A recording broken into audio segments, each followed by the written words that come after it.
Boys, good morning. Yo, Strauss. Thank you for the raid, dog. I appreciate you. I hope your stream was phenomenal, my friend. Leon, another day. Another Leon first in chat. It's fucking magical how that happens. Absolutely insane. The man's a machine. He can't be fucking stopped. Nin, good morning, my friend. Emu. That 70-day streak is fucking juicy. 10 weeks consecutively. Not a single missed stream. Something tells me I Thanos snapped your other streak in Iceland. That seems like it was when I was in Iceland. And if I did Thanos snap your streak while I was in Iceland, I do apologize. That seems like that's the timing. I do think. Yo, Swift. Good morning, my friend. Panda, Strad, what up, guys? Strauss, what'd you get up to today, dude? I appreciate the raid. Before I could even get off the starting soon as well. Tomorrow's gonna be big? Is tomorrow a big beefy streak day? Gravon, what up, dude? What level are we, boys? And how can I get people pushed up to 25 today? It seems like Coffee's 20. He could come down. Vivid. Drewski, my fucking wooski. Dog, I was thinking about you yesterday. Happy 24 months. Yo, shit. god damn, the 2 years, Drewski. I'll be able to return to the throne. Brother, I could stream my Kingington. Have you heard, Drewski? Supple's over here in full force. Supple's here. Everyone's here. Ashes is fucking lit right now. It's so good, brother. Supple came over. They've been active in PvP already. Dude, it's fucking awesome. This phase has been great. It's got its own set of struggles. It's not perfect. But, dude, it's really cool to see more communities getting in. There's an Arcage community, I believe, called Oso that came in as well. So, dude, it's a good time to be over here, man. When you're ready to return to the throne, we'll be here. How the fuck is there an epic steel bloom necklace? What the fuck do you mean? Wasn't there also an epic steel bloom chest? Or shoulders. Caster shoulders, right? Floating around? No petition? Oh, no. Wait a second. No petition right now? Grinding right now so I don't gotta grind later type business? Yeah, I mean, do it up. Do it up. Listen, whatever you gotta do, brother. Journeyman Jules is in? Oh, shit. Is it really? Dude, that's so fast. What the fuck? That is so fast to Journeyman Crafting being active? What? Brother, it was like 3 months before we got shit in P2.5. Zinc and Ruby for Steel Bloom shit? What the fuck? Does he not hot this round? Had to random the character creator so I didn't get in the starting area. Thanos snap. My phase 2 character was DustyWhy so hot, so he said Dusty not hot this round. I fucking love that. Dude's an OG. He knows it. He fucking knows it. Why are we not all in epic steel bloom shit? I would assume it's a combination of two things, not having the materials and not having the money. Now, if one of us gets the materials and the other one gets the money, then I feel like we solve both of those things at once. Now, I don't know what Stregma's jewel crafting is at, but today may also be a very good day to just take a group to Steel Bloom and try to post up and grind out as much glint. Maybe sacrifice a little bit of... Yo, Derek, what up, dude? Send me a DM if you're in that bad boy. I always check my DMs after stream to see if anything new comes in. If you did yesterday, I suck. That's our raid today. Steel Bloom today. Right. Okay, so that... I mean, that'll be good for gear. But I'm talking like glint-wise. Because... we need to, I guess we don't need glint. We can get citizen bucks and then run crates with citizen bucks. I feel as though we should plan a crate day soon with the community, because that's a really good way to just like over the course of a 10-hour stream, right? We just have people go through and we're like, yo, make sure you complete these buy orders, do what you can. Like when KT goes up to 3 and we actually have the buy orders that we're pumping, that's going to be so easy to get citizen bucks. If you farm Steel Bloom gear, sell it, complete crafting as well. That's true. Huge crate caravan would be fun. Yeah. I mean, we just have to make sure we don't get fucking decked on. Because, like, that can always happen and people can come just take our crates. So we do have to be cautious about that, but they fix your XP in the anvils. Let me give it a look. Nope. It wiped again. It wiped again. That's how Polar makes money. Yeah, I mean, I'm pretty sure it's the safest thing in the game to do right now. They kill named and farm other gear. Yeah, and then they just sell the gear. Because if you get the gear ahead of the curve, why couldn't I move for a second? That was weird. If you get the gear ahead of the curve, shit's worth so much fucking money. If you're getting, I don't know, maybe Carfin weapons routinely, and you're selling those bad boys for 30 gold a pop even, you could farm up. You could probably do 3 loops of the event in an hour if you're pumping it with people. And each loop of the event is going to give you 2 very, very, very, very, very, very, very, very, very good weapons. Very good. So like you're probably getting 6-ish, like at minimum, pops an hour from that. I don't know why I keep fucking unsummoning my mount by habit. Anyways, you're probably getting like 6-ish GG weapon pops an hour off that. So, player takes their 25s and farms the storage people AFK at level 10s of the Lawless spawns. Okay, well, I have a thought on the Lawless stuff. Mob training to the storage stuff is cooked. But that's also something that people used to do in WoW all the time. Motherfuckers would drag bosses into capital cities and like watch it destroy the cities. You could find that shit everywhere post-launch. Like, that happening in an alpha, fuck it. I mean, I get it. Someone's a dick for doing it. Hunter Kite, yes. If you played WoW, you know this shit. People used to pull shit everywhere in WoW post-launch. Yes, exactly. Is it ideal? No. Is it funny as fuck when it doesn't happen to me? Yes. Is the person doing it a dick? Yes. In 10 years, though, may it be immortalized. If they do it well enough. Someday there will be something that wipes out a massive populace of people. And the guy that does it will be the ultimate dick for a little bit. But after the smoke settles... What? What am I seeing right here? Wait, what? Is that a rogue? Is this a rogue? Or am I tripping? It is a rogue, okay. Why wasn't it letting me target? Wait. You can't target a rogue if you're on your mount?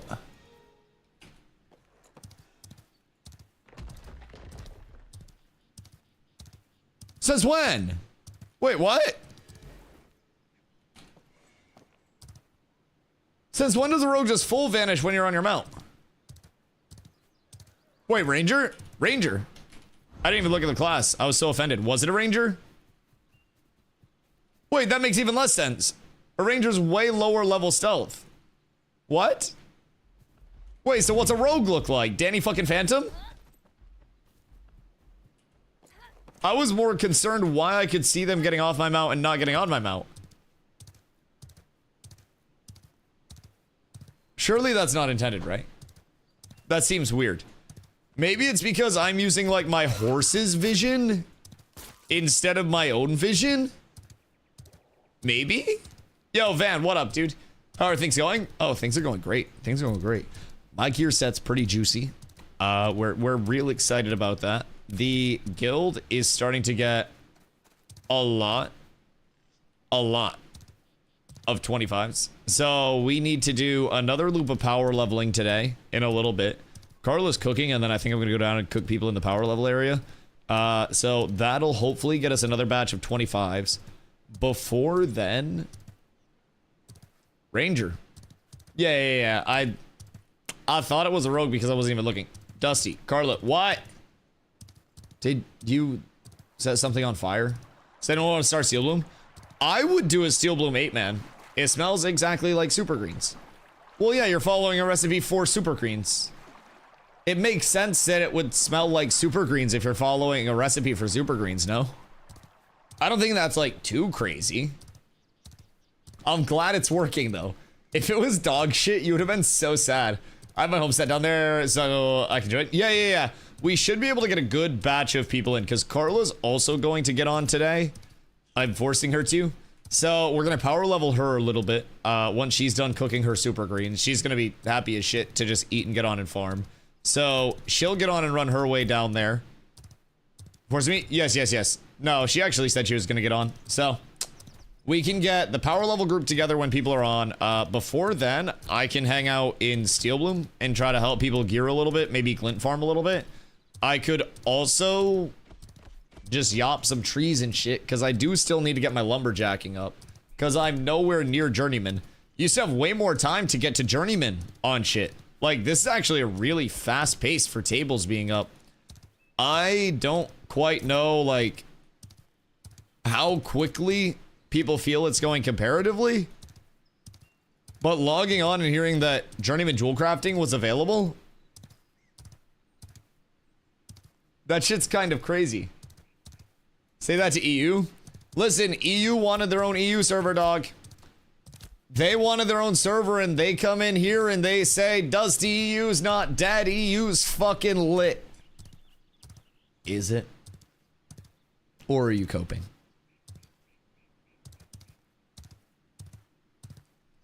I think it's not the most poppin'. Cypher, the 35-day streak, dog. Thank you, thank you, thank you. You're an absolute legend. Got 50% to 25, but I think I have to do crafting. Are you not Journeyman yet? Now, like, low-key, your carpentry. Sure. Sure. It's important that you get pumped up to Journeyman so we can make the bows. But if we also just farm the Carf event for, like, a few hours, we're probably going to get a lot of weapons out for people. I'm just saying. We will probably get a lot of weapons if we can hold down the event. Now, we would need to get a full raid to hold down the event between our guilds. But if we get a full raid and we walk up there with a 40-person raid from all of our guilds, it will be very fun. So they're going to be Steel Bloom leveling group. I'm going to start the day in Steel Bloom, I think, just trying to help some people get some gear drops. And then once Carla's done cooking, we are going to migrate down to our power leveling grind. And before the gear farm tonight, I'm going to spend a couple hours just power leveling people. So I would recommend either setting your home MB in like Steel Bloom, since that's going to be really centralized. Mine's in Hakriba, so that way I can just death warp back down to the power leveling areas since I'm not worried about XP debt. I'll probably rotate it soon as we get off of that power leveling area. But essentially, I think we start in Steel Bloom, get people ready to go down to Hakriba. Once we get down to Hakriba, I'll drop from that 8-person group. Carla can take my spot. I tank mobs from outside of the group. You guys heal me with your group. You guys get all of the kill credit. I tank mobs. I need so many bits. What, from Steel Bloom? I'm asking because I'm still at 17. We'll get a good chunk once all this thread's done processing. Ooh. Okay. Okay, that's not bad at all. Could I tank a group for you if you're 17? I feel as though I could. It's only an 8-level difference. I don't think that would nuke your XP. Because, like, I can go to Steel Bloom right now, and anybody that is, I don't know, maybe like 17 plus could probably pop over. Still in 95% level 0 gear and almost 17. Oh my god. What? You nuke drops? Nah, it's group level average, and everything in Steel Bloom is like level 20-ish anyways, so it's not that bad. It's not that bad. 17 is the minimum level of the group at level 25. Okay, cool. Do we have an apprentice animal husbandry in chat? Nelly does animal husbandry. I don't know if we have one that is apprentice level yet, but I know Nelly hit apprentice. Other than that, I don't know who else is quite apprentice yet. Stoic has one? Okay, cool. Who's Stoics? Because at least at that point, we have multiple on the server. That's nice. Fear? Fear is the mount person for Stoic? Okay, cool. So, Fear from Stoic. Nelly, if Fear's not on. I'm sure there are others on the server as well, but that's a couple for you. Might hit 18 off the processing, but that's not for the next 2 to 3 hours. Yeah, I mean, just let that idle run. if you want to come up to Steel Bloom, I think Nin's probably going to come over to DPS it to try to farm up some gear. I don't know who else needs Steel Bloom stuff, but we could get like Scaper, Vivid for now. I mean, we can get pretty much whoever in the group, and then we should just be able to Mondo pull shit. So, drop this pug if you need a bard. I believe we actually do, yes, because Prey's level 25. So if we can get somebody XP and drops along the way, then that'll probably be good. So if you do want to come through, you can mana battery for us, and we'll be vibing there. If you guys want in, message Ninsiza in-game. I join if there's room in a 19 rogue. Yeah. We'll see who's around, but like, Duneholt's basically a cat, just stumpier anyways. So I have no problem with that. Let's see. Spots open for SP grind before power level 17 plus.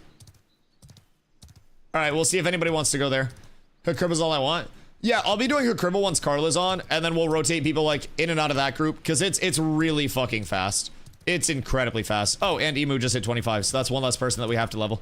So that'll be good. Carla's gonna get on today, and then anyone 20 plus, we can just Nin invite Vivid. Vivid is down to heal, I do believe. Present.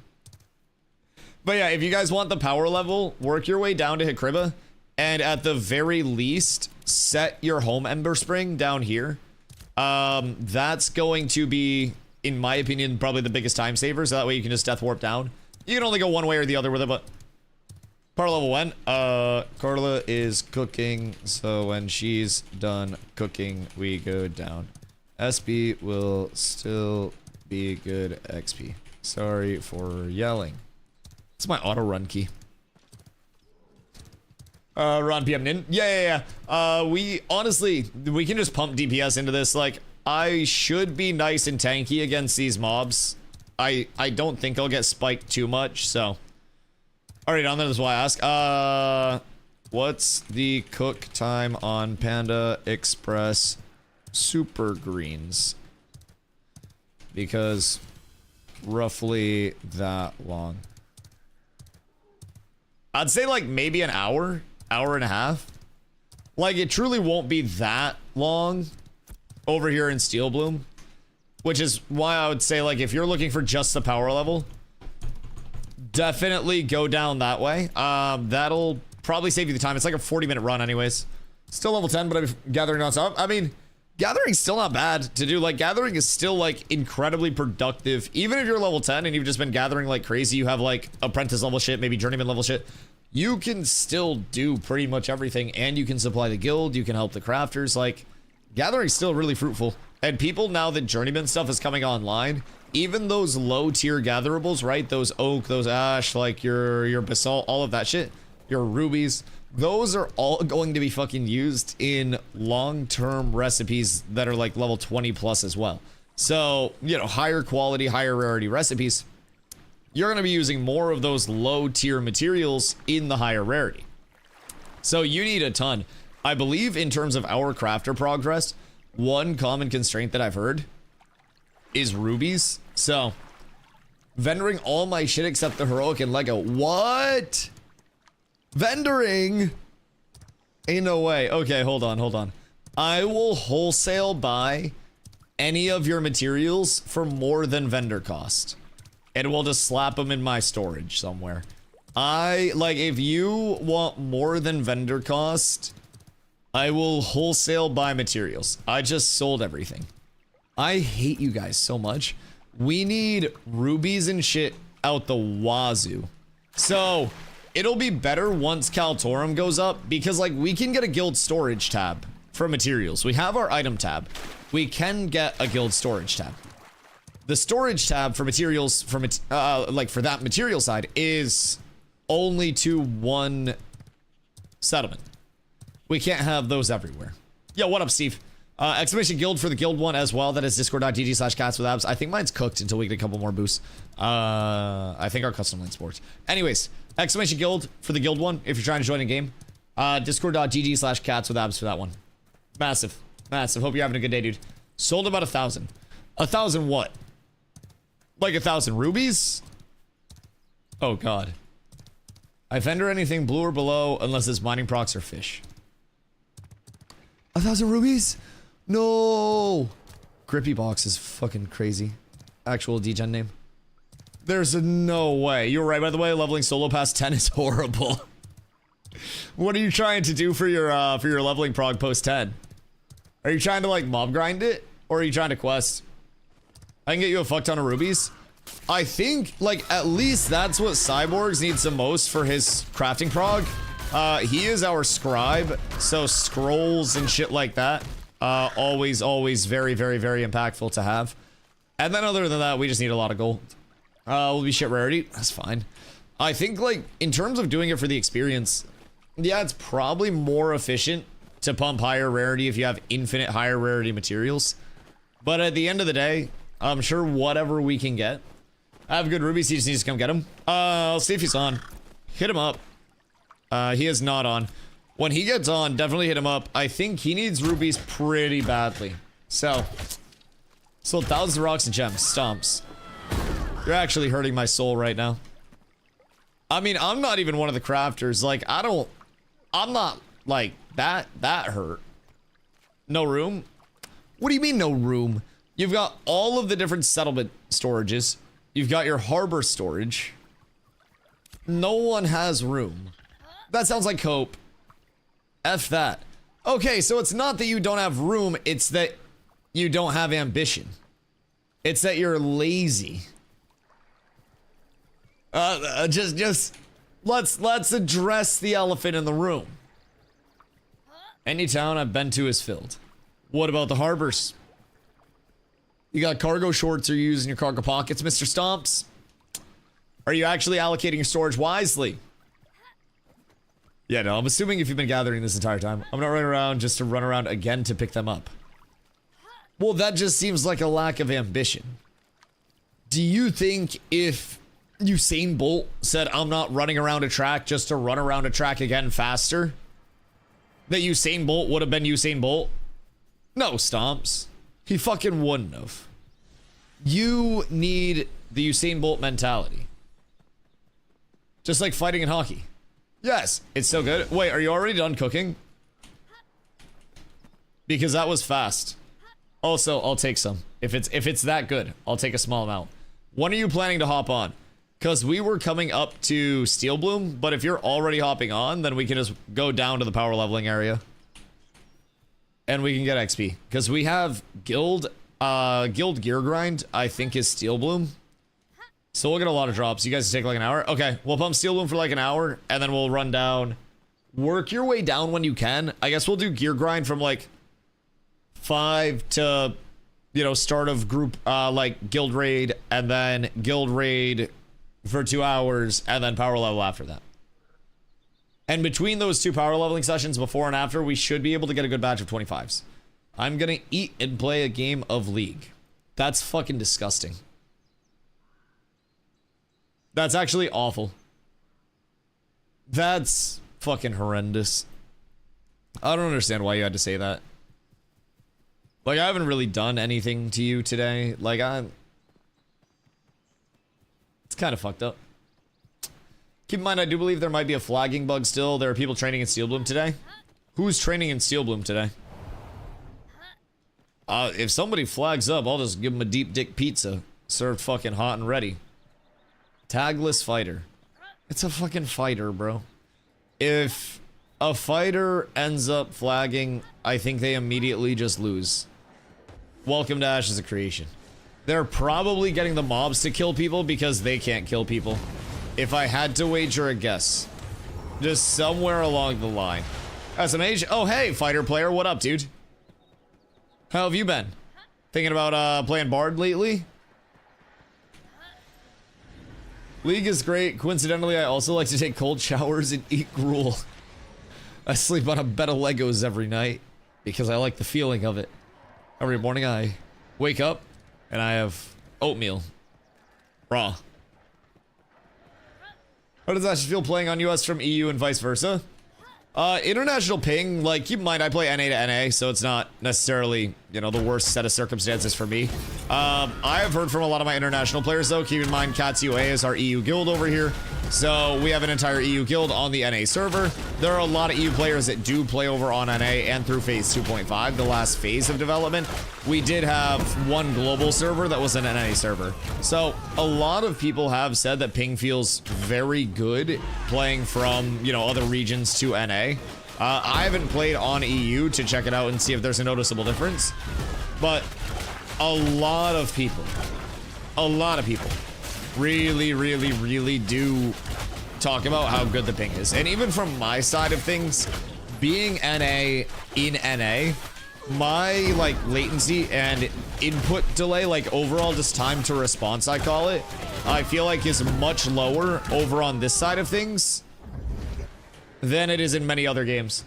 Where guild storage and how to join. Discord.gg/catswithabs to get joined up in the guild. The guild storage will be in Kaltorum once we have Kaltorum leveled and actually as a tier 3. So that is the goal. We do need to make sure that we're getting Kaltorum pumped up, you know, prior to Valgadim hitting 3. So we will make a concerted effort there. I believe we'll probably have a guild event planned around it very soon. But anybody that has downtime, just pumping out there, hitting mobs, hitting trees, hitting stuff like that, I think is a huge thing to have. Any progress is good progress because it does take a lot with things not being that available out in the anvils at this point in time. So any bit of help does help us there. Once Kaltorum is up, we'll have all of our guild storages be right in KT. So check it out and see how it feels. Once I hit 10, I'm applied to the EU guild. Yeah, massive, dude. Exclamation Guild is a place to be for all that. They're all housed in the same area. So same Discord, same community, all of that. It's just about which time zone, which leadership group you're with. So the same, like, you know, play style still applies, same accessibility to content. It's entirely just one community with a bunch of different kind of like houses with it. Yo, Strag, the 75-day streak, brother, it's massive. I appreciate you. Thank you, thank you, thank you. So what would you say? There are a few people in chat who have been saying that they have just excess common materials. If we get somebody to pick shit up, I could probably get us a bunch of low rarity mats today. What do we need the most, just in terms of raw shit? I talked to Cyborgs, and he needs rubies out the wazoo. I would assume a lot of stuff requires rubies at this point. It seems to be a pretty common thing. So done several games in both NA and EU, and Ash is awesome comparatively. Yeah, I mean, just from my standpoint, man, I have played games anywhere from 30 ping down to Fortnite registers me at hard 0 sometimes, or at least did when I played Fortnite. So I have played very low ping in a lot of very low popular titles. I have, you know, I live in Maine. I'm on the East Coast. When I switched to fiber, unironically, no pirate software, it did drop my ping from about 60 to 90 down to a consistent 30 on New World East Coast servers. And that shit was nice. And then I came over here and I was like, why am I considerably lower than 30 ping over here? Why does this feel so smooth? And one of the things that I've really liked about Ash is, despite, you know, everything that it's lacking right now, very simply put, I feel like hitting button feels satisfying, feels responsive, and at least as a tank player, looking at tank from a lot of other titles, tank feels fun to play. I like the tank design, but I also like the tank name. I feel like it's simple. I feel like it makes sense. So, I don't know, man. Samurai, I'm in Anvils. Can I join the XP grind? We are going to be at Steel Bloom for like an hour, and then we're going to be heading down to the June Dark for a little bit of power leveling. So, if you do need power leveling, and you're level 20 plus and you're in the guild, I would recommend at some point today, even if it's not right now, work your way down to the June Dark into Hakriba and grab the Ember Springs at the Hakriba town and the one at the harbor nearby. So those will be your two Ember Springs that you'll be using in the area, and that should get you in a spot where if you set your home Ember Spring there, you can just death warp down if we do power level, like if there is a spot. Even if we don't get you in the initial like group right off the bat, I'm still going to be spending a lot of my time power leveling people. We've got our crafters that are going hard doing that, and I'm trying to make everything happen on this end. So, Sib, what up, dude? X, you trying to come through for Steel Bloom? Nin is lead. Also, I'm trying to find mats for people. Ooh, steel bloom ring already. I have no complaints here. So if people are available, if our crafters are available to pick up mats today, I can probably arrange some fucking dead drops for you guys. We should be set. And also one more spot steel bloom, unless Cyborg's coming in for this. I don't know if he needs anything from here, but we'll be doing steel bloom for a wee bit, and then anybody 20 plus that needs power levels, please make your way down to the June Dark. It's legitimately a 45-minute run. Oh damn, we got a Bloom Warden hood too. Oh, what the fucky? Yo, want to sell Bloom Warden hood, boys? 30 gold. Hit my DMs. We found...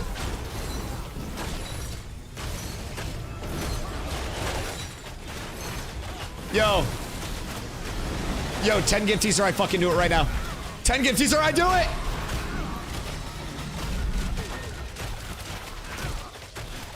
How'd Ron die? Sorry, Ron. I don't know if you died because of me. If it's not epic, it's worth nothing. Alright, 5 gifties or I do it! 5? Epic plus only steel bloom gear worth now. Is it dropping like that?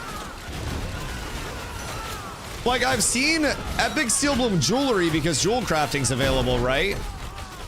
But I've seen 2 heroics the entire time that I've been grinding. I haven't seen an epic yet. Someone dropped epic shoulders this morning. I saw that, but like, does that mean it's happening a lot? Thank you, darling. Is this actually good? It just looks like a bunch of vegetables. Where's the meat? Where's the cheese? The fuck is this? It's just a bowl of vegetables. Seasons. Oh. Is this helping? Is this gonna give me the tubes?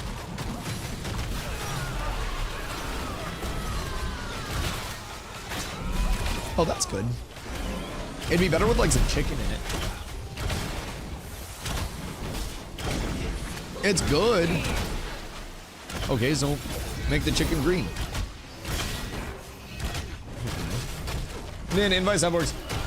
I mean, like, it's good. I'm gonna take it away. I'm still gonna eat it. Yeah, I'm still gonna chow and be happy about it. It's delicious. You did a wonderful job. So, like, you get this with a side of meat, don't you? Don't you get, like, Beijing beef and shit with this, usually? Because it would...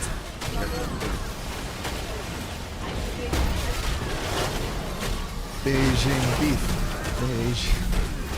I don't think we have beef. Beijing beef. Chat, say it with me. Beijing beef. Go find a farmer's cow, slaughter it, and prepare me Beijing beef. Yes. Find one that doesn't have a no trespassing warning, though.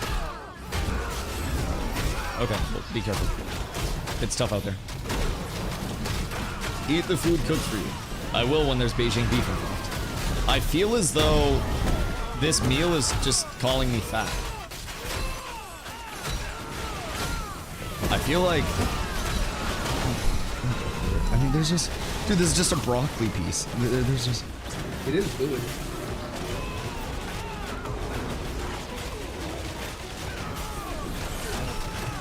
It's like a little veggie soup. Whole lot of veggies. A decent amount of soup. It is good. It is really good. I never heard them throw a sand in that. Upset trapped by the basement door. She doesn't know when they're gonna activate, though. She has to walk by in fear every time she goes past. The rollerblades will get her eventually.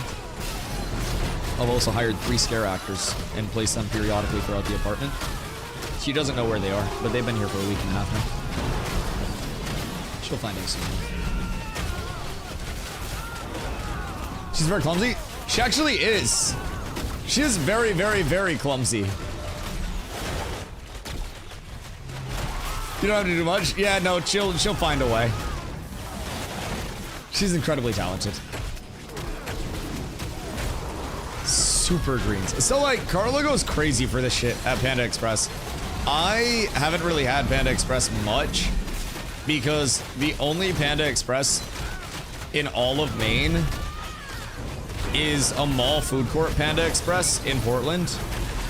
So I don't know the ways of like the actual Panda Express culture or way of life. Chat, does Panda Express fuck? I had Popeyes the first time recently. Panda Express is mid as fuck. See, that's how I've always felt about it. Like, I would rather have any other, like, Chinese food. Like, any local Chinese place, right? But, I don't know. Like, Carla raves about it, man. Panda Express is like gas station Chinese food. Like, so what Carla made is actually really good. It's got good flavor, but like, would I want this after it sat under a heat lamp for 4 hours? Probably not. Like, fresh, it's really good.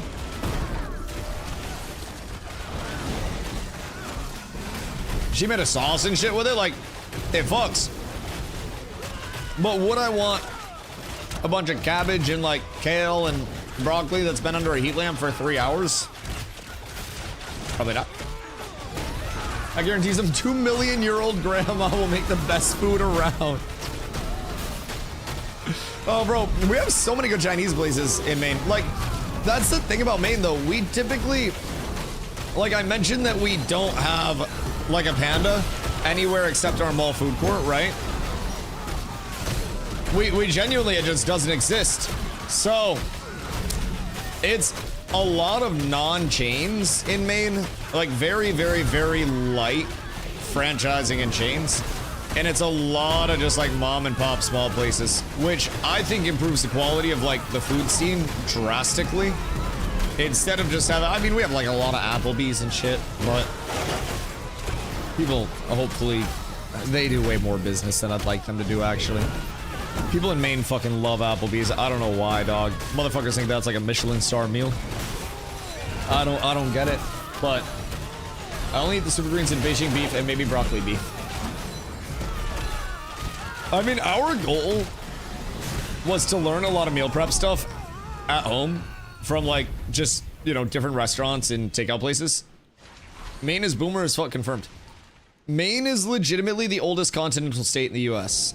Yes, not in terms of state like existence, but in terms of average populace age. Like it's literally the oldest state. Applebee's goes fucking crazy up here, brother. I'm not kidding. If you work at a restaurant, you get a rush on Sundays after church gets out, and it's all boomers trying to get there for their lunch combos before the lunch combos expire because Jesus wanted them to save money. It's an intriguing set of affairs. Y'all old. Yeah, Maine is very old, dog. But see, that's the advantage to being a young man in an old man's game. Who's throwing caltrops? Like the housing market, it's very predictable because a lot of old people have houses right now. You know what's gonna happen to the old people? They're gonna die. You know what's gonna happen to the houses? They're gonna get sold for cheaper. Isn't that crazy? Investors? Possibly you.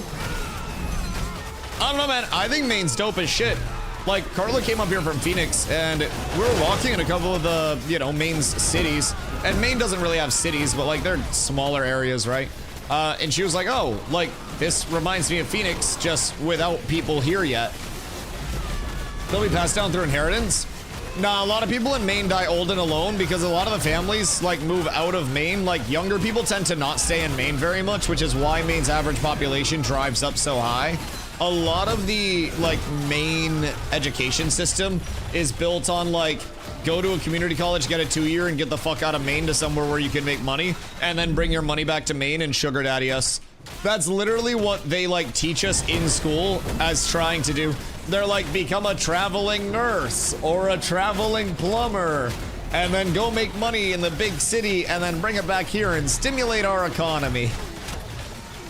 So all of the young people just like move out and everyone's just fucking old and alone up here, dog. I swear to God.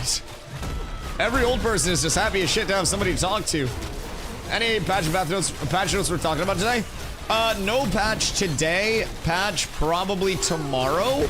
If I had to guess, what's today? Tuesday? Yeah, I heard patch maybe Wednesday this week. I don't remember where I heard it from. Source, trust me, bro. I think chat said it at some point. Trust chat as much as you want to, though. That shit's not reliable. Well, people have achy bones, so y'all have dank weed. Yeah, absolutely. And keep in mind, we don't have a lot of chains, like a bunch of big corporate weed growers that are just trying to capitalize on it. We have a bunch of mom and pop boutique places that all grow at very affordable rates because it's all very, you know, controlled growth, and they don't try to focus on everything all at once. They have very specific focuses within their cultivation. So instead of seeing companies or going into a dispo and seeing 32 different strains, you'll go in and you'll see maybe 8 different strains from a few different growers, and those are like their specialty strains. Growers may only have 4 strains that they're growing in each harvest, but those strains are pheno hunted, highly selected, and other people will also direct you to where, like, you can find, you know, this is what you're looking for. Cool, look for this grower. They do a really good whatever strain you're looking for. What's Maine most famous for? Lobster, Stephen King, Cooper Flag, blueberries, marijuana, and hopefully at some point DustyWhy. Thank you for coming to my TED Talk. That's about all we got, though, in a whole thing. Roshan said patch looks to be ready tomorrow. Could always get delayed until Thursday. That's cool, though. I'm hoping that the patch is maybe like a couple of the, you know, the attempted patches that we saw previously that had to be rolled back. Maybe another pass at those, another attempt at those bad boys, because those did not go off the smoothest. That's like going into a yoga class and just ripping ass first stretch that you do. It's probably not going to be the most welcome, right? So we saw 2 patches that came in with a little jank to them. A little. And fortunately, those bad boys were rolled back. Now, of course, rolling back patches is not ideal. That's not the habit that we want to get into. And we don't want to, like, fucking just say that that's an okay practice to get into. It's not. But if they were able to get the feedback from the community and... Oh my god, what the fuck? Bro, I just killed a hype beast. This guy has so many shoes? The fuck do you mean? This guy has actually dripped the fuck out. Motherfuckers out here shoeless and this guy has double bootsies? That's actual insanity. I rolled 100 greed. I hate this game. I just burned my good roll. A Thistleborn ring. I mean, even just being in this 8-person run, drops are dropping like crazy. I think our group level might just be ideal. I don't know how your guys' XP is, but probably better than nothing. And it's incredibly free farm while we just sit here and wait for the power level. So hopefully some people can get some good XP along the way from this. We have, what, level 17s in this group? Yeah, Teshi's 17, Nell's 17, Ron's 19. So hopefully they're getting good XP. If they are, then we're pumping. Absolutely thuming. They can't even rock the gear that's coming out of here, but once they hit 20, they'll have a pretty good set to start up with. Lobster's trash anyways, so this is weed, weed, weed, not beaches, weed. We got some beaches. If you ask the Quebecois, we have good beaches, I will say. The Quebecois are definitely a fan of Old Orchard Beach. I wouldn't say good beaches. I would say functional beach. We do have a sandy beach. Who summoned me? Oh, enchanté. Old Orchard Beach. There's slander being thrown at our beach. Tell them about pier fries. Tell them about Bill's Pizza. The pier. The waves washing upon the shore. Old Orchard Beach fucks. One beach. Went there in 2012. Water was cold as fuck. You're not helping. You're not helping at all. Yeah, the water's really fucking cold. The water gets really cold really frequently throughout the season. Because I think it's like Atlantic water is way colder than Pacific because of the amount of people that are peeing in the water, and pee elevates the average temperature and salinity of the water. So I think there's some form of science to it. I don't really know the science, but yeah, our water's cold as shit. What do you think about new server on 18th of November? I mean, if they started one, I don't know that the server will be full cooked by November. That's only a couple of months. It depends. Like, if they started one and the state of the server was not in a good spot, then we'd almost definitely, you know, if people are burnt out on this, if this server's completely invalidated, if it's just running on a fucking, you know, a last leg, then maybe. But I'm not certain that there will be this early on, as they want to get long-term focuses on their economy. Anything can happen in between now and then, right? They could drop a patch that just breaks the entire server and not get a rollback off, and then they roll it back and they break the server, and then they're like, hey, we gotta restart. Sorry, guys. I don't think that'll happen. Hopefully, they have a pretty good feel on things, and they've shown they're not afraid to, like, if they need to roll back a patch to preserve the state of this, you know, this economy, they will do that quickly. And I think they're not afraid to do that to try to make sure that this is a somewhat viable long-term econ. Of course, shit's gonna get janky. We gotta roll with the punches to a certain extent. But, I definitely think that they have a solid handle. Yo, Saint, what up, dude? There's a bounce house at the pet store / aquarium across the street. Wait, can you bounce with the pets? Oh, bouncing with the fish would be so cool! Because fish are naturally, like, really, like, floppy. So if you grabbed a fish and then put it in the bounce house with you, you and the fish could bounce together as op. Yo, wait. Alright, I understand it if you can't be at the gear farm tonight. Sometimes life happens, and we don't want to set, like, unrealistic expectations for people. Like, sometimes priorities do pop up, and we understand that. We're all human here. The guy from yesterday, Ray, SSA, thank you for the raid. Oh yeah, of course. They were in the Ashes directory. I got baited by the WoW, but maybe it encouraged them to stream Ashes more. I saw them in Ashes, and I was tired as shit. I was just like, I'm throwing this shit out.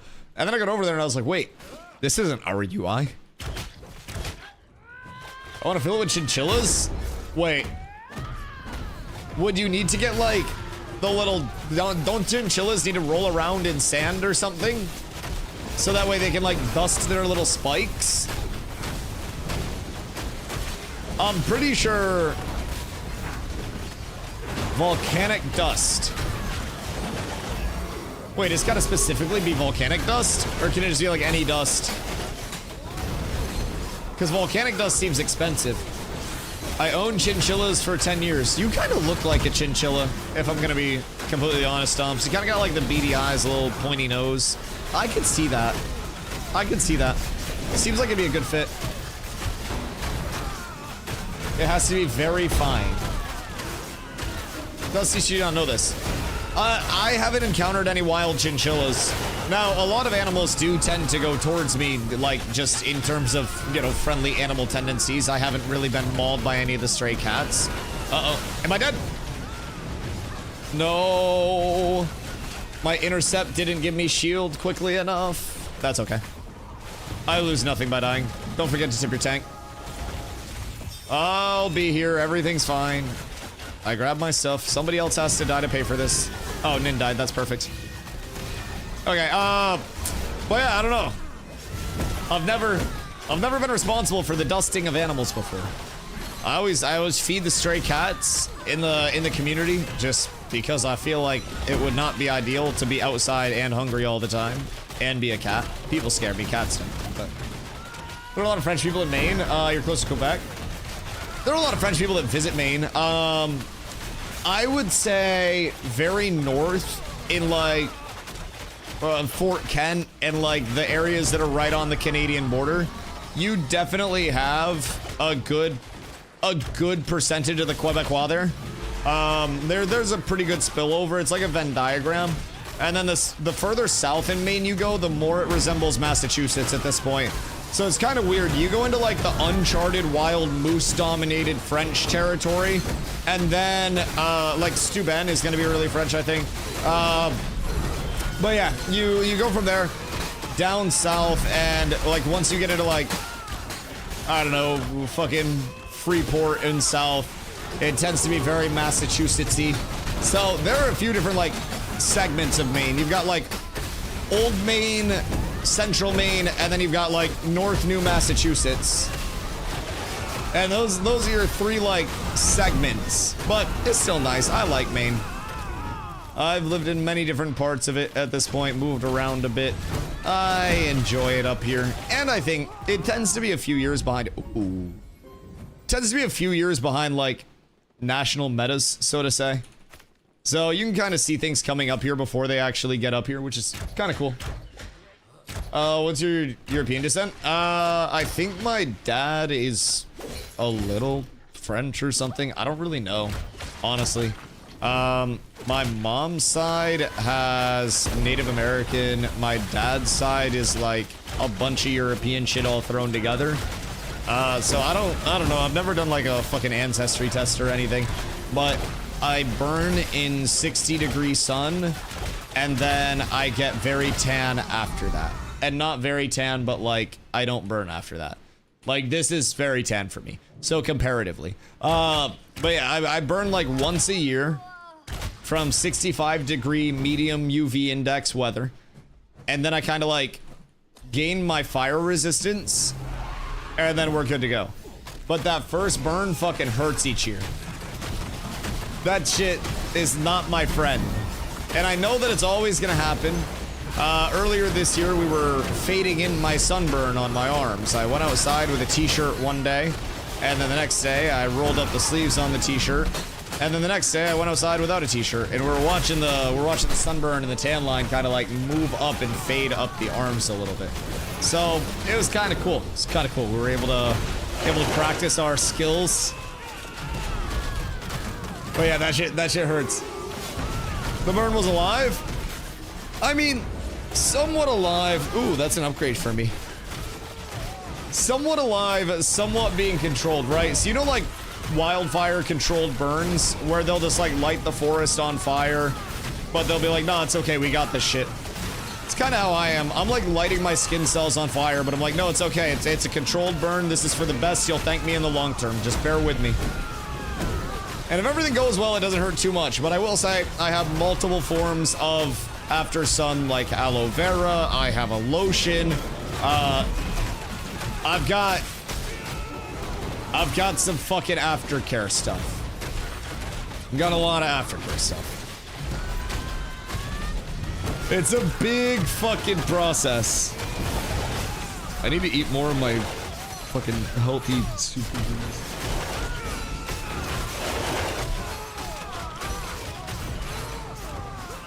Like, the flavor profile is good. It's very good. If this was just advertised as a soup, it'd be S2. Like, more of the broth in this, Carla, unironically, I would just eat this as a fucking soup. Just a whole bowl. The broth or whatever the sauce is that you made goes so fucking hard. Damien, I hope you're having a beautiful day, dude. Thank you for the hydrate. I choose coffee.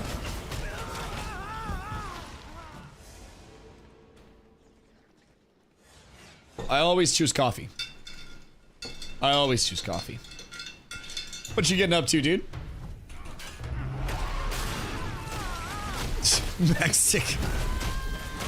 Mexico Maine's fucking lit.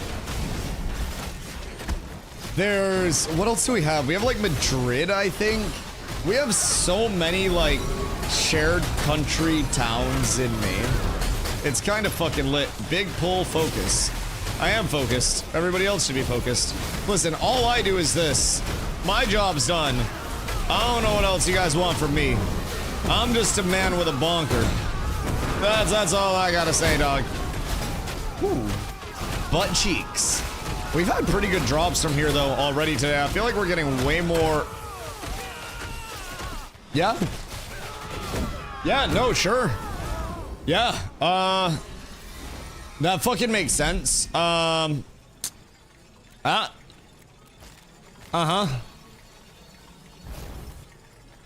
The drops are kind of fucking juiced right now. I don't really know what's going on with it, but...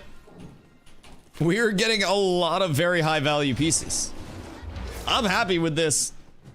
Zop, no rolling for you. Oh wait, I still have another one to roll off as well. This one's in my inventory because nobody picked it up. So, why you hit that hard? So a few things can kind of like impact what you're doing for damage. If you have shaking debuffs out on a target, that's minus fizz mitigation on that target. Oh, is that Arpal? I think that's Arpal. I don't know if that's Arpal. Let's roll it. Everyone do a slash roll. I can't see your rolls. Honor system. Hold on, I'll link it and then do a slash roll. Slash P. Link item. Bah. Alright, everybody roll. I rolled a 99. Well, I rolled 102. Go fuck yourself, Stop. I'm keeping it. I'm keeping it! Wait, what everybody roll? Where are the rolls? 22. 20.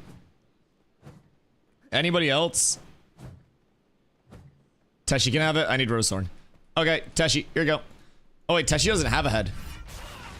Okay, I'll give this to Teshi real quick. And then, hey, kite that mob for a second. Vivid, you're the tank. You guys got this. Teshi, open the trade. All right, I'll give it to Teshi later. Yo, Knock, what up, dude? Steel will be good for those random 10 minutes, then awful for the rest of the day. Dude, Steel Bomb's usually consistent as shit for us, I will say. You're gonna robs. Do we want to go sit on top of them? Because we could just walk over and sit on them. I have no complaints about that whatsoever. I don't know who the group is, but we can probably just force them out, especially if it's a pub. So bored to Steel Blue and Carf already. Never want to see these places again. Have you not done any Forge yet? I've heard Forge is hitting really fucking hard right now. We did some Carf yesterday, and unironically, what you said about the random 10 minutes of goaded and then awful the rest of the day actually applied to us more in Carf than anywhere else. So we went into Carf and instantly blue Blood Runner legs and then a blue focus, and just from normal mobs, like we were just killing shit right on 4th floor. Instant juice, instant sauce, nothing the rest of the day. I mean, we got like a level 20 weapon, but it wasn't like one of the level 29 Carfin ones. So we need to get into the event as soon as we can with the guild. That's why I'm trying to like level and gear people on a baseline so heavily right now. Because the sooner that we can get into the event, the better it is for all of us. We just pump out so much gear at that point. Hopefully. Are they trying to yoink our shit? Because I will go bully them. We can just go sit directly on their faces and smother them out. Just leveling my rogue so I can roam around and cause chaos. Oh no. Oh no. Listen, be the change you want to see in the world type shit, right? Seems like an appropriate use for a rogue though, man. It really does. So are you geared already except for the crafting shit? Because I know high rarity shit's coming out. How are you guys feeling gear wise? How's grind? Grind's good. I mean, I'm set from here. I don't, unless there's higher rarity gear. I'm chilling. I need me some Carfin.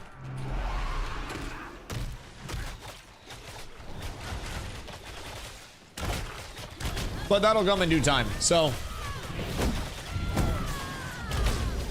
I'll let my full legendary Steel Bloom accessories in the next day or so. Once we get a journeyman in the guild, then I'll be chilling.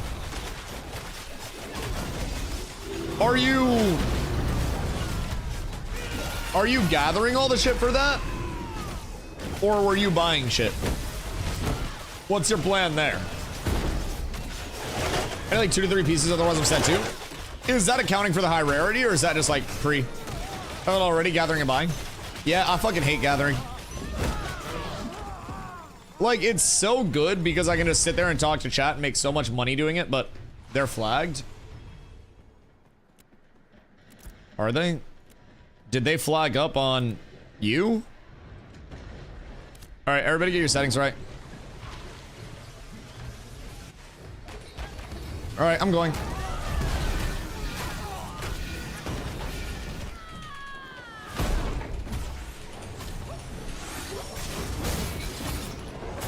I put a lot of them behind the wall.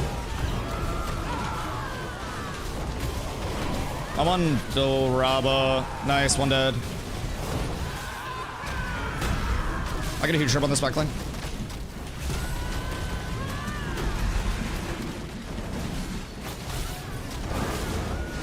Wednesday's fighter up in our front. Salem healer.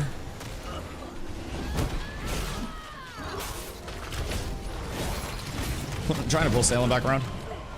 I think the mobs are doing more than they are. Wednesday, dead.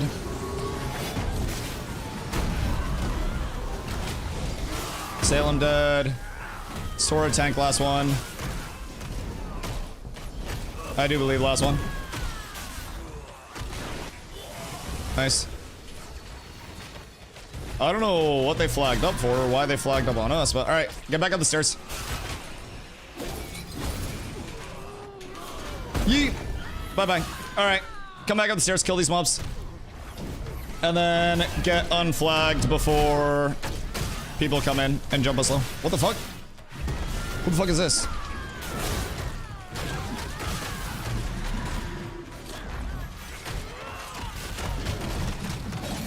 If I'm dying, you're dying. Brother's gonna have all the mobs in the world.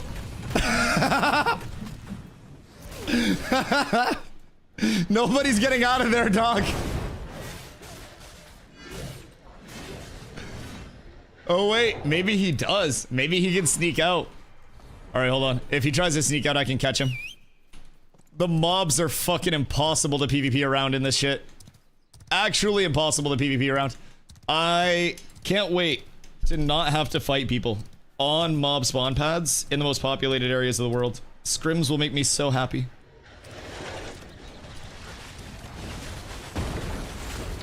Ganta's still in here. Are they trying to flag people?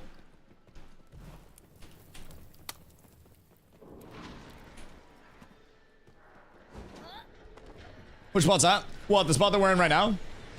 Like, yes, it's a really good spot, but... Who is Ganta?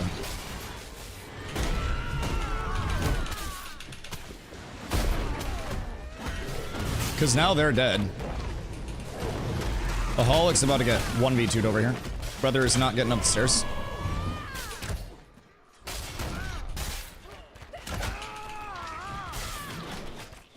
Hiya! What? How did that not?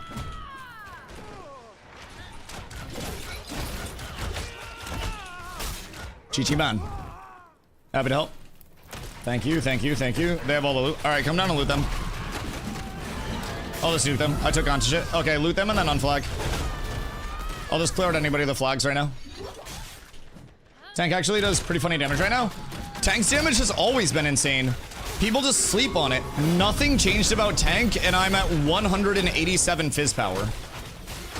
Tank has always done god tier damage. People just don't know how to actually run combos on a tank. Don't. You're a mage. I will one-shot you off the face of the fucking earth again. Yeah, no, that's what I thought. That's what I thought.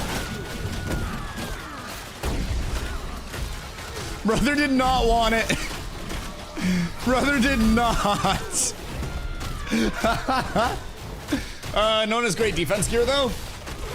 I mean, yes and no. Like, Tank did a shitload of damage last phase, too. Like, when I was playing Tank in phase 2.5, and I was dueling and I was PvPing, everybody would watch and go, wow, Dusty, why do you do so much damage on a tank? And I would say, because I play my abilities and my combos properly.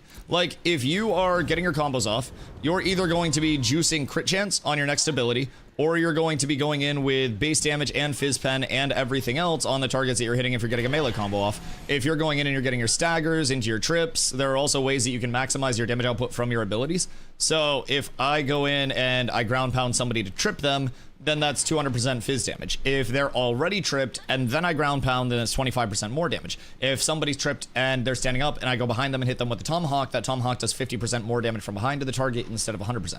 So, like, there are small things, I think, that can really impact how much damage tanks are doing, but tank damage numbers have always been insane.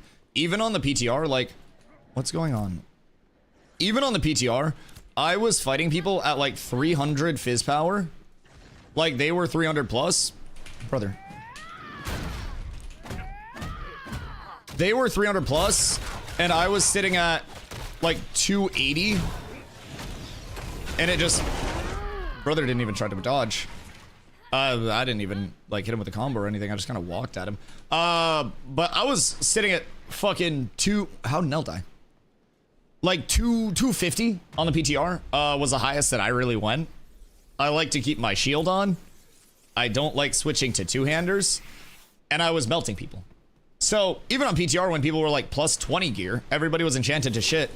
I still don't think you need fucking 372 power on a tank to actually do damage to people, if I'm being honest. I think people are very much overestimating how much power is needed to actually melt motherfuckers. So, I don't know. That's my thought on it. Now, people will be a bit tankier this phase because penetration isn't readily available through stuff, so mitigation will actually be a really impactful thing. But, I don't know, man. I feel like people force damage a lot without playing off combos. People don't really get the most out of their combos and their damage. But, if you do, then you can do a lot of good damage. Official gear? Yeah. I mean, it's mostly just Steel Bloom gear right now, dog, if I'm being honest. You can get pretty much everything that I am wearing out of Steel Bloom with the exception of just a couple of pieces, weapons included, so. What's going on here? Sorry. So, I was watching fucking Ganta, I didn't even see that in the back. Basically, I'm running 6 pieces of the Rosarium Guard set. I had 7 on, took 1 off to go to the Blood Runner legs instead. Because Blood Runner legs, well, it's a short-term loss, gonna be a big long-term gain, and I just gave my other legs to somebody that needed them, and would have given them to me to use in the first place. So, now we have 1 piece of the Blood Runner set, but Rosarium Guard helm, bracers, belt, boots, shoulders. Then we have... Oh no, sorry, I have 5 pieces right now. I took the 6 piece off. Anyways, then we have the Academist Monitor gloves, Blood Runner legs, filler chest piece. This drops from Steel Bloom as well. It's just got power disable defense on it. So just general filler piece for light, get my magic mid up a little bit. 5-piece Steel Bloom set for jewelry, and then just 2 base level 20 weapons. Literally nothing even crazy. I'm sitting at 187.4 fizz power on this. So the gear will definitely improve, but we got a good starter set right now. It will continue to come online a lot more, though. Especially once I get into Carf consistently with the guilds. We get the power leveling done and we get people pumping there. Should be really, really, really solid.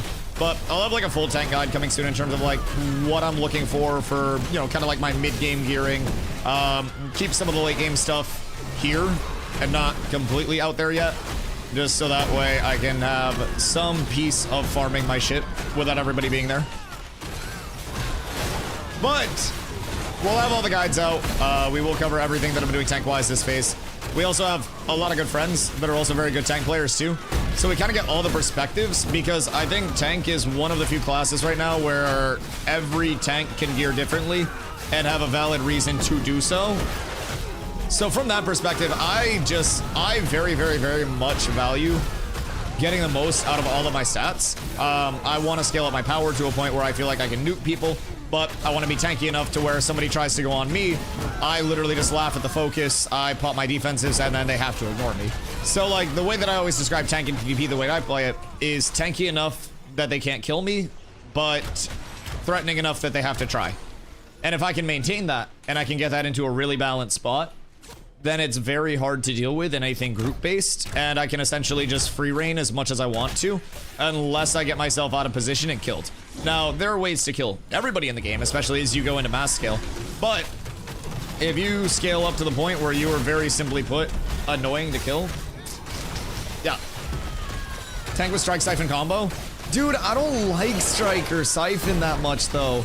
Like, they're so inconsistent. Like, with that being said, I'll be running 5-piece Blood Runner. So, Ares, thank you for the follow, I appreciate you. Like, my tank set on the PTR was 5 Blood Runner, 3 Forge Guard giving the Bulwark set bonus.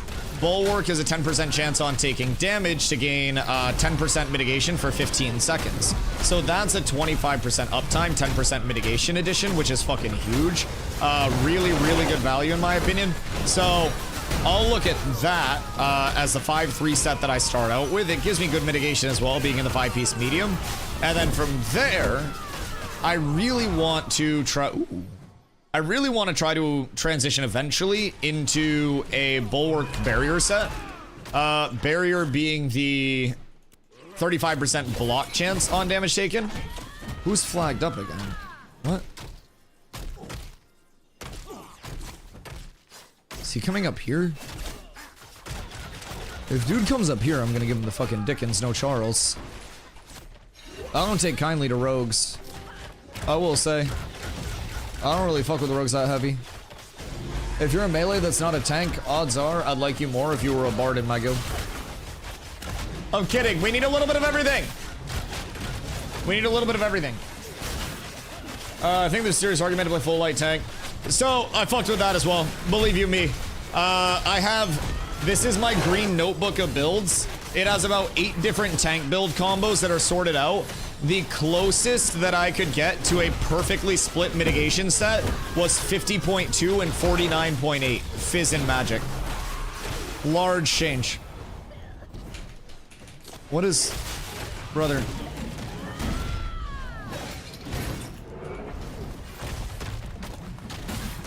These fucking mobs.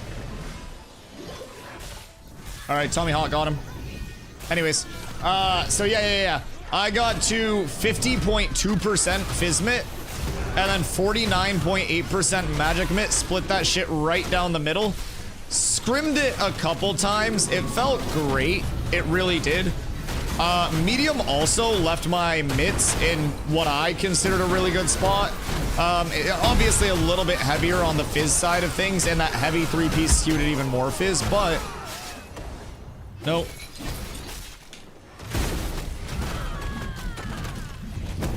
Nope. Not happening. Sorry. Sorry, supple player. That's not gonna be allowed, buddy. I simply cannot allow that shit. Brother got the tank eyes on him, man. I knew he was going for it. I was watching that man like I was Walmart asset protection. I swear to God. He was not getting shit past me, man. Pulling them into the mob pile to be ground up is evil. Listen, I still was hitting them. That's a fair chance. That is a very fair chance. Now, are the mobs on my team? Yeah, probably. Maybe the mobs do work for me.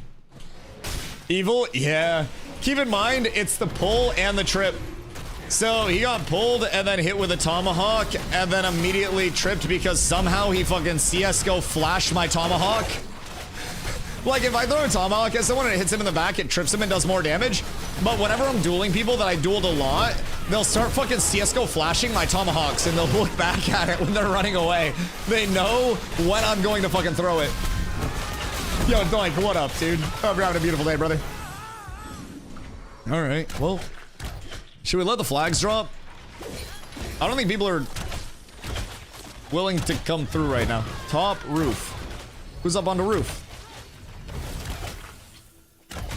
What's going on there? What the helly? Yeah, peep roof real quick. See if there's someone up there. Because if there is, I will grapple them down and kick the shit out of them if they flag up. There is content. Is he flagged? See if you can get him to flag up and then chase you into line of sight. I don't think I could uppies there. Maybe? Flagged? Okay, hold on.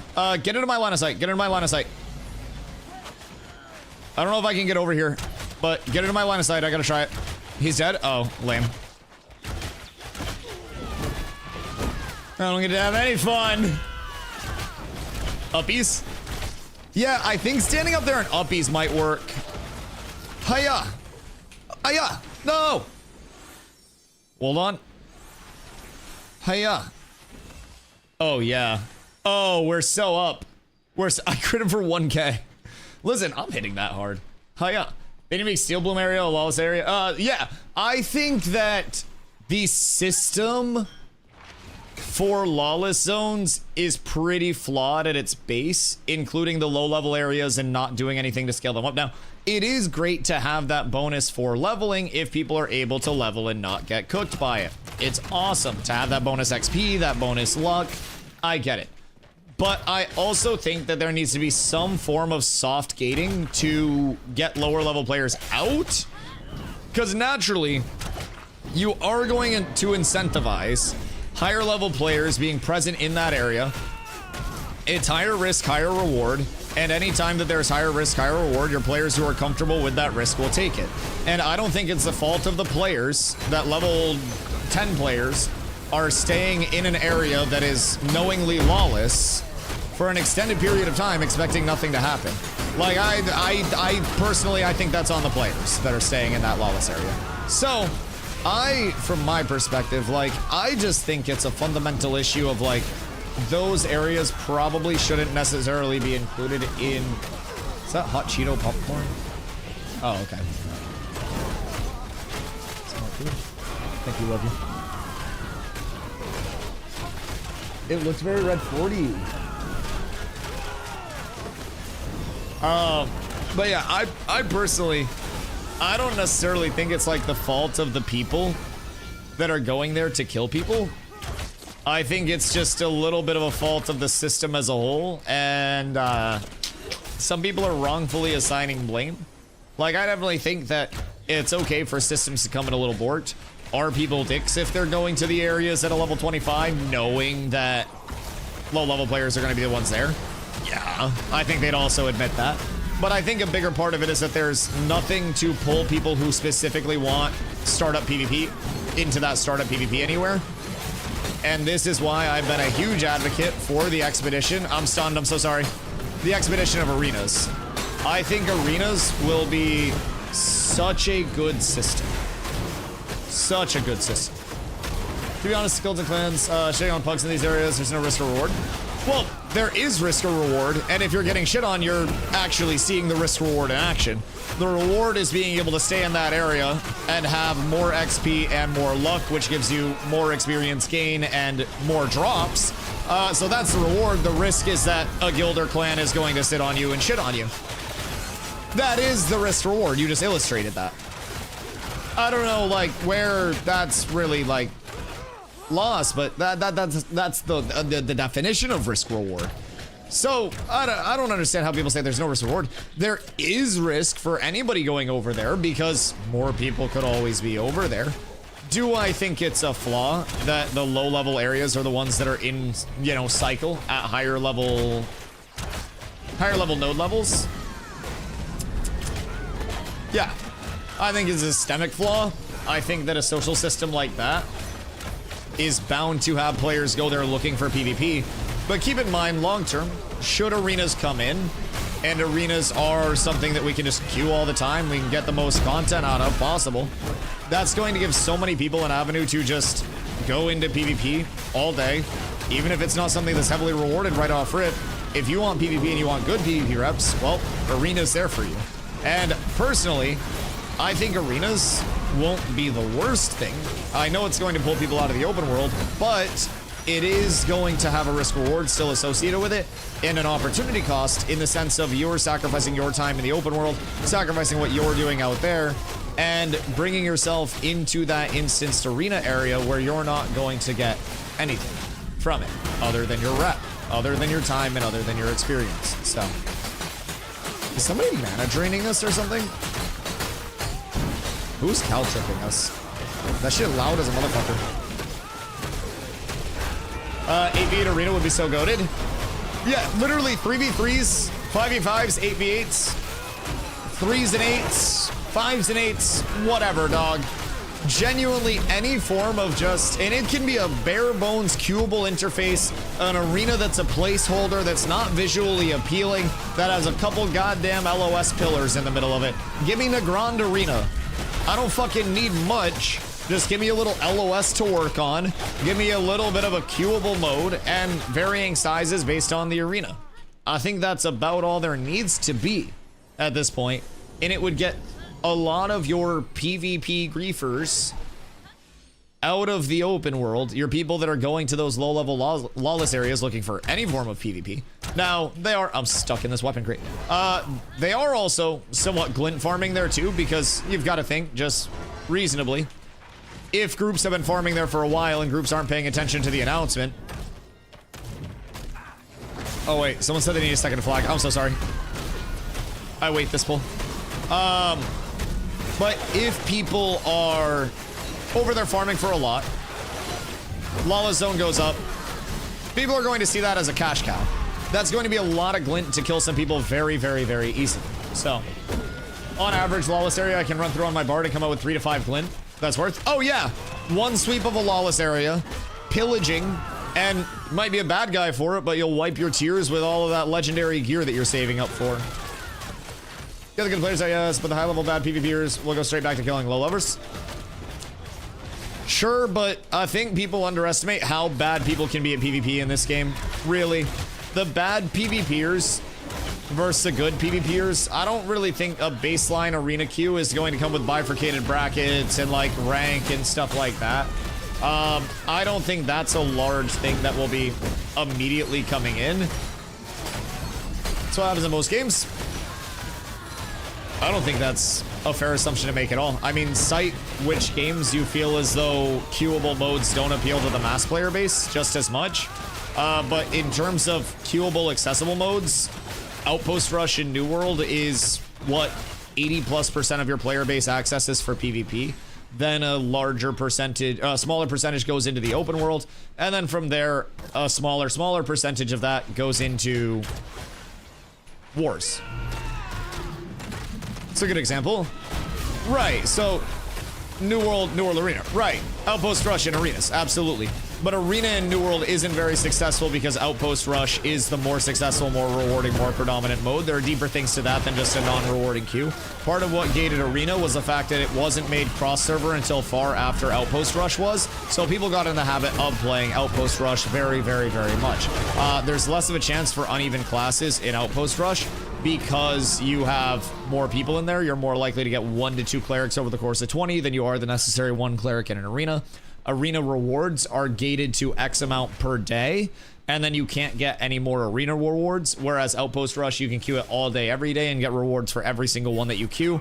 There are fundamental differences to the reward structure and like the dynamic of those modes, past just like it makes people not play arena. But keep in mind, the predominant mode in New World is Outpost Rush. Just because that's your larger team mode, that's more accessible. It's honestly what more people have played since start. When, you know, reward scaling higher, you get more PvP track experience for Outpost Rush per hour than you do arenas, even if you're losing. So, reward structure incentivizes people to play OPR a lot more.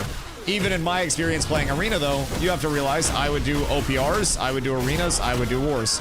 I would see a wide variety of people from, honestly, people that aren't even max level in arena. Like, people would definitely play arenas, and while you have a lot of your good players in arenas, a queuable accessible mode that people can do while they're out doing other stuff is also very beneficial to just like breaking up the monotony of the grind. And I don't want everything to go into a queuable accessible mode or anything like that, but say it's a building that we put up in a node and we have to go there to queue up for the arenas. And while we're in the node, we're like setting buy orders, or like we're playing with our market. We're going through scouring what's a good deal. We're setting processing up. We're getting our crafting going. We're going out and gathering what we wait for the queue if there is a long queue. It'll just kind of like break up the monotony of what there is to do. And I personally think that giving people something where it's a consensual PvP start is also probably the largest thing that lacks right now. Yeah, like the PvP system is a consensual PvP start, but I mean like a consensual mirrored effect. I think arenas will help massively, but I want to eliminate the problem. Oh, nothing will completely eliminate griefing in the open world. Yeah, no, I'm not fucking Gandhi. But if you can stop 75% of a problem just by adding a very low-hanging fruit mode in a bare bones instance, I don't need a reward. I don't need a leaderboard. I just want to select a size of group to fight against, and I want to fight against that size of group. Very simply put. Are you gear farming? Are you power leveling people? Right now, we're doing a little mix of both, right? So, tiny bit of gear farm, tiny bit of power level in Steel Bloom, but we are going to go do a power leveling run through soon in the Goondart for a couple of hours. And when Carla gets on, we'll be bringing her in, so that way she can get closer to 25 as well, because I've been meaning to power level her, but she's been busy with work. So, we'll get a good power level in for people. We can do 8 at a time with the power level, because I can sit outside of the group. And from there, we should be pumping. I can keep, like, I don't know, myself, a level 25 cleric and bard in my group, and we can help damage the mobs and make sure that I live. But then you guys just fill your group with as many level, 20 pluses as you possibly can. And then it's honestly, dude, it's legitimately no exaggeration, up to 2 million XP per hour. If we are just turbo pulling and we're just sitting there and people aren't dying, people have scrolls popped, it's upwards of 2 million. Now, I do have 9 more novice screen scrolls. That's 6% bonus XP. If people can get better scrolls, that's obviously preferred, but I can get some people set up with those bad boys and we don't have anything else. But XP scrolls do go up pretty hard in their scaling. Yo, what up, Radical? How you doing, my friend? I've been in New World more than a year ago, but I asked myself if I should get back with new content, 725 to 800. New World? Brother, I don't play New World anymore. Yeah, I left New World back in December. I play Ashes full time. Genuinely, like, I personally, I think New World players are just going through the stages of grief, where it's essentially like they're waiting for a launch or an update knowing it's just going to die again, but they're really hoping that update brings any form of fun. Like, everybody's just waiting for that, like, dead cat bounce back. And unfortunately, at a certain point, I think New World's going to run out of those dead cat bounces and will just be a dead cat. But I hope that I'm wrong. I hope New World does well. But I haven't played New World since, like, December-ish. I'm fully in on Ashes. I've streamed Ashes every single day since I came over, and the daily stream streak is up above 800 now. So Ashes takes a lot of the social systems that a lot of people's favorite MMOs have, honestly, and blends them in through, like, you know, a dynamic world building, very grindy, very social MMO. The systems can be seen as very rudimentary for many reasons, including the fact that we're in an alpha, and the fact that this is supposed to be more of that, you know, classic feeling MMO to a certain extent. So the systems will continue to get better throughout the, you know, throughout the remainder of the development process. But at the end of the day, this is still a very grindy, very classic feeling MMO, where you're not going to have all of the modern hand-holding, the linearity. You're not going to have new worlds, you know, 8 hours to max level, 10 hours to max level.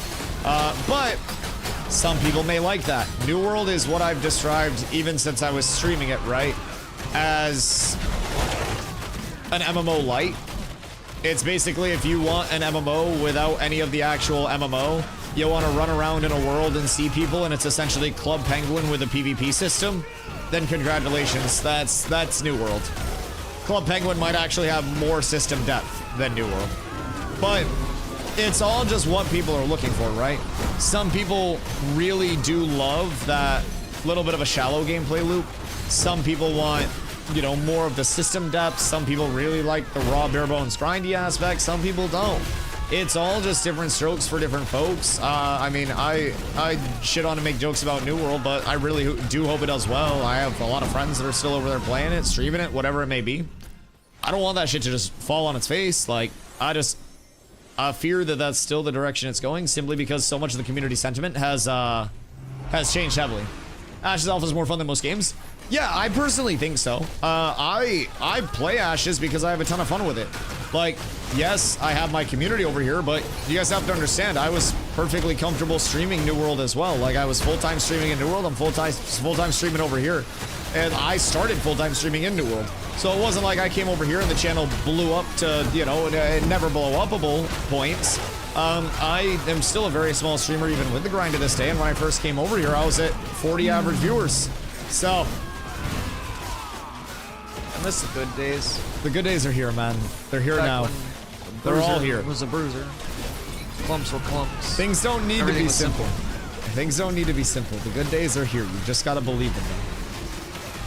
But yeah, I don't know, like, I genuinely, I stream Ashes because I have fun with it, because I like building the community, because I like being over here, providing feedback on the systems. Literally no other reason. Do I think it's the best MMO on the market right now? No. I don't think it's the most finished, the most polished. Do I have a lot of fun with it and believe in the future vision of it? And do I personally think I have more fun doing this than I would on the best MMOs on the market? Yeah, I think I have more fun over here. I've played WoW, I played 14, I played Guild Wars 2, I played a little bit of RuneScape, but like that never hit for me. You cleanse, That never you hit for grab, me. you yeet, you yeet, No, you no yacht. and you mail. No yachts. No. Nelly, what up? I hope you're having a good day. But yeah, I don't know, man. in terms of like the whole, is it worth to go back to New World for Season 10? I'm not necessarily your resident source on that. I would just tell you to keep playing Ashes. I don't even know when the Season 10 launch is. I know that we have a patch in Ashes on November 18th that's going to be a very large milestone patch that's going to bring us a lot of replayable content systems.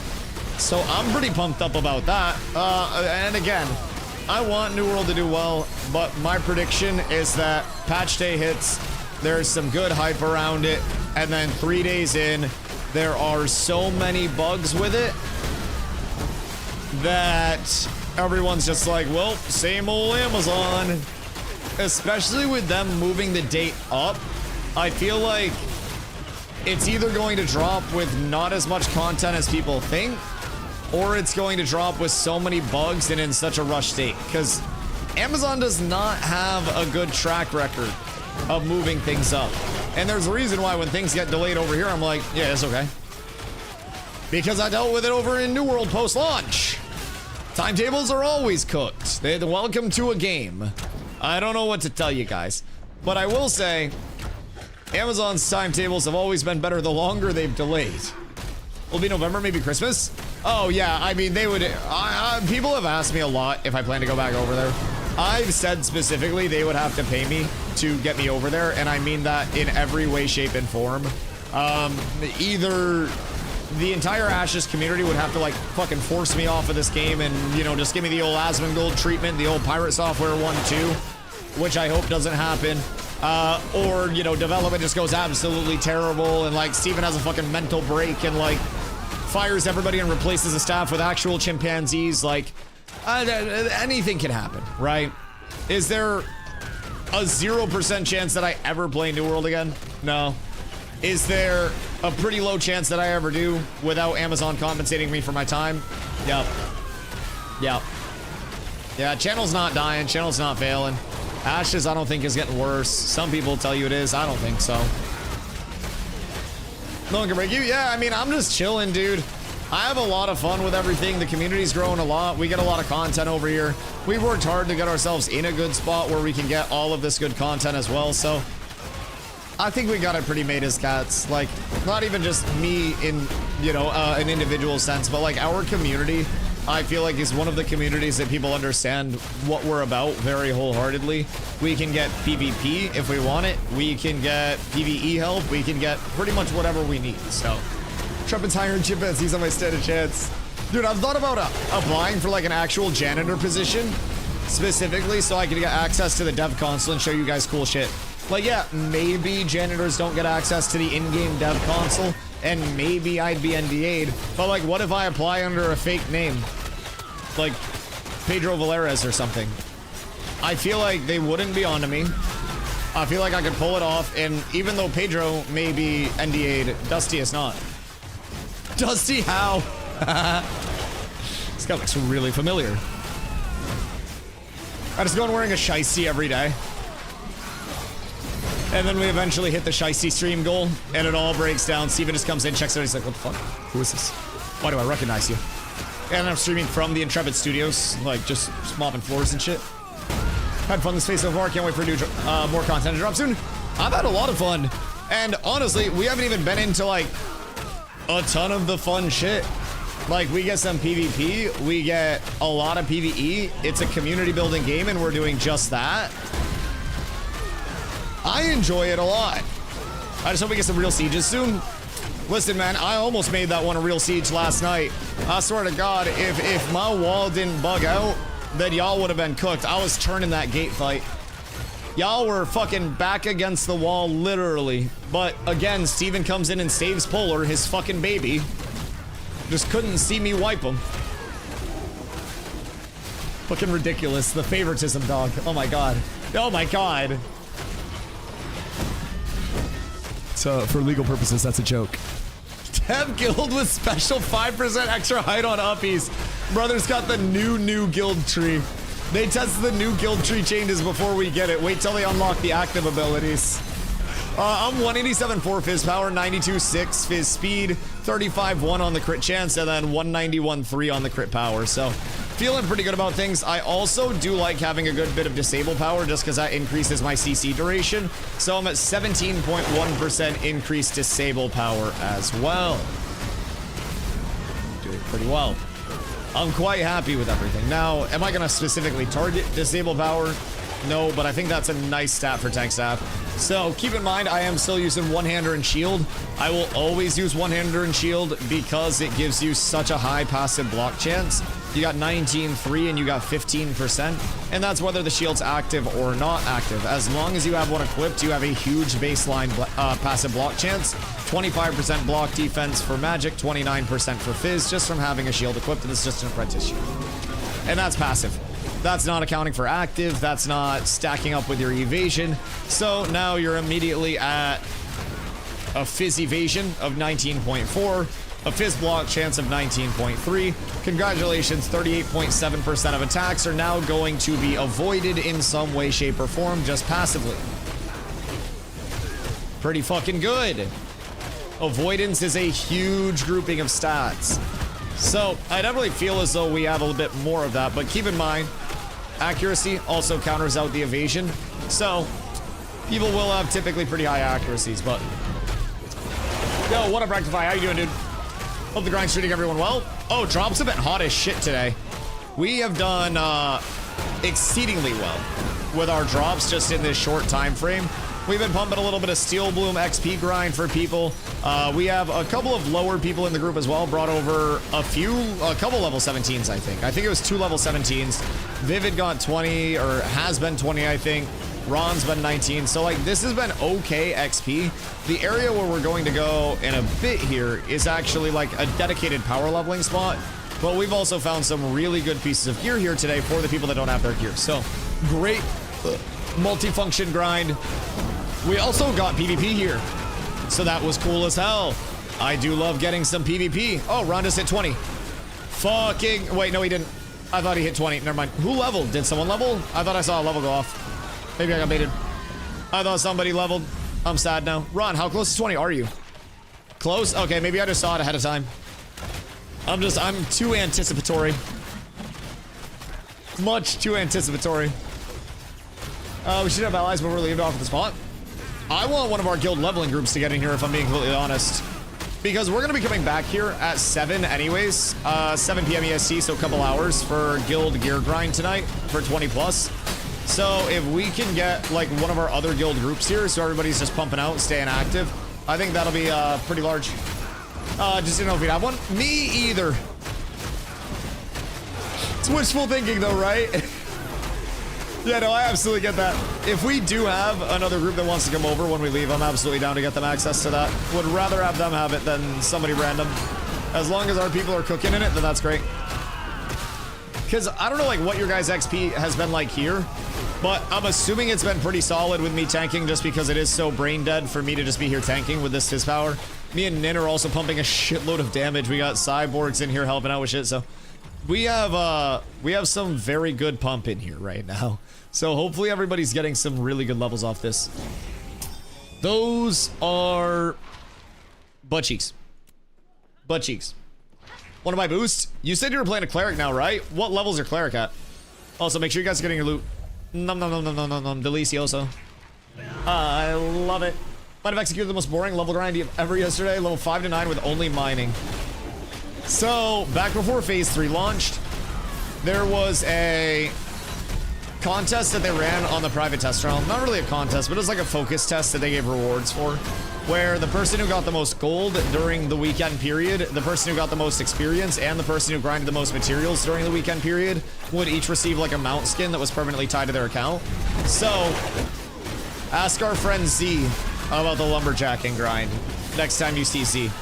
It was multiple days of no sleep, just hitting trees, running back, repairing, hitting more trees. It was a fucking degen grind. And Z won. Z got the most materials out of everybody on the private test run. So, it might be a boring grind, but believe you me, it's worth it.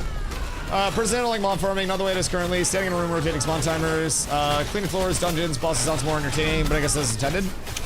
Yeah, no, I definitely get that. I think the thing about mob, like, grinding in the spot that it's at right now, too, just to be, like, devil's advocate there, mob grinding in areas like this, where it's a lot less linear of a build-out, tends to be beneficial to stand here and grind, just because you are sitting on, like you said, that populated spawn pad, you're playing on those respawns, and while it may not be, like, the most involved aspect of grinding, it is definitely the most consistent, right, and just replicatable. And I think consistency and replicatability are two big things when you're trying to, like, optimize or min-max stuff, right? So things like Befallen Forge, I think, do definitely have more potential for a linear playthrough, but that's also if you're getting it in a spot where people aren't posted up everywhere. So I think that's also part of the caveat with, like, the open world grind, right? You've kind of got to stake your claim and be like, all right, this is good. We post up here for the next little bit. And then once we get what we need to from here, we move slightly elsewhere and see if that's available or if we can fight for it. And if people are able to do that, then, like, they can succeed really well, right? If you're in Forge, you're running name mob rotations, you're running boss rotations, you're gonna get a lot of glint, you're gonna get a lot of gear drops. It's gonna be pretty solid. But I definitely agree, like, it may not be everybody's cup of tea just doing this, standing in one spot, having an LOS pull around the corner, and, like, repopulating the spawn areas. But I've tanked in a lot of games, and I will say, DPS pulling over to me and me snatching threat off of them around a corner has always been a staple of, like, how can we AoE pull the most mobs? It groups up the mobs, it makes it super easy. Even when I was playing in, you know, in WoW running those instance dungeons, we were still pulling, like, all of the mobs around a corner that we could and using LOS chokes to pull mobs and shit. Like, even in those linear instances, it just breaks down to doing this, but with more steps in between. But yeah, I mean, everyone has their definite preferences of grinding. I kind of break it down simply from my standpoint as, like, I'm gonna be hitting mobs, people, or things somewhere along the way. Oh, goddamn. Wait, that's actually kind of fucking juiced. What? Wait, so you get more fizz speed, crit defense, power, and accuracy. The power's really close. I'm gonna roll neat on that. I don't know if I want it. I did. I'm gonna see what the stats difference looks like, because that's intriguing. I haven't used a sword over a mace in a long time. But that could be worth the drop. I lose 2 power to go up pretty substantially in terms of attack speed. Strength on mace is better than power. Right, I mean, it's 115 strength on the sword too. They're equivalent strengths. So both have 115 strength. Sword has speed instead of fizz crit chance. Where, like, my fizz crit chance is already pretty high. Like, I'd be losing 2.5 crit chance. Yeah, stupid fucking mage. So the big difference is gonna be, like, whether I want the fizz crit chance or the attack speed bonus. Because as a tank, I really like to be right around 100% attack speed. Especially for PvP. It helps me get my combos off a lot better. A lot better. When somebody's tripped, if I can get to the point where I can, like, actually get another ability off, can be really nice. Oh, another steel bloom necklace. Make sure you guys are looting your shit. Then you've got the additional power rating. Oh, another Blue Mordant hood. Jesus! It's all going crazy! So, with additional attack speed bonuses, sure. I don't think I would notice that power difference much, if I'm being real. That's only a couple power difference. And then sword gives attack speed and base damage. His attack speed and base damage, though. That's the intriguing part of it. It's Fizz attack speed and base damage over pen and base damage. Fizz pen is going to be really strong for getting more damage in through stuff. Double slam did like 338, 339. And then over here it does 448 and 699. Yeah, I think I just stick with the mace. I'll be honest. I think the pen is so big. Give that steel bloom neck to Teshi in a sec. Okay, I'll give him the neck and the hat. Pause. Pause? Pause? Ooh, another fizz web. Yoink. Tank weapon. But yeah, I'll give him both of these pieces that we have over here. Zop needs bloom head. Oh, okay. We'll give Zop the bloom head then. Or I destroy it and nobody gets it to keep it fair. Wild card, baby. Where are we leading, chat? One's to destroy the helm. Accuracy, meta crit damage. That's pee pee poo poo, but good if anybody doesn't have a filler piece. No, no, no. We will not destroy it. We will not destroy it. Zop's last piece. I'll reserve an extra piece for Teshi. All right, massive. Yeah. I'll give it a Zop. I don't mind. I don't care who gets it. It's fucking dirty caster gear anyways, dog. Destroy the helm, then I can sell them mine for nice price. Very reasonable, affordable prices. I'm still getting cut in on this, right? As long as I get my portion, we're good. What are the XP totals looking like? How have my low levels been on XP since they've been here? Are you guys pumping or is this slumping? That's what I must know. Is it pump or is it slump? Because hopefully pump. The big goal is to get people 20 plus. At 20, you see what the true pump actually is. That is like pump ascended, pump reborn, pump remastered. It's pump in all the right places. Hiya. Actually, have bloom leggings, guard belt, and earrings, and 6x Nexus L.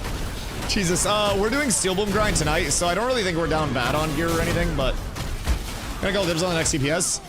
Yeah, I don't know how much longer I'll be over here for in this. Oh shoot! I don't know how much longer I'll be over here for in this one spot. I do want to go down to the tropics a little bit before the guild grind tonight and make sure that I can get some 20 plus power level out, but if we can, that would be best. Sorry if I pulled that on you. I got really low and then had to go to the other side of the mobs. I got real heckin' low. He might have even swapped me and got cooked. I don't even know. I looked beside me and there was a pile of ash. Something, heavy slash. Yeah, my bad. I got cooked by like 4 of those bad boys. I hit like a couple hundred HP at one point. And unfortunately, you hit a little less. Do you know the mob difference level for power leveling lobies?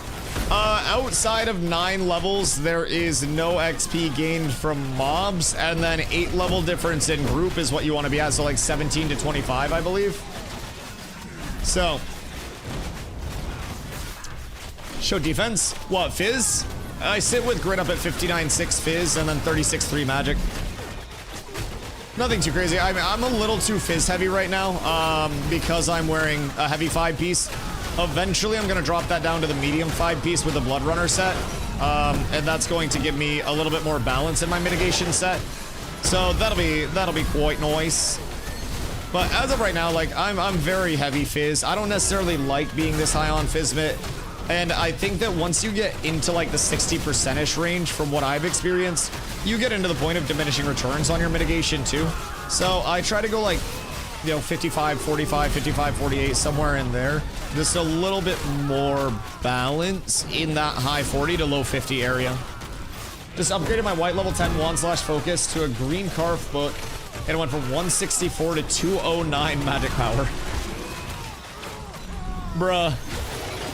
Yeah. That's gonna happen. Carf shit is the actual truth.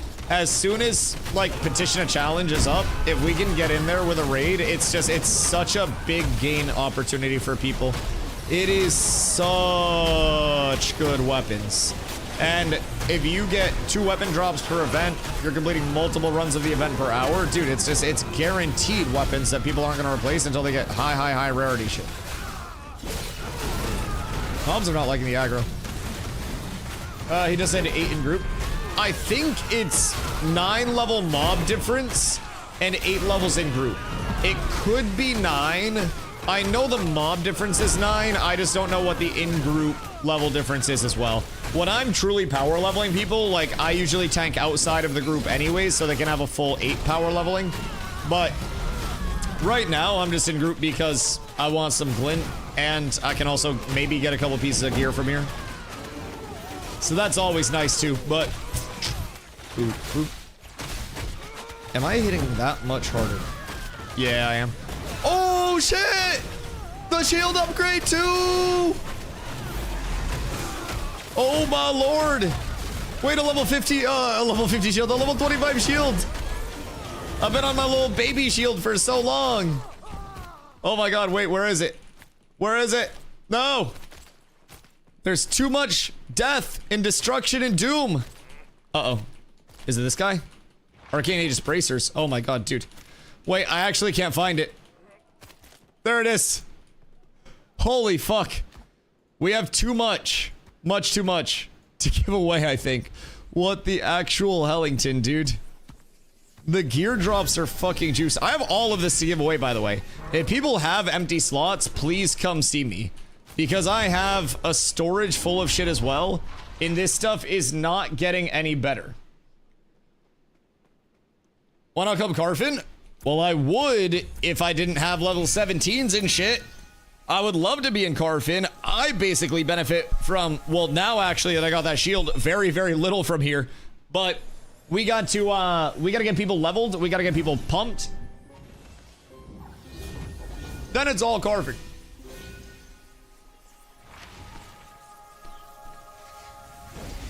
How's RMT being handled? Investigated, reported, investigated, banned type shit. So, doesn't people attack the boss and you get your rare ups every time? Sure, sure. Card event's not up yet, though. Yeah, no, I'm aware. Everybody's been telling me about the event. The event's been in since phase 2, dog. I have a YouTube video about the event. I covered the event before most guilds knew about the event. I was the first person to do it on live. So, yeah. I hit that event literally as soon as it was in the world. Gold price is insane. You should know, Polar player. Sorry, my bad, had to. My bad. Code DustyWhy on G2G.com. It's way better than code Polar. Do they change the mobs at the top where we power level last time with the zombies? Yes, so thaumaturges are now assholes, as the easiest way to describe them. So, like, thaumaturges used to be so easy because if you stacked everybody in melee range, the thaumaturges didn't really have anything else in their move kit that would be threatening, do damage, or, you know, do anything. So, stacking in melee range on a bunch of thaumaturges around a corner, you would just back them into a wall, and then they would sit there just doing an attack that did pretty much nothing. So, thaumaturges got a lifesteal buff, and I think the lifesteal still used to do something. People were saying the lifesteal was active in phase 2.5. I don't remember seeing it, and if I did see it, it was so irrelevant that it didn't really matter for shit anyways. So, like, the lifesteal buff made it so lifesteal is fucking chunking everything in existence. I don't have an intim for a second. Hold on. All right, we should be good. Sorry. I had no intim aura for just a jiffy. Just a jiffy. We're good though. Bro, I can't get anything off. Now, do I actually want to try out the sword in any extended capacity? Like, it's really not bad. 0.6 second 1438. What the fuck hit me there? Was it the pyro? The fire starter? That's less than ideal. Good morning, Papa Shambales. How are you, brother? I hope you're having a beautiful day. Maybe a little bit of an overpull there. Maybe slightly ambitious. That's okay, though. We ball. Everything is fine. Everything is awesome. Everything is cool when you're part of a team. We're going in. They're all too weak to reset now, boys. Some of them are resetting. I took too long. You can hold them there for a second without them resetting. But if you try to reset it too soon, you get kind of cooked. Oop. Oop. Is my damage differential actually that much with the mace versus the sword? That is the question. And I need to see just like base. 0.8 second cast. 0.8 second cast. I don't think it makes enough of a difference. I would like to be up around 100%. That's actually pretty big. It's a 4.3% attack speed difference just for having that on. That does seem pretty juicy. Do you Swordmaster Swiftness?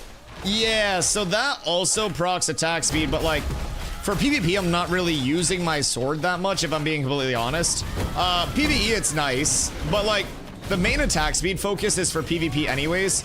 The big emphasis is that I push up around, if I push up around 100%, it gives me enough attack speed to get an additional, like, an additional ability off in my combo while someone is still on the ground. So it basically is just like +1 free action and cleans up the actual like ability hold down much more without any other buffs. I can always throw in more like, you know, more attack speed pieces. I'll get more main stats as we continue to prog and stuff like that. But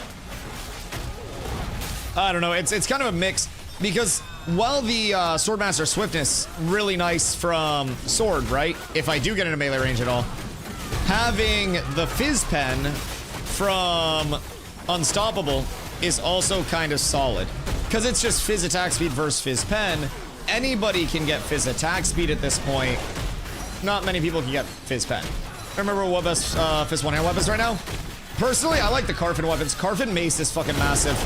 In terms of like what's best, it genuinely just breaks down to what people need to run, man. Like, if you need a little bit more attack speed and shit, you can run Sword. Like, Mace is gonna be your best coefficient for damage scaling.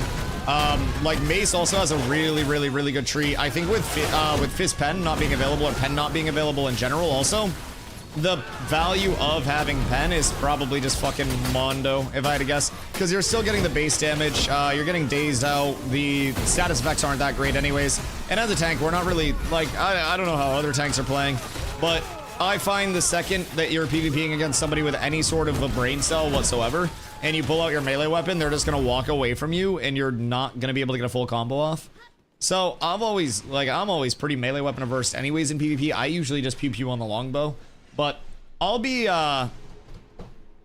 pretty set up, so 8 levels below to get XP, so this 12 can go. 12 can go where? To a level 20 plus grind? No. No. No, no, no. Level 12 goes to Oakenbane Keep. Oh. I was like, no, that's not how the math works. If you're level 12, you go to Oakenbane Keep and you don't leave until you can mimic a goblin sound spot on. If you don't sound exactly like the goblin, I don't want to fucking see you. You need to have every bit of Oakenbane Keep ingrained in your bussy before you come back to this chat. We got a lot of people that still need that Oakenbane grind too. So, get on it. You can definitely find a group ASAP. Lifesteal is active at 2.5, but it was on a single player and didn't do the same damage. Yup, no, that makes sense.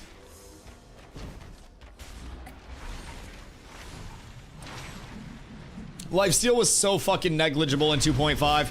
You would just stack up a metric fuckload of mobs, like all of the Thoms, and it was so easy. I live in Oak. Dude, Oaken's one of my favorite grinds on the map, unironically. I like the loot table. I like the XP per hour. Every time I'm clearing through it, I like the difficulty in clearing. Oaken's really fun. I think it's good AoE pulls early, and obviously now, like if you're leveling super early launch day, you're not going to get Oaken, but, you know, it's nice if you can get it. Is 16 too high for Oak? You could do, I don't know if they changed the Oaken, like, level spawns, but you could do it for another level or so.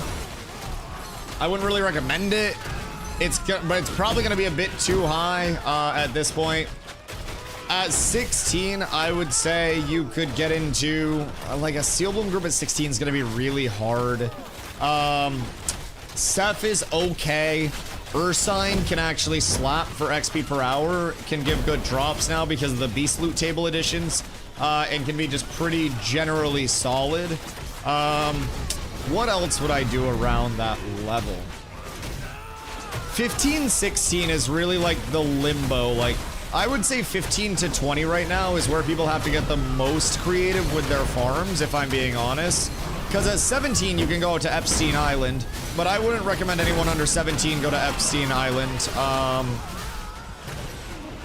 Makes it a little tough. But once you're 17, you can go there.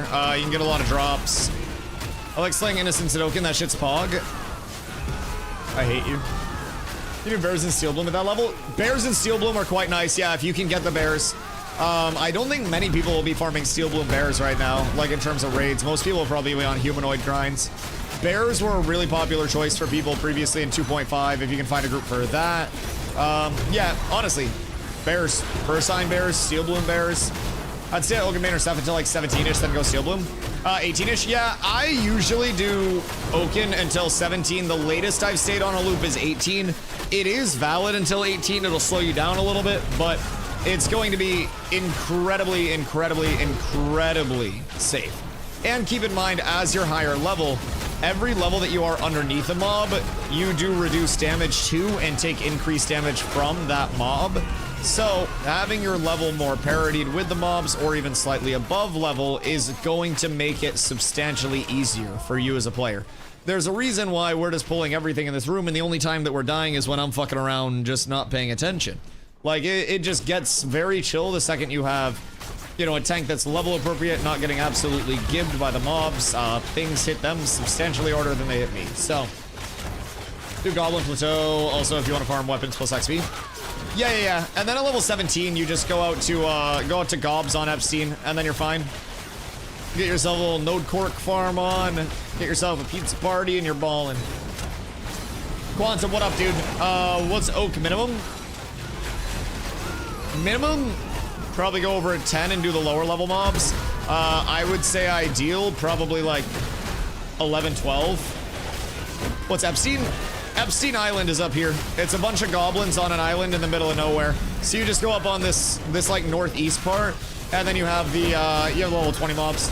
For outside 10, yeah, you could go over for 10 for the low level mobs. Get a group for like those earlier mob kills, and then as you get, you know, 12-ish, you go inside a little bit. I would say Oaken genuinely is like 10 to 16 hyper chamber if you can get it. It's really good. I would avoid Highway, like I don't like Highwayman Hills that much. Some people really fuck with Highwayman Hills. I don't. I think Highwayman Hills has, I think Highwayman Hills has a lot of risk to it that's not necessarily all worth it all the time. And sometimes the payoff just isn't that great. Loot tables can be solid. If you get a good grind spot, it can be awesome. But I think more groups will go over to Highwayman Hills and just end up sad, especially with it being in that rotating Lawless area right now.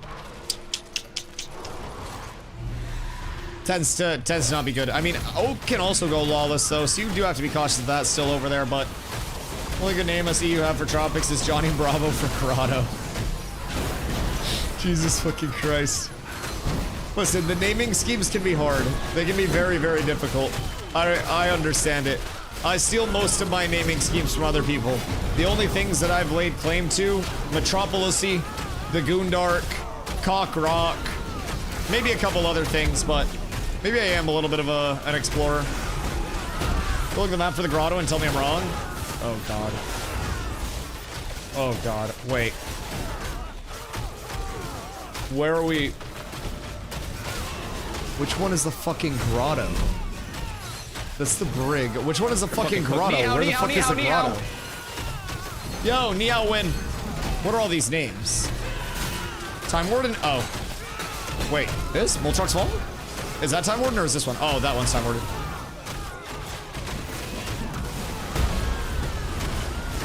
Okay, it kind of does. It kind of does. It looks very Johnny Bravo-y. Is it bad that I know the entire Tropics rotation, but I don't know what caster shit drops where because caster gear doesn't matter? It doesn't. The loot tables on the islands out there, like Lighthouse and Ruins, not good or just not geared enough yet. I would assume the trash loot tables are pretty good, but named mob armor drops got substantially devalued. Ooh, that's pretty cool. Substantially devalued. With all of the incentivization now being on set bonuses for late game and that new method of gearing, pieces like Dunmore Helm, those not being a part of any active set, not stacking those multiple bonuses all at once, definitely tends to devalue it and make it a little bit harder for those things to remain valid. From that stance though, like, you do still have accessories. You still have, whoa! Uh-oh. You still have accessories. You still have, like, named mob items, jewelry, like weapons, jewelry, all that stuff.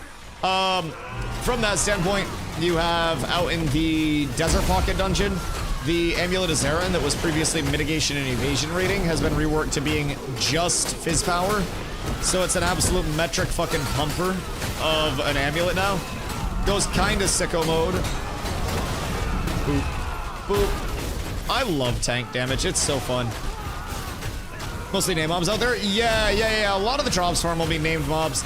And I feel like named mobs just got pretty cooked overall. Now, you do still have, like, at Lighthouse where the Dunmore Helm drops, you do still have a weapon drop. I think the one that drops out there is probably still solid.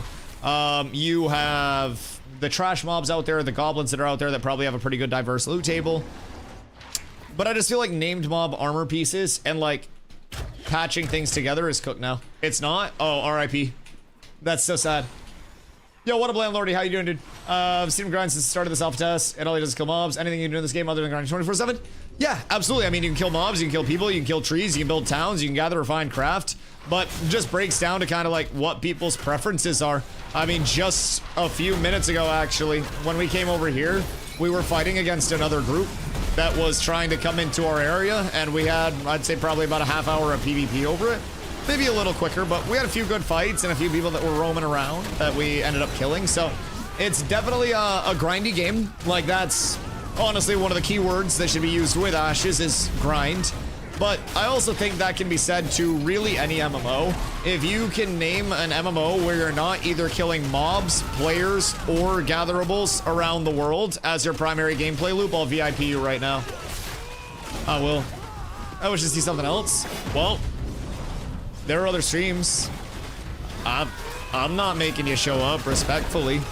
I do what is best for my gameplay loop and my community, whether that is, you know, us having the crafters in place that I don't have to craft. So I spend my time power leveling people, I spend time getting people their gear sets and tanking mobs, as finding a high level tank for a group can be really difficult. So I tend to spend a lot of my time doubling back and helping the community outside of just, you know, doing the entirety of the loop. And that can definitely make it so people see a little less on this side of things. I'm not going the full crafting route. I'm not really carrying the boats in that regard. I give our crafters some money here and there and say, I hope this helps. So, I mean, people will always look for different stuff depending on what your personal preference with games are. But at the end of the day, I think every MMO, like I said, it's gonna be hitting mobs, hitting people, or hitting resources, or sitting in a town, so. Thing is, every Ashes streamer's grinding, I'm not lying. Well, yeah, that's MMOs. So, my challenge for you, and it's a friendly challenge, not like an ego chow. My challenge for you is to find an MMO where you don't have a majority of your streamers that are playing on a higher level doing something. Like what, respectfully, what else is there to do in MMOs other than hitting mobs, hitting people, or hitting gatherable resources? And I mean that not as in like, whoops, I wasn't paying attention. I mean that not as in like, you know, your completely crazy thing. But I feel as though the core basis of what MMOs are is grind, right? At the end of the day, I think that's just kind of like the genre itself. Cabals and Dungeons PvP? Well, you ignored when I said we had PvP a few minutes ago. So I don't know how long you've been here for today, but I just let you know that we fought over this spot for about 30 minutes. PvP happens quite frequently as well. We PvP pretty much any chance we get. We usually see PvP every single day. We run organized guild scrims as well. We do guild versus guild wars, node wars. We'll be doing sieges over here. There will be a lot, but you also have to remember that in MMOs, if the max level is 25, and this group has 17s, 18s, 19s, 20s, and 21s, then we may not be able to get this exact group into PvP, but me going back and doing this allows us to PvP more and with more people. So with MMOs, we're on a fresh server right now, right? So this came out about 2 weeks ago, right around there. So while no, totally. I'm not taking it like that either. Don't worry. Chat's sometimes defensive. But yeah, so like, in terms of the server structure right now, it's very get people leveled, get people geared, get people ahead of the curve so that way you can do the PvP and the fun stuff. we still get a lot of the open world PvP and fun stuff out there. We're also going to be leveling Kaltorum, the node up in the anvils that we want to post up at. We've had people doing that. We've had people gathering, refining, crafting. Yeah, open up trade. We have people in the community doing quite literally everything within cats. Lan, thank you for the follow. It's just like not necessarily my cup of tea to be in that crafting route. So I would rather do what I can to actually, you know, help the community in a meaningful way before I just turn brain off in PvP, right? So once everybody's geared, we're going to be running around and yes, we'll still be gearing. We'll still be trying to get more better gear. But once everybody's level 25, once everybody's good to go, that means that we can actually PvP without everybody getting one-shotted, everybody being the lowest level, you know, everybody being at a substantial disadvantage. So just keep that in mind with most MMOs, right? It is genuinely incredibly grindy in the base sense, and what you'll see a lot of people doing is either grinding to catch up to the curve or grinding to keep their people ahead of the curve. So in my stance, I've got pretty much every piece of gear that I could probably get from this area. I'm sitting at 188.3 fizz power. Like, I'm pretty capped out for what Steel Bloom's going to provide me. I could get higher if I put on Steel Bloom legs instead of Blood Runner, but Blood Runner are better legs in the long term, so then we move to Carf. So there are also... There are also a few different stages of progression right now for the grind, too. So, essentially, like, Steel Bloom tends to be where people will start out in their, like, you know, pre-raid bis, so to say. This will be where you're going, and this is basically a dungeon. It does have named mobs present. It's got different areas to grind, but we choose this because it's a very high population of spawns, very good level range of spawns, and presents everything that we need. So we try to use Steel Bloom as like what we call blanket gearing here, and that's because it has such a good variety of a loot table, right? You've got all of this that can drop here. You've got level 20 weapons. You've got high-end level 10 stuff. So it really is like a piñata to a certain extent. So getting these high value areas and just having somebody there all the time is fucking huge. You can farm up drops and sell them. You can farm up drops and hand them down to your community. You can level people in these spots, right? So what I tend to do, and just like what I tend to enjoy to do, is help people grind. The grind can be a very boring thing for a lot of people, but I try to A, make that a little bit more watchable by, you know, engaging with the community in the way that I do, and B, make that a little bit more tolerable for people that are playing it and help alleviate some of that, since I'm unemployed and we have some people that are also trying to grind up while having a job and a family and stuff like that. I don't have those responsibilities. So I just try to help people, you know, in the community with what I can. If my strength were crafting, then I'd be crafting a lot. Also, careful on pulls for a sec. We don't have Nin. Nin had to go repair. That was instant. Did you get gimped by something? Less than ideal, if so. Well, yeah, so like, if I was, you know, crafting extraordinaire, you'd see me spending a lot of my time, instead of mob grinding, going around hitting trees, hitting gatherables, processing those, and trying to coordinate the crafting front with the entire community, right? So it all just breaks down to like the gameplay loop and what people are doing. There is a lot that you can do in Ashes. It's just I like grinding. Not everybody does, but I enjoy it, so that's what I choose to do. And that's a freedom that Ashes provides you, I think, which is actually one of the strong points of Ashes. It gives you the opportunity to do really what you want to do. That's what I'm doing. I love the crafting. Yeah, I mean, crafting is, again, one of those systems that everything's an alpha. Nothing's going to be in a fully finished, fully polished spot right now. Everything's going to change. But we have a lot of people that really do love the crafting loop that are very engaged on that side, and it also takes this side of things to help the crafters because they need money to come from there. So, why is early game so shit in this game? Especially gearing, not to mention crafting is a pain. Did you come into the game solo? I have a couple of questions. Kill it over on YouTube. If you came in solo, that's probably going to be the reaction that most solo players have, especially once you're outside of the first time user experience. Ashes is very much advertised as like not the most solo friendly thing in the world, right? It is supposed to very much be a massive multiplayer MMO where community is incentivized, multiplayer, everything is incentivized, right? So like Soloing is honestly, it's meant to feel like that. If you were soloing in Ashes, it's like the curmudgeon-y old man that walks around going, oh, fuck this, oh, fuck that, fuck you. Like, you can play the game, but you're gonna be fucking grumpy about it, right?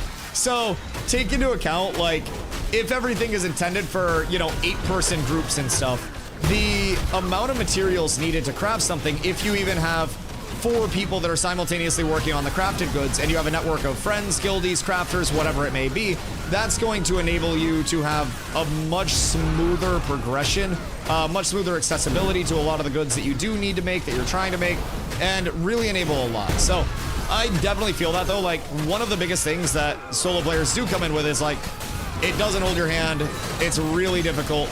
But I also think to a certain extent that's part of the appeal, right? It makes doing stuff like this more rewarding.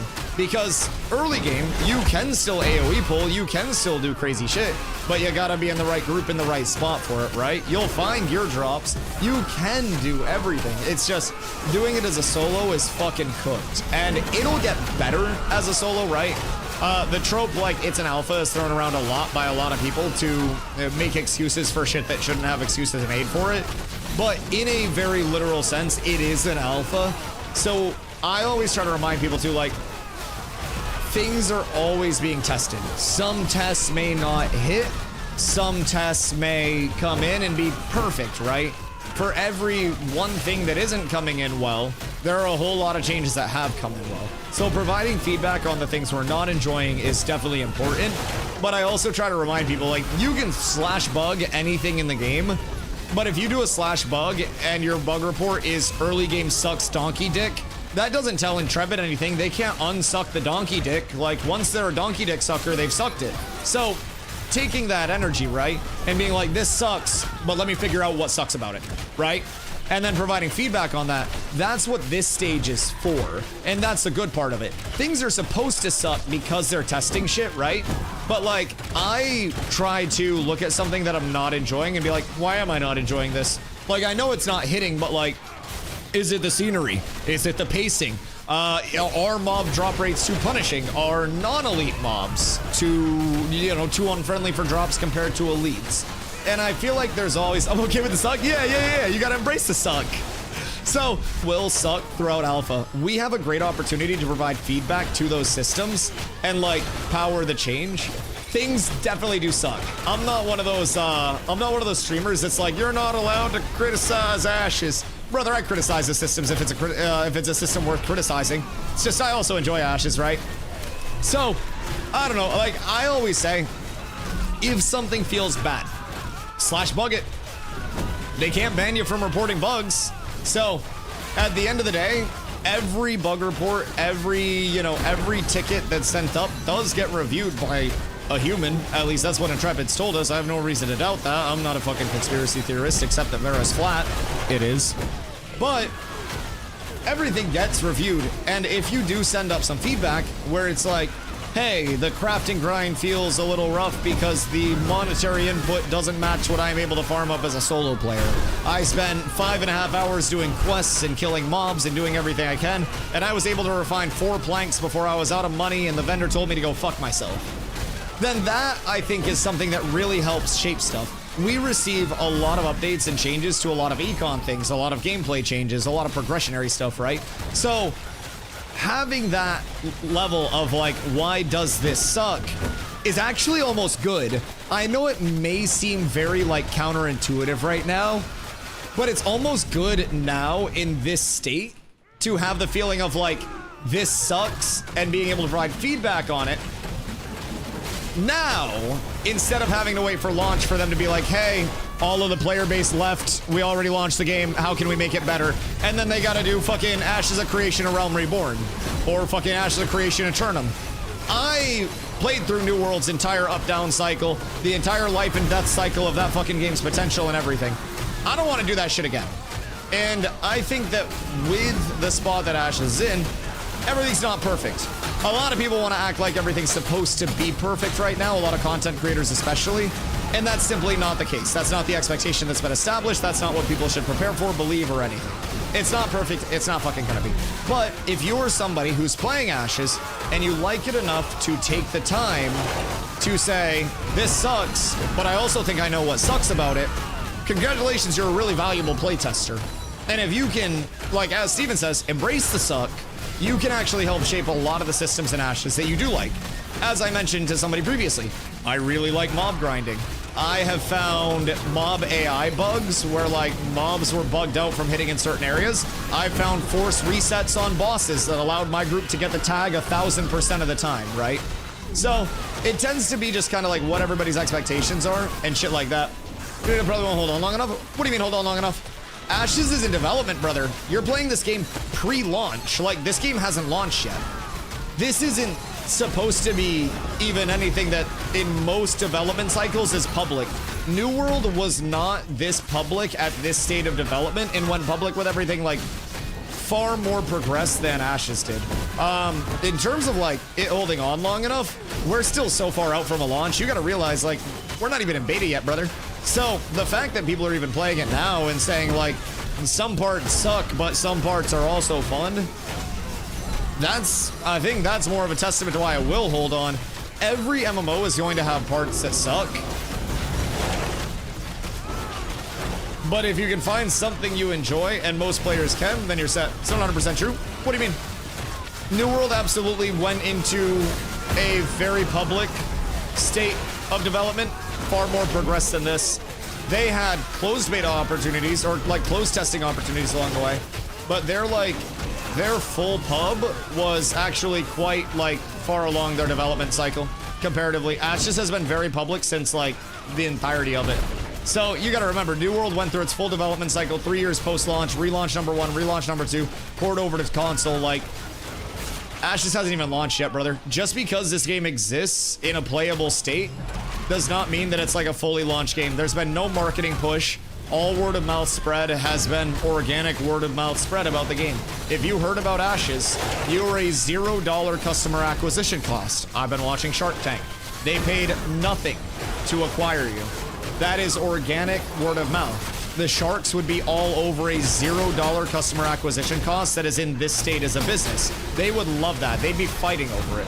So, looking at that, once they actually do have a customer acquisition cost where they're investing in marketing pushes and they are saying it costs us this much to get somebody to try out the game, we have to remember that the cost of player entry is going to be extremely low, the COPE, cost of player entry. So it's $100 right now. Cost of player entry for an alpha at $100 tends to be incredibly high. That's where the 90-day refund period comes in. Past that, cost of player entry, the COPE on launch, is $15 a month. No box cost, no DLC cost. New World on launch at its 991,000 concurrent players, whatever it may have been, was more than that. It was double that, if I remember correctly, at a $30 COPE. So, keeping that in mind, that's also another strong point for Ashes when it does launch. People say it's too expensive now. I agree. For most players, it probably is. For most people that haven't followed Ashes very closely, $100 is probably a turn-off point. It's a good thing that player acquisition is not the emphasis right now, because if it was, they'd be paying for marketing, sponsored streams, they'd be putting out ads, they'd be doing a whole hell of a lot more than just tweeting out, hey, we got new shit coming soon. So, organic free marketing versus paid marketing and stuff like that, it's massive. Legacy quest to teach you systems versus going to kill goblins. So, I mean, that's supposed to be the long-term, like, use of the first-time user experience, though. Consider that, like, the first-time user experience since December and before that has come a very long way and will continue to come a very long way, and it's definitely gotten better. We're also going to have 4 different areas with 4 unique first-time user experiences. So, like, that'll come along. I think that's a big thing. In terms of saying parts of the game are fun, but these systems aren't quite there yet, well, that's Ashes. No system in Ashes, even the ones you think are fun, are being marketed as a finished system. Nothing's being marketed as this is polished, this is ready to go, this is a live service ready product. Everyone just says, hey, yo, this should be cooked, dog, but have fun if you have fun, right? And again, if there are systems that you're like, hey, this isn't hitting for me, that's where if you're down to stay in playtesting, they're like, hey, please provide the feedback, we're here for it, we hear you, we hear your complaints, and we want to deal with them. If people are down to stay. But they're also not like, Oh my god, the game will not launch if every player doesn't stay. Player retention is everything. Like, we've got to get as many people in, sell as many copies as possible. Like, that's not their approach. They literally just tell people, if you want to be here testing and you want to help shape the systems, brother, doors open. But if you want to leave the doors also open, like, they're not trying to force anybody to be here. They're not trying to, you know, put a fucking, you know, lipstick on a pig and be like, hey, we're 2 weeks pre-launch. Everybody get in, now's the time. Like, they say shit's janky. They say some of the systems suck. Some of the systems do suck. Hey, how many of my animal husbanders are really loving the super engaging hunting system where you go up and pet something to death? I bet Steven, if he were in here, would be like, yeah, dog, that system's booty, but it works. It's called the lowest common denominator. It's the lowest functioning form of something, right? You get something in a functional state, and then you improve upon that. I love the milking system. I would too if I was more involved with it as not the... Anyways, we'll get past that. Anyways, Dusty harvestable out in the world when? Anyways. I actually kind of want to grab that for when I switch out my Rosarian Guard stuff, but I should probably keep 2 pieces for now. Just freaking excited to get the animal. I didn't mean to kill it. My pets. Yo, Ben, thank you for the follow. I appreciate you. But yeah, I don't know, man. I think that because Intrepid is so realistic about things, I think that also helps temper my expectations. If they were trying to Path of Exile 2 our shit, where they're like, hey, more than 50% of the game's missing, but we're launching in 6 months, I'd literally look at them and be like, you go fuck yourselves. Believe me, I have no problem leaving games. You can see my Twitch tracker history. I've streamed a lot of games. I have no problem leaving something if I'm not having fun with it, if I don't believe in the developers, if whatever. The only problem is I'm really having fun and I really believe in the developers.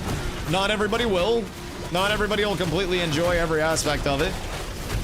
Not everybody enjoys getting up and feeding pigeons each morning. But I'll tell you what, I had about 20 pigeons and a squirrel outside eating sunflower seed today, and I was yapping up a storm with them. The pigeons don't get scared when I walk amongst them anymore. So, different people enjoy different things. I'm having a lot of fun over here. I'm having a lot of fun growing the community, watching the game grow, watching the world grow, hitting these mobs and helping people out. It's fun. It's very fun. It's not going to be fun for everybody. Not every system is the most fun, the most polished.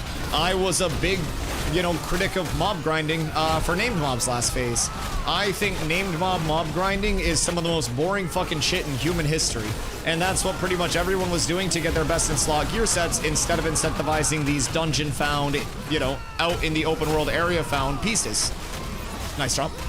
So, now that we're actually putting together full sets, now that we're not just piecing together a bunch of like hodgepodge, you know, best in slot stat pieces, it's not just standing on one, you know, mob spawn pad for 20 minutes, hoping you get the tag, missing the tag, and then standing there for 20 more minutes.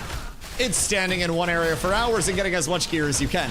But at least you're actively fighting and playing the game during this time. For me, combat's combat. I'm tanking mobs. I don't care if I'm running around tanking mobs. I don't care if I'm chilling here, so... Another problem I had was how some crafting professions, gathering process and crafting are easier than others. What do you mean by easier than others?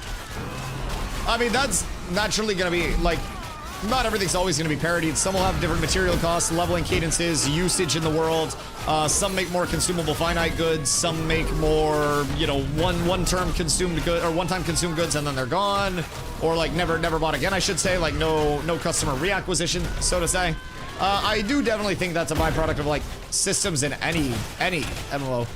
There are always going to be like your profitable gathering, crafting, refining systems. They're always going to be your, you know, your more sinks. They're going to be your conditional ones. If you're an animal husbandrist and you're getting fed mounts as soon as Journeyman comes out, you're going to make a lot of money off of those mounts selling them. If you are trying to sell mounts that are Journeyman 3 weeks after Journeyman came out, well, congratulations, you're going to struggle to make money. I think, like, that's also, like, difficulty of gathering, refining, crafting systems, every bit of gathering, refining, crafting systems, material input, quantity output, XP gain. All of that, in my opinion, is pretty, you know, ongoing. Finding a weaponsmithing is way easier than, let's say, leatherworking.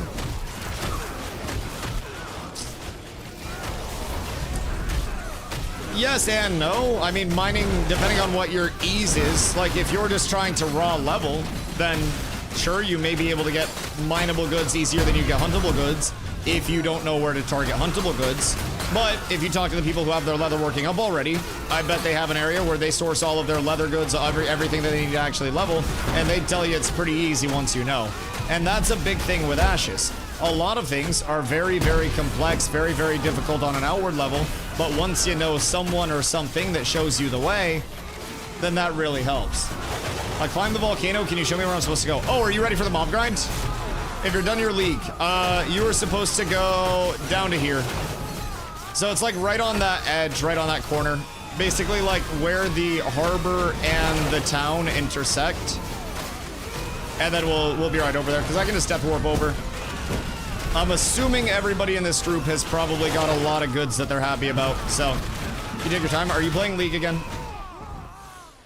Where's your home Ember Spring set to, by the way? Do you have one?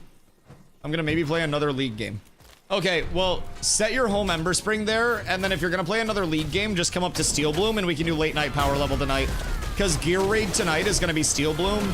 So come here so you can pop into the Gear Raid and then set your home Ember Spring. Make sure it's gold on the map, like double interact with it to either Hakriba or up at the harbor. And then you can just death warp back after Steel Bloom and then we'll power level. Should be easy. I'm not running back up there. So lazy. Where's your home Ember Spring? Is it up here? Because you could always just death warp back up here, and then you could always auto follow me or somebody back down after they can't death warp down. Either way. Yeah, I mean, it's like a 40-minute run. Yes, that's an accurate time frame. Yes. That's why I have people set their home Ember Spring. So that way they don't get cooked there. That's an indication of a bad system. What, something that requires knowledge to succeed in? I don't think that's true at all. I also like to just sometimes give chat this reminder. When I was a young lad, my dad always told me, if you can't do it better yourself, then shut the fuck up about it. And I couldn't make a game myself, so I'm gonna shut the fuck up and provide feedback on the systems that they give me, not try to make my own systems. Like that, and that's like tough love, but I think everybody needs to have that echo throughout their head. Could I do it better? Could I make this game better? Could I make these systems better? If so, Intrepid Studios is always hiring. You can go to intrepidstudios.com and you're able to, you know, apply for any jobs there. They have a general application that if you think you're qualified, you can throw in your CV, your resume, and you're good to go. If you don't think that you can make a game better, then there are two options. We can either provide feedback on the systems that we have currently, or we can find a game that has the systems that we like. Either way, Steven's not gonna lose sleep. If I, you, or anybody else leaves this game, the game goes on. Every streamer can leave right now. Everyone else in the directory, they get whole new streamers. They've gone through waves of streamers before me. There'll probably be larger streamers that come in after me, in between me, whatever it may be. But keeping that in mind, like, we gotta remember, literally everything in Ashes is just one game. This is not the only game that exists. This is not the only thing that people can play. This is just one game that's out there in a sea of games. And if somebody's not just immediately vibing with it, then don't force it. There are so many good ways to spend your time. Hollow Knight just came out. If people are looking for something to do, I've heard Hollow Knight's fucking Insano style. Play some Hollow Knight. Wait for a couple updates to come over here and see if it's better. I don't know, man. I don't know if that's just kind of like a jaded vibe these days. But I feel like people should just feel more free to do whatever they want. Feel for this week? Yeah. A lot of good game drops, man. I don't expect everybody to stay in Ashes. I don't expect everybody to shut out the outside gaming world for Ashes. I choose to because I just really like Ashes. But like, I don't think that should be, you know, the expectation for anybody that's normal or mentally sane. I think most players will probably hit points of burnout on Ashes here and there, just for perspective. I think that's reasonable. But I also think people have to realize, like, the systems are built out in a way that it fits the core vision of the game. And we either like or dislike those systems, but just because we dislike how a system currently feels does not inherently mean that it's piss poor system design, because we also don't know the entirety of the system design. you can't immediately just grab a glass and have it filled up with water. You've got to tangibly put that water in little bit by little bit. Glasses can fill at different rates, but they do still have to fill regardless. And a lot of our systems right now are the unfilled glasses of water. And if you ask for a glass of water and somebody brings you a quarter full glass, you're gonna be like, where's the rest of my water? I get it. But keep in mind, Intrepid's also establishing the standards of like, hey, I'm going to bring you a quarter glass of water. If you like it, drink it. If you don't, don't. But the water will keep filling up more over time. It's good that they change systems frequently. Yes, I agree. Especially in development. Yeah, I think it is, by and large, unequivocally the best time for systems to suck, to be good. And one thing I try to say a lot to people is don't get too attached to the things you really like. And don't hold the things that you dislike too against ashes in this state. Because everything will change. Everything. The things you like, the movement system you really held near and dear, that everybody, you know, was split on whether it was good or bad, that'll change. The movement system you don't like, that'll change. The crafting system you liked or disliked, that'll also change. Everything will change. Everything is fluid, everything is evolving, dynamic, always. To be honest, we're lucky to even see a game in the state. And honestly, have it be fun at all. Like, at all. If I died right now, I'd spawn at Seth. I mean, that's not the worst. That saves you like 30 minutes of running. Realistically. And then after the grind, because we'll be in Steel Bloom grinding and getting gear for a couple hours. That'll go till 9. Then we auction. Then we can... Ooh! Then we can have somebody basically like bring you back down and run you back down to the actual grind area. So you can do whatever you want, but Steel Bloom will get you really good gear, and then power level will get you to 20 super quick. So either way. Ooh. That's not a bad find, dude. It's not 20 gear, but it's a weapon. And weapons are nice for people that don't have them. Amazing base to build that game on. Yeah, absolutely. And we got to remember that that's exactly what this is. It is the foundation on which Ashes will be constructed, you know, higher and higher. And if you don't have a good foundation to build shit on, then it's going to be rough. And I think that, you know, while the building may not be built up to everybody's time expectations, sometimes you do genuinely have to take your time. Especially if it's your first building ever, you want to make sure that you don't fuck up that foundation. You got to make that foundation from scratch. You got to find your aggregate that you want to use, or whatever. Any of that shit. I'm not even at the harbor yet. Where are you? I mean, if you have one Ember Spring, then you're set. Like, all you need is either MB. And if you do, like, you can stay there if you want to. And then we can just come down after Steel Bloom and power level you if you don't, like, care about the Steel Bloom gearing. That'll be at, like, 9. At this point, like, if we had people run all the way down there and stuff, then we'd have to run back up a half hour later as soon as we got there. So at this point, probably sit here, do the guild raid, and then once the guild raid's done, just late night power level sesh. So, like, if you want to stay there, you can. I don't think it's the end of the world. Missing one day of Steel Bloom loop, not going to be the end of it. If it's a whole lot of running that you don't want to do right now, and the power leveling grind is going to be omega quick.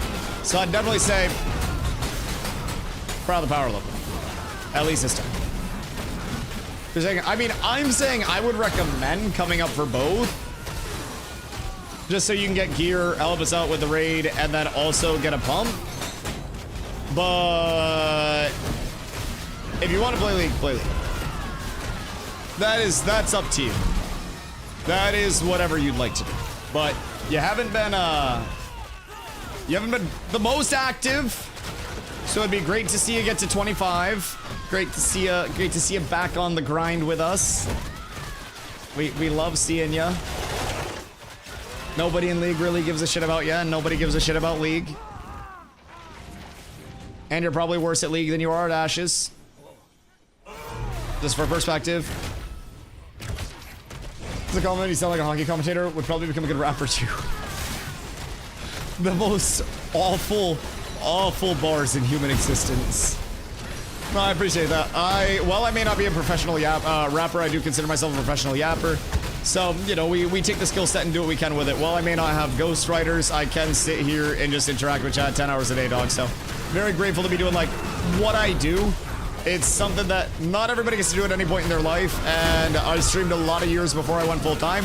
So now being able to do it full-time and just hang out with chat is, it's a fucking blessing, dog. So, very, very, very thankful. And again, I literally have had streams where I talked until I lost my voice. I gotta keep the throat coat tea like on hand at all times or I'm cooked.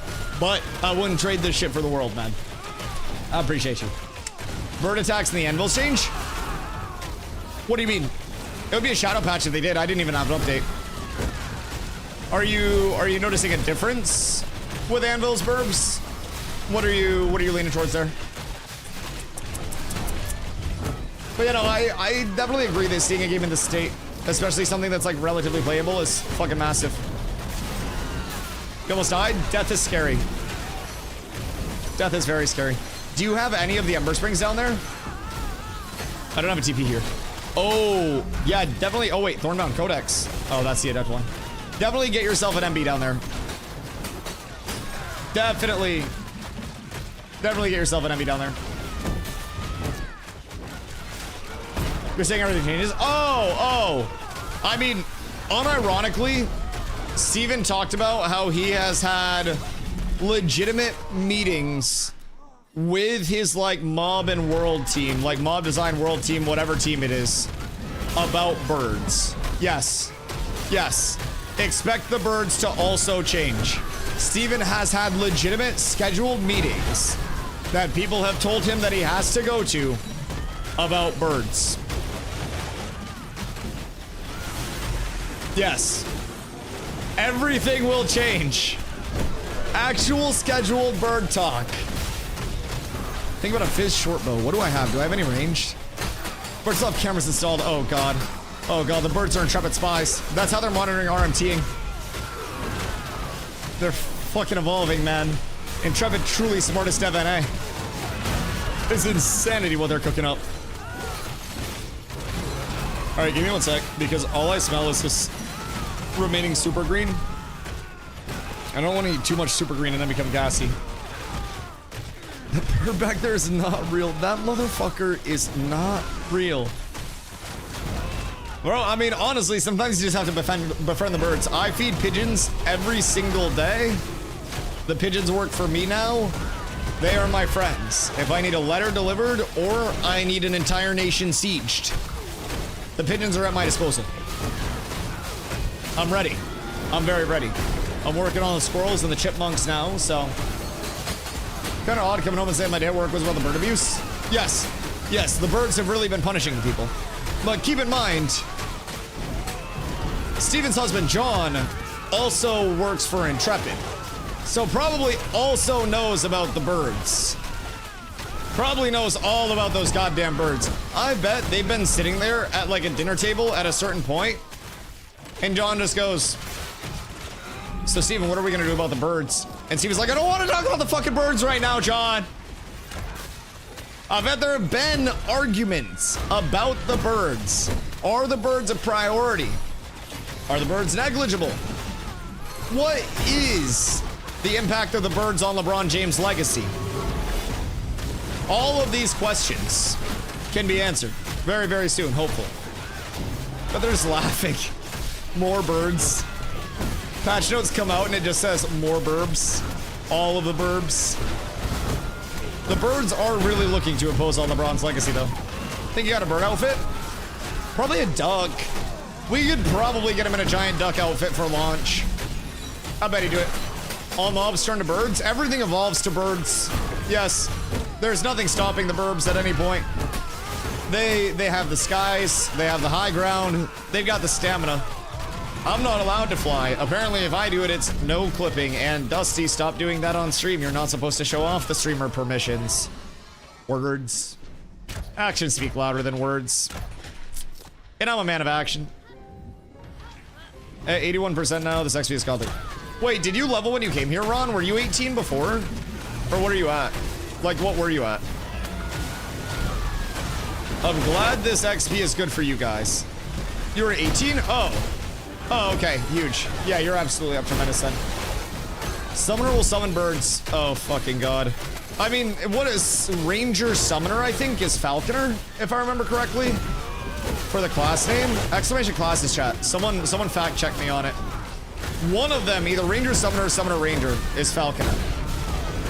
GG, I hate my life. Oh no. Did you die? Did you not have an Ember Spring? What do you mean you couldn't? Where did you die? Oh no. It's okay. Come back up to Steel Bloom and then I'll run you back down. You can just auto follow me on the run back down. There was none. Bruh. I'm good. No, don't go fucking play League for 6 hours. Just come up to Steel Bloom for the raid. You AFKing more this phase is not good. Last phase, actually phase 2, I was told Dusty I'm gonna play more 2.5. Phase 2.5, I was told Dusty I'm gonna play more P3. I'd like to have the goon on the grind.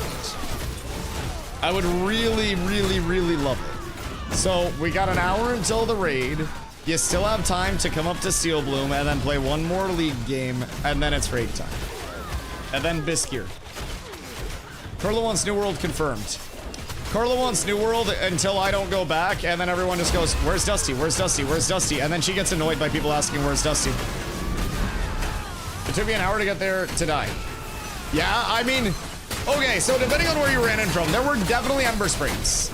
There was one here, there was one here, there was one here, there was one here. There were MBs. But yeah, it's a really long run. It is indeed. That's the map, love. You're the one that got me into Ashes, I need you to remember. You knew what you were getting into long before I even got into this. You, of anybody, should be more prepared. You should be grinding more than me and telling me that I need to stream more with how much you wanted me to get into Ashes. For years, by the way. You worked multiple years to get me to play this game, only to have me play this game and grind this game to not play the game. Let's get on the grind. Let's hit the Steel Bloom raid tonight. Let's pump it up. I believe in you. All plus summoner class. Looks like that class is from the summoner names. Yeah. It's not the way to pump me up. You gotta get jazzed. You gotta get excited. Anything other than jazzed and excited is not jazzed and excited. And that's down horrendous. I guess I'll just fucking grab that for now because it'll juice my fizz power even more as a temporary. I probably don't need to worry too much about fizz versus magic mitt. I'll be off until you guys pick me up or something. Just auto run. It's a straight line. You're in Ceph now, right? Spawn here, just start the auto run. Like, I don't know if anybody's running through there. I can't taxi everybody around, love. Like, you're not the first person to die after running. Yeah, like, I probably won't be going down that way. I'm not gonna go out of my way to just run down. Literally took me an hour doing nothing but running. Okay, and you're gonna save 20 hours of leveling by doing that running. Like, this is a net benefit for you. Even if you die 3 more times, you still benefit more. 197.3. Yeah, I'll rock it for now until I replace stuff. 200 fizz power will be nice. I die every time I run. Yeah. You have a little more confidence talking to your significant other about in-game frustration than I ever will. She used to heal me in New World. She's heard way worse than this. She was my war healer in New World, dog. We've been through the ringer. There's a reason. Like, this is my form of motivation. She hates my form of motivation. And then she goes, grr, I'm mad at Dusty. And then a few hours later, she plays League and Islanders or whatever. And then she goes, you know what? Yeah, Dusty's kind of right. I'll go play. But she just gets frustrated in the short term. We've done too many wars together. Too many. Hey, Carla, I think I could have lived there. What was going on? Yeah, we've been through it. We played It Takes Two together. We pumped that shit. Because IRL running is also more dangerous than Ashes running. I will say that shit can be tough right now. My fucking magic mitt's just so low. 30, I guess 33%'s not the worst, but it's definitely not the fucking best. But I am, however, sitting at 197.3 fist power with one-hander on. So that's kind of juiced. I got my 6-piece Rosarium back again. I really want to get Blood Runner. I would love Blood Runner. I think that would just tickle my fucking peach. Tickle it. It would swirl it around and just give me a feeling that I haven't felt before in my life. But we need to get in a car for that. And I need everybody to get in a car for that. Blood Runner goes hard. Blood Runner goes very hard. I have my legs already. So the second I get another piece, it's huge, right? So I lost the 6-piece Rosarium Guard, which is a lot of fizz power, because I found the 1 piece of Blood Runner, which took out my legs. Switched on the legs, lost the 6-piece, just got the chest for the Rosarium Guard, so now I got the 6-piece back for the more fizz power. But the downside of that is I am indeed a bit weaker on my magic mitt than I would love to be. I don't want to cut myself too short there on magic mitt and then just get blown up by casters. Now that gets fixed as soon as I get my Blood Runner 5-piece. That's like the point of activation for mitigation where I'm just super set from there on out. So it won't be long now, just a little bit more prep, couple car farm nights as we get people leveled and geared. Should make it super easy. And all of this power leveling, all this base gearing, man, it doesn't just hit like who's in this group. Oh no. We're good. And then we get the finisher out. Yeah. Okay, all is well. That was a little scary. Very slightly scary, but everything's perfect now. Everything's wonderful. Holy shit. Damage is feeling great too, though. Sitting around 200 fizz power. I'm feeling like I smack a wee bit. Just a wee bit. And we still have a lot more scaling to go, boys. Tanky, beefy scaling. All right, hold on. 1 sec on pulls. Quick break. All right. We have got, Jesus Christ, how much have we got from here? Bro, I'm pretty sure everybody is going to be rolling on extras at this point. We got the Mire Woven stuff. A lot of Mire Woven stuff. Too much Mire Woven stuff. We have probably multiple sets of gear. We got multiple pairs of power bracers, max health bracers. Bruh. I got weapons. I got Steel Bloom next. We got the Greaves. I will probably be able to get everybody geared out that is not geared out. Okay, give me 1 second. Don't bait yourself real quick. We'll get you guys squared away in just 1 sec. Go up on the reset spot. Ron, do you need any other spots? Cause like I have weapons, I have a lot of shit. I don't know what slots you're just like down fucking horrendous on, but I got you. Okay, I'll be right back. I would also like to go sell glint. How much glint do we have?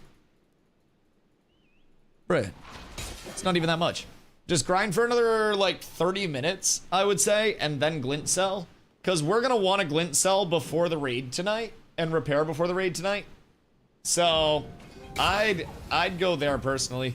I'm down to keep pumping, though. I'm just here to help. Be right back.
I will literally run down after the raid. Alright, we're back. Oh! Who died? Oh no! Oh no! I got over like 2 gold is huge for me. Oh yeah, fair. I mean, if you need to, then go for it. I would say just try not to die.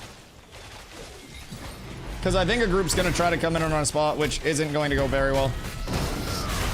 Yeah, so I would say probably get back here once we can.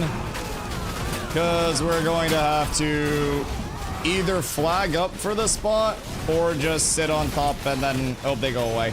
Either way though, I'm sure it won't be too difficult.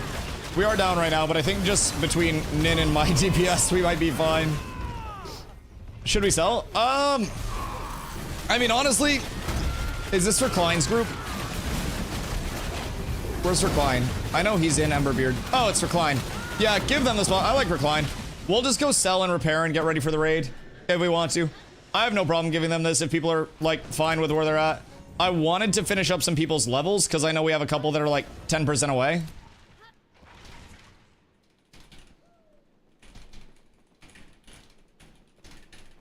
Hold on.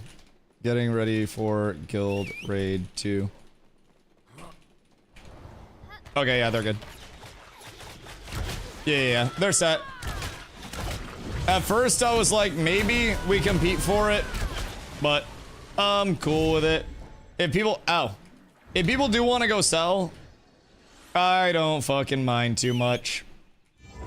I would have liked to get another half hour of glint out of that, but we're balling. I think we had a couple of people who were like a couple % from leveling 2, but I can just do a little gear handout when we get back over to town.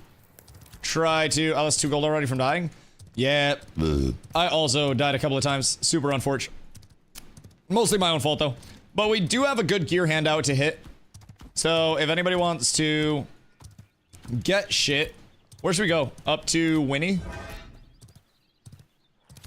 Let's go up to Winstead. And then we'll hit some gear handouts. Got any mage gear?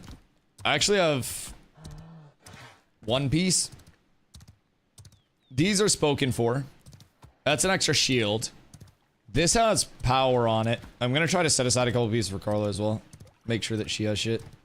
Let's see. Bracers. Power helm. I think she's mostly good on shit.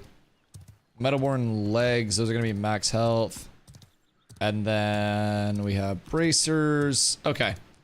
So, we have a lot of Mirewoven necklaces that are fizz power.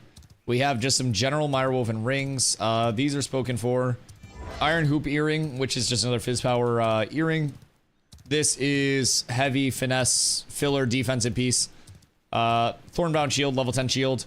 Metalborn leggings, magic defense. Then you have light finesse, max health, crit chance, very generally good.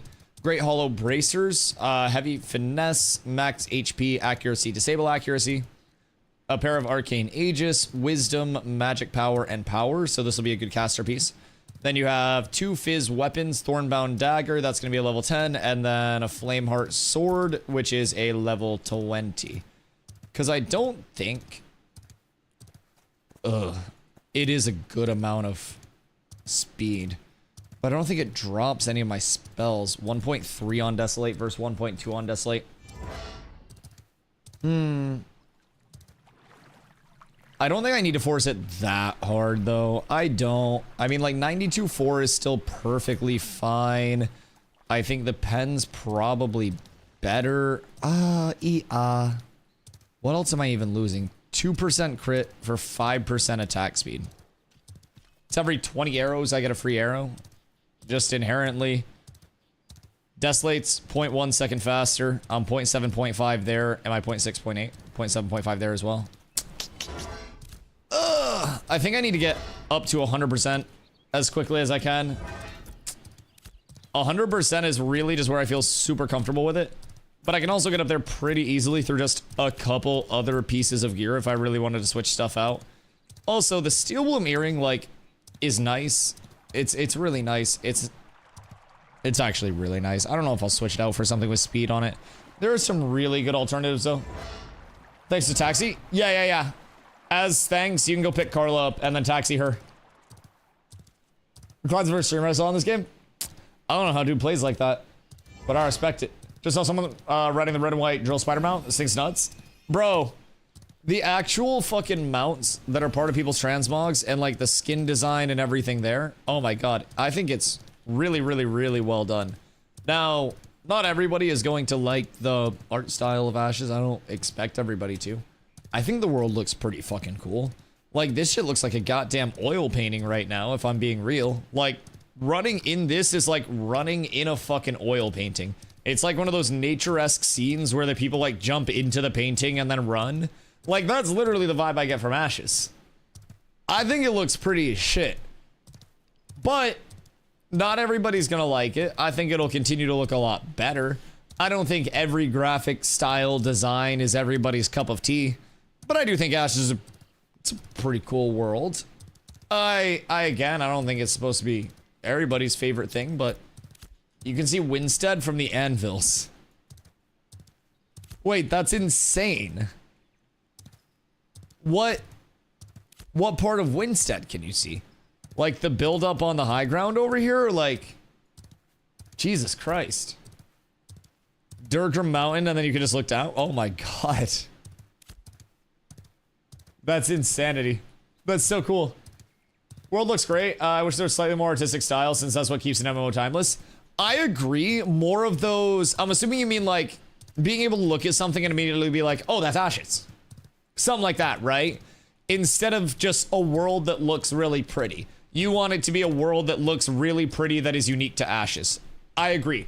That's also something that the devs have addressed. And Steven has said, like, throughout this phase, we'll start to see a lot more of that, like, oh, I'm looking at Ashes. And that's a goal on their side as well, through, like, the custom architecture, through more areas in the world. So, hopefully we do see that. I agree, though. That unmistakable, I see it even on a thumbnail of a video, and instantly know, boom, it's Ashes, right? I agree. I think that'll help it a lot. It'll help just somebody seeing a clip and instantly being like, oh, what the fuck? That's coming from Ashes. And obviously, some of that familiarity too comes from people being familiar with the game as a whole, right? If people don't know what Stormwind is, or people haven't seen WoW over the course of 20 years, then people may not have necessarily recognized it as WoW, right? But I think with so much population around it, so many fish in the sea, so to say, in MMOs, something that sets it apart, I agree. Why is Dusty not on a cat mount? Because a leader leads from the front, and I give away all my money and I haven't bought a mount yet. I have given all of my money so far to crafters, except for the money that is in my inventory and the money that I repair with. Other than that, I'll be dumping everything. I have a spare. Ayo. I wouldn't be opposed. I also haven't stopped for... Excuse me. Excuse me. Pardon me. I haven't stopped for, like, any gatherables either along the way. I mean, just in terms of, like, huntables and shit. So, I'm gonna get a map. Oh, you're doing a map, you say? What is your goal with this map? Who needs shit? Is this like a video game for what? This is like video gamey chop suey? I don't know how this got into the playlist, but this shit fucks. Huh. Yeah, I'm gonna let this ride out. Grass is what kills it for me from WoW. Yeah, I mean, a lot of people have very particular design and stylistic choices that they do enjoy. I mean, I absolutely get that. I think that is one of the hardest things to nail in a game, is like something that's regarded as like timeless graphics, right? So, I take that ring for now, both honestly. Oh, do you have like nothing now in terms of your set? Because I can probably get you a decent amount of shit here. Because I have level 10 weapons that I can get you. I don't know what your shit is. I'll just give you a stimmy of some extra stuff. You don't need to pass it along. I'll get together a care package, and then we'll be balling. You already have that. Get you a mismatch earring set, just because we can. And then a cape in case you don't have one, and that'll help clear out my shit. All right, now where are you at? I'm across the road. I have no idea. Oh, I see you. Okay, cool. All right, we're up. What did Zop do to anger the Lorax? Got blue to purple trees in the last hour. Wait, are you cleaning up on the blue and purple trees? God damn. Okay, wait, that's 2 melee weapons. Don't mind me. I don't know what you need from this. I don't know what you don't need from this. You probably don't need that. I'm getting the other one. Feel free to take what you need. Pass along what you don't. And I hope it helps. Let's see what else. Is there anything else in here that I need to get out? That's gonna be saved for power levelers. Adept. Okay. Trade action is on cooldown. Should be good. Das, buongiorno. How are you, my boy? Oh, weapons are fine. Okay, well, you're passing that one along. Oh, do you give me gold? Thank you. I appreciate you. I'm broke as shit. That'll probably go directly to our crafters anyways. So, we got a good assembly of stuff. Whomst? Onana. Hi. I have nothing caster for you, but I will take a cat. Thank you. You're a humble soldier. And I appreciate you every second of the day. Got home, ordered wings? What kind of wangs? Are they... like, are they sauced? Are they rubbed? Which wangs? Are you listening to the playlist? Yes, actually. Oh, wait, this is the playlist. Oh, word. Okay. No, that makes sense. The Chop Suey remix came on, and I shit you not, Carla, even me, as the streamer, I went, oh, what the fuck? I went, this good. Yeah, well done so far. I didn't even know this was playlist. I thought this was algorithm. Nothing's been out of place. This shit fucks. Chat, how have you guys thought the background music is today? Good, bad, indifferent. The playlist broke the fourth wall? Yeah, no, legitimately, I was shocked. I didn't expect it to be the playlist. I thought we were in the algorithm. All right, focusing on getting Keith to journeyman carpentry as best use of time. That and Teshi to weaving. What materials do we need for that in bulk? I will dispatch the soldiers. All right. Will they make Bardic Big Iron? Carla will probably scour the internet for it until she finds it, Doss. I will say. She has been putting in the work. Any T1 lumber, not wood. Pre-refined lumber, yes. Alright, so, chat. Your goal. Your task. Nay. Your life mission is to chop as much T1 wood as you can. Okay? Funnel it all into the cats. We need all of the T1 wood processed. So you're gonna bring it through. You're gonna fill up all of your bags. You're gonna get the lumberjacking satchels. Is this a priority over leveling? Not over leveling. But if you're cutting trees anyways, Ochre Ash, any T1. Not if you're leveling. But if you're not doing anything, if you need a break from leveling, if you have, you know, time in between looking for your groups, whatever it may be, it'll help. A lot of hands make very light lifting. So as long as we are all able to, you know, spread the word a little bit, we funnel that in. Leveling gear farm, T1 wood and flowers. Yes, yes. And after our gear farm at 7, we're going to be going over and cooking the power leveling for a little bit. All right, flowers to Teshi, wood to Keith. I'm assuming Keith. If you have a journeyman weaponsmith that can hook up a pickaxe. I don't necessarily know about hookup because mats are so fucking expensive. But I mean, we have one that can craft pickaxes. I don't know if Busty's journeyman yet, but I can't promise any compensation for anything, but heroic or epic higher. I think any rarity probably. We're just trying to level with it in mass. So I would say any rarity. Journeyman weapons specifically not available. Oh, word. What's available right now for Journeyman already? I heard that jewel crafting is up? Or was that Cap? Was that chat just yanking my dick again? Because unfortunately that happens from time to time. Milling, carpentry, and jewel crafting. Oh, okay, word. So that's why we need to get Keef up. That makes a lot of sense. Also, Zop, are you in town right now? Do you want to come through and grab this this hood? Also, where'd Teshi go? I have this amulet for Teshi.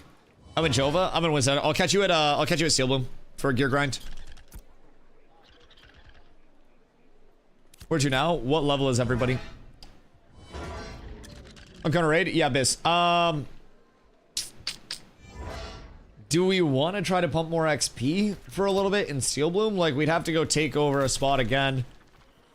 We're also like 40 minutes outside of the raid time. So we should probably try to find somebody to tank a leveling group. I'm 88.5. Are you 19? Alright, fuck. I mean, we can go back. We gotta go to Steel Bloom anyways. I'm not opposed to going back over. We can just pop back, farm up a little bit, and then try to get people to their next level before the raid. 40 minutes should be plenty of time to get to 20 for Ron, and then Ron could show up to Steel Bloom raid.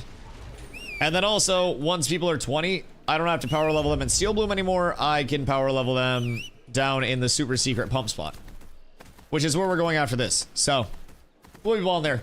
Carpenters make the lumberjacking bags. Fuck, is that how it's distributed now? Dude, it's been so hard to keep up with, like, where things have been redistributed. Hi. Crates.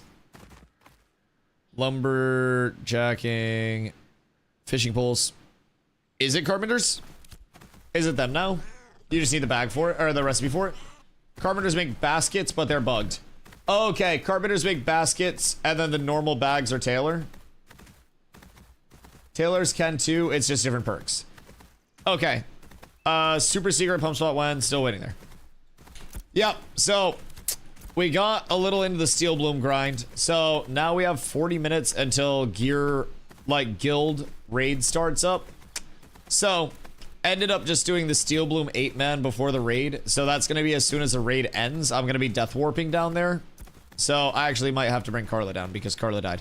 So I might be running down. But everyone that wants the power level, have your MB set here. So we just ended up splitting the day instead of there back there. We basically just did Steel Bloom and then we'll do power level at the end. Sorry if anyone got debated into running down and waiting, but kind of just how the day shaped up.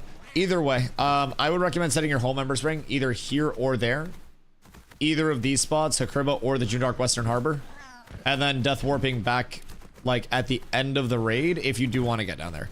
Or if there is anybody that is 20 plus tank that's not 25 in the community, we could also send them down to level it. Or tank it, like, for the leveling group. I don't necessarily think that's available, though. I don't know how many tanks we have. Steezy 16. Where's Jasteron been? Jasteron was our late night demon tank. Check the Spotify playlist pick. Massive. Absolutely fucking massive. So, what's bugged about the lumberjacking baskets? Stuck doing family things for a bit. He said he'd be back. Just gotta dispose of the family. And then there's no more family obligation. Absolutely massive. I like his prioritization. No family, no time off the game. You lock it the fuck in. Be 25 already without that pesky family. Oh, sorry, that's so loud. I'm gonna stir my coffee. I probably shouldn't drink coffee at 6:30 p.m., but I have to power level people tonight.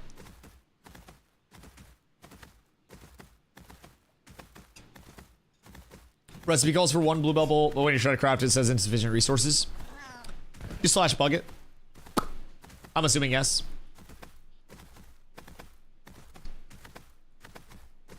Does your streamer... Does your streamer... Your schedule is whatever the fuck you want, drink your coffee. Like, yes, but I shouldn't bork my sleep schedule. I try to stay consistent-ish on my schedule, right? I know I have a lot of freedom in the day today, but like, I try to not be a complete, like, subhuman Asmongold of a streamer. And just bork my schedule. Sleep's so important. See, that's been one of my favorite things about stream, is the, like, time budget that I can allocate to sleep. Back when I was, like, working full-time and streaming 50+ hours a week, I legitimately, I would give myself, like, 5 hours of sleep a night, and then I would wake up, I'd go to work, I'd come home, I'd stream as soon as I was home, and then I'd stream until bed, and then I'd wake up and I'd go to work. Like, dude, I wore myself thin doing that shit. So, I definitely try to be appreciative of the spot that chat literally, like, fucking threw me into, by, you know, complete luck, and not stretch myself too thin. Because I watch some streams and, like, it's cool to see people doing fucking 16-hour streams every single day. But, yo, what up, Saint? When I go into somebody's stream and they look dead, sound dead, and they're barely even talking, I'm just like, this isn't the most fun. This isn't the best experience. So I try to be in a spot where I can actually bring energy and yap to stream, because I feel like it just makes it a better environment for everybody. Everybody streams differently, right? But I don't know. The 24-hour stream was a fucking struggle for me. My voice is still recovering from the 24-hour stream 2 weeks ago, because I don't take time off yapping to give myself a break. So we've been going through it, but can't do that on a different schedule. It's a good point. Yeah, I mean, like, I could yap on a different schedule. If I started to stream at fucking 10 a.m. when I woke up and got off earlier, I'd be fine, right? But also, I streamed until 3 a.m. every night. I would cry. Yeah, like, I could do a morning time slot if I wanted to, but, like, I picked my time slot and basically, like, fought for it in New World.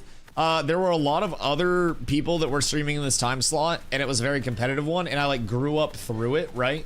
So I started at 2 every day, and days I couldn't start at 2 were, you know, work days, so I'd come home from work, and then I would get on late and do my wars and stuff. But, like, every day that I could start at 2, I started at 2, and I would stay on, because that was EU peak. So I hopped on for EU peak. I would get all of the EU players that were finishing their wars, finishing their grind for the day. They'd come through and be like, oi!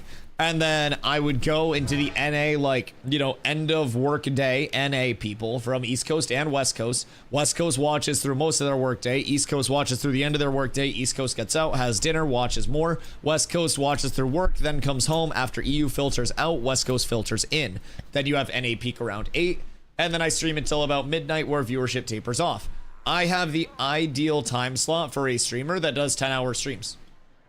But sticking to this time slot can be very hard as a lot of big streamers come in, because it hits both peaks. You're going to notice, like, as Ashes grows, I'm probably going to get buried in the directory as more big streamers come in, because anybody that does come in that's a large streamer is probably going to stream this peak. It's double peak. It's a huge time slot. So I like the time slot. Do you want the old spot or the new spot? We can just go fuck off and find somewhere else if anybody knows a good spot. Like, church is awesome. We can also go to underneath, like where they're pulling, and just pull the mobs from underneath and split it with them for a few minutes. There are a couple solid pulls. I don't want to, like, tell them they can have the spot and then go push them off of it again immediately, though. You like to keep the energy for the late hours? Oh, bro, try 10. Fuck. I've been doing like 10 pluses almost, like, most days since P3's gone up. And the 24-hour, like, I'll put in so many hours this phase just on a consistent basis, and, like, I'm grateful for that, though. That's kind of why I enjoy it. I do like 4 to 5 hours and feel so drained. Yeah, I mean, it's not like streaming's the hardest thing. Like, yo, Mr. Chips, what up, dude? I appreciate the follow. Like, it's not like streaming, maybe yapping to the internet from my Herman Miller is making me a hero to somebody. I don't consider myself working very hard right now, but it is definitely an element of, like, I yap as much as I do all day nonstop. I get off and, like, my voice is physically, like, not there. You're my hero. Like, I still can't hit high notes right now. If I do, my voice breaks out. I can't go like, shay! My voice breaks out because it hasn't recovered from everything. So it's mentally demanding when you try and play and engage with every person. Oh yeah, I honestly, like, if there was a surgery where I could have a lazy eye installed so I could actually just like sit here and have one eye on chat and one eye on my monitor and just, I would. Unfortunately, my shits are straight. So, you know, any streamer that does make the genetic like evolution to be able to like unlock their left eye somehow, they're gonna be fucking tremendously up, I will say. Neuralink is coming. Oh, dude, that hurt my head. I was trying to unlock my left eye, and all it got me was a slight headache. Oh. Chat, don't try to focus on two different things at once. It'll make your eyes feel all wacky. Oh. Oh, God. Oh, wow. I tried to focus on two different monitors at once, and my eyes didn't like that. I don't think my brain could comprehend it. You're rocking Herman Miller? Yes. I have a Herman Miller Aeron size B that I got on Facebook Marketplace for about $200 brand new with the plastic on it, because somebody ordered it for their wife, and the size B is meant for people like 6 feet-ish, and his wife was not 6 feet-ish, so it wasn't very comfortable for her. So I definitely found myself a Snaggington. That shit was nice. I don't like paying full price for anything. So X up for Steel Bloom Raid. Oh, okay. Well, I guess we're doing Steel Bloom Raid. I guess we're forming up a wee bit early. Why'd I invite him? Whoops. Promote.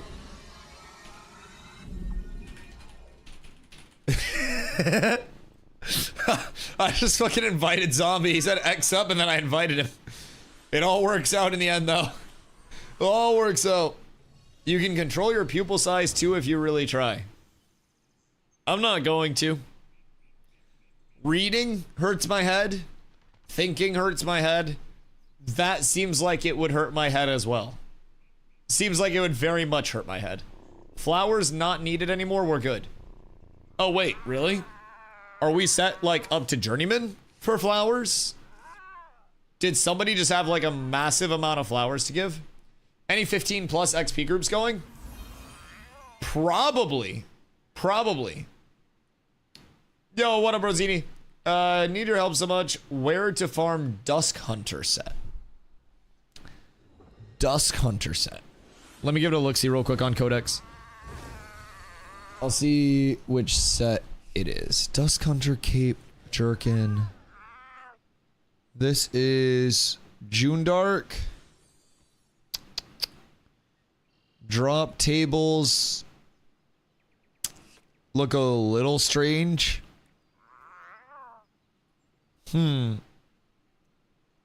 It's in the June Dark somewhere, but the drop tables look a little strange. Kreok Stalkers, maybe?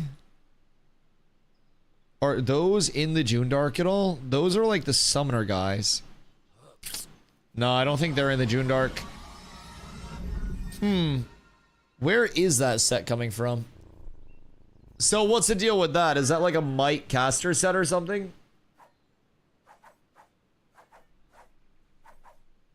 Yo, what up, Nate? How you doing, dude? Click on 6 different channels of Ashes of Creation, and yours was the only one that wasn't set to follower only. Oh, that's cooked. That's cooked. What the fuck? Yeah, I don't know why small streamers set their shit on follower only, dog. Anyways, do you think the game is worth dropping the $100 on to the alpha and beta? So $100 gets you all through the like remainder of development, no matter how long it goes, how short it goes. My guess is there's no way we're launching before early 2028. These servers just started up like 2 weeks ago, so really fresh servers still. Good chance to hop in and see the servers very live. A lot of new players, a lot of life on them. Best part, and why I tell everybody that it's worth trying, is you get a 90-day period where you can just get a full refund if you're not happy with Ashes. It's pretty straightforward. No hours limit, 90 full days. Confirmed by Steven as recently as yesterday. So there are people that can play, 3 months. Everybody that purchases their pack can play 3 months. If you like it, you decide you're staying, your $100, then it's officially gone. Up until that 90-day period, your $100 is entirely protected. So if you're even checking out Ashes with the point of like, oh, maybe I'll want to play it at some point, right? Maybe I do want to be involved in the alpha. Maybe I do want to test. I think now is the best time for new players that we'll have in the foreseeable future So as I mentioned, these servers just started 24/7 uptime, other than downtimes for updates. We also have a large patch coming in November that's going to be like our next milestone update, going to bring in a nice replayable content level with the Harbinger loop. That system is going to spawn like corrupted areas through the world that'll expand and create pop-up events and shit like that. So like an accessory system, just replayable content, a few things there. You'll get your active sport fishing, Renkai race, so a lot of new levelers at that point. But it just goes up from here. So in terms of if it's worth, I think it's worth checking out for 90 days at the very least, because you can get your money back if you don't like it. I wouldn't tell people that it's worth playing if they couldn't get their money back if they didn't like it, because it is an alpha. Not everybody is going to like an alpha of a very, very social sandbox leaning MMO. So, no more resets with a grain of salt. Oh, I think there'll all but definitely be more pseudo resets at the very least throughout P3. I think there's really like no chance in hell that we get through like, yo, Olford, thank you for the follow, I appreciate you. I don't think there's a snowball's chance in hell that we get through like the current state of the game all the way through the remainder of development without fresh start servers, wipes, something in that regard. Is a node system implemented currently? Yes. So the node system still has more implementations to go, but we have the Riverlands, we have the desert, we have the Goondark, or the Junedark if you're a pussy ass bitch. The tropics, and then the anvils. The second starting area is in the anvils right up here, so in Mount Dune. So one of the cool functions that we got this phase 3 start was the vassaling system. So with the vassaling system, you'll notice if I hover over this node Winstead that we're in right now, it highlights the entire area, that entire region. So that's a vassal network. Even though Nuela is down here, that's not necessarily highlighted within that vassal network because it's not a part of it. So when a town reaches tier 3, it takes another town as a vassal. That town can then go up to tier 2. So you have a tier 3 controlling a tier 2. That's how it starts out. Then once a town goes to tier 4, it takes 2 towns that can go tier 3. And then each of those tier 3s has one tier 2. So it's like a T4, 2 T3s, 2 T2s as your vassal network. Your T4 is Winstead, T3s are Jova and Miraleth, and then T2s, Halcyon and Aethanar will grow to a T2 once it's there. So, a pretty cool system there. Brings in some like regionality, as I call it, where you have your capital area, your most populated player hub with the most functionality, the largest build out. So you have the town build out at tier 4 versus tier 3. Way more functional space. You've got the big walls constructed. Like the development is there with the actual city progression. Pass lead. What?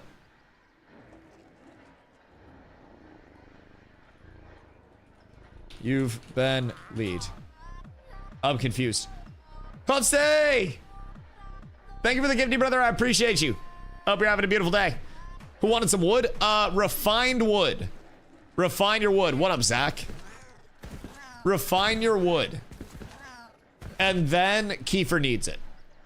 Keith needs to pump with it. Yeah. Refine that shit. No, I'm poor. I'll give you a stimmy to refine your wood. I straight up will. Does Keith want date palms? Any refined tier 1 wood for now, I think is the most efficient thing for Keith to get. I don't want to speak for Keith. Go to the Ember Spring, guys. I think that's the most efficient thing. Where's Keith? I don't fucking know. Do I look like fucking Keith to you? You're correct, NET1. Keith, where are you at? I'm assuming Keith's coming over here for the raid. We're gonna be in Steel Bloom presumably for the next 2 hours in Jova currently.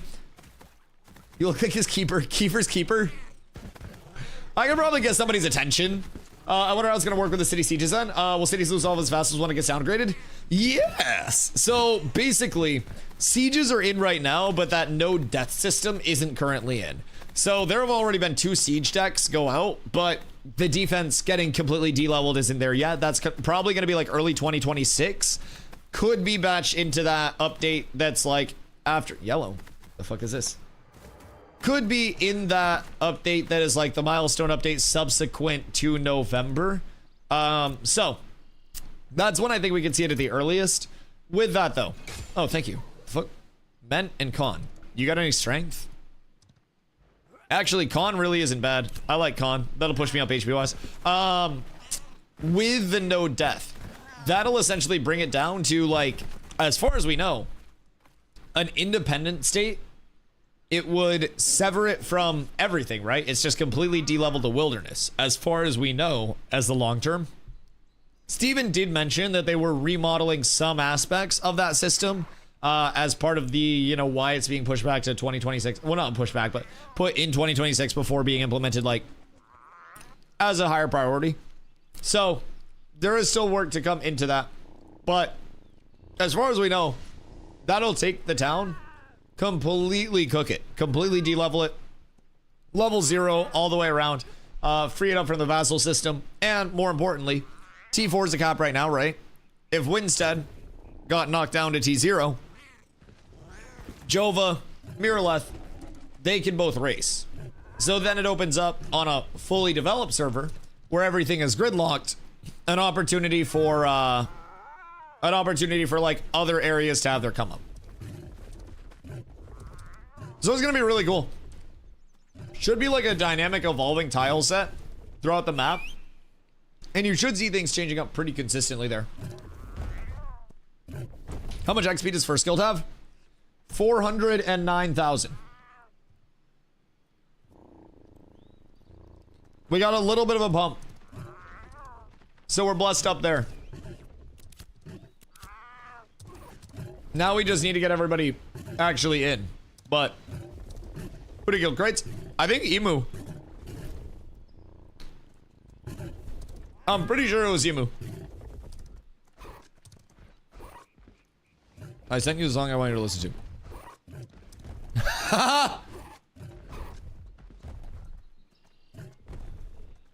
Wait. I gotta find this. What the fuck? Wait, I need to see it. Is absolutely Yo, Nate, thank you for the follow, dog. Please feel free to ask literally anything that you are wondering about Ashes. More than happy to help out, man. I have been here way too many hours. I'm here quite literally every single day. If it's the afternoon, I exist here. I added it again at the bottom. Refresh. Ah, thank you. I found it. Add to queue. All right, we're up. Is endgame mainly just PvP and land control? I mean, it's kind of like a living world, right? So the land evolution, land control, if you do want to go that route. PvP, you do have world bosses that you can control on the PvE aspect. More of those accessory endgame systems will be coming in too, where you have like your housing system that's a full real estate based system, more functionality with lifestyle skills. Like you do have the full crafting route. You have a player to player market. So there are econ plays that you can make. What you can do with that gold right now is limited because there isn't that full real estate system. But the housing system, Jesus fucking Christ. The housing system will be like a full deed based real estate system where you can like buy and resell stuff. So if you're a casual player, then you could always go and like buy your first instance apartment, save up your money, sell your instance apartment, and then try to buy a standalone house like off of somebody else that already has it. Then you can save up, sell that house, and then take your money and then try to move out, you know, into a freehold. So still will have access to sewer entrance. Sewers are cooked. We have a theory. Well, actually, had a theory that at T4 we would see sewers open. Might be T5 though, because starting areas are only supposed to go up to level 30 support. So it kind of makes sense that if a node hits T5 long term within a starting area, that would bring in level 30 like validity for it. So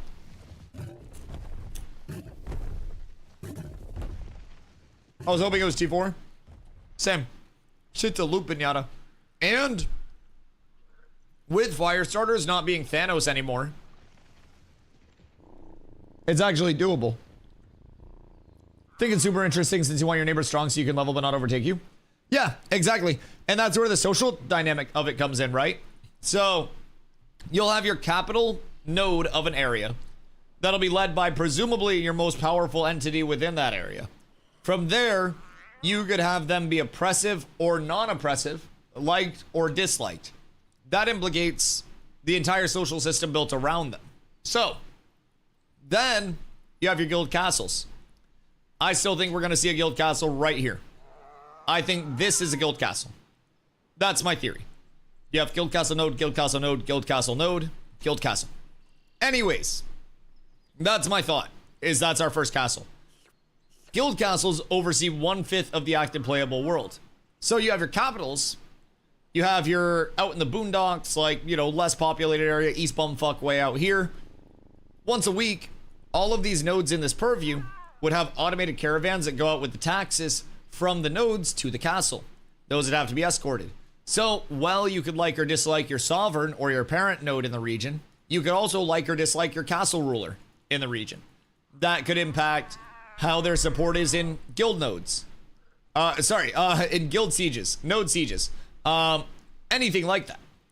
It's all a social system game where if you are liked, you can get a lot of support. If you're disliked, you're not going to get much support at all. At all.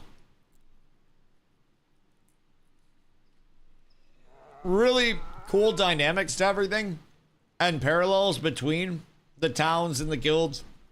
Multiple guilds go into a town, but you have your standalone guild that's at, you know, at the top of it all with the guild castle.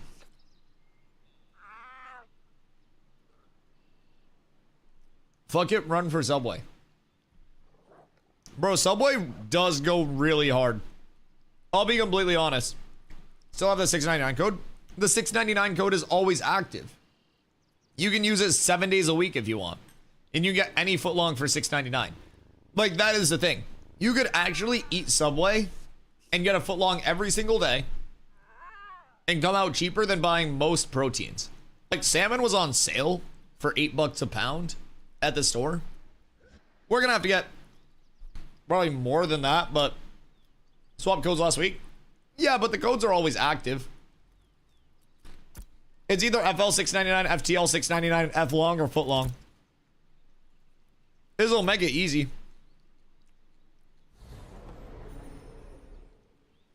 The bis. Is that what I was supposed to give you?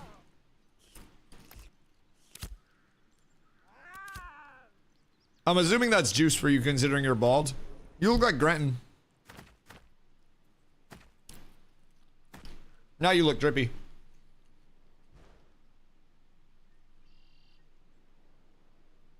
Epic is a tier right above heroic? Yes. Heroic, epic, and then legendary. Anvil's got reset to 0 multiple times. Ain't no fucking way. Again?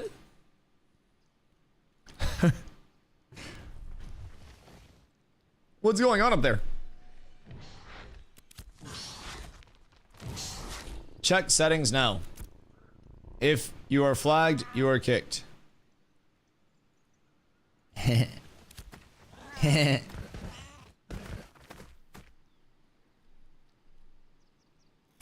And technically they're my clackers, but either way. I have the legal rights to them. Either way. 183, 174. Those are big numbers coming from the casters. Boy, I wonder what Aya Tank would ever do about that.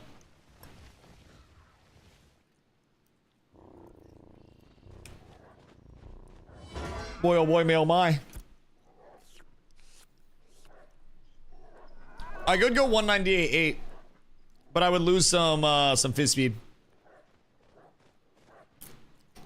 I like the extra 4% fizz speed over the extra 1% power, I think. But the crit chance is so high. I actually think 3% crit chance might be more of the play. It's really good. I haven't moved since the last time I was in your group. I'm only 110. What are your weapons? Are these daggers an upgrade?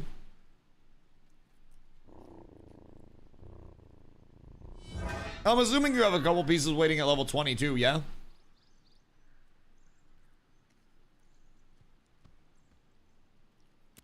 Is Carla running up or no?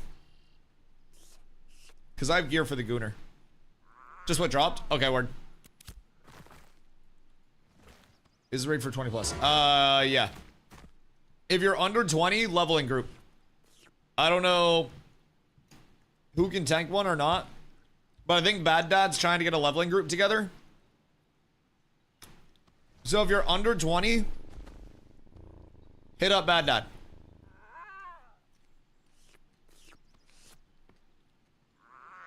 Thornbound focus. Wait, does Nin have the focus from Carfin? Get with Andromeda for leveling group. Okay. I don't know if it's Bad Dad or Andromeda. I would assume either one of them. I have to go wash my hands. Carla brought me in cursed hot Cheetos popcorn. We're in the same group? Okay, massive. Hit up either of them. I gotta wash my hands.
Love you. Good day. Has anybody accidentally flagged it? And P2! What up, dude? How are you? You guys aren't farming the Carfin event because of Is Carfin event up? I don't think the Carfin event's up. Or because you don't care? Nah, I care. I would love to do the Carfin event. I'd divert this entire group to Carfin if I could. Zombie does the event planning. So he tries to keep tabs on like what the guild needs, you know, drops from, where the guild needs drops from and stuff.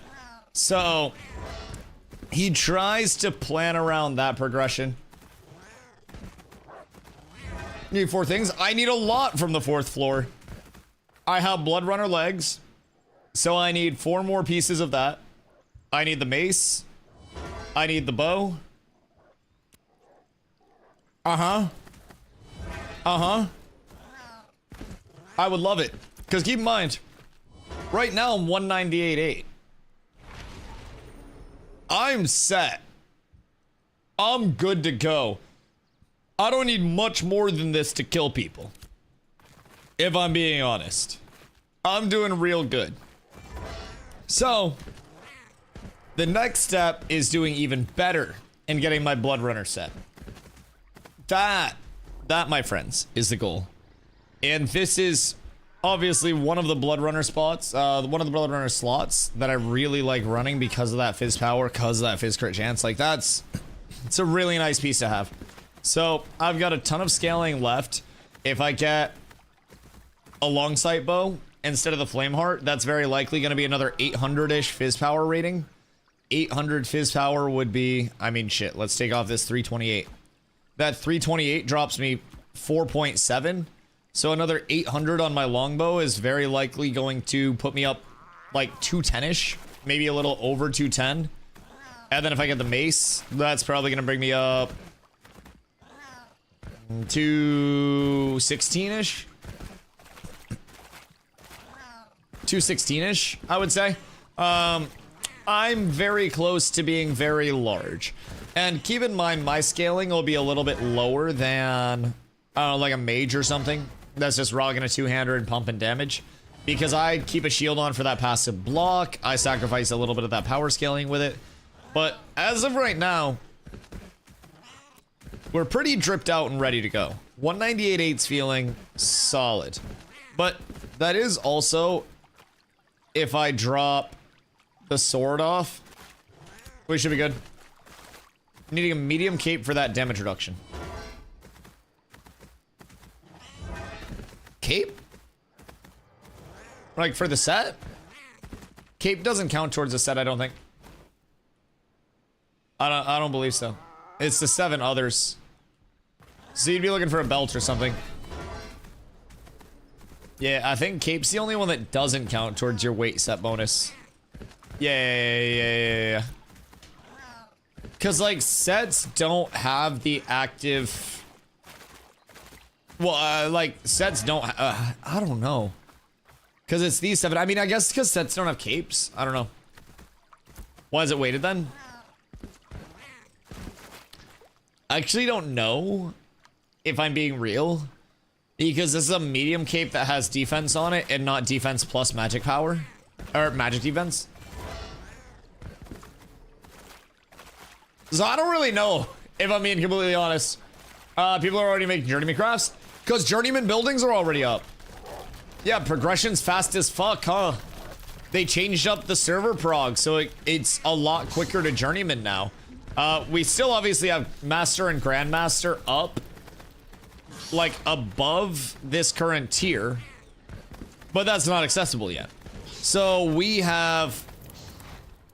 I think lumber milling, carpentry, and what else? Jewel crafting, I do believe. Cape's never counted? Yeah, no. You guys got any idea where to loot the Stone Glen set? Feels like less VP option to me due to set bonuses. Stone Glen, I believe, is Forge, if I remember correctly, for the PTR. I think the Stone Glen cape was the cape that I really wanted to use. It's a really solid cape. So, things are gonna be cheap. Just wait for people to sell stuff so I can buy. Oh yeah, I mean, if you do want to wait for people to sell stuff, that'll definitely be a solid option. Like, things will be inflated, but tonight we should get some Windlord kills. What's Windlord drop?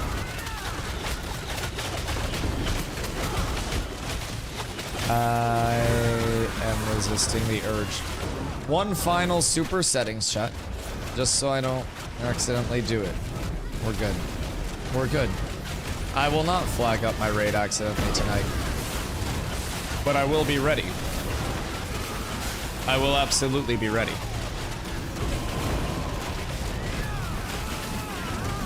I don't know if they meant to flag up or not. I don't know how many Supple has over here. But I just sit here and I smack stuff at the top of the stairs. That is my objective. Until told otherwise! I'm almost full rare blood set. Blood Runner?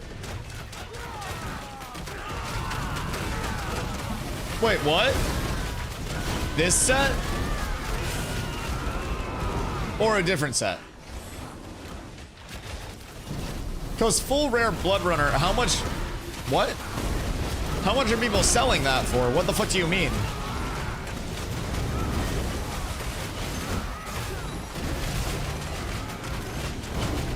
It's 20 gold. For full rare, like the set?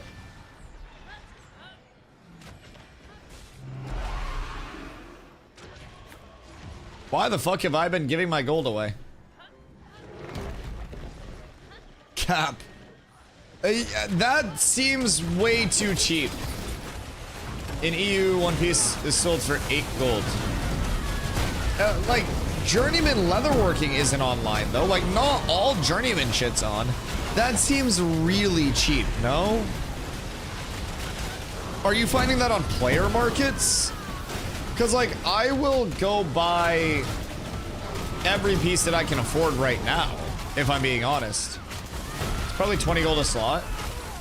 Yeah, surely it's 20 gold a slot and not the set, right? Like, that would make more sense, but then how the fuck are you getting a full set? How you got hundreds of gold already? Each. Okay, wait, how do you have so much money then? And buy me pieces. 20 gold set's crazy. Well, motherfucker, having almost a full rare set that you bought for 20 gold a piece is crazy.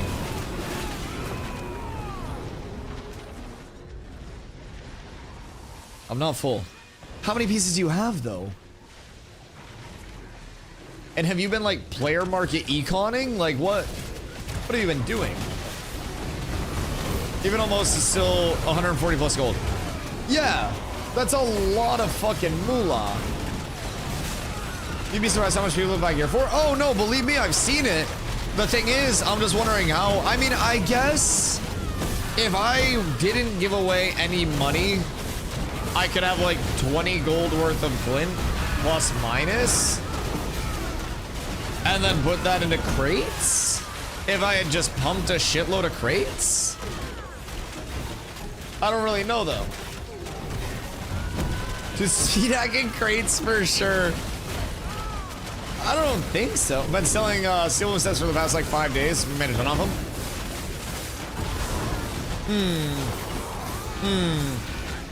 Interesting. Interesting.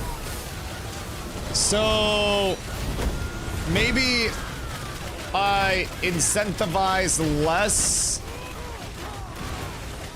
of the gearing people up and I sell all the stuff and I gear me up. That might be good. Uh-oh, they're bringing in the griefer. He's been deployed. Means set the master loot. Everything shall be mine. Yes, invest in the streamer, invest in the community. Thank you, thank you, thank you. There's a guy there for 30 gold. You can get 3 Steel Bloom heroic pieces. Right, but what are you doing to make your money? I don't doubt that the pieces exist, but where are your clams coming from? Like, where are you getting your dollary dues? Because that's a lot of clams. That's just where I'm curious. Because, like, just raw mob grinding, I don't think a motherfucker's making 100 plus gold from raw mob grinding. Carfin event farm? I don't think Saint's been farming Carfin event. I got Polar Secret. Are you farming the... Oh, are you farming the Carfin event? Carfin event farm is a new meta. Just saw the Reddit post. Bro, what do you mean just saw the Reddit post? Dog, I swear to God, you guys are so fucking late to everything.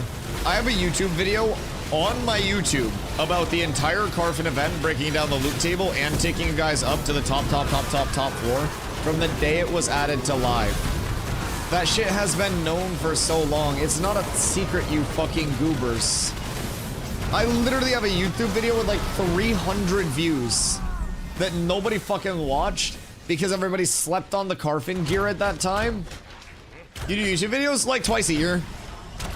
Yeah, I mean, it's literally, I don't like doing YouTube videos, but sometimes I feel compelled. I'm probably going to do a phase 3 video soon. I rarely go onto the YouTube side of things I believe in quality over quantity with that shit. Most people's content is just slop on the tube, right? So when I record something, it's meaningful. I'm probably gonna do a video here soon as the voice of reason of like, hey, you guys have probably heard a lot of back and forth about whether phase 3 is good or bad. Here's why you should see for yourself. I think that's the whole concept of it. I think that's about it.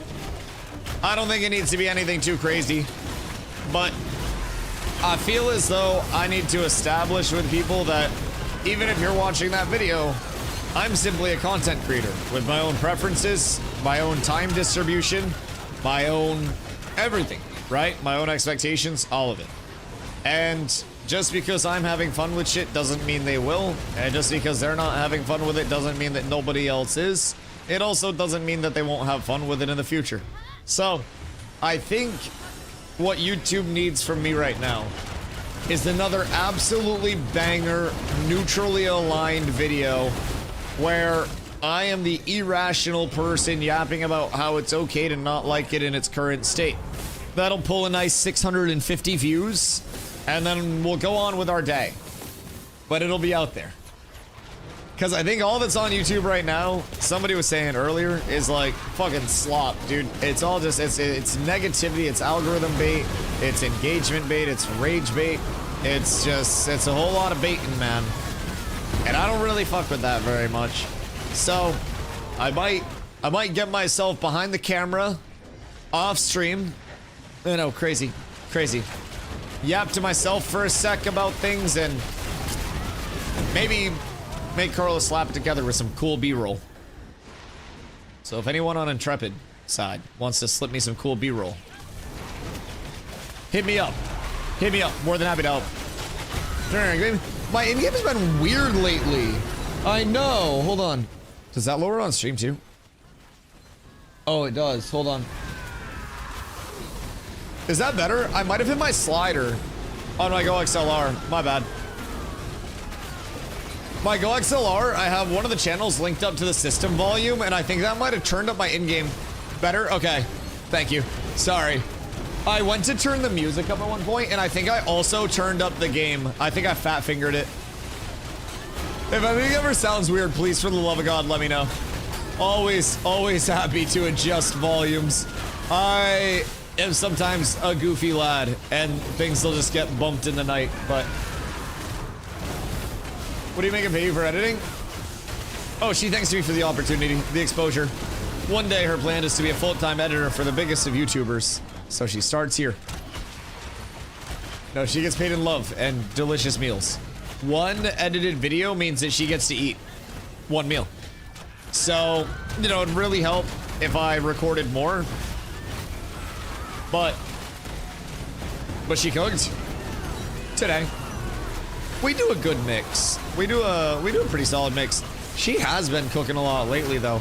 I don't know. She's just been like coming up with these fucking ideas of what she wants to make, and she's the sporadic, impulsive one.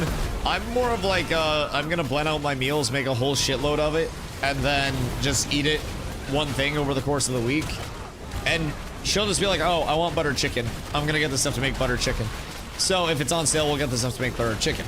And then she was just like, oh, we're at the store to get ice cream before the ice cream sale went away. And she was like, oh, I want to make super greens. Let's get stuff to make super greens. And I was like, is it on sale? And it was. So Carla made super greens. But when Carla doesn't have stuff on sale, there's me. I'm like the improv man. I just come in, I look at the grocery store app, and I'm like, okay, this is what we've got available. This is what I'm cooking. GG's. We're gonna enjoy it. And then filler content as needed throughout the week. I like impulsive cooking, but then when it's $40 on nachos no one can eat. Yeah, so that's the balance. That's the big balance of things, right? So she tends to be a bit more impulsive, like spur of the moment with things. And I tend to be very like, I don't like spending any money I don't have to. I want to plan out every purchase and shit. So, yo, what up, Death? At what point does one play this game, or you just keep grinding mob still releases? Well, I'm playing it right now. So, I mean, in terms of MMOs, right? I challenge anybody to bring me an MMO where the core means of progression is not hitting mobs, people, or gatherables. One of those three. If there is an exemption from that, that is a massive multiplayer online, then, you know, great. But I do think overwhelmingly, most MMOs do simply break down to different environments of grinding mobs, people, or gatherables, depending on which loop you're on. So I tend to be someone that likes hitting people and mobs. People in game, of course. I'm not much of a violent man. Kind of got spaghetti arms. Not much of a fighter. I stream 10 hours a day. So with my personal gameplay loop, like what we're doing right now is getting a whole lot of mobs pulled into an AoE and then just nuking them down as quickly as possible. And that's a really good gear grind for the entire raid. It's going to be really bad for experience, but really, really, really, really, really, really, really good for gear. So Zombie is master looting all the gear into his inventory. And then from there, at the end of the gear grind period, we do what's called like the auction, we call it, where we roll off all the gear drops and get that out to the guild. So that enables us to PvP better, get into harder PvE content. After this gear grind, I'm going to be going to grind more mobs, but it's grinding mobs with the purpose, going there specifically to power level guildies. Really efficient XP spot that we're going to be going to. Not a lot of drops there though. So there are definitely different avenues of just grinding mobs. On that surface level, it's definitely very simply grindy, right? In every way, shape, and form. But I also think every MMO really at its core is pretty grindy. On top of the mob grind route, though, we do have the citizen loop, the entire world building through the towns. We're going to be leveling a town in Kalatorum, which is up in the Anvils. So there is, I think, a good amount to do outside of the mob grind. It's just my personal and like preferred gameplay loop. I just like to be smacking stuff, right? So there's definitely more to it. I may not show off every aspect of it with like the gathering, refining, crafting in its full extent as much as it could be shown off. Just because this is like the preference, right? This is what I actually enjoy doing, believe it or not, is just grouping up with a bunch of people and helping them progress through getting them drops, tanking for them, making it easier. And if PvP pops out, then PvP pops out, right? So there'll long-term be more targeted grinds too. Like I'll be able to queue arenas at a certain point. Once arenas are in, I'll spend a lot of time doing that. So that'll be huge. I'm very patiently waiting for arenas. There are a lot of systems that just simply aren't in yet, right? So in terms of like until release, there are way more systems that are planned to come in. It's just right now it is definitely at that bare bones state, right? But I think stripped down to it, you know, I found it redundant. It is right now, I will say. There aren't like the way that I'm describing it, right? Because you got to realize I'm not here to fucking cope or sell copies. I just like to tell people how it is. I have fun with it. Not everyone will. In terms of the redundancy right now, we're just like hitting the stuff to get more stuff to hit more stuff. You're right. That's the craziest thing. I know. Streamer likes the game, but also says it's redundant right now. Wow. Isn't that crazy? So the way that I describe it right now is that we have like the tree trunk, right? And as the tree grows taller, it's also going to get branches coming off of it. So the core part of that tree trunk is the base of your game. And they've worked so heavily on that base, that tree trunk. So now it's going to be able to have stronger branches coming off of it. So in November, we're going to get something that in my mind should add a lot of accessory content, like accessory systems and replayable content. So they're adding in like the sport fishing mode. They're bringing in the Harbinger system, which Harbingers will come down in areas and then like set up corrupted areas that will spawn world events and shit like that. If you do not respond to the world events and like deal with the corruption, then you are going to have that corrupted area expand and grow over time. And if that corrupted area grows too much, it pops more world events and subsequently breaks off into your actual towns and starts having an impact there. So there are going to be like a lot more systems that will bring in repeatable content. Like I mentioned earlier, I really, really like PvP. I would play hours of arena a day if we had it. Now, I would still have to mob grind to get my gear to play arena, but I would definitely spend a lot of time in arena.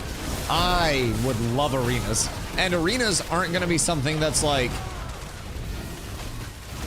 a full core gameplay mode that's shaping the world.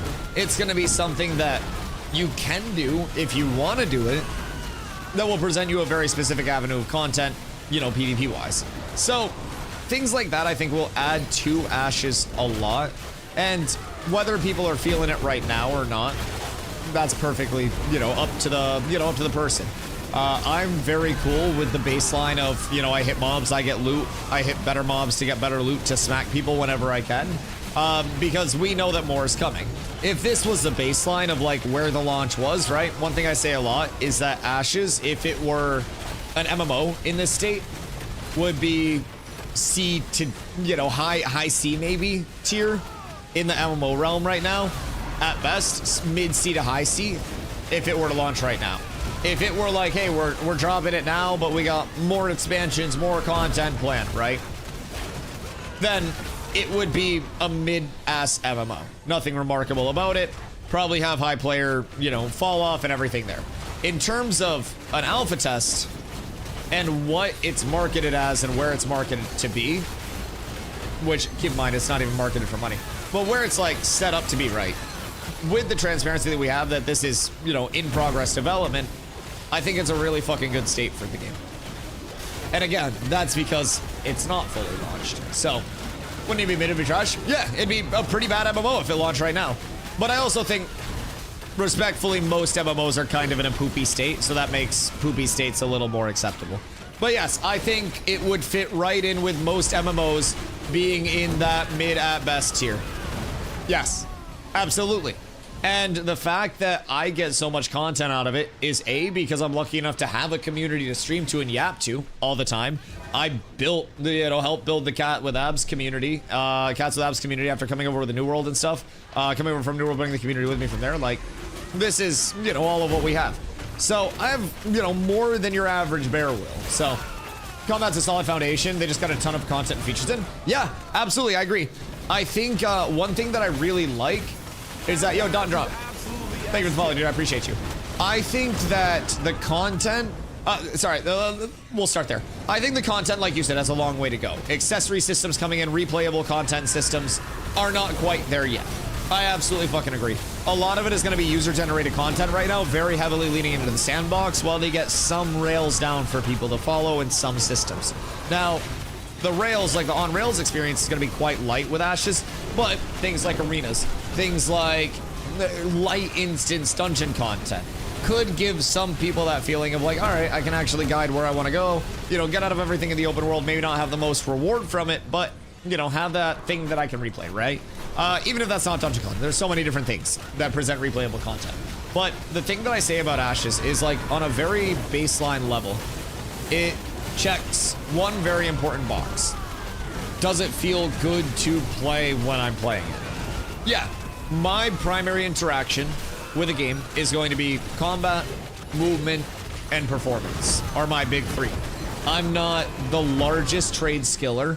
I recognize how important it is in Ashes. Crafters make the best shit. I'll chop trees and refine trees, and I'll tell chat what we need to help my crafters make the best shit. But unless absolutely forced, I probably should not be crafting. I will fuck something up.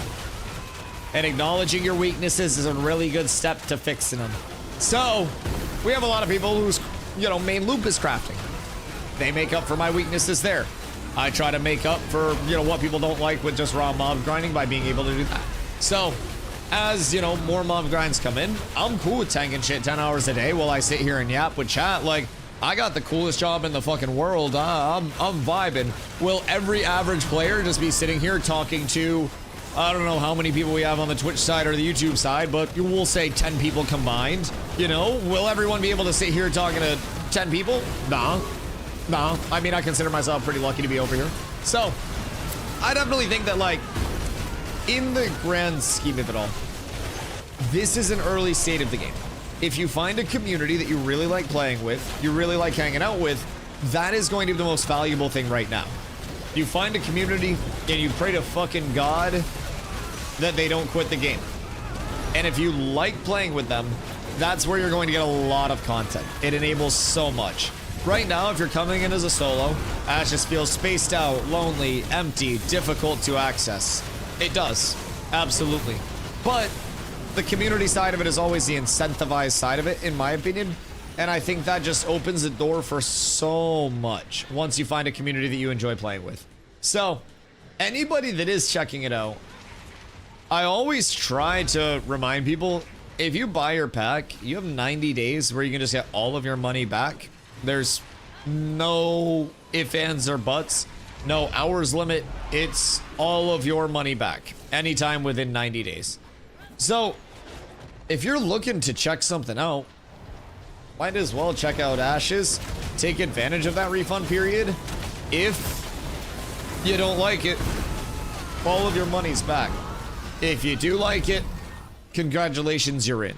If you've already gone outside of that 90-day period and you're still playing, well, congratulations, you liked it enough to probably already get your money's worth out of it. So, just my thoughts on it. I think the solid foundation, as you said, is definitely there. And I think building up from that foundation is the next important step. If they spend too much time building too wide of a foundation that doesn't present any height, you know, any depth, any replayability in the systems, then it is truly going to stay at that foundational level, which staying at the foundational level for too long is bad. But I think that the foundational core of what Ash is built on is actually in a really relatively good spot, comparatively to even when I started streaming it daily in December. It's come a fucking long way. Then you have the people who have played since phase 1 that are like, oh, you guys don't know how good it is. It has definitely progressed. And I think, like I said, November's update, the Harbinger update, should be a step in the direction of those replayable content systems. Even just on a level of like, you are a part of a settlement, you're a citizen. You're a citizen going out and you have to check on the corrupted area. Every single day you check to make sure no events are popping off. If they are popping off, you go over, you get in the group that's helping deal with the corruption so it doesn't spread and take out buildings and functionality. So it's solid. What if we want the butts? Oh, there are always ways to get the butts. You can get the butts at any time. At any time. Comments, good game so far? Yeah. I think at a certain level, right? Graphics aside, everything else aside, if people are interacting with something that feels fun, fluid, and smooth to interact with, there's a whole hell of a lot of potential for whatever that system is to have staying power. And if you combine multiple systems with staying power into one game, congratulations. You now have a game that has evergreen potential because you have multiple audiences pulled into your game. That has a lot of potential to grow, a lot of potential to blossom into something else. So, replayability, man. That's where we're at. And as we get more of it, I think that's going to make Ashes a lot more palatable for people. I think it's always going to be very grindy, right? Even if arenas are in, you're going to have to mob grind. You're going to have to craft like crazy, grind like crazy to get the stuff to compete in arenas if you do want to compete in arenas and not just get smashed out. Now, if you just want to go in for the experience and you're cool with queuing into certain groups and just knowing, all right, well, I lost, I'll see you next time, then that's great. That's fucking awesome. If you want to be competitive and you want to have a chance to win anytime that you do queue the arenas, you're going to have to gear up like fucking crazy to do so. This gameplay looks like TNL. I never played TNL personally, but I had a lot of friends that did. I played WoW in earlier eras pretty heavily, and went back to play Classic through Wrath. The way that I have always described like the combat system is like an ADHD friendly WoW Classic combat system. I came over from New World and I feel like it's a very harmonious combination of a lot of my favorite action combat elements from New World, with like the, you know, the 50 stamina dodge with the relocation off the Schmovement based on that, Schmovement combos that can set you apart as a melee player, dogging people down, like the amount of pressure that you can put on people. It really does feel like it's got those good action combat elements, but it does also have that chess match of ability economy, right? If you are dumping all of your important abilities super early on, if you're using your CCs or your CC break, right? Then that's something that has a very large impact on the fight itself as it's shaping up. Kind of how it is in TNL, but also this gameplay loop. Yeah. I think the biggest problem with TNL, from what I remember, was just that it was fucking pay to win. I think that was the biggest thing, like, that kept me off of it. And somewhere out there, Sergeant Stomps is fucking twitching at the balls about how pay to win isn't pay to win. But Everyone always just complained that that shit was so pay to win. And I think pay to win in MMOs is fucking sacrilege at this point. And the fact that Ashes is going to try to respect the player time input, I think is a big thing. A lot of people will come in and be like, Ashes doesn't respect my time input. And I'm like, well, why is that? And they're like, I'm level 12. I'm like, how many hours have you played in groups? And they're like, well, I played 2 hours in groups and I did the quests at the start and I have my mount. I'm like, okay, cool. Is that not respecting your time input? Because you have less reward than I do, who has more time than you? And then they're always hit with like the, sweaty people are gonna ruin Ashes. It's always a big circle of it. I think people sleep on Fighter, 3-gap closers, 1 going to Beast. I mean, Fighter's great in 1v1s. It's just, in my opinion, 1v1s don't really fucking matter. I think, keep in mind, I'm a tank. I can just tank diff most classes in 1v1s. I don't even have to play the game simply because I play tank. I could walk up to 99.99999% of classes and just instantly win the 1v1. Right? That's just how tank is in 1v1s. I think 1v1s are stupid as fuck. I think they don't matter. I think they have no actual implication on the world. There is a certain element of like, yes, there's a mechanical skill set to them that does matter. It helps you learn timings of combos, helps you learn what individual classes do. But I think building around 1v1s is a primary gameplay loop. Some people will do it, right? But I also think puffing out the chest for those like less than optimal, or I guess less than incentivized loops, you know, kind of gets cooked. But that's just my take on it. I would rather have something that's built around 8v8 plus than 1v1s, just in terms of my class output, my playstyle. I like doing 1v1s because they're fun, but a lot of people will actually like put a lot of heavy weight in like, I'm the best player because I'm the best at 1v1s. And I'm like, all right, well, you might be the best 1v1 player, but in 8s, you insta-die because you play too aggro. Evolve the playstyle outside of 1vs. Some people can't. Is there a way to know if a node is close to journeyman in a thing and how to help it? So in your citizen menu, there should be a way when you're in the settlement, I think, to actually see... Can I click on it and see what's up? Buildings.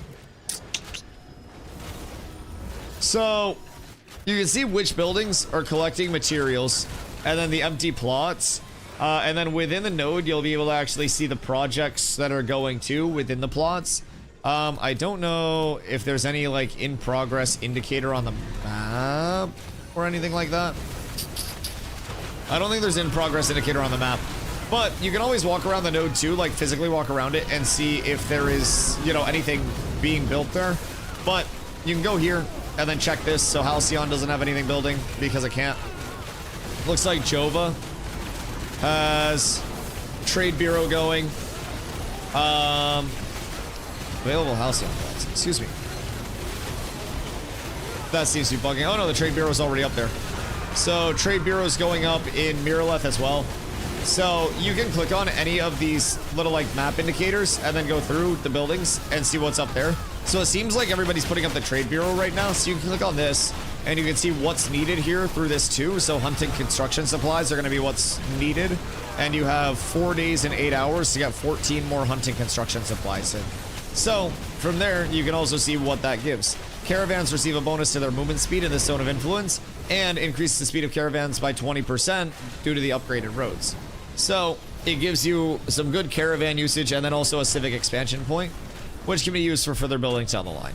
So that's going to be the easiest way to track right now. I don't think there's any like on map indicator outside of that, but oh my goodness. Wait, what the hell? I know those didn't drop, but those are juicy. Did those drop? So much as the game, I don't know. Oh, dude, it is truly a community source game. Truly a community source game. That'll be great for military mayors. So the military loop. Oh, also Crimson, I got you. Sorry, the yaps don't stop today. So many good questions. The military election process actually got changed a couple years back in terms of the vision for it. So they scrapped, as far as we know, it could get unchanged, rechanged, whatever it may be. But they got rid of the idea of like the last man standing arena And now it is actually going to be during the election, like, period. So that 5-day window, it will put the node itself, or I guess the settlement, into a battleground state where people can go in and fight, like, you know, anywhere in the node, and you have points for holding down objectives and for player kills within that hour-long battleground window. That happens throughout the election period, each day, and then whoever has the most, like, points cumulatively at the end of it will become the mayor. So a little bit of a change, but still very, very, very PvP based.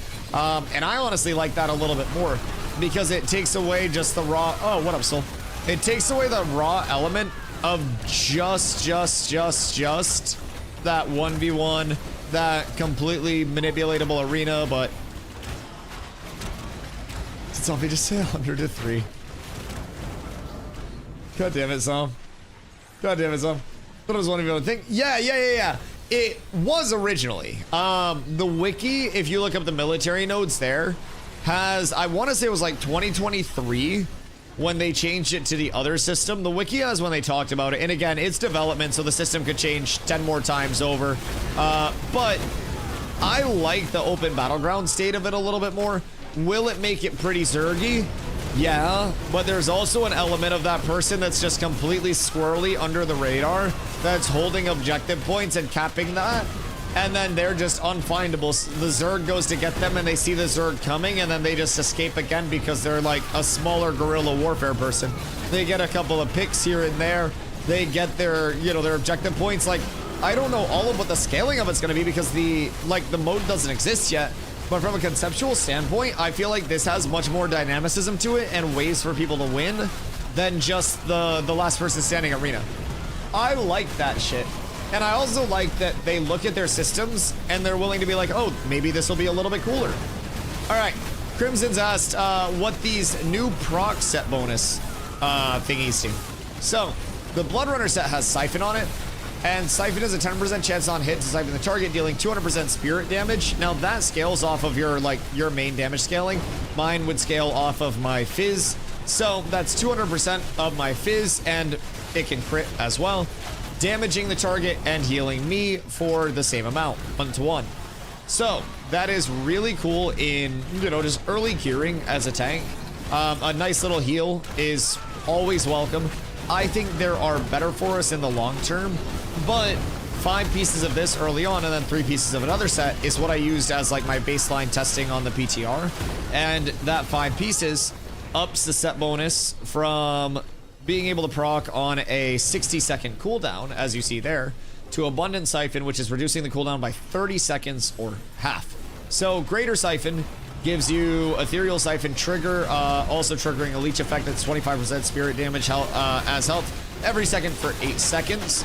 So if you get the 8 piece, you can always go there. I don't really like the way that lifesteal works though. So personally on my end, I've leaned towards a 5 piece and a 3 piece.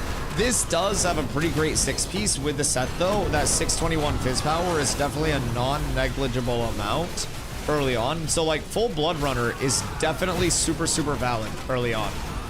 I was gonna ask about the lifesteal. Lifesteal as a stat is a 25% chance on hit to do basically to lifesteal X percentage of your damage done as life. So if you have a lot of lifesteal rating and your lifesteal is like 60%, that is going to give you a 25% chance on hit to lifesteal 60% of damage done as health. So I don't know what the current scaling is getting up to, but I had a build back in P2. P2? Everything was lifesteal? Must have been P2.5. Must have been. Either way, one of my old tank builds that I put together for a meme back in the day. Sounds broken. Really inconsistent. Really inconsistent. Could be good, but you also have to sacrifice a lot for it typically. So it's never really been a super convenient thing to acquire. So back in the day, I put together a build that was 100% plus lifesteal, and it was really quirky for tanking AoE pulls. But outside of that, it kind of sucked because you just couldn't proc it on a consistent basis. But it was, oh no. Why did Polar do this? Is it any coincidence that Zyback shows up, Zyback's bald, and the servers crash?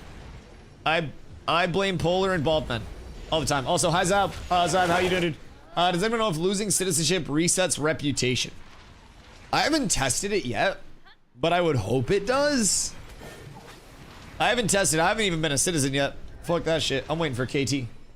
Although if there are wars popping, it doesn't. Oh shit. Interesting. Maybe it would be cool if there were like a buffer window where it would like hold your reputation for a bit. And then if you don't re-up within that buffer window, then it would like go away.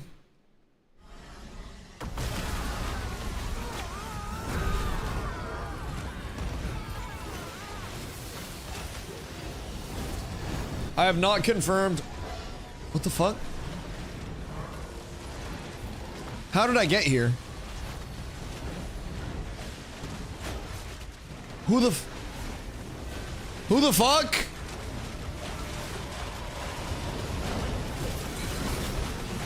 Be crazy to lose the rep that takes forever to get if you take a break from the game. Yes, but I have 2 counters. That wasn't one of them. 1, don't be a pussy and take a break. Half joking there. My actual counter is that if the reputation doesn't go away and they eventually tie things to like voting, systems like voting to that reputation, different benefits like that, it could be very easy for people to hop place to place to manipulate the voting without as much input. So just like devil's advocate there. Would definitely suck to have to regrind it if you take a break. But depending on how substantial of a break you're taking as well, you're probably gonna have to regrind more than just that sit rep. But yeah, no, I mean, I think it'd be less than ideal. Maybe upon becoming a citizen of another settlement, it wipes out your previous one. Like, not right now, but maybe that would be like the happy medium. So like, say you don't pay your taxes for a week because you're really broke. Somebody broke into your house and kidnapped your wife and you're investigating like a dummy. Just let it happen. Play more Ashes. That's less time invested for you on that side of things. For whatever reason, you've been busy, right? Probably shouldn't be. You come back after like a week or 2 of not paying taxes. I feel like your rep should still be there. But I feel like if you leave a note and then become a citizen elsewhere, then your rep should wipe, right? Citizenships account wide, but rep is character based, which is interesting. Very intriguing. Very intriguing. So like, rep, character based. That is intriguing. Yeah, some of the systems I definitely feel like are... How do I keep getting brought up here? This is like my DDoS safe spot teleport. What the fuck is going on? Is everybody else also getting pirate software right now, just out of curiosity? Or is it just Steel Bloom?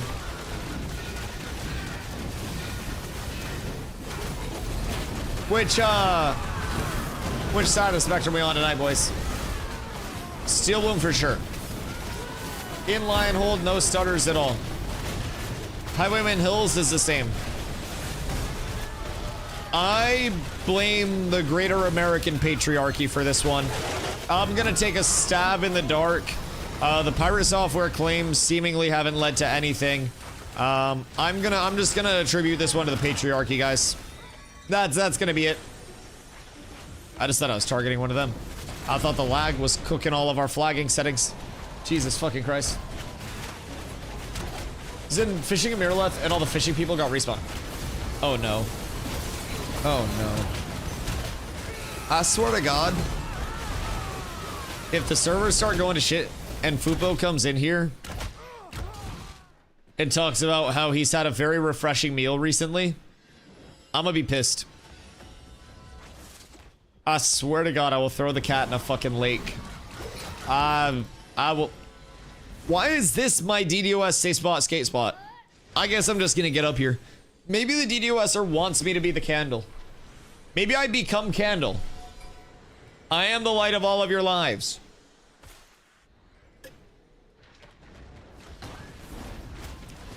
Gears dropping again. I think I fixed it. All right, I'm not allowed to tank for a sec. Wait, it's actually less stuttery now?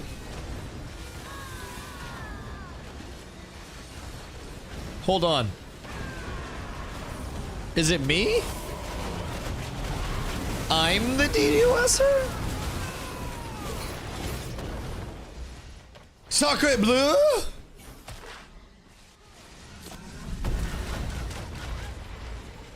What the fuckington? If it goes smooth again, I'm quitting the game. What? What do you actually mean? Secretly gaslighting everyone. Am I actually the DDoS? Is it me?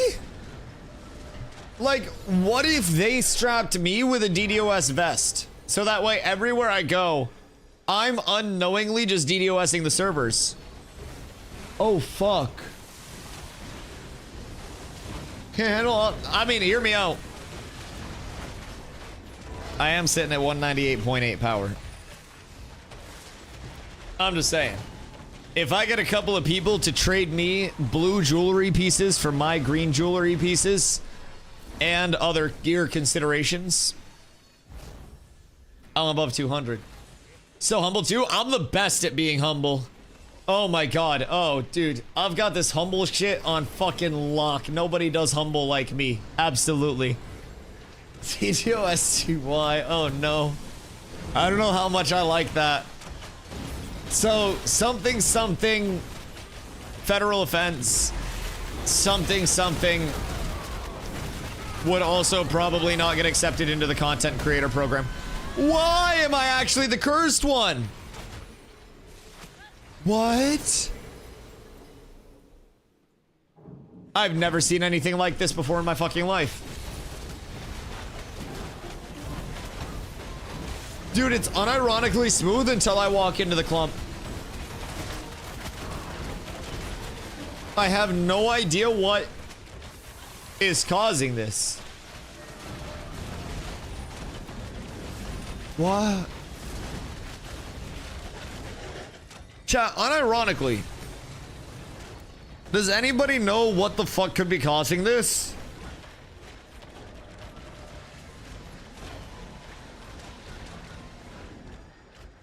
Maybe he's just watching a stream. I'm not that important. I'm not that important.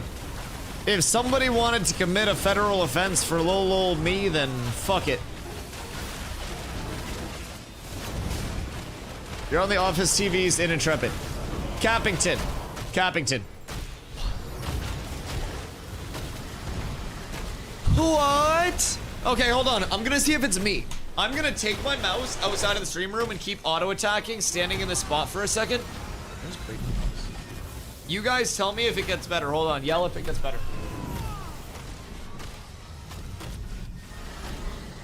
How we doing? Is it me? I'm gonna go a little further away.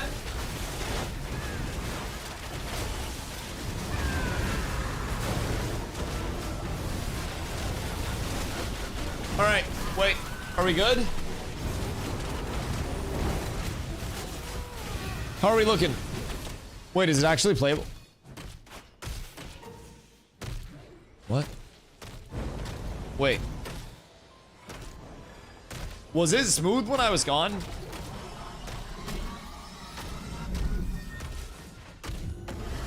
How was it when I was gone? Was it better? Or was it still cooked? I'm also wondering if you weren't doing anything, so yeah. I was auto-attacking the entire time. I'm still not doing anything. I've been autoing. What the fuck do you mean? Alright, hold on. We got damage going out now. Huge damage. Massive pumps. Alright, we might have solved it. I tricked the DDoS.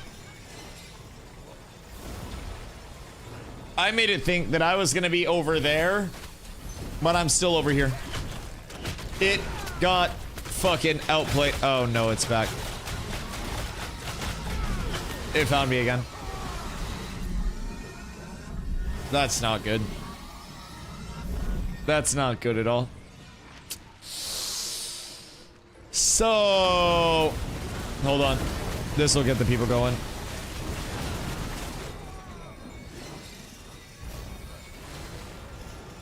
Did they censor anal?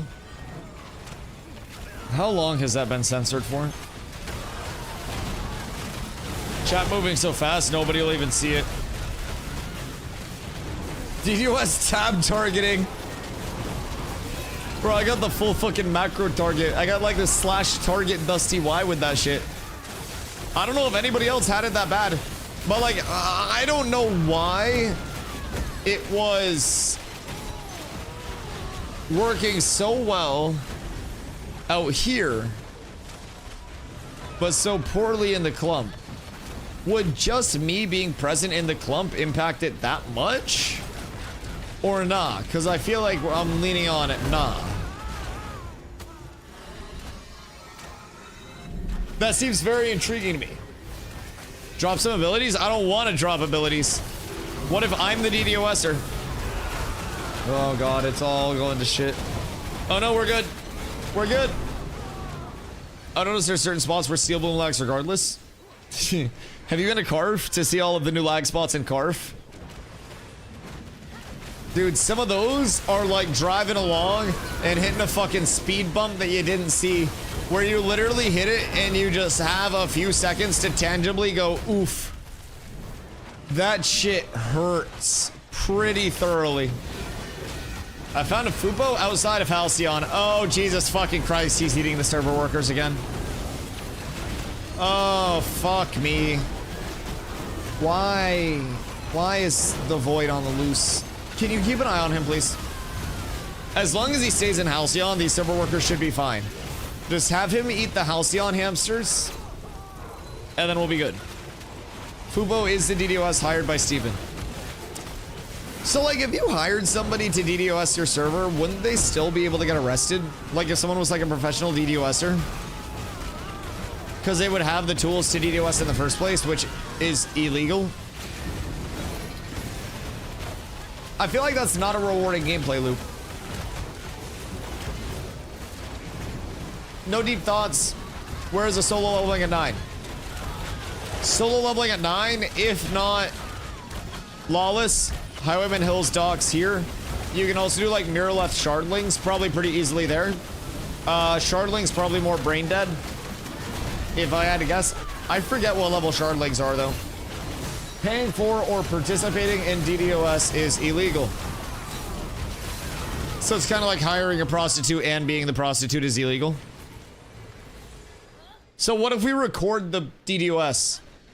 Because if you hire a prostitute and then record it, you're just a director of an adult film. If we're making a documentary on DDoSs, can we record it and then not get in trouble?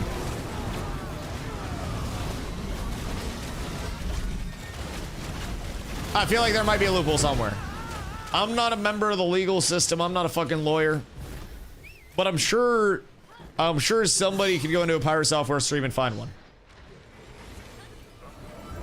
Dusty was too busy feeding pigeons to remember to feed the cat. That's why he's the source of the stutter.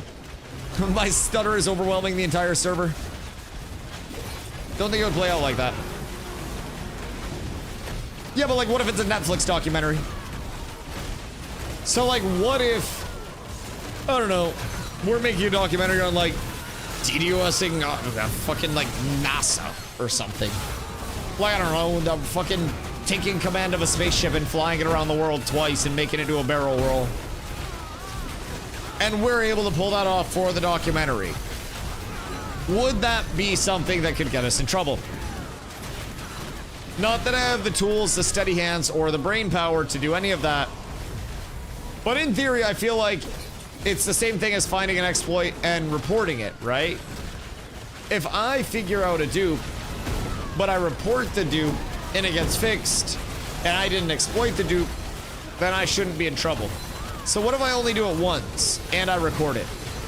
Then I get to say like, oh no, I was recording it to replicate it so you guys would be able to fix it. I think we've got a good angle. This may hold up in a court.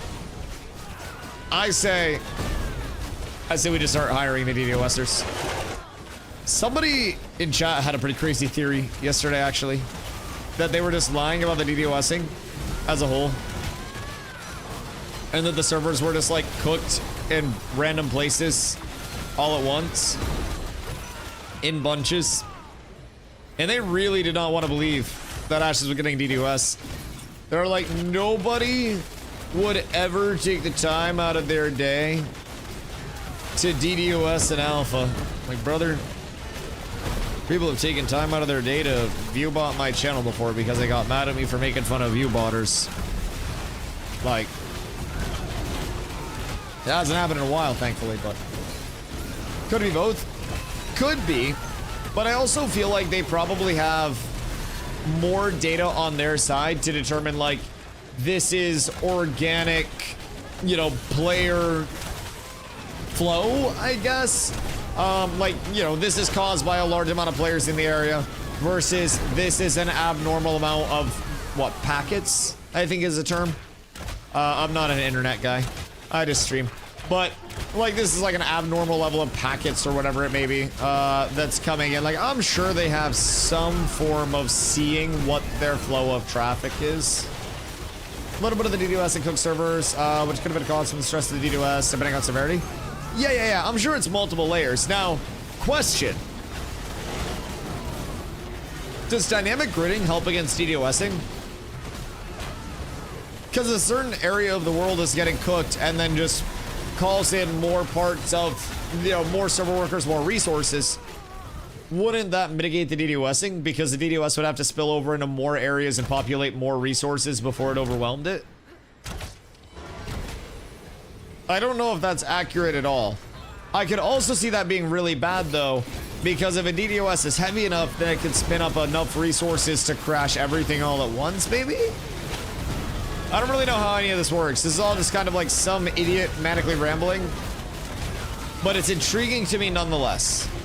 It's always been very intriguing how all of that computery sciencey stuff works. I don't make games. I don't pretend to make games. I just play them. I have fun with them, but I don't know what happens behind the scenes, and I don't pretend to. Most of that shit's just actual, like, fucking Martian language to me. I will say, though, someone had asked, like, a couple days ago, someone had asked if Phase 2.5 servers felt as bad as these did. Were their exact words. Phase 2.5 servers felt worse than these did, and there were no confirmed DDoSs that we at least knew about publicly.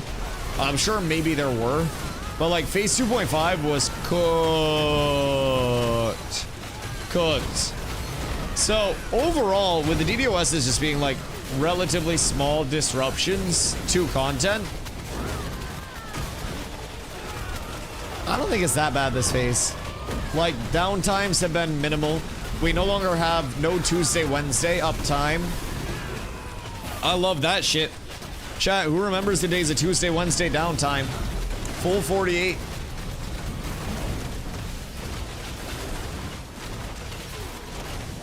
It's actually more than 48 hours too. It's like a day and a half. That shit hurt. Who remembers weekends only? I was playing New World at that time. I love to not take a break. Fuck your breaks. As I told Cyback, don't have to worry about your reputation wiping if you just don't take a break in the first place. Let Ashes consume you. Just let the phoenix inside you bite the pillow, and it'll all be over soon. And you'll be having more fun when it's done. Think of dynamic, like layers. So with the DDoS, they can pinpoint where it is exactly hitting in one place. But in the same sense, depending on the people doing it, they would have an easier time hitting multiple servers at once. So like more targets to overwhelm, basically. Right. Passing by you on the road. Hello! Good day, friends. Stay safe out there. The roads are dangerous. Hopefully soon you're joining into the raids with us. Boys, if anybody does want to join into the raids with us, make sure you're getting in on all of this juicer loot. Exclamation kill. Hop in if you're a solo player and you're not vibing with Ashes so far. Might as well give us a little bit of a try before you do completely lose hope. Wow, what the fuck? What is the Steel Spellbook?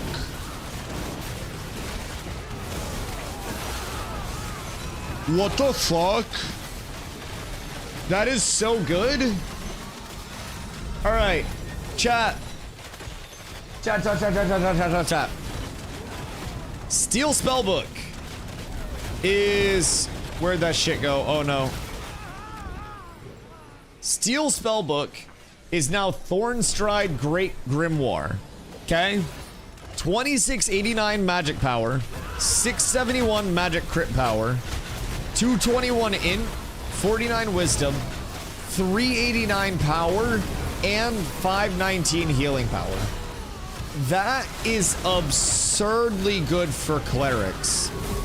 That is 60 Thornstride emblem, 185 oak, dried oak boards, 40 Riverlands essence, 3 Braidwood board, 30 emeralds. That doesn't seem that terrible. Yo, stay real. Welcome back, dude. Yeah, that shit. That's crazy to me. So, I mean, I'm hoping. Steven had said with the last DDoS, I believe last night's, I think it was, the really harsh one that they went through. Who's yawning right now, chat? I'm not even tired. Who the fuck is making me yawn? With the really harsh one that they went through last night, Steven had said that they're going to be getting more mitigations in place to hopefully prevent those DDoSs from actually, like, taking hold. So, that makes me very excited. Ham and cheese. Do you think the game needs solo-friendly POIs as an alternative option or good as is? So, describe solo-friendly. Because there are non-elite POIs that are already in the game that do exist with, like, lower difficulty mobs and stuff. That would be kind of like what I would describe as solo-friendly. Just things that, you know, naturally 8-person groups would be probably de-incentivized from going over to. And from there, you get a big value of, you know, you can put your group there where there may be less optimal peak XP output. You have your group in a spot where they're the only ones there, and since you have fewer people, you're actually getting great XP per hour because you're not having to fight for the super populated spots. So, in terms of solo-friendly POIs, I think they already exist to an extent. I think Ashes would benefit from more POIs in general, though. If I'm being real. I think part of the November update that I'm really excited for is that they're working on going back to get a coat of paint and polish, another coat of iteration on the existing map that we have right now, instead of forcing in a lot of like new map space, which I think is great.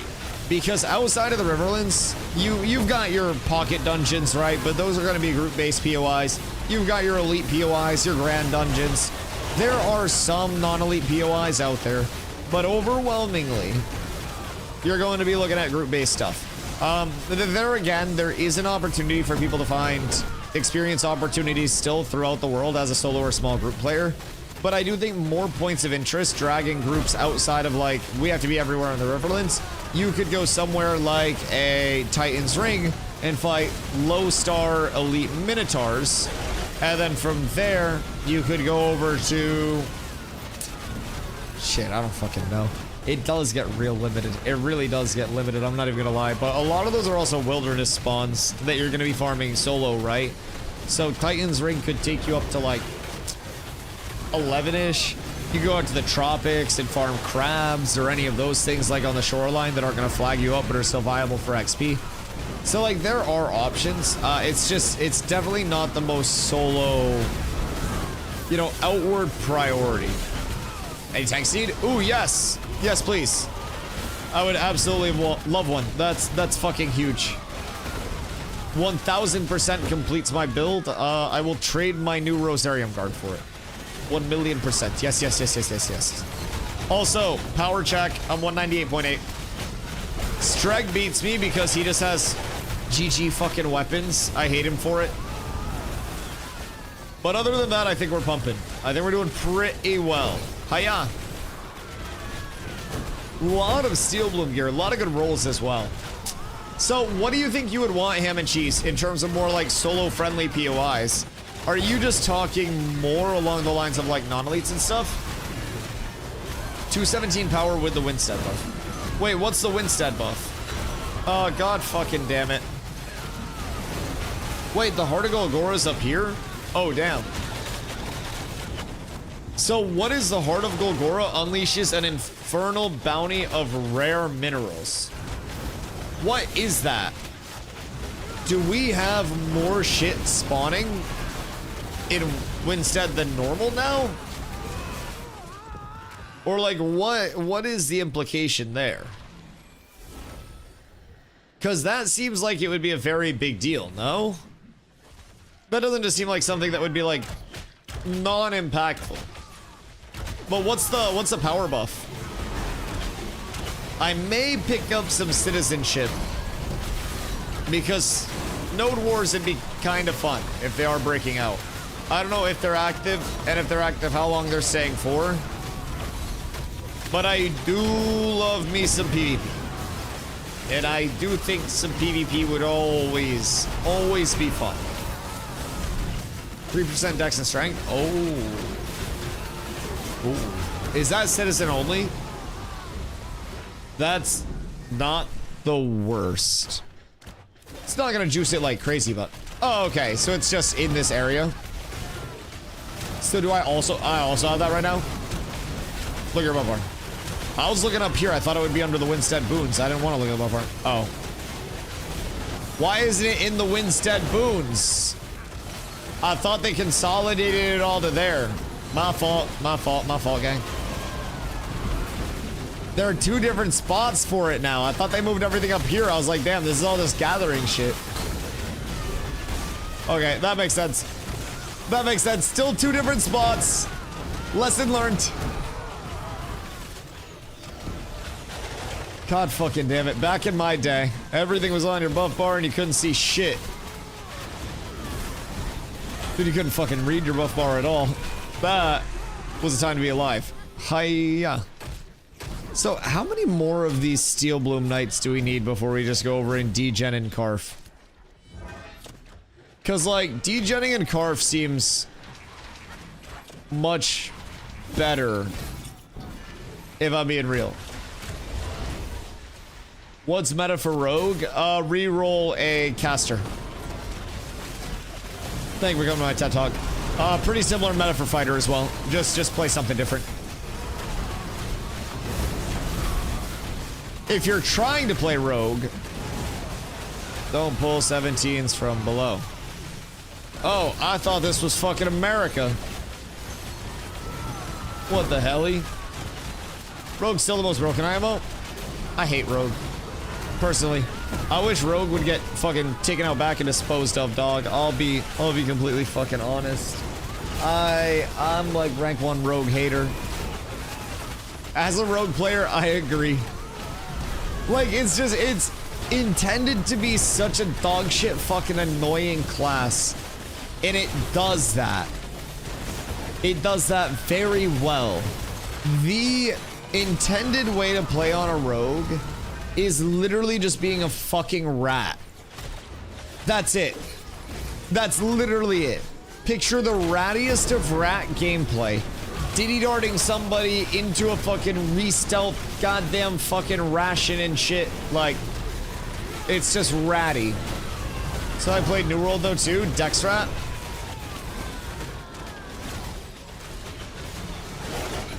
Maybe you don't come check out Ashes. I'm really a big advocate for people to like come check out Ashes and see if it's for them. Maybe you just get on like the season 10 hype train, dog. I think that might be best for everybody involved. No, I mean, I would assume Rogue, you're probably gonna be looking for the... What is this, Tidebreaker set? I wanna say it's fucking Tidebreaker, the one that has the might bonus on it and is medium as a 5-piece. Most Fizz DPS really want to target that as their 5, and then a 3-piece of the Blood Runner. Blood Runner can be really good as a 5-piece as well. I'll personally be going 5-piece early Blood Runner unless I just happen to get the Tidebreaker set. I can actually look on Codex what the Tidebreaker set is in its entirety, because that shit, from what I have gathered, goes very hard. Tidebreaker. I think it's Tidebreaker. Is it Tidebreaker set? What's it called? No, not Tidebreaker set. What the fuck is it called? Tide Piercer. Sorry, too many words. So, Tide Piercer is medium force with might on it. So, let's find the good pieces. Are any of them good? Max health, crit power, crit defense, fuse crit evasion, fizz evasion. The Tide Piercer set's kind of ass, actually. I don't know if Forced might make it worth rocking while having no good main stats on it. A lot of people have been saying they like the Tide Piercer set. I don't know that I like it that much. It is might, which gives you more power scaling, but I also don't know how worth it that is. So the Force probably makes it worth it if you are running it, but I would say maybe Tide Piercer is a 3-piece. And then try to get like Blood Runner as your 5-piece early on, but try to find Blood Runner on the market, but haven't found any. It's probably going to be quite hard to find. Probably going to be quite hard to find. Loki, I want 8-piece Blood Runner. I think, like, yeah, it's kind of cool to have that additional sap, but I also think the more into, like, group stuff you get, the less consistent and reliable that actual, like, the Siphon proc is, right? And that's kind of where I get a little concerned with it. I really like consistency in my group stuff because I think group-based PvP is, like, doing the right thing, you know, or doing the basic thing right. I don't necessarily think it's the most flashy shit, so. What do I just want to be strong 1v1s? Siphon probably pretty strong then. Like 1v1 Siphon's really strong. I would still maybe look at the Siphon 5-piece and then a 3-piece of a second proc, just because more procs tend to be very valuable. So like you could 5-piece Siphon 3-piece strike, and with that 3-piece strike you would have a secondary damage proc that can pop during that cooldown window as well. That would be more of a raw damage proc. You could go something like, oh, what's the one that heals you? Is it Ward or some shit that heals you? No, that's the healing one. There's one that heals you on damage taken. Like, there are quite a few solid options. My initial set that I target is probably going to be 5-piece Siphon, 3-piece Bulwark, which is a 10% damage mitigation buff. So it's just general tonkiness. I'm a big fan of having the 5 and the 3 for those 2 different procs, especially uptime based ones, but that's also as a tank. Long term, as more sets come in, I'm probably going to look to run double defensive procs in groups, and honestly maybe in PvP as well. But 2 months for sure. Yeah. I think 3 pieces are all mega valuable, and like some sets also, the 8-piece can be a huge incentivization, but I also try to weigh that against like what I'm losing by just optimizing 3 pieces of another good set. So say I can find like the best 5 pieces of Blood Runner set, and then I find 3 more pieces of, you know, another set that are all really good, like Fizz crit, you know, Fizz power and max health pieces, and then I work those into the set. The set's better because of it, right? Raw stats are very good to play around as your primary incentivization, in my opinion, outside of just forcing set bonuses. Because if you don't have the raw stats to facilitate those set bonuses, your Siphon will hit for like 100. My Siphon, even without incentivizing damage, just with the 5-piece for perspective on the PTR, was hitting people for 750 crit plus, up to 1,000 if I had debuffs on people. And that would be once every 30 seconds if that's a crit. Pretty consistent though. Would be best for rogue or other Fizz DPS. You know if the lights or heavies or lights or heavies. So I think medium's just best for everybody in PvP, just as like a general wherewithal, right? I think medium giving you that split mitigation is incredibly strong. In terms of light and heavy, I think that tank can run light because tank gets a lot of additional Fizz mitigation from grit. Like grit gives us 20% Fizz mit, 10% magic mit. So we do get disproportionately higher Fizz mit than we do magic with that up. As a result, we can stack magic mit through the base gearing, be a little bit heavier on magic, and then have that grit pull us up into a pretty even set. So on the PTR, I put together a set that I have in my little handy dandy notebook that is 50.2% Fizz mit and 49.8 magic mit. So basically cutting both damage types in half. Really, really, really doable. Outside of tanks, you may find yourself a little bit on the magic side of scaling, but for PvP, that's not bad. If you look at a lot of competitive rosters, it's very heavy magic scaling right now. Very, very, very heavy magic scaling right now. A lot of non-fighters, a lot of, honestly, mages. It's pretty much all casters. So just keep that in mind. You will have a ton of magic damage coming out at you at all times, so maybe the light really isn't that bad. Distant apprentice hunting mostly all broodlings. Makes metalworking, lumberjacking, mining, fishing, and hunting at the 10+ mark now. How many broodlings did you hunt? Did you keep track? And how many, like, actual procs did you get? Because the broodling grind, I actually had thoughts about going to do the broodling grind for filler content while I was on today.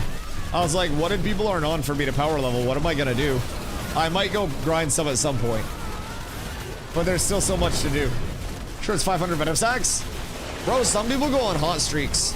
There have been people that hit like 10 broodlings and get one fucking mount. It's sometimes unreal. Winks and Overlord Leviathan. I thought that was one of the polar guys. What the Heckington? Are they infiltrating on alts? Wait, it would be so funny. I think Buller is probably trying to infiltrate guilds on alts so they can get into all of the other competition and see what's what. Yo, Silak, thank you for following, dude. Church still the best power level from 9 to 10? Yeah, I would probably do Church until like 11-ish and then go over to Oakenbane Keep and then do Oakenbane Keep until like 16. Dusty, invite Kenny G to the raid. I'm not the leader. I make Zombie do the hard work, so I can stay here and yap. I get the passenger princess treatment. Yeah, message Zom. I give him leader, and then everything sorts itself out. I show up, I smack stuff. If PvP happens, I lock in momentarily. Other than that, I live blissfully unaware of responsibilities. And for that, I'm thankful, boys. For that, I'm very, very, very thankful. But yeah, just have Zom get whoever in. Church is good. There are some other, like,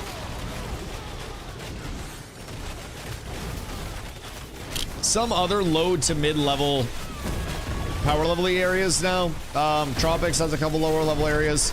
Once you hit level 11-ish, you can also go out and kill Minotaurs up here, but I would recommend Oaken over the Minnows at this point. It's just better. So, oh, Ron, wait, do you get 20? Ha!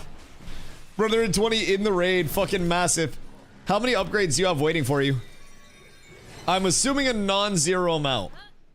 What's going on over there with the over-meta lads? Are they trying to take our mobs?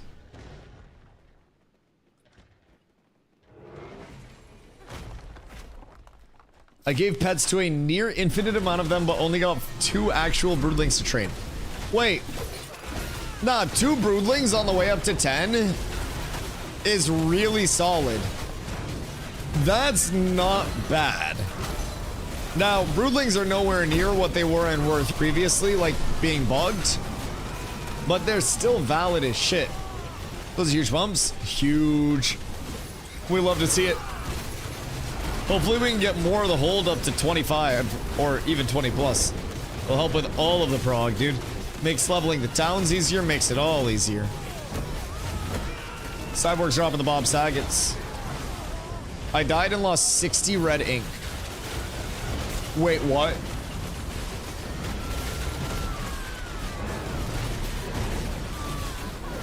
What did you die to? Oh no, we're hoping for a rollback there. It's okay, it's okay. There's more. Kept one and sold the other for 7.5 gold. Could have got a discount for the going rate this time. It's not bad though. Now, are you doing it to try to level your animal husbandry, or were you just doing it to like get your shit up along the way? Because at the end of the day, 7.5 gold just to level a skill really isn't the worst. I'm sitting at, for perspective, 9 gold right now. So I've given a little bit to our crafters and stuff, but Mini Minotaurs. Oh no. Oh no. Were you running through a bad neighborhood unescorted? That's so rough. It's okay, we'll pray for a rollback. Maybe somebody will come in with a big DDoS on the servers. We gotta roll back until before you died. Well, back to the mines, buddy. Give us a follow us up. Dude, it happens so much. You'd be surprised. A lot of people don't follow because they find the stream once and then they leave it up for 10 hours and then I say that I'm coming back the next day at 2 and then I come back the next day and then they're like, oh, okay, well, I just show up here now. So very frequently people just forget to follow and they just show up for literally fucking months. We've had people with so much watch time. TwitchCon was a fucking blast. TwitchCon was a blast. Exclamation TwitchCon this year as well. TwitchCon was fucking phenomenal. I consider TwitchCon marketing on hard mode. And I think all things considered, it went quite well. Yo, Rooster. Together. Bigger than Prime Dog. Boys, exclamation TwitchCon. Ni hao, ni hao, ni hao, ni hao. Yo, Victor. Ni hao, my boy. How are you? I don't know what the plan is for TwitchCon this year, for all of the events. But yeah, TwitchCon last year was a blast. I still remember most of it, so that's fucking awesome. Victor, why are you not in this raid? Why are you the way that you are? How you doing? I'm doing phenomenal. I got upgrades today. I'm absolutely juiced. I'm just outside of 200 power. If I get one more singular Dropinski. Now, I don't even think there is anything that I can get unless I get something higher rarity, but I'm good. We get into Carf, and then it's all pumps. I was working because I'm poor, but about to jump in. Yep. No, being poor. It's a fucking disease. I hope someday we can eradicate it. Now, don't worry, I'm also poor. I'm also poor. That's why I haven't taken a day off in 804 days. We got another 45 minutes left of the gear farm. And then I don't know what your level's looking like, but I'm going to run down and for the later part of the night, level people in the Goondark. Hopefully just hit a good XP pump there for a few hours. And honestly, just try to finish up some people's 20 to 25. If I can do one group tonight and just have people come in at 20 and go until they're 25, we should be fine. My tune's down there. I mean, if you want to wait down there, like, I'm gonna bring Carla down there. Like, we're gonna have at least one full group waiting down there. Coffee, I believe, set his home MB over there, so we should be able to step warp down. I'm gonna have to pick Carla up and run her down because she died running through last time because her gear is fucking awful. But we'll try to get some people there 25 tonight. We'll bring some XP scrolls down with us as well. I got some 6%ers, so that should be solid. How about 25% left on 25? Oh, that'll be fucking massive. Yeah. So we'll get that all squared away. I'm sure that we have a good amount of people that could go down. Like if we brought Meta down, if we brought High Cats down, which I think High Cats is going to go down. Carla's another cleric. That's 2 clerics. So that fills out the group. We could bring Fatal down. That's 2 bards in the group. And then you guys get fucking... Oh, well, that'd be 3 with you in the group as well. You guys just fill with DPS at that point. And it's super fucking easy. Because you guys just get to have a bonus 1 of whatever since you don't have a tank in the group. So it should be super easy peasy, straightforward, breezy, beautiful cover girl. In theory. In theory. And we should be able to get 8 people leveled all at once. Now, once you hit 25, you can also dip out into my group.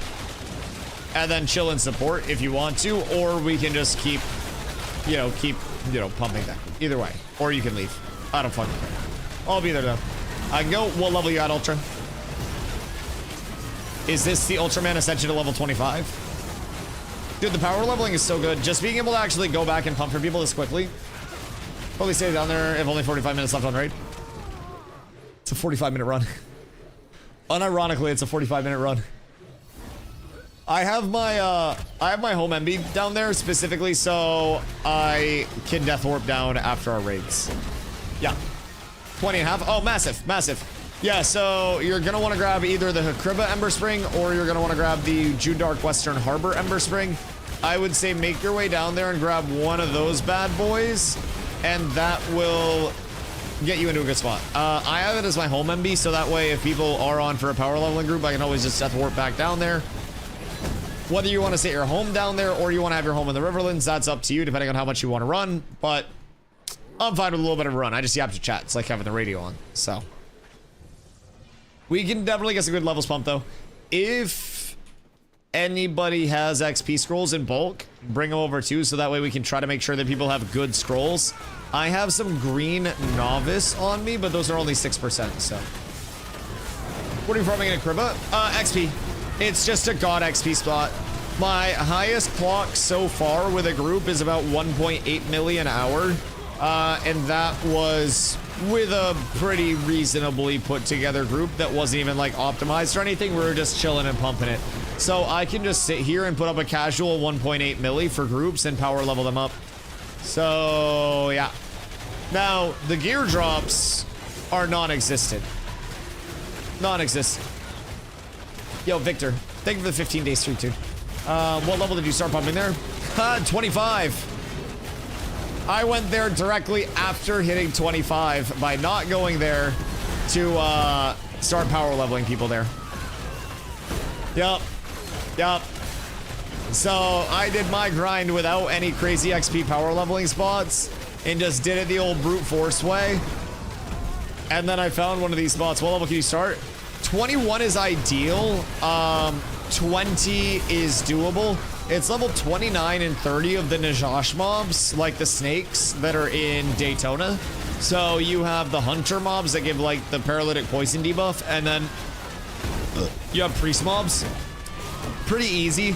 29 and 32 stars.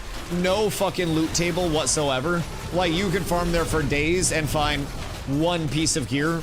Source. Me.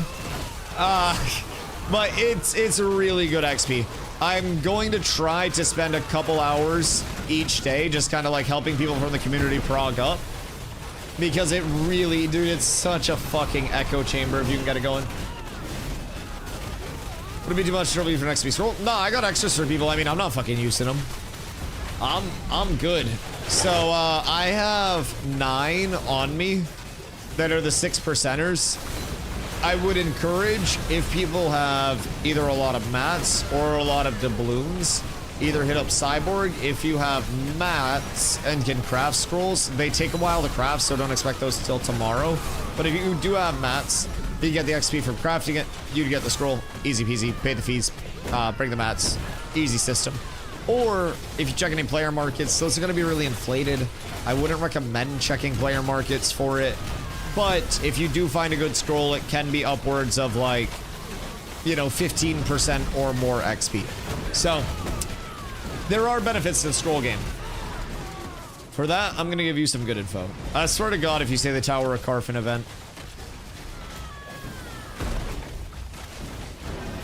Bro, motherfuckers have been coming in like crazy, being like, Dusty, the Carfin event's so good, why haven't you done it? I'm like, dude, I've been trying. That's why I'm power leveling. I have a YouTube video on it. I've known. You can easily farm XP scrolls with treasure maps. Are those the 3-hour scrolls or are those the 5-minute scrolls though? That's what I wondered about those. I know that you get them a lot, but I didn't know if they were the 5.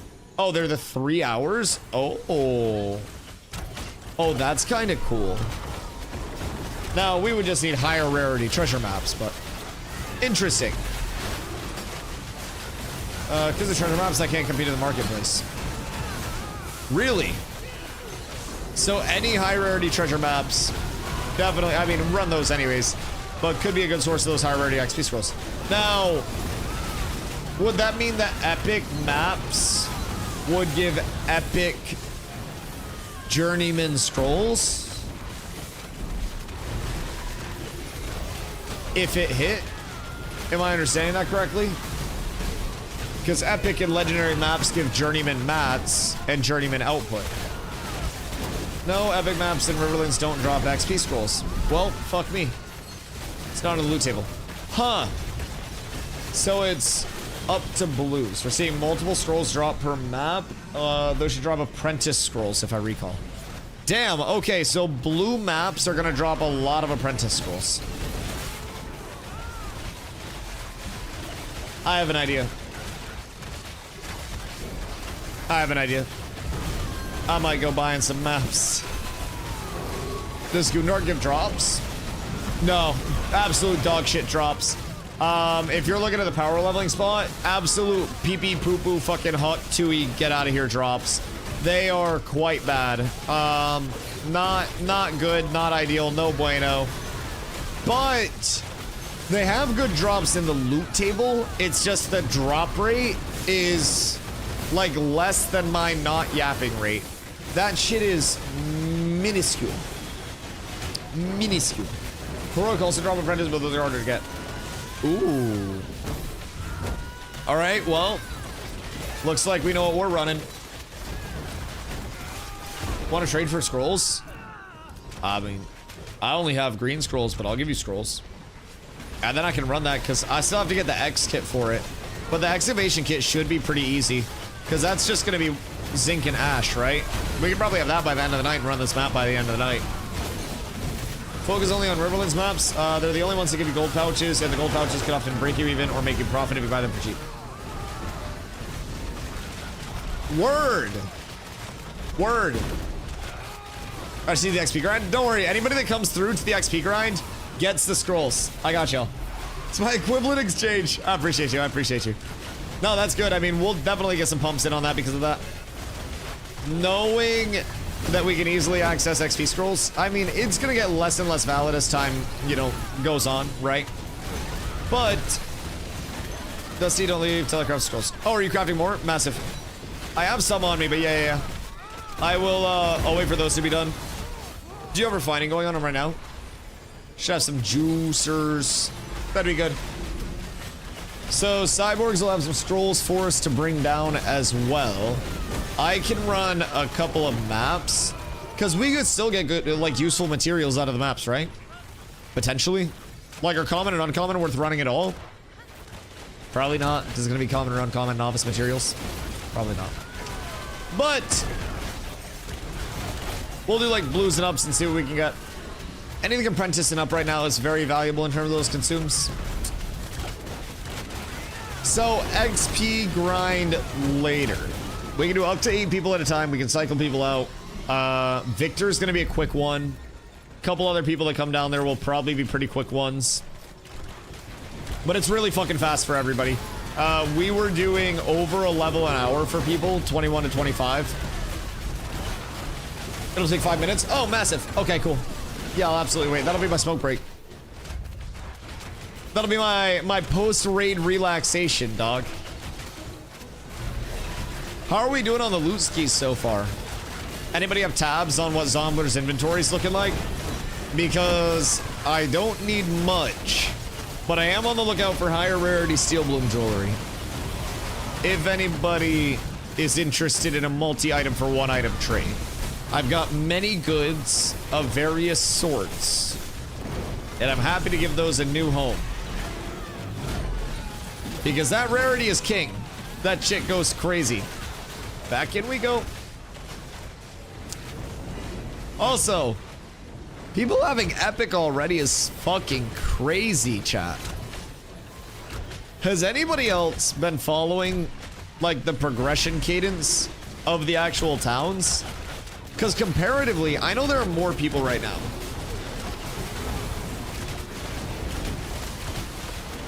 But comparatively to phase 2.5, and I feel as though even P2, this has been such an expedited node progression process.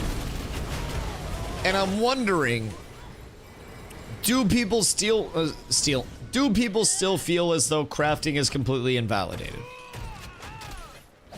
I personally do not. I'm not a crafter, but I actually feel crafting is more necessary and incentivized now than it ever has been at an equivalent point through a new server start.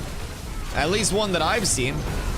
From P2 to 2.5 to now, I think this is the heaviest incentivization on, like, oh shit, we gotta get our crafters up ASAP that we've had. That sense of urgency, that time that's established. It's a lot, man. And crafters are truly pumping out shit that is unacquirable by other people. I think it's more incentivized now than it's possibly ever been in the past. And this is also sometimes why I say that we may just need to trust the process just a teensy weensy bit somewhere along the way. I know everybody wants to be super hypercritical of everything. But as long as we trust the process, I even had my own complaints about how, like, I wanted to see the econ play out on lower drop rates. But I am liking where things are going now. And once we start deconstructing stuff for our crafters, that could also be a very large help. The sky is the limit in terms of what we can do in the optimization of all of the different avenues of content for us is something that we're always trying to cook up. So I feel like with the changes, like if you just rolled with the punches, you stuck through it, you're probably hitting a point now where your crafting is actually becoming pretty well incentivized. With the tables that used to be novice now being apprentice and the buildings immediately being journeyman, it's inevitably faster since we're skipping the step of the build and then upgrading a building. Yes, and you don't need your expansion points in place for your journeyman buildings, right? I don't know what the new, like, building process is if you still need your expansion points prior to the journeyman buildings, but, like, we have shit going up incredibly fast. And I feel like a lot of people were like, oh my god, we can't keep up with the levelers, we can't keep up with this. I think this is the most synced it's been. Like, people don't even have full 20 sets yet, but level 20 jewelry is being pumped out in high rarity. The average leveler still isn't even 20. This is, I think, the best sync up that they ever have had. And it was met with an absurd amount of criticism from the player base early, and nobody wanted to actually give it a chance to play out, which I think is unfortunate. I really think is unfortunate. Now, I think player retention is actually way better this phase than last, of course. Player retention last phase was a fucking dumpster fire. But this seems equivalent to phase 2. Maybe even potentially better on the NA side. Every time I go to Winstead, that shit is fucking packed. Absolutely packed. I'm enjoying the crafting gathering loop so far. The crafting and gathering loop is one that is only going to get better as well. That's meant to be somebody's main loop. It's not meant to be an accessory thing, right? So if you're a gatherer, you're going to one day have artisan skill trees that actually, you know, have an impact on your fucking crafting or your gathering output. You're going to have, what are these guys doing? Potentially actives and passives along the way as well that can all impact what you're doing. There's going to be so much more to it. Certain gathering skills will have more of an active minigame type mode. It just gets better. Under your artisanship tab, you can see that you have 3 different tools as well for each of these life skills. It's the reason we have multiple interacts. It just continues to get deeper and better. If you're already liking a system in Ashes, I think it's really straightforward to think that... Wait, Rubidium Energy Spellbook, what are you? It's not crazy. I feel like a Steel would probably be sicko mode. But if you're already liking systems this early in development, I'm telling you it's going to be exciting in the future. There's a reason I'm so excited. I know how early on shit is. I understand it. I know it's not perfect and talk about it not being perfect daily. I also know that every system that I am interacting with is going to improve quite substantially in between now and the deployment of Ashes of Creation. Even in between now and the end of Phase 3, we're going to be playing 2 entirely different games. Like, yes, if you played P2 and you play now, you can still mob grind as your consistent way up. But genuinely, so many things that you are interacting with on a daily have changed. You're still hitting trees. You're still hitting mobs. Welcome to the core of any MMO ever, dog. Literally any of them. That's simply the genre. And I think that they just continue to give us more to do in addition to that core. And for a lot of people, that core already feels good. I know a lot of people that have spent a lot of time AFK fishing. And they just throw on a stream, they throw on a show, they throw on a yap, whatever it may be. And they just chill and fish. Might not be the most lucrative loop. Might not be the fastest loop of progression, but it's probably fun for somebody. Boys, I gotta pee. I will be right back. I have to piss bad.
Did all of my bits drop? I'm assuming all of my bits drop. None of my bits drop. Alright, this is bullshit. The streamer client is dead, everything's a lie. Oh. Why is it that if zombies AFK looting stuff and I'm tanking, nobody dies? But the second I'm AFK, everybody dies, chat. I'm just throwing that out there for people's consideration. I say Dusty on top. I'm not trying to start any conspiracies, but I'm just saying. So I got a 16 in fishing, all AFK while I work from home. I forget to do it, or I could be higher. Wait, why don't I just start AFK fishing off stream? Like during the day.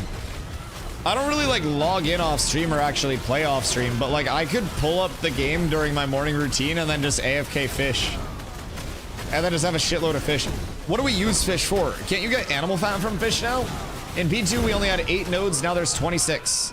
Yes! Yes, also I'm not saying the S word. You can't trick me, I'm not conforming. The node movement will stay strong. I will not be silenced. They're taking away nodes, they're taking away metropolises, and I'm not gonna stand for it. So it's a good fucking thing I'm sitting. But let me tell you, this is a goddamn travesty. Goddamn travesty. I will call it a node until the day I fucking die. When I leave my house, I start fishing and get back to be logged out. It's fucking awesome. You gotta go out with an absolute bang. Just set it before you go. Come back, the AFK timer's hit. It's like running a bot in Diablo 2. The AFK fishing is truly fucking insane. Surely at some point somebody will find the tech to not AFK while AFK fishing. Probably just, I don't know, having a child and telling the kid to go, you know, move their parents' fucking character a little bit or just input something. But then they also have to realize how to set up the fishing. So you might as well just have them chop trees or something a little more active. You might as well, if you're going to get child labor, get the best out of your child labor. And I feel like AFK fishing really isn't even like utilizing the child labor to the best of its ability.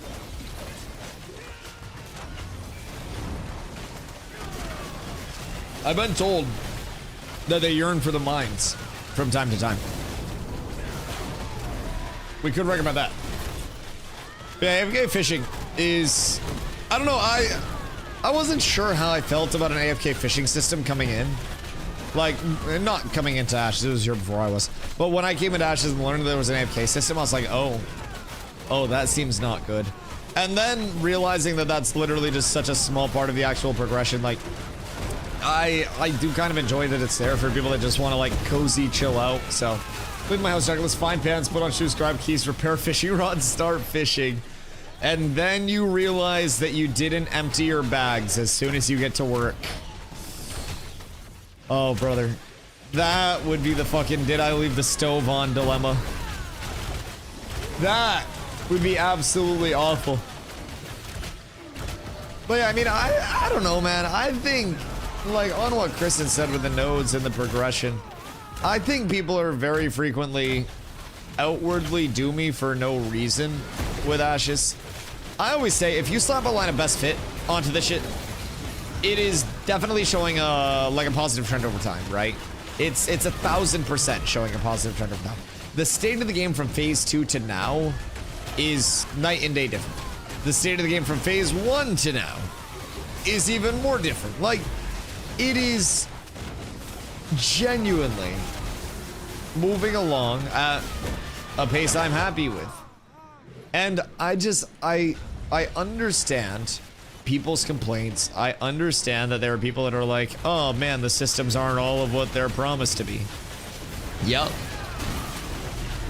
I get it. Very simply put, yup. I hear you. But they're also not promised to be those systems right now.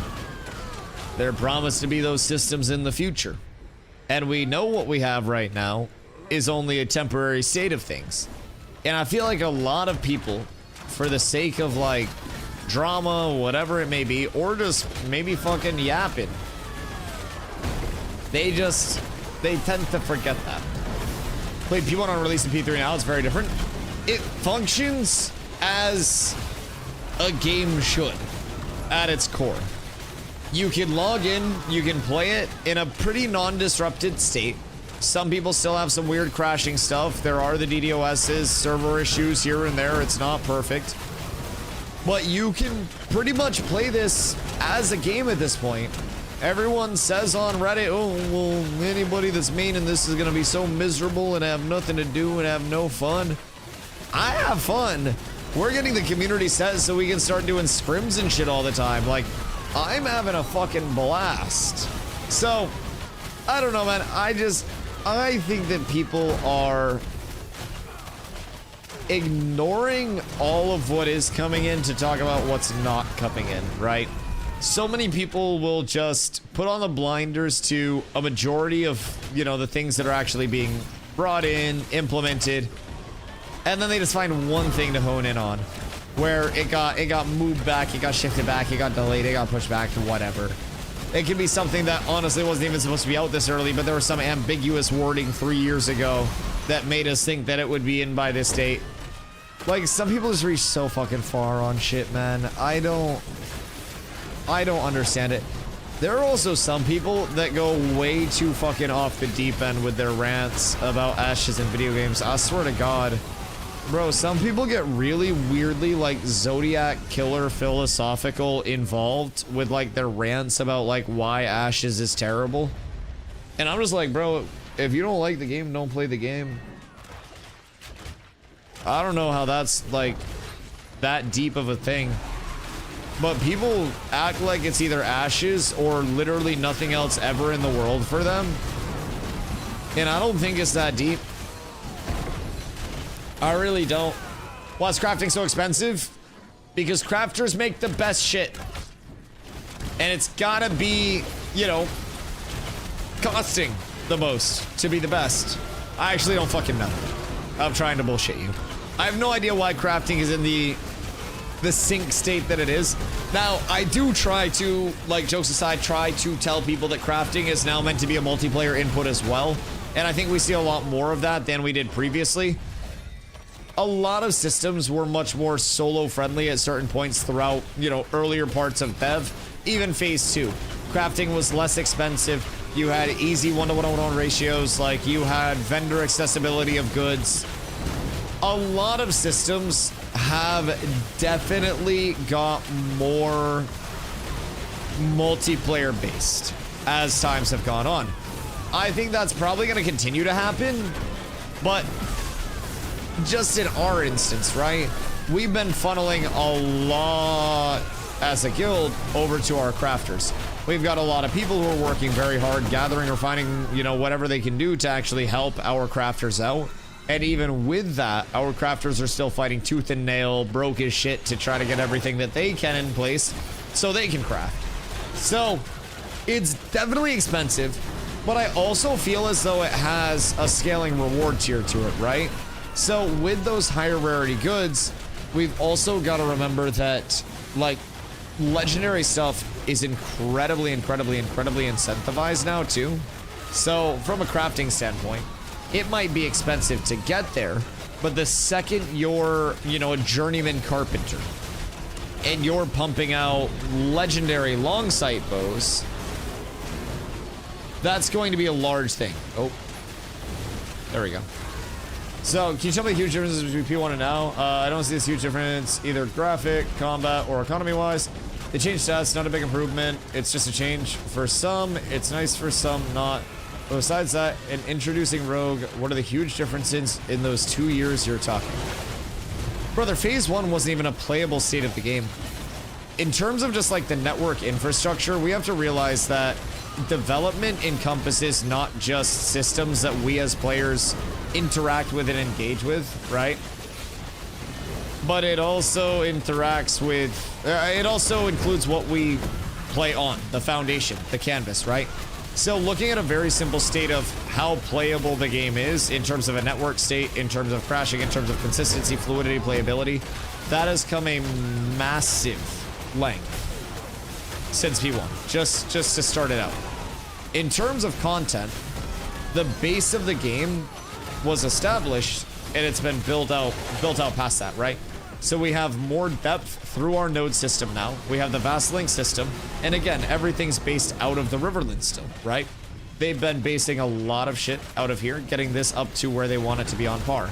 But that has allowed them within that 2 years of trying to bring in passes to the Riverlands, use the Riverlands as that test area heavily, allowing them to implement new areas in more meaningful states. The Anvils might not be great, but the Anvils is a whole hell of a lot better than the desert was on its first implementation as well. So systems are progressing. The map has, I mean, let's just call a spade here. The map is infinitely larger now. Is all of that space completely usable? No, it's not. But a lot more of that space is usable in newer areas than in the first areas that were implemented, right? So, systems are improving. Playable space is improving. Oh, yeah, it's finally gone on. I can hear you again. Okay, you missed 2 minutes of the rant. But basically, I'll catch you up. On a very core level, also Twitch Prime so you don't miss the rants, because next time I'm not stopping. On a very baseline level, we have to remember to start off to address that in terms of just what's changed since P1. We're not just looking at system implementations, we're looking at everything with the state of development. That includes the networking backend, that includes the consistency of gameplay, how consistent servers are, how fluid servers feel. Are people getting massive disconnects, crashes, this, that, the other?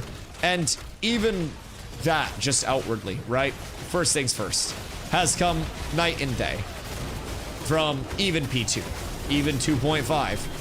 It is much better now than it was back then.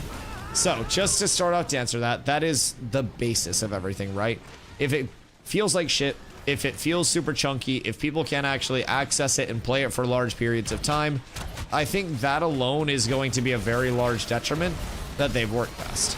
On top of that, I'm, again, someone that doesn't say, oh my god, all the accessory systems are in, all of this, all of that. The way I describe it is like a tree going up, right? So they've spent the better part of the last, I mean, I've been here since December as an everyday streamer. Outside of that, I was more outside looking in type shit. I followed and believed in like the long term of the project, but was nowhere near as involved as I am now. So a lot of my perspective will come from like December to now progression, which will even then give you a shorter time frame with the change. But even in December to now, the entirety of the difficulty of progression, the rate at which people are progressing, where we're progressing, the means of progressing. Yes, all of the questing loop is not perfectly in 1 to 25 yet. When I came in from P2, people simply were not questing at all to start the game. There was not a lot available. There was no incentivization for questing. It was very broken. Most quests were in incompletable states. The party system was barely functional.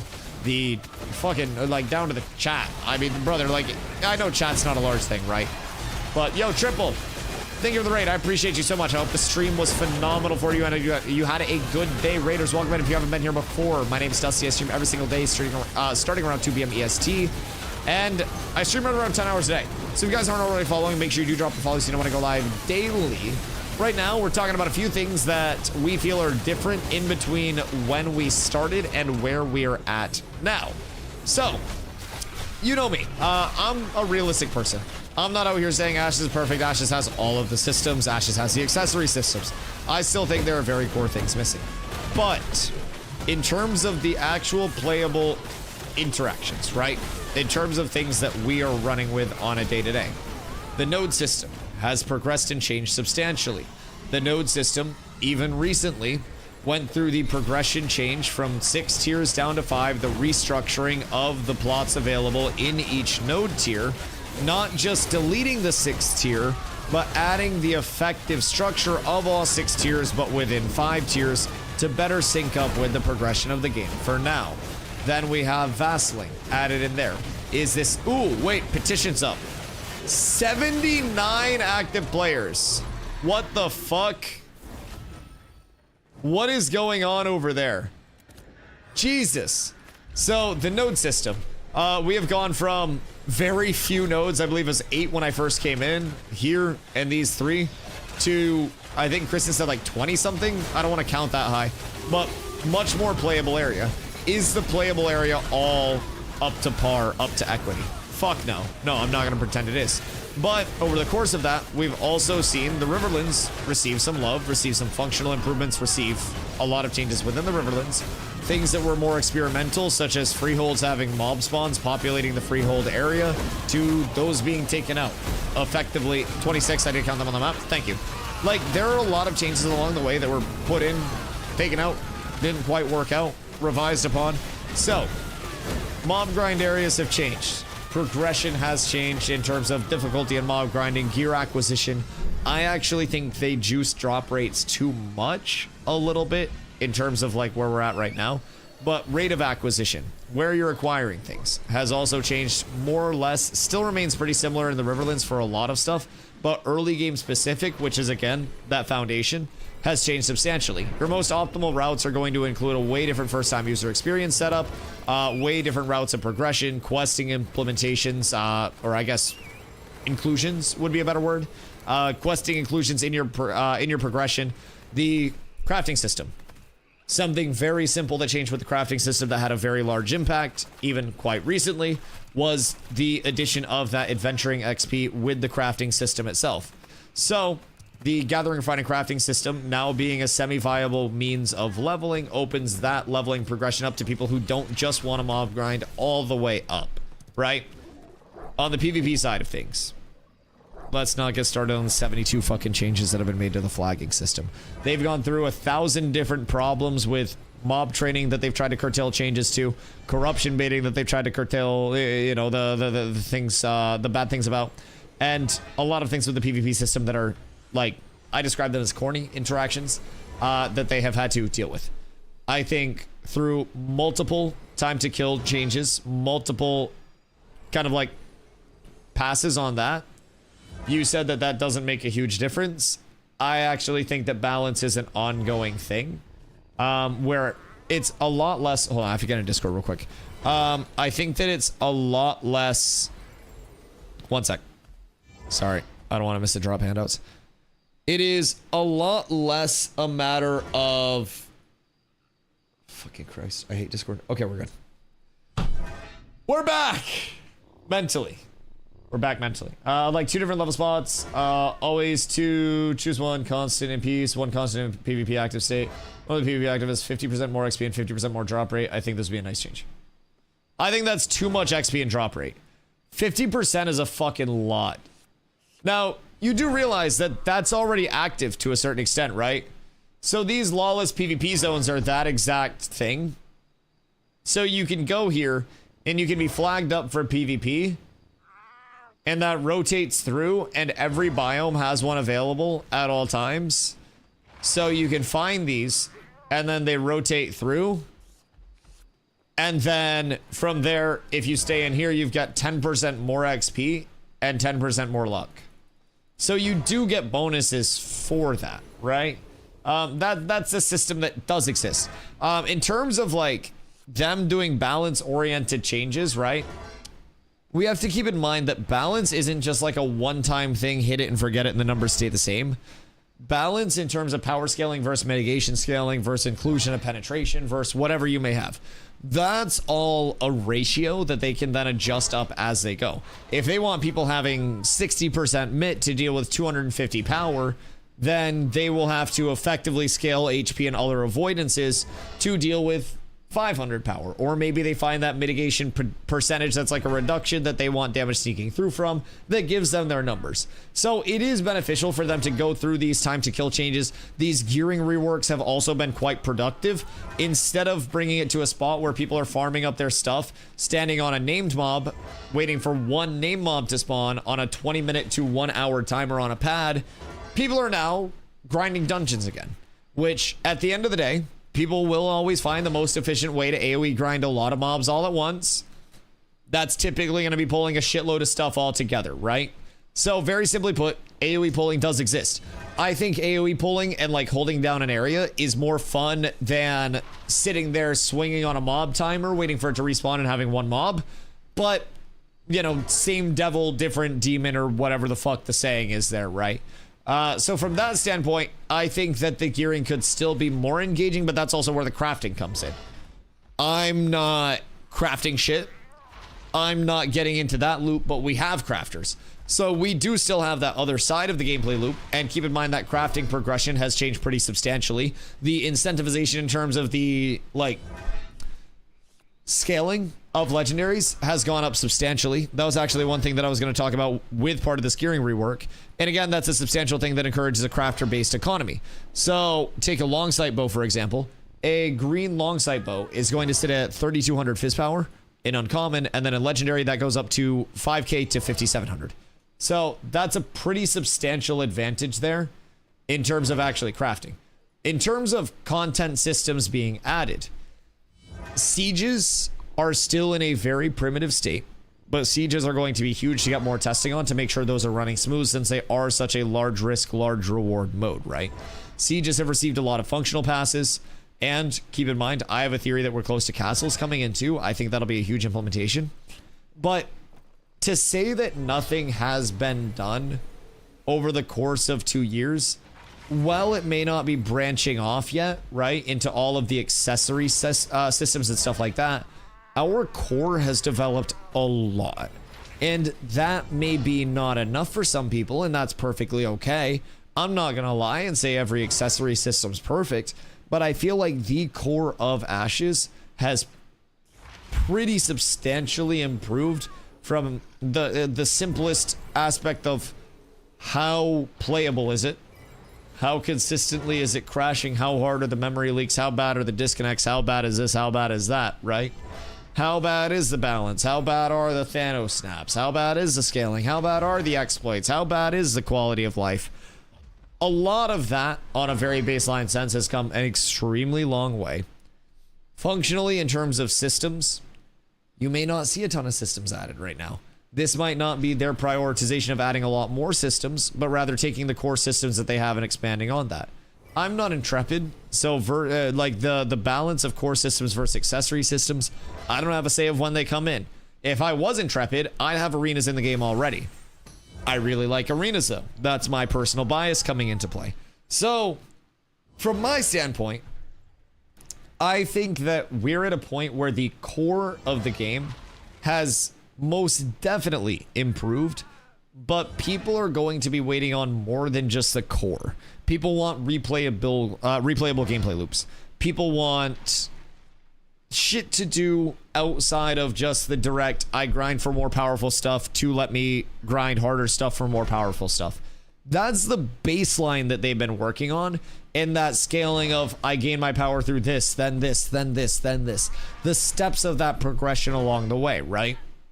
So that, I think, is a lot of what the emphasis has been. Once that's in a good spot, then we have more systems that come off of that. It's like, okay, you've got your loot, you've got your progression, you've gone through that progression.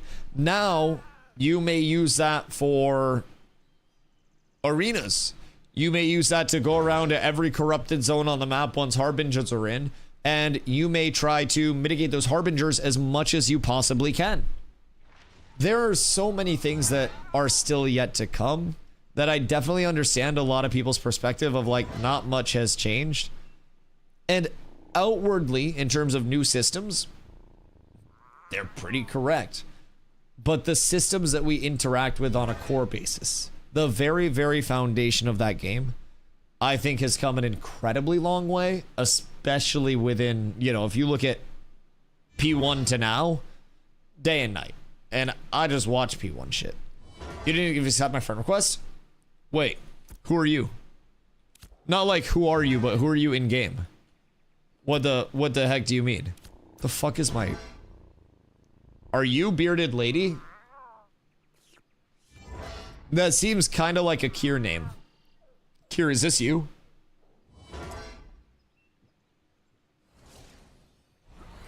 Streamer advantage not crafting? I mean... Guild advantage? Now, if it was true streamer advantage, I wouldn't have to have made an entire fucking guild and then brought in people to actually run the guild and shit like that. We had to do a lot of fucking groundwork and yapping to get this advantage set up. I definitely am not full Dustman gold on it. I wish I was.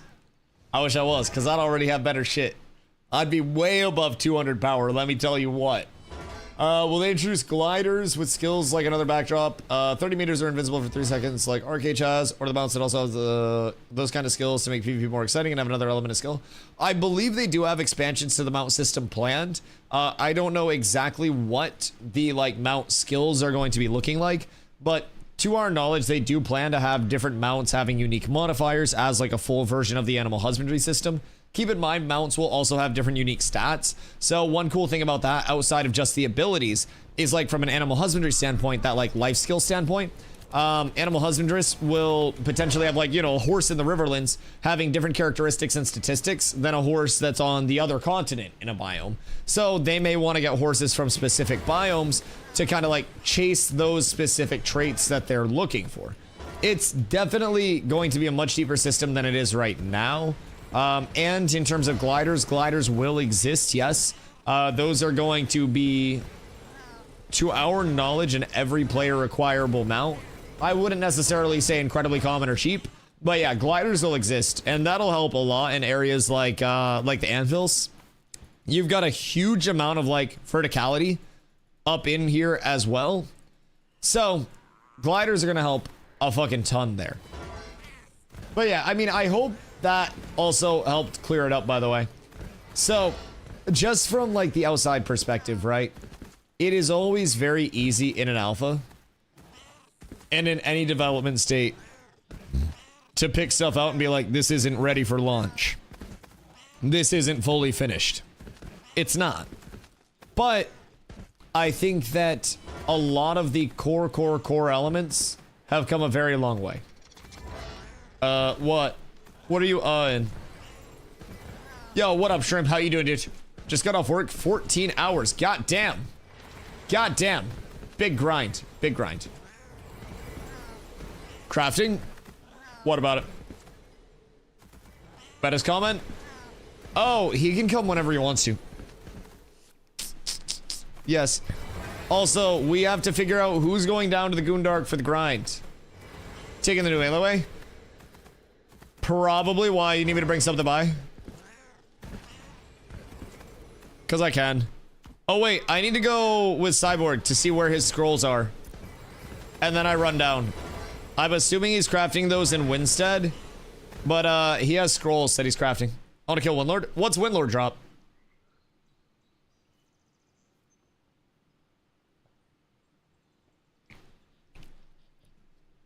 Because, I would be down. I don't know what he drops. I don't know what's what. But I'm always down. Oh, do you want better? Why are you? Because. Actually, outplayed, by the way. Actually, outplayed. So, I don't know who needs gear. I have just some gray shit. And just some poop and some pee. But I can't hand stuff out. I think they're doing this auction. I don't think Zombie had anything like... I don't want to sound disrespectful. But I don't think Zombie had anything good. That might be mean. I don't... like, he had caster shit. But really all I need at this point is like blue steel bloom jewelry. Like higher rarity stuff. Where... Or cyborg scrolls. That's the next thing to figure out. Because it's get scrolls from cyborg, and then it's run down to the power leveling area, and then it's pump the power levels for people. We try to get an entire batch up to 25 if we can. Then that's huge. If we can. We also have to be careful that we don't have too many people come out, like, trying to also pump the mobs and help with the DPS. Because that would actually, like, cook XP. Because it would steal mobs from people. Epstein Island? No, not Epstein right now. We're going to a Goondark power level. So, level 20 plus, ideal. I have a lot of 20 pluses right now that need to get pushed up. So I'll be doing that probably over the course of the next couple of days. And then we also have a lot of people that are in the 15 to 19 range. So I'll probably try to figure out a power level for those lads as well. But essentially the ideal scenario is people get up to level 21 as fast as they can. And then they say, Dusty, I'm ready for power level. I plan to take a few hours a day at this power level if we have people that still need levels and just pump people up. I think that's one of the best, time spends that we have right now. So 21 plus is ideal because you're going to get all of the XP from it. So that's good. If you guys haven't yet, you're going to want to go down and you're going to want to get the Ember Spring either in Hakriba or in the Western Jundark Harbor. Because that's going to be right around where the actual grind is. So, definitely pop over there. That is going to be where we're basing out of. It's no fucking drops. Don't expect drops. You're giving me all of your glint. Every single bit of it. You keep absolutely nothing. Oh, I made a gold there. When I'm going down now-ish. But I don't know who all my low levels are. I'm assuming we're going to have a lot of people that are in the 20 plus range. So I'm going to scoot down now-ish. Cyborg has to go up to Winstead. So I'm going to run up to Winstead. I'm going to get scrolls because Cyb's making scrolls for us. I'll run up to Winstead right now. Grab scrolls. We'll work our way down to the Goondark. We'll get down to the Goondark, give people scrolls, get the group formed. Because you guys are going to have a full group. I will be outside of your group just grabbing thread on stuff. You'll understand when we get down there. But I'll be down there for a few hours for the end of stream. We'll chill down there until the cows come home. And then tomorrow, I'll probably start stream down there and level people before the guild gear raid. Try to get 2 batches of people to 25. Because if I can do 2 groups of 8, that's 16 more people to 25 immediately. Even if people go 20 to 23 the first session, like, it's very fast. Very, very, very fast. And I can pump a lot of people over the course of a day if we have set groups. All I need is a bard and a cleric with me, and then we can have a group of 8, whatever, as the other group, just pumping. So, XP's insane here. Better scrolls you have, more XP per hour, of course. So definitely try to get your scrolls. I'll have some that I bring over with me. If you guys want to start making your way down, make your way down. I will probably be down there at like 10. I have like a 45-minute run. Because I have my whole Memby down there, but I gotta grab these scrolls, and then I promised Carla I would let her taxi off of me so she didn't have to run all the way down there again. She died the first time. So I gotta run my ass all the way down there as well. Can I do the group? Yeah, I will get invites out. You guys need cleric for 20 plus? Yeah, I can get invites out to people. Because we'll need Carla. We have a few people that are going to be close to 25 as well. So, did I say invite Carla? Whoops. We have some people that are going to be really close to 25. So I'm going to get them in first. So then we can cycle the 25s out. Hi, cats. Okay, hi. DM me real quick. Where are you? You're in second, right? Invite. Hi, cats. Is it with an S? DM me in game real quick. I'll invite you. Because I'm going to be dropping out of this group. So somebody will have to invite to fill my last spot. So, Meta, I think, was going to head down as well. He had said he was going to pop down previously. Only main Kex Guild? Oh, no, it's open to everybody. It's open to everybody. We just had a few people that had reached out previously that were, like, really close to 25. So, trying to get that. Trying to spawn another room? Okay. So, what level are you? 21? Okay. Might not be able to. Okay. Where is the Ember Spring in Arisalon? 21. Over in Arisalon? Oh, wait, Arisalon? It's right down in the Node Quark. All of the MBs right now are going to be down to the Node Quarks. So, are you making the trek? Oh, no.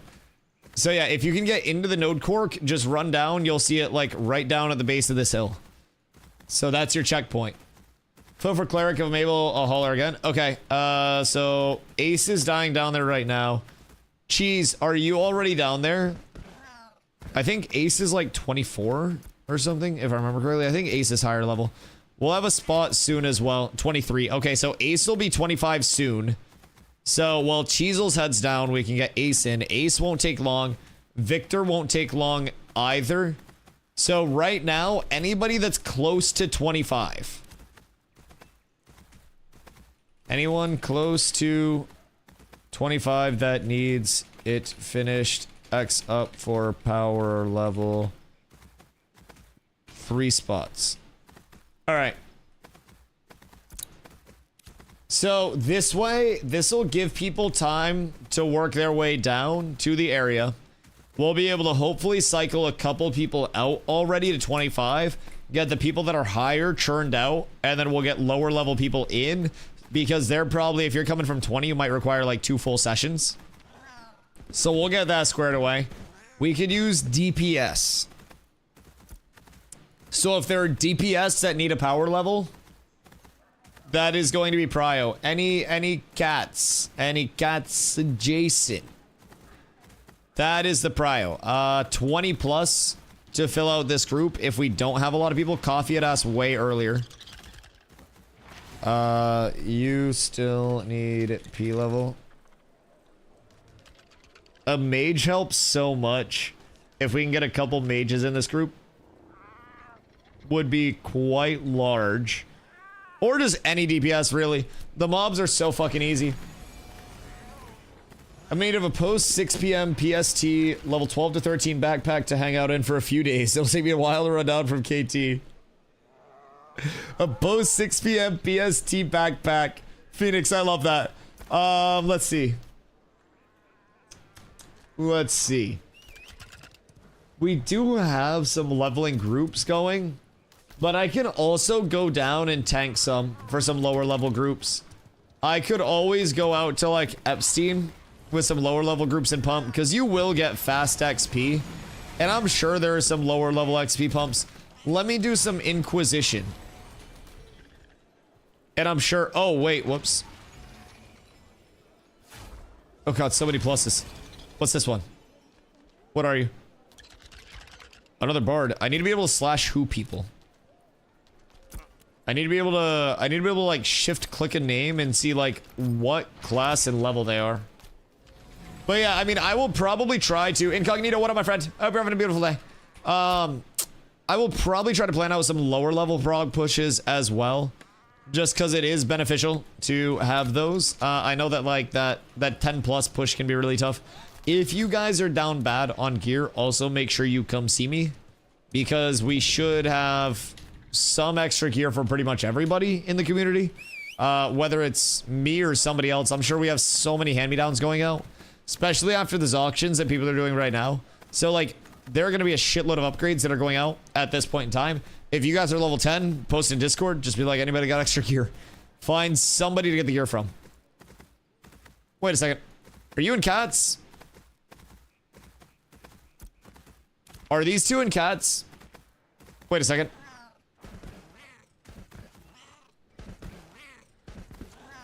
Why don't I think you're in cats? Dusty, stop. Oh. I was coming back to you.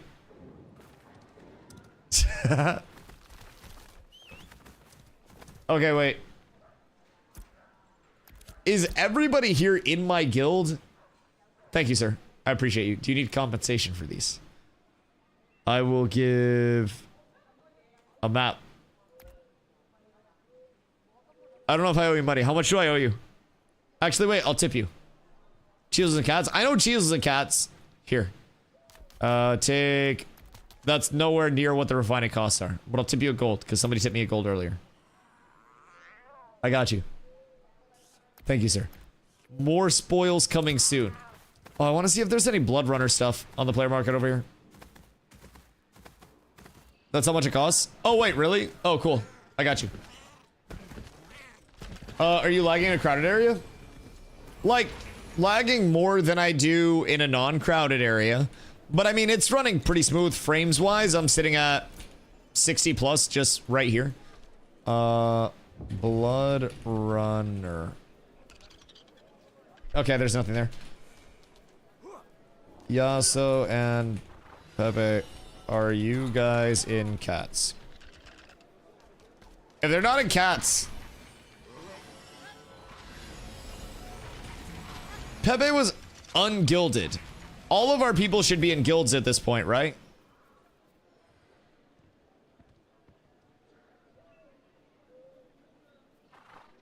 Where's Yasuo? Where is he? We are friends of cats. Are they on the waiting list to join? Carla, verify this. Hold on.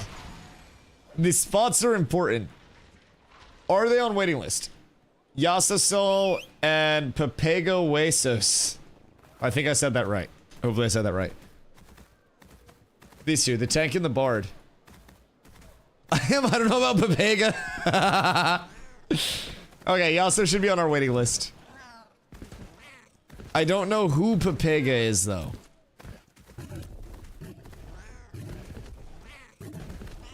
Who is this? Because if not cats, if they're on the waiting list, by the way, if we have a tank on the waiting list, we need to get them a guild invite. And then if the bard's not on the waiting list, then I'm kicking the bard to get somebody else in from cats. There is absolutely a restricted spot here. But if they pass the verification, then they're good. What the fuck? Or they're spinning a sign over there. Jesus Christ. What's your GPU? Exclamation specs. I run a 4080 Super and a 7800X 3D. But it does lean pretty heavily towards, funny enough, like the drive that you have Ashes installed on. So a lot of people that have issues with Ashes have it installed on like an HDD or just a very like bad drive. That doesn't have fast read writes. So that can be a really big restricting factor. Yasuo has not changed his name on Discord, so he hasn't been following the rules, nor has he asked to join a guild in-game. Yasuo, you must. Do you have room? Yeah, I believe so. Coffee's gonna be joining as a DPS. So we'll get Coffee in after this auction. And then... I don't know if I trust this bard. I don't want to not trust this bard, but they're also in the Riverlands right now. And they're running to Miraleth. So I think we can switch out the bard. He doesn't even know where we're going. No signs of Papega. Okay, yeah, he'll get switched out. I have to run down there. That's fine. You can pick Carlo up. Or I have to. I want to finish 25? Yeah. So... it shouldn't be too bad. So we'll get Keith in, and then we have one more slot for anybody that's down there right now. So who else is down there in the immediate area? Bonus points if you're a DPS. But I have one more spot for the power leveling group. 20 plus. I have scrolls. Make sure you repair your gear. Cool. I'm repaired. I'm mostly repaired. Make sure you repair your gear so you're not breaking. What up, dude? Cheese is down there? Oh, word. Slash invite Cheezels. So, Cheese will take my spot when I get down there. I'm 83% in. Someone can be on standby to join it. Yeah, it shouldn't take long to get, like, you, Keith, and Ace leveled. So that'll be great. And honestly, if you guys are bored, you can just help me pump the mobs down for people. So, if people want to work their way down, that will be huge.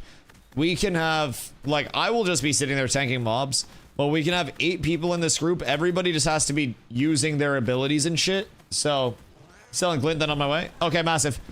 So, if somebody has to run down, then we're up tremendous. So, we'll get Ron in first spot that opens up. Sustain shouldn't really be much of an issue. Shouldn't be much of an issue. Can I bribe one of our 25 clerics to come heal me? Or even a bard to sit in group? Because, like, this shit does hit hard. So it's not like I can just full AFK it without a cleric. I'm sure we're fine. Famous last words. It'll be pretty easy. Do I have home member there? I do, yes. Is Carla making the trek? Okay. Yeah, if Carla's making the trek, I'm just gonna go repair. Does he sell a few picks for a cleric? I just need a personal pocket cleric.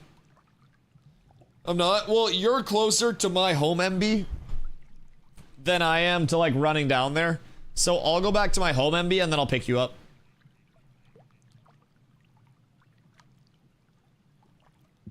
Lloyd, what you up to, dog?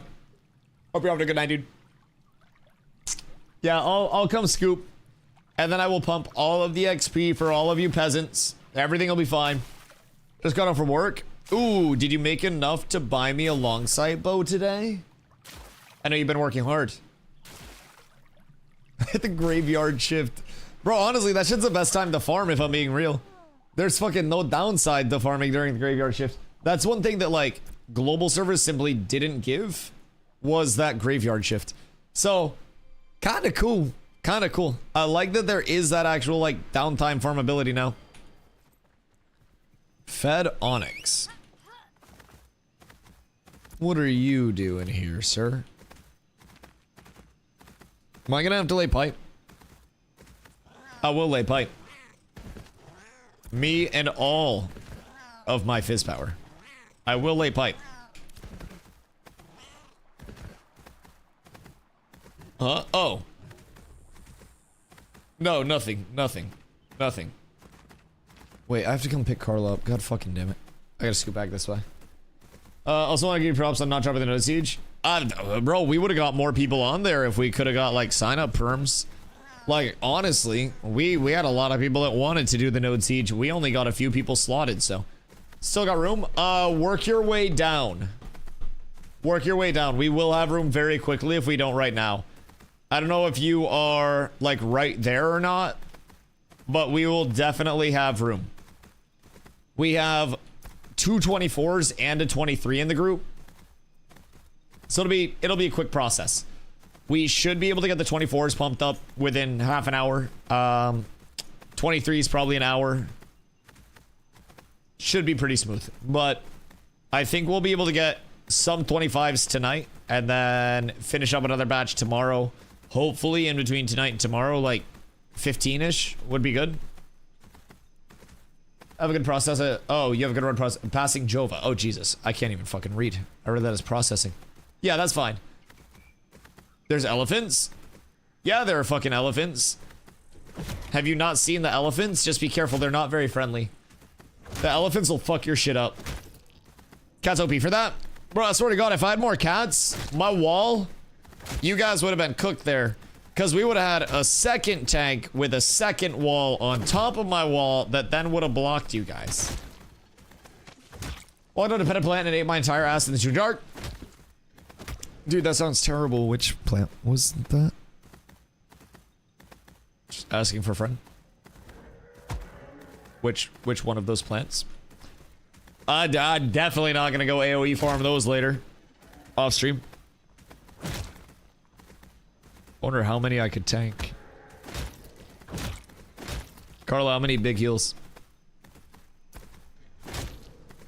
Is Carla distracted by the elephants right now? Carla, if you run towards me, it saves time. It's a massive time save. Meet me in the middle. Don't get distracted by the elephants. I believe in you. Oh, wait, are you getting smacked right now? No, she's fine. I believe. Oh, no, she is getting smacked. Bro, at least the June Dark isn't as dangerous to traverse as the fucking anvils. The anvils is a near death sentence the second you mount up, at least for your mount. I'm sure it's not bad with higher level mounts becoming available, but holy shit, a level 1 mount on the anvils, bro. I was level 16 when I went out there first, and just, I remember specifically I was 16. I haven't even gone to the anvils yet. Bro, it looks cool. It's fucking beautiful. The birds are assholes, though. The birds will fuck your mount and make you watch. Carla's fighting for her goddamn life. Carla, are you fighting one of the elephants? Something's going terrible over there for Carla. Want to hear something nuts? I don't know if I do. Why? What's up? Yeah, Ultra, by the way, if you're passing Jova right now, by the time you get down here, we'll probably have a spot open. And mages are great for this because it's such a fucking AoE farm. Everybody will just be pulling into me, and then I'll be grabbing all of the threat, and then tanking it in the middle. So you guys need to do enough damage to out DPS me. Congratulations, I am your raid boss. So as long as you guys are pumping, all 8 of you will be getting a fucking gross amount of XP per kill. None of you should really be at any risk. I'll just be sitting there grabbing all the threat. You guys pump everything and then they die. When we had our recent child, she was an emergency NICU baby, but was there for 18 days. We just got a bill for 176k.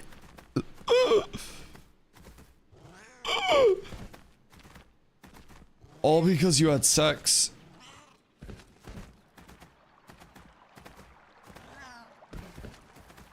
Bro, I've been saying sex ain't worth it, dog.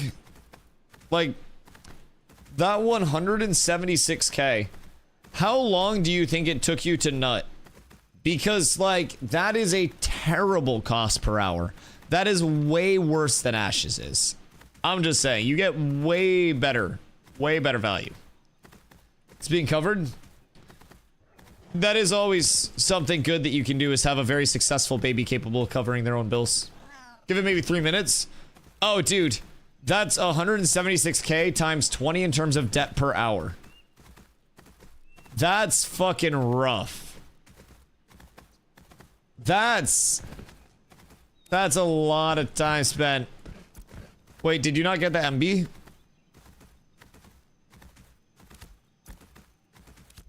No. You were so close. What were you fighting?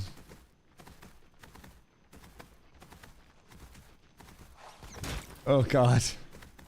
Everything.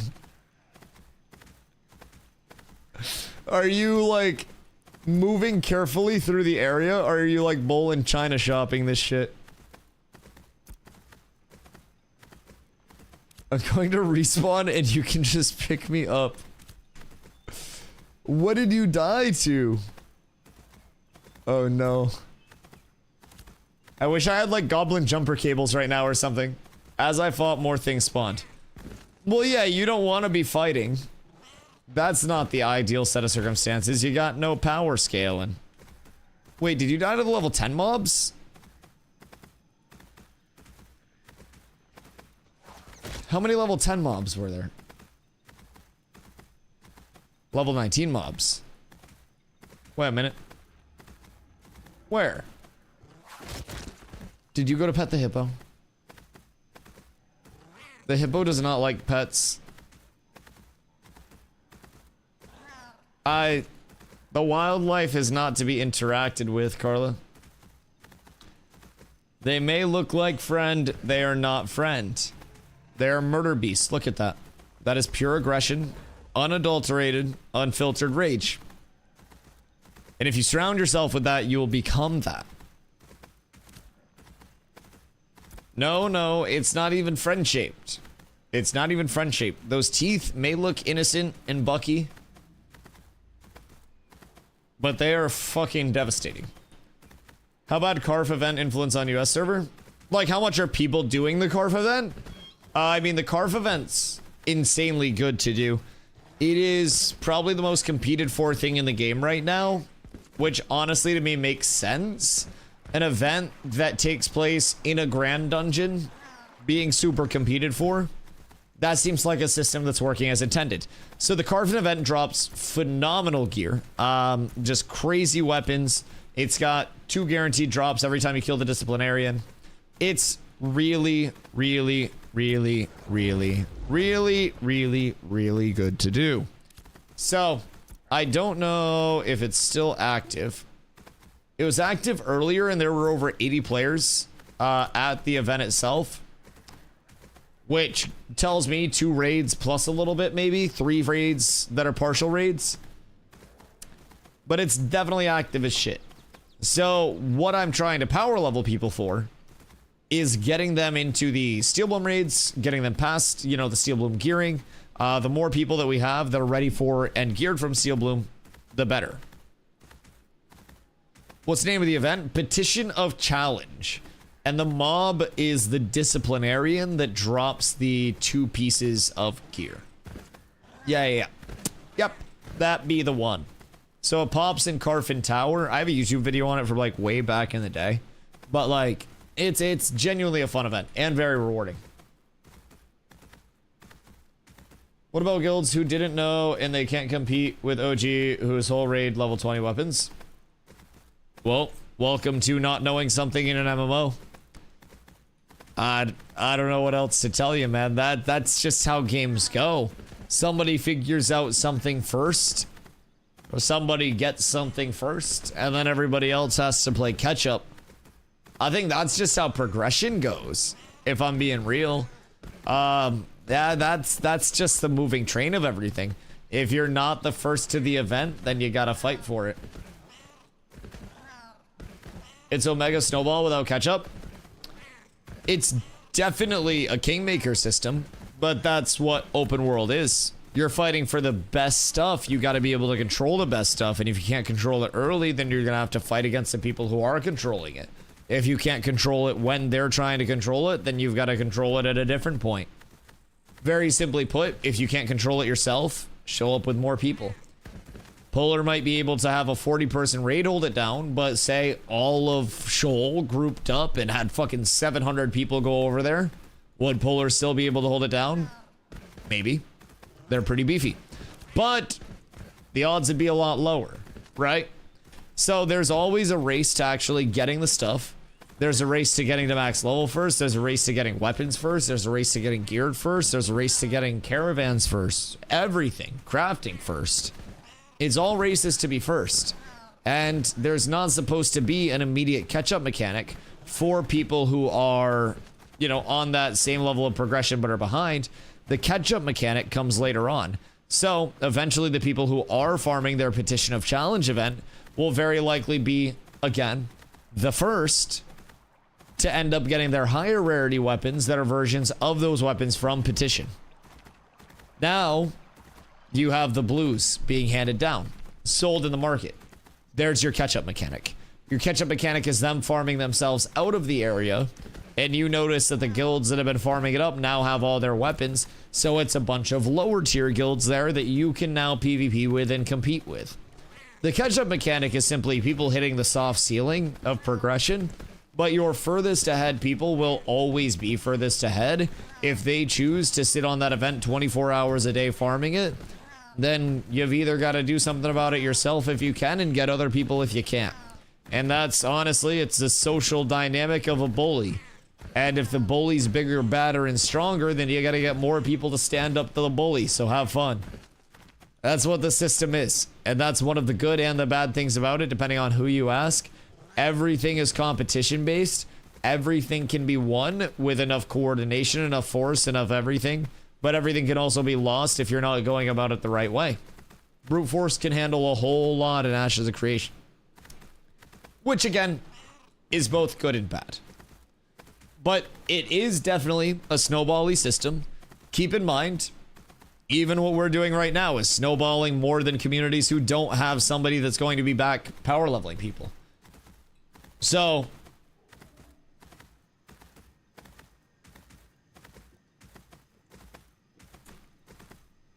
I try to remind people of that. You get one person to a checkpoint and then they waterfall down so much, whether it's experience per hour, whether it's drops, whether it's anything. Like, I have extra drops that I've handed out. I have the ability to power level groups now. I can get them more XP per hour in better spots. Through all of that, we now scale up faster, right? It is a snowball to a certain extent, but Troy, thank you for the follow, dude. I appreciate you. It's a snowball to a certain extent, but it's also intended to be that. And I think most MMOs and most things that are like that living, breathing, evolving world do have that element to it. You're the first to it. You're going to be the first to have that power scaling. You're going to be the strongest until people do manage to catch up. And if you're behind, you got to fight people that are stronger than you are. Yaso. And Goon. What the helly? All right, you guys are both in the wrong spot. All right, follow me. Did your mount die? I feel like her mount died. There's a backup. You're gonna have a little ram. I don't know if it actually died or not, but... Oh, it didn't. Okay. Alright. So, we go onward on our journey. Where Dagoon? It died getting here.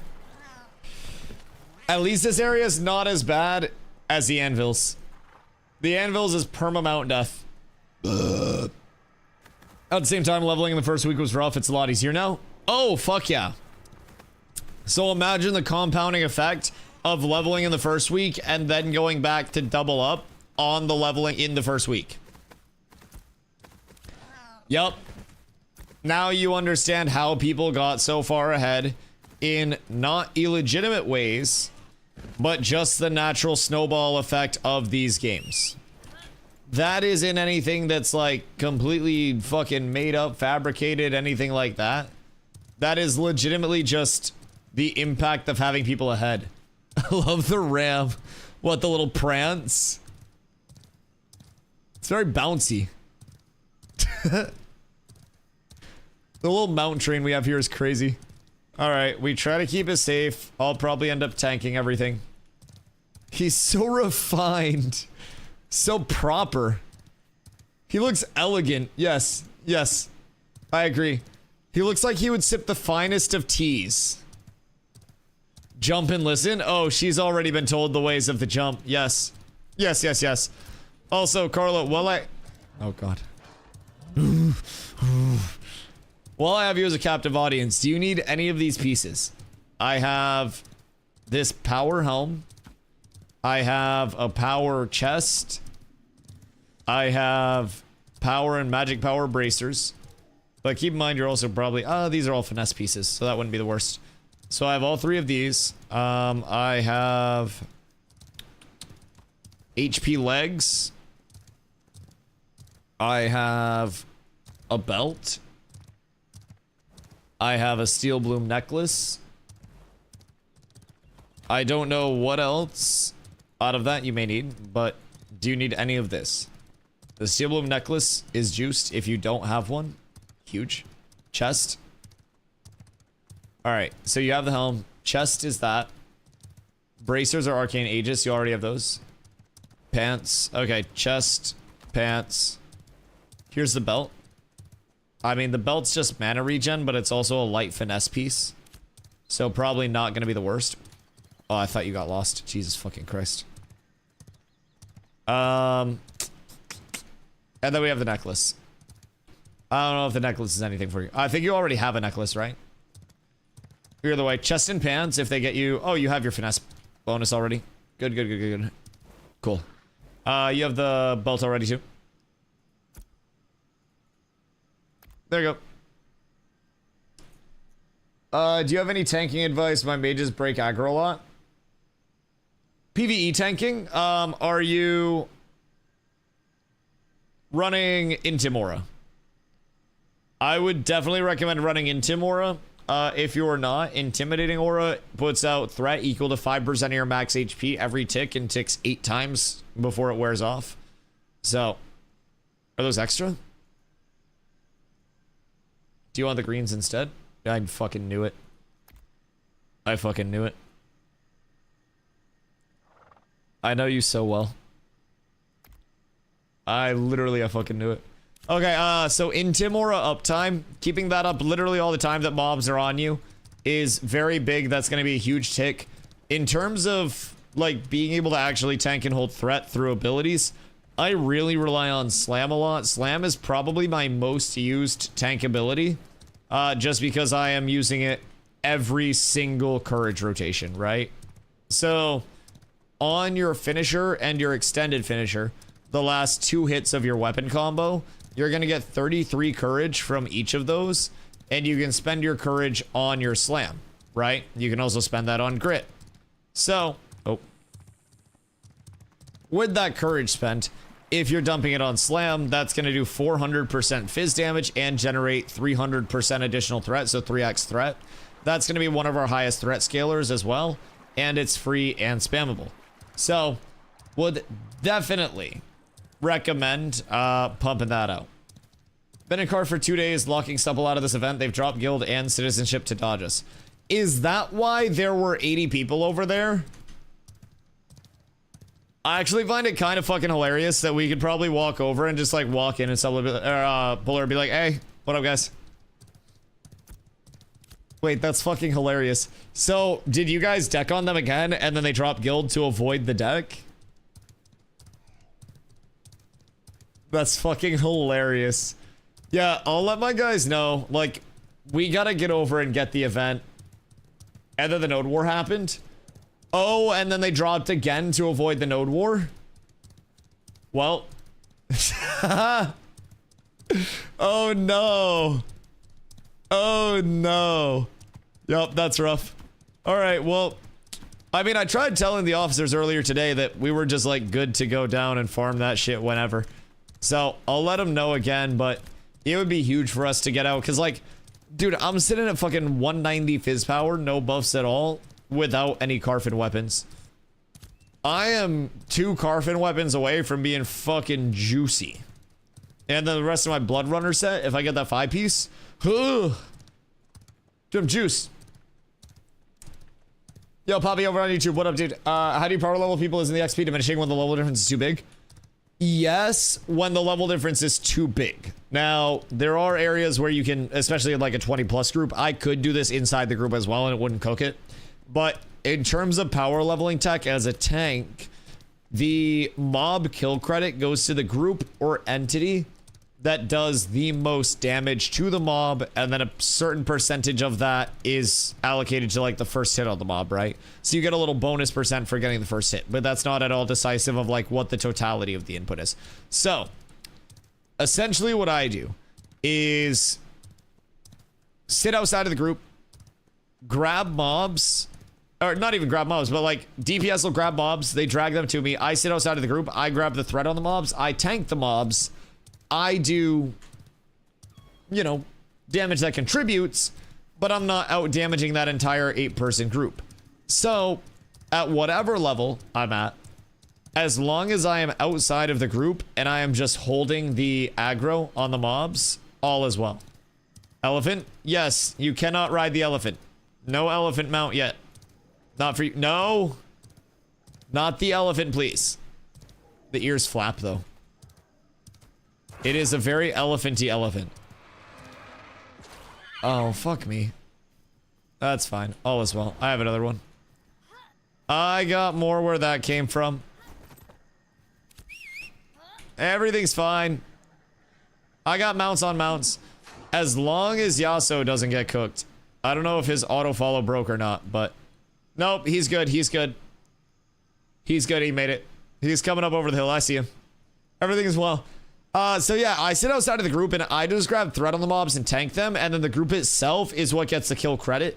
So like a high level outside of your group hitting your mobs doesn't weigh in on your kill credit, your XP, or anything like that unless they take your mobs. So as long as I don't do enough damage to actually steal the mob kill from my group, I'm good to go. So I could power level a group all the way from the first grind in the game to the last grind in the game just by tanking outside of the group, doing as minimal damage as I can to maintain threat on the mobs, and then going from there. Now, the most reasonable way for me to do that is going to be just Intim Aura. I can sit there and since it generates threat based on my HP. Lower level groups, I just pop Intim Aura. It's enough. Oh god. It's enough threat for me to be able to hold aggro on the mobs quite easily.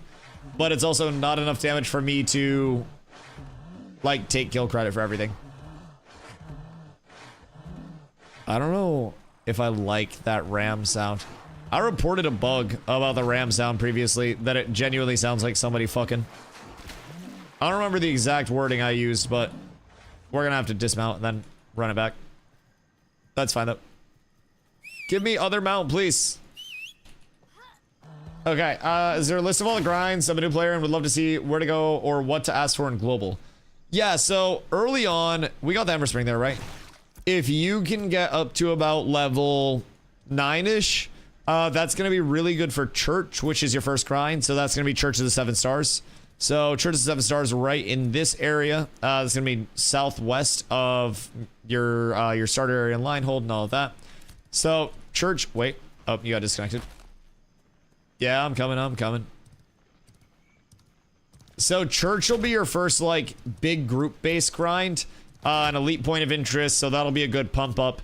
From there, in terms of points of interest, I would recommend doing Church until 11 or 12, and then getting over into Oakenbane Keep. So Oakenbane Keep is going to be in West Mira. So it's currently flagged for Lawless PvP right now, so be aware of that. But I really like Oakenbane Keep, one of my favorite XP grinds for those, you know, those Diddy levels. Once you're done with Oakenbane Keep at like 16-ish, 17-ish, that's where it breaks out into a lot more farming opportunities. Ursine can be good, Ceph can be good, early Steel Bloom if you can get it uncontested can be good, but that's very frequently contested. You have some Tropics grinds around that level as well. At 17 you can come out to Epstein Island, and then you kill the goblins out on this tip. So there are a lot of good grinds as you open up to it, but I would say traditionally in the Riverlands, your path will be like Church, Oaken, Ceph, into maybe some Steel Bloom after Ceph at like 18-ish, couple levels of Ceph into Steel Bloom. Steel Bloom can carry you to like 22, 23, and then, you know, you're either grinding mobs up to 25 or you're trying to get into Carf and probably getting a lot of XP debt, so. I think we have to go up this way. Oh wait, these are shallow rivers. Cute. We can just wade through these bad boys. Carla, catch up. Good freaking gravy. Good freaking gravy. So, oh, that helps. Do you suggest just craft your level 20 Grey Web? I mean, if you have Journeyman up, I probably still wouldn't craft it. Even if Journeyman is up for a Grey, I would just grind Steel Bloom or something, or find some Goblins or something to grind. It's not that unfathomable to find like Grey level 20 weapons. I've had double Grey 20 weapons from 2 different grinds. So you can go north of Ursine, and these goblins that are in this area, you have your flares. Flares have a really good weapon drop chance. Or you can go into Steel Bloom. And honestly, Steel Bloom drops a shitload of 20 weapons as well, as long as you're pulling in the right areas. So it's all just about knowing where to go and what to pull. And if you do that, then I think you can find pretty much anything you need in low rarity. I wouldn't bank on incredibly high rarity things, but in terms of just like general Grey webs, you can absolutely get those from your grind. He looks so goofy with the teeth. He just looks like a happy lad. Yeah, I would say grinding Greys, probably this. Crafting anything like green, blue plus, probably pretty solid. I wouldn't spend too much time on the Grey crafting though. It's just going to get replaced so quickly. The second you get any drop from that, the second you go into Carf and you start farming the Carf event, like, you're going to replace Greys. So I wouldn't invest too heavily into those unless you're actually the crafter that's trying to make the weapons. But nah, from a like finding a standpoint, I've had my 20 weapons now for probably almost a week. Like, it did not take long to find them once you started grinding. I think the first day that we were grinding the goblin spot with the flares, we probably found, say, like 3 or 4 weapons, which wasn't bad considering we had nothing else available. Oh, damn, what the fuck? It's a quest drop. 207 healing power seems pretty legit from a quest drop. That's a really nice cape. We gotta send Carlo on that quest grind. We must. And then we definitely need to, as a community, get into the Carf event. The Carf event is such a big opportunity for us, I think. And such a big missing piece. We don't have weapons to scale our people off of. And if we can even do the Carf event, hold it down, get 6 drops an hour for fucking 5 hours during a stream, that's 30 weapon drops that people will be rocking. That is an insanely impactful amount of weapons to just hand out. It will be so fucking good. We're just running around in the desert. Oh shit. Wait, easily accessible quest chains giving bis loot? Or at least temporary bis? What the fuck? Well, haven't you gone to the Forge yet? I would love to go to the Forge, but I think A, Carfin is better loot, and 2, motherfuckers be too low level. So I'm trying to get people into the spot where we can go to Carfin and Forge and succeed very heavily, instead of being like fucking Steel Bloom bound, because we have a lot of people that, you know, had to go back to work, live normal lives. How fucking dare they? But I'm unemployed. So I've been trying on my end to go back and pretty much cook as many power leveling progs as I can for people and make sure that the community is progressing. So I'll be spending as much time in like Carfin and Forge and stuff like that as I can. Once we get there, the guild's just not there yet. I would say like main guild could. We could get raids together with like UA and like their main people and probably be fine and like, you know, take the top. But I would rather build up the floor so that way when we put a raid together, we have so many people that we have to go in with a second raid and farm somewhere, right?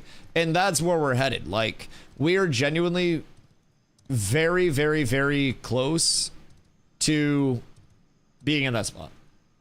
How can we play AOC right now? You go to ashesofcreation.com and then it is a 100 USD one-time purchase to get in now throughout the remainder of development. Oh, set your... I don't know where your home is. No, your home's probably Seth, isn't it?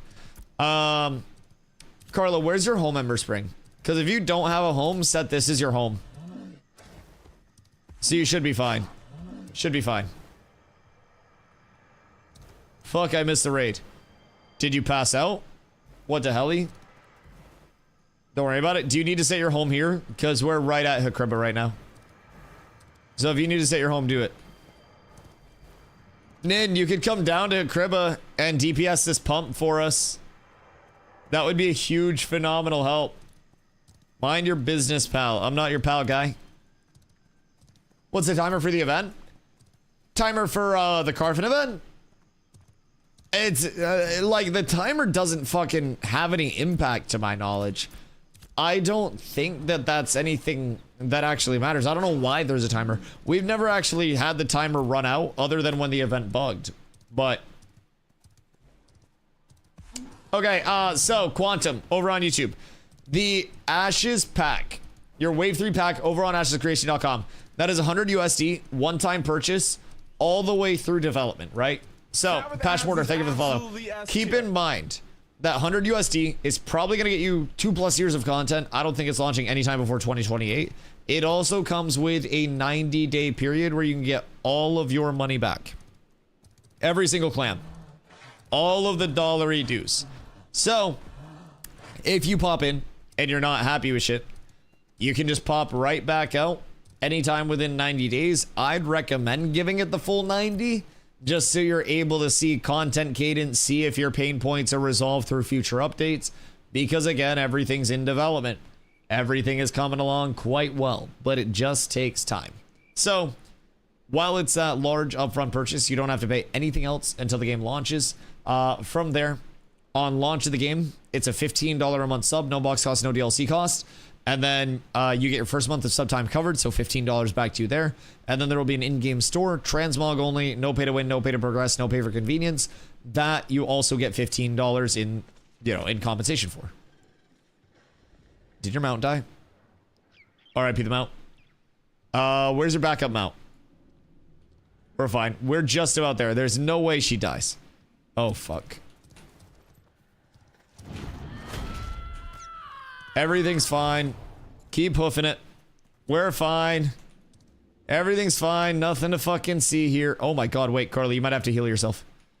That poison's gonna hit you so fucking hard. Haha. Jesus Christ. Oh my god. I don't want to waste my time grinding low turbo somewhere else. Yeah, dude, absolutely. I do have a referral link. You can pop over to the Twitch side to grab that if you want to. Exclamation Ashes over in the Twitch chat. If you want to make your account using that link, just let them know who sent you over. I don't get any real money or anything for that. I do, however, get embers. Those are that in-game store currency. So when the store does come out, I get a kickback for everybody that I refer in the in-game store, so I can get drip without having to pay for it. So helps me save money. But yeah, definitely recommend checking out. The servers that we're on right now just opened up about 2 weeks ago. So they are still very, very, very, very, very fresh. Very fresh. You mentioned there's a Tide Piercer set. Just looked at gear sets on the wiki and don't see it listed there. Check Codex. Yeah, Tide Piercer drops in the tropics. I found the belt from it previously. I since gave it to somebody else. But Tide Piercer set is a medium force. And it is a might set as well. Alright, I'm gonna give Victor, I trust you. Promote to leader. Leave party. Alright, so you invite Cheese. And basically what we're gonna do is we're gonna like walk into this area and then just pull everything. But I'm gonna pee before we go. I usually no left games. Is it possible for players to content gate, preventing me from progressing? If so, do players content gate and to what degree? Is it possible for someone to completely stop you from progressing? Fuck no. Is it possible that you try to go to the single best area and that's competed for? Fuck yeah. That's an open world game at its core. And it's not necessarily people are gonna like stop you from progressing, but people will absolutely fight you and control the most incentivized areas. And that level of competition can either be really good or really bad, depending on what you look for. But in terms of somebody just being able to completely shut you down no matter what, especially if you're not streaming and shit like that, it's going to be really hard. Yo, Leo, thank you for the follow. I appreciate you. Go pee. I'm sorry. Hold on, I'm going pee right now. Hold on, I'll be right back.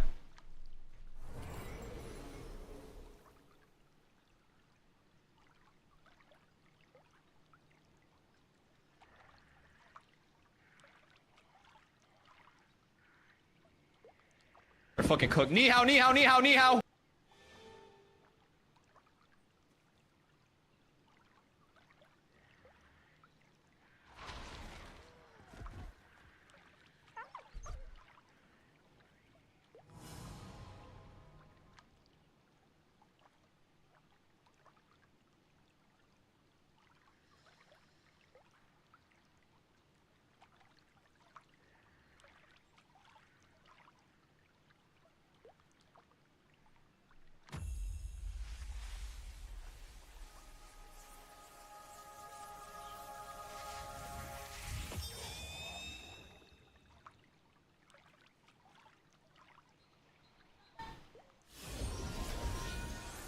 Prime time.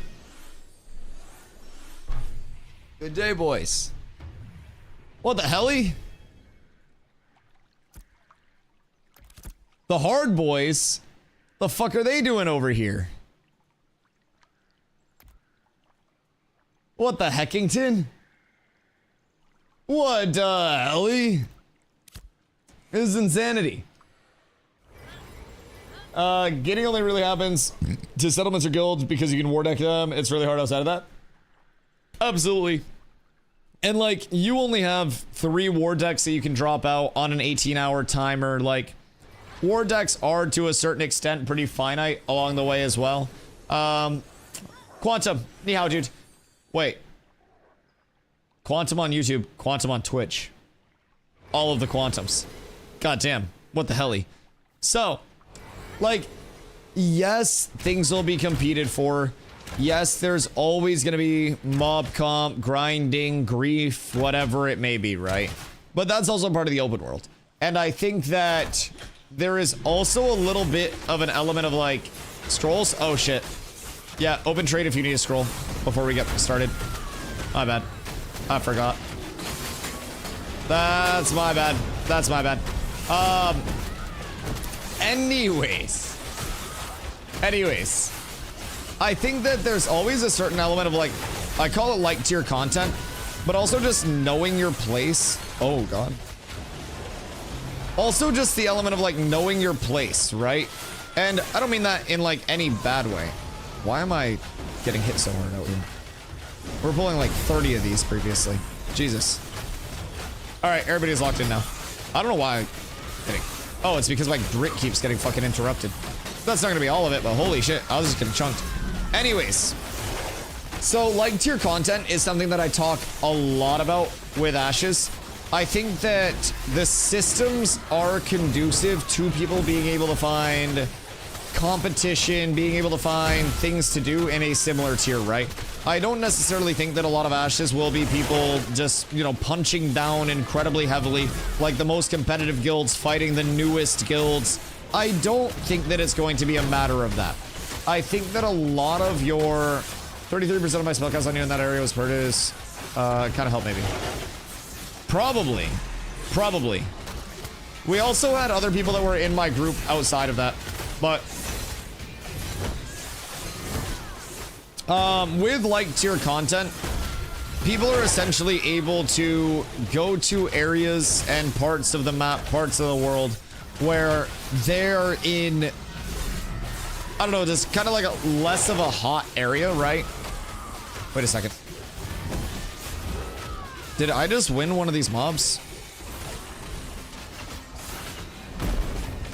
We don't have mage. I mean, Ultra's right there, so if you want to switch out one of your supports with Ultra, I think Ultra was in the area, and we can get Ultra in. That'll definitely help.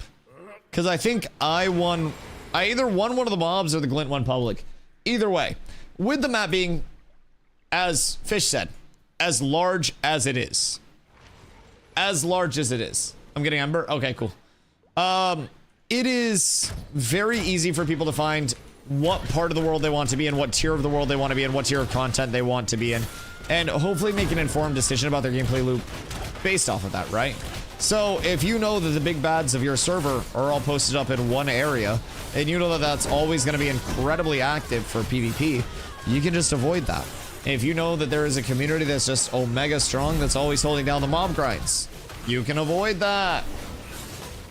It's kind of cool.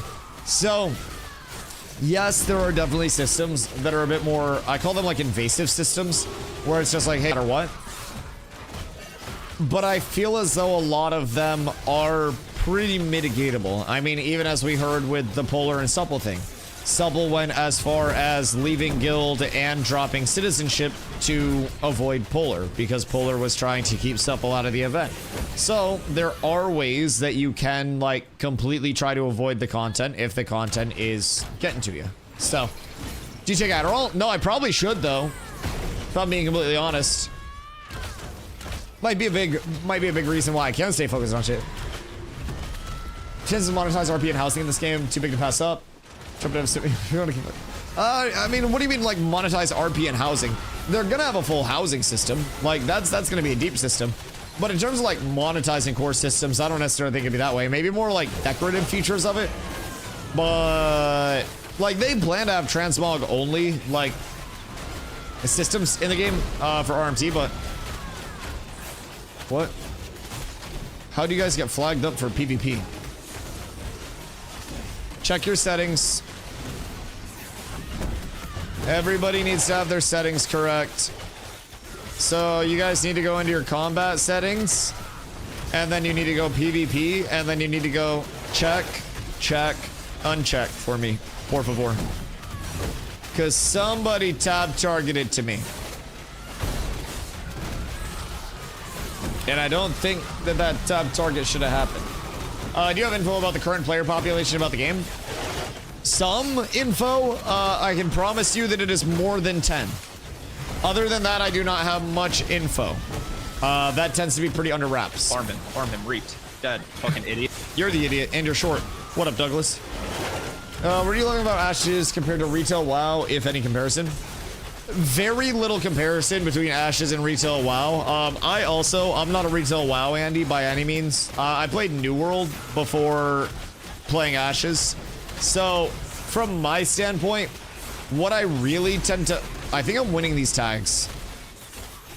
Because that one died and I immediately got the loot. That's not ideal. Surely y'all can pump more damage than that with 8 people, right? And getting the tags. Anyways, in terms of what I personally like about Ashes, it's very non-linear, it's very community-based, it's very grindy, so it's a long-term goal, right? I am coming here with only died twice getting your ID in a bull. Like it's very community based, and what we're doing here is a power leveling area that once we get it going is very, very, very fast for them. I'm already max level, but there's always so much that I feel like you can actually do in this game, depending on what you want your gameplay loop to be. And keep in mind, it's not a game. It's still in an alpha. We have nowhere near the entirety of the systems, nowhere near the full systems, like any of that. So in terms of like what you can do, yo, spaghetti monster. That's fucking crazy. That is a fucking crazy name. Oh my god. 9 damage per hit, 2.2k per mob. What's wrong? Might be your group average level being too low. Try to kick one of your supports and invite me back real quick, maybe. It might be group average levels, so I may have to pump it here until people get a little bit higher. It might be that. So from there, like, what I really like, it is the community aspect very heavily. Right now, it's a lot of user-generated content. It's a very grindy MMO. It's gonna have a lot more, like, on-rails systems as well, from arenas to, you know, just more on-rails systems. I would say PvE is always gonna be very heavily non-linear. But there will be some instance dungeon content and shit like that. Muffbag, what up, dude? Hope you're having a good day. I'm gonna inflate all of those shits. I'm gonna make them so fucking expensive. Was a bruiser. You guys won't be able to use that shit ever again. Everything was simple. So the non-linearization, the grindy part of it, definitely not gonna be for everybody. I like it. The community building aspect, huge part of it for me. You have quite literally an evolving tile set within the world. The PvE, the PvP blending in together.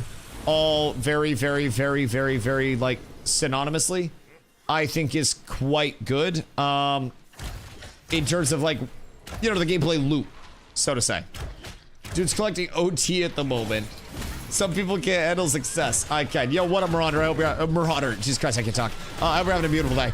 So, in terms of what I'm really liking, the world building, the PvX aspect of it, the, you know, always, you know, somewhat on PvP, right? It's not always on in a literal sense where people will just be coming up to you and killing you no matter what you're doing, where you're going, who you're with. But there is always an element of risk associated with something as simple as trying to run back to town with materials in your storage, in your like inventory. That's not even necessarily to other players, but if you die in Ashes, you get experience stat, which you have to farm off, and you drop a percentage of your materials on the ground as well. So, from my standpoint, I really like how much of a classic MMO it feels like, with modernization in the right places. I really like the combat system, personally. I feel as though it's a very active combat system, mixed in with some, you know, some cozy tab target elements too. So, if you choose to, you can just put on your auto attack and not really give a shit and take it on that baseline level. If you want to take it to a deeper level, then, you know, you could be watching every single one of your hits, looking for when your finisher and your extended finishers are. Because you'll notice I, as a tank, during my weapon combo, if I get to the end of it without getting stunned, I have 2 hits at the end of that combo that give me courage, which is that little blue circle around my tank icon. So that's what I use to cast my slam, that's what I use to cast grit, and I can make sure that I'm seeing my weapon combos through to completion to make sure I'm maximizing my courage gain, and then I use that courage to increase damage output. So sometimes it's like a play slower to do more type beat, which is really cool. Other times it's very high APM, everything, like you get pulled in, you've got to save an ally, you got to save yourself, you're popping your CC break, you're popping movement stuff to get out of there, you're iframing, you're active blocking, like, it's got those familiar tab target elements with a lot of an actiony combat feel, which I personally like a lot. Not gonna be for everybody, of course, but at the very baseline of it, in its current state, I think it feels good to play Ashes in terms of like how combat feels, how movement feels, how actually interacting feels. It is a punishing game, especially right now, and it's in development. So if you're looking for something polish-wise, like the biggest difference between Ashes and Retail WoW, even without playing Retail WoW, is that Retail WoW has had 20 plus years of polish content to it, and Ashes is still a couple to a few years or more pre-launch. So we don't have that level of polish. Over here, shit's supposed to be broken, and we're supposed to help it not be broken in the long term, right? So if you have any like system-specific questions, dog, please feel free to ask. But it's genuinely like, I always say it's like saying rock music and then comparing Modest Mouse and Cannibal Corpse. It's two different types of rock music. It's two different types of MMOs. It's very different than some things. I'm just scared that Ash is going to attract a lot of WoW players. That's never a good thing. I mean, I don't necessarily think it's inherently a bad thing for a game to have more players. Whether you attract WoW players or not, like, you could attract the fucking Roblox PDF files. Like, at the end of the day, as long as it's a community that, like, moderates and polices it and doesn't allow Roblox stuff to happen, and, you know, the harassment, the creepy shit of people in there, then that's, I think, a really big step. And I think Intrepid has already shown that some people have had varying experiences, of course, and I don't speak for everybody. But Intrepid has already shown that if stuff does get to a certain extent, they will step in and keep the environment, you know, safe, so to say. I don't want to say safe and have it be like a weird, like, oh my god, safe spot. But, like, they will uphold the integrity of the testing environment as an overall thing. Want to be able to just band up and fight Polar like all the girls they hate them should just contest them every time? Yeah. Well, you want to know what's funny? Supple and Oso for the node siege that happened, and Aura supposedly said that they were going to band up and fight Aura. Fight Polar. And then they didn't show up for the node siege. So our guild had people sign up, and we got like 5 slots in there. So we had fun with it. But yeah, so there was actually a plan for people to, you know, stand up to Polar in the node siege in Jova, and nobody showed up against us, except us. Sorry, but I hit a pretty mean wall. Fun? I had a fucking blast. Fuck you. I don't know. I hit one of the fattest walls of my life. That shit was insane. They just had the counterplay. I had a blast. Yo, Mike, what up, dude? Is crafting skilling rewarding and fulfilling to progress? It is grindy to progress. Definitely.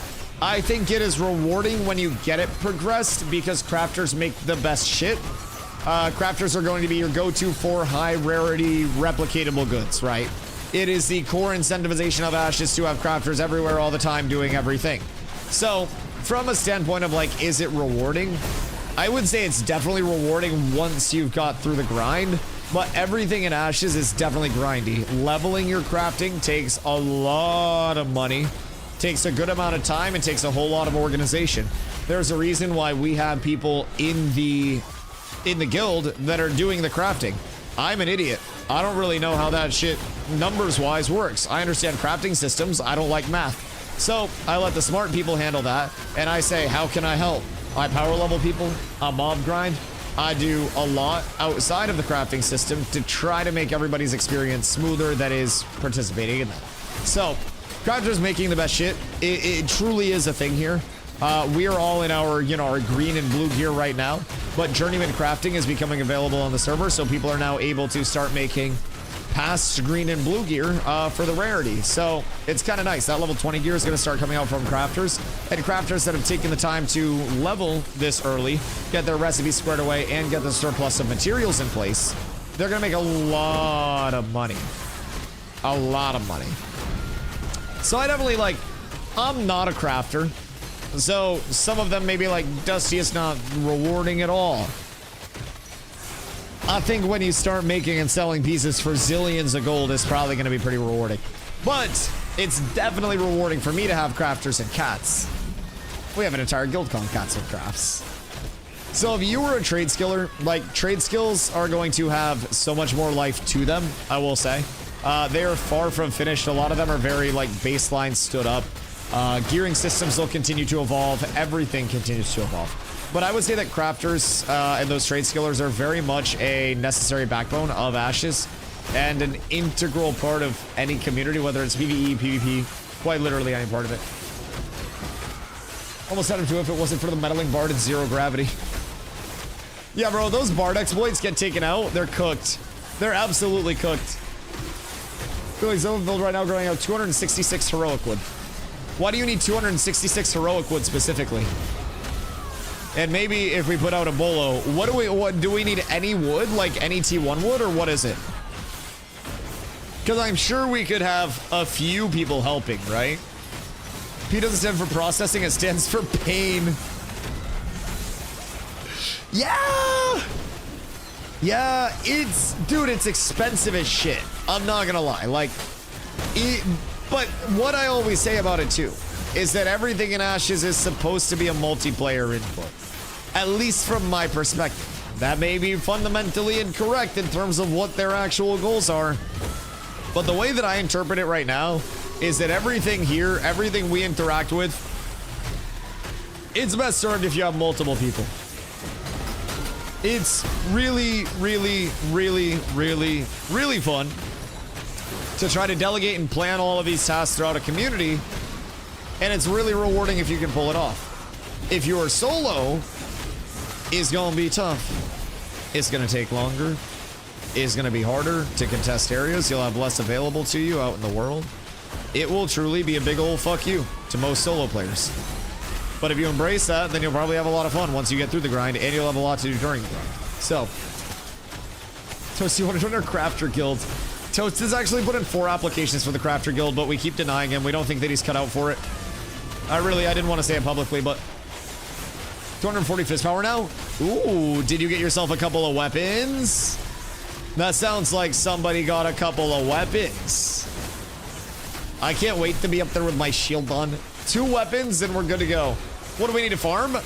I think right now we need a lot of wood and a lot of rubies. I think. T1 wood, rubies out the ass. Sorrow's Edge and Hawkbow, 2-piece, Academius Blue, and 5-piece Rosarium. Solid, solid, solid. What's the Sorrow's Edge fizz power on it? That's quite nice. That's very nice. I have 6-piece Rosarium right now. I don't have 2-piece Academus or 2-piece Blood Runner yet, but that'll help a good bit when I do get those bad boys, because that's going to be strength, so eventually we'll work those in. But once we get those in, we'll be vibing. I got the one-hander and the shield, so that's going to nuke the power scaling just a wee bit as well. Yeah, y'all started pulling crazy. Star's Edge, yeah, that's Lumen Star, the one that's been renamed 17 times. Yep. That drops from Tap Master. Dusty, I died. Careful on pulls. I'm not the one pulling. I'm just sitting here and people are pulling to me, but everybody be pulling like crazy. Where's the other? Here, I'll just reset the mobs. Res Carla. I'll just pull the mobs away for a sec. Just res Carla real quick and then we're fine. There we go. We'll get this all squared away. Yeah, that pull had a little extra to it. And still has a little extra coming my way. We got a good trip there, though. We just gotta keep stuff all grouped up here. I got my Indom off, at least. So we're blessed. Everything's fine. I love this pump. Hiya! Uh-oh. I can pull them over to these, though. Keef, I don't know that I can get directly over to that. Bonus points if you bring it over to me. As shit, too. That's okay. I just left click. Everything's fine. Everything's fine. I love this game. Hiya! We're good. We got the big heals coming in. Yasuo got that Abyss. This is why we bring the tank to power level. Alright, everything's great here. This is perfectly fine. I have enough resources to survive. I am tank man. What we're gonna do is we're gonna try to get courage up. We're gonna get a fortitude off. It got interrupted. That's so tragic. I literally can't cast. I think the most annoying thing is that I can't do a fucking thing because I have 7 stacks of paralytic poison here. I have so fucking much on me that I can't get a single goddamn cast off. I could get my mana back up if I could combo. I wouldn't even be low HP if I get a single thing off. But in my legitimate like 0.4 second cast windows, I have less than half a second every time that I'm out of these stuns to actually get things off. I can't fucking play the game. I had to dive directly back into that to have any chance of living. Oh, this is so rough. Let a cleric purify. Or is it purifiable?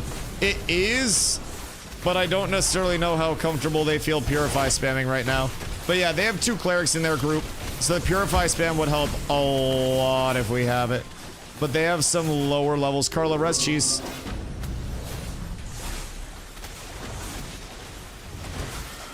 Dude, I can't cast anything. My Indom just got canceled for like the 7th time in a row. I guess, yeah, it gets applied every hit. I'm just gonna reset these. You guys don't have enough damage to kill these. I don't know how you guys are getting so cooked. Yeah, this is awful. The paralytic poison should have an internal cooldown or like a max amount of stacks. I just got stunned 4 times in a row from it. And it's not even like, it's not even an on hit modifier. It's just a chance to get stunned and to go fuck yourself. That's literally all it is. It's so toxic. All right. All is well. All is well. I didn't die. Everything's fine. Excuse me. Can you fuck off, brother? Please. Thank you. Oh, I hate paralytic poison. It is the worst part of tanking these, if I'm being completely honest. It is the single, even with 1 stack on me, dude, periodically has a chance to stun the target, and then it just puts you through a full Diddy stun. There's no max, like, stack count on it.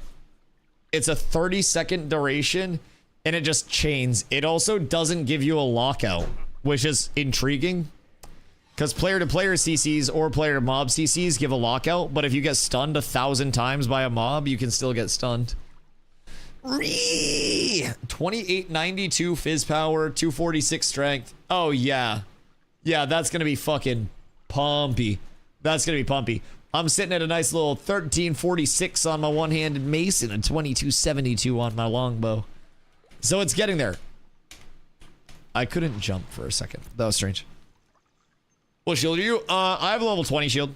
Just the flame heart. I have flame heart weapons and everything. Thought you had a 200 main? No. I prefer running shields. I don't like two-hander. I don't need 240 power at this point in time to kill people. I am nuking people at 200. So, like, I was testing on the PTR. What else came to DPS? Maybe. Honestly, probably. Because we could just stick you in their group and it would blast it up so fast. Especially because I think we have a couple of people that are pretty close to leveling. So if you want to come pop into their group, that would make sure they're getting all the mob kills. I'll be able to have Victor come into my group as soon as he's done his leveling grind. Victor, what % are you? Also, make sure you guys see me if you need scrolls. Anyone need scrolls?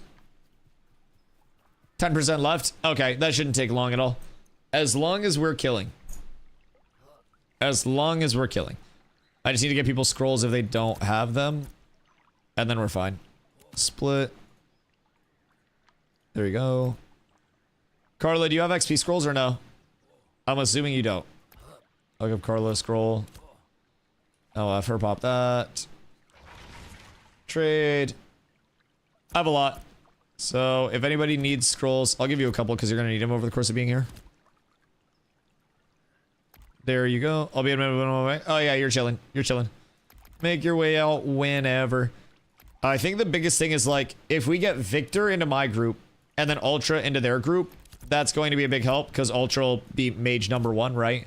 And then as the second person in that group hits 25, then we can just have you join their group as well, and then just pump in that group. Should ensure that they're getting good tags and everything. Should. I'm probably gonna pop my elixir for this if I'm being real. Got it from Forge. Oh wait, you got? Is it the Ancient Dunes and Shield? Because the Ancient Dunes and Shield's the one that I actually want to run. Ancient Dunes and Shield goes fucking hard because it has max health on it, so that'll beef me up a little bit too. Level 20s deal no damage to the 30. Oh, word. What level's Ultra? He's level 20 as well. Okay, yeah. So it's definitely just a matter of getting you guys to 21. The damage scaling is a little tough right now. But the 20s to 21, I mean, you guys should be progressing fine anyways. Just try to keep it to like more chill pulls, I would say, for the time being. And don't get too over invested. Especially the mage 20 also. That makes sense. That makes sense. Okay. Well, just try to not overpump the pulls too much. But you guys will definitely want to be getting the first hit. We got the mage 20. Yeah, Jinso's on the way out, so that'll be fine. I mean, at least I'm beefy. At least you're beefy. Also, do you need another one-hander? I don't know if you're still using that focus, but I can give you this sword. I don't think that I'm gonna use this sword. Do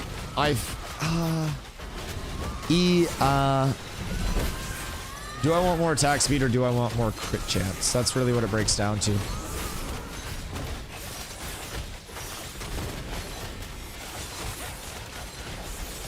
Because the power is negligible regardless.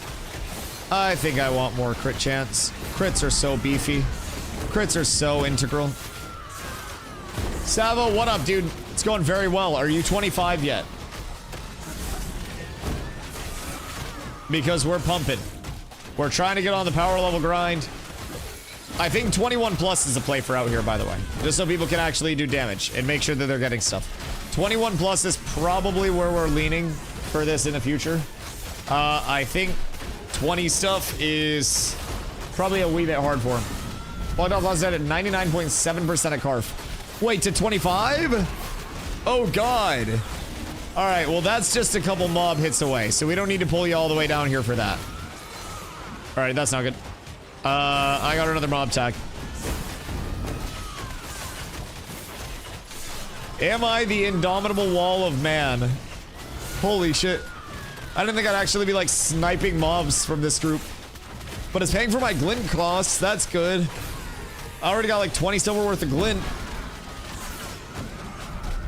The level 30s aren't going to give the 20s any XP either.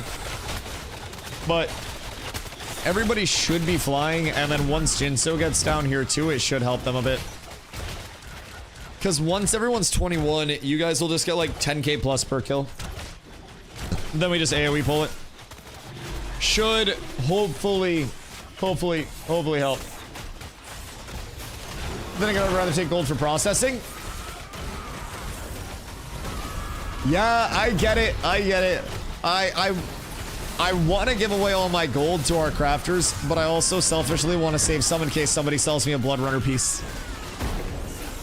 If I can get one more Blood Runner piece, we're fucking juicing, boys. We're absolutely pumping. We will be truly up tremendous.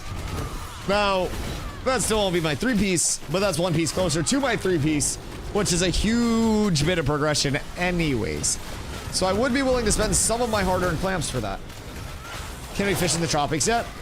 Open sea fishing is November 18th. I don't know if there are closed waterways, though. I don't know if we actually can fish in the tropics out there. I don't think. I don't know. Run all the way out there and check and then let me know. Somebody's got to do it for science. And if you're not willing to, then who will be? Then be the change you want to see in the world. Where do the starfish come from? Could you get those from like chests out there or something?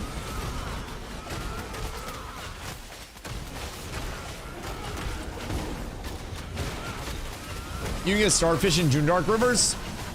Oh. Oh, interesting. Well, Nin, I know a good June Dark river you can sit right next to. Help your old man Dusto farm up some mobs for the peasants. Really do some of that good work for the people. Honestly, if they have a tank, they don't even really need me out here. Although I will stay out here to help them pump the mobs, but... I'll shoal over. Wait, bring me a shoal skipper. I don't know how much they are, but buy me a shoal skipper. I need Zoomy Mount.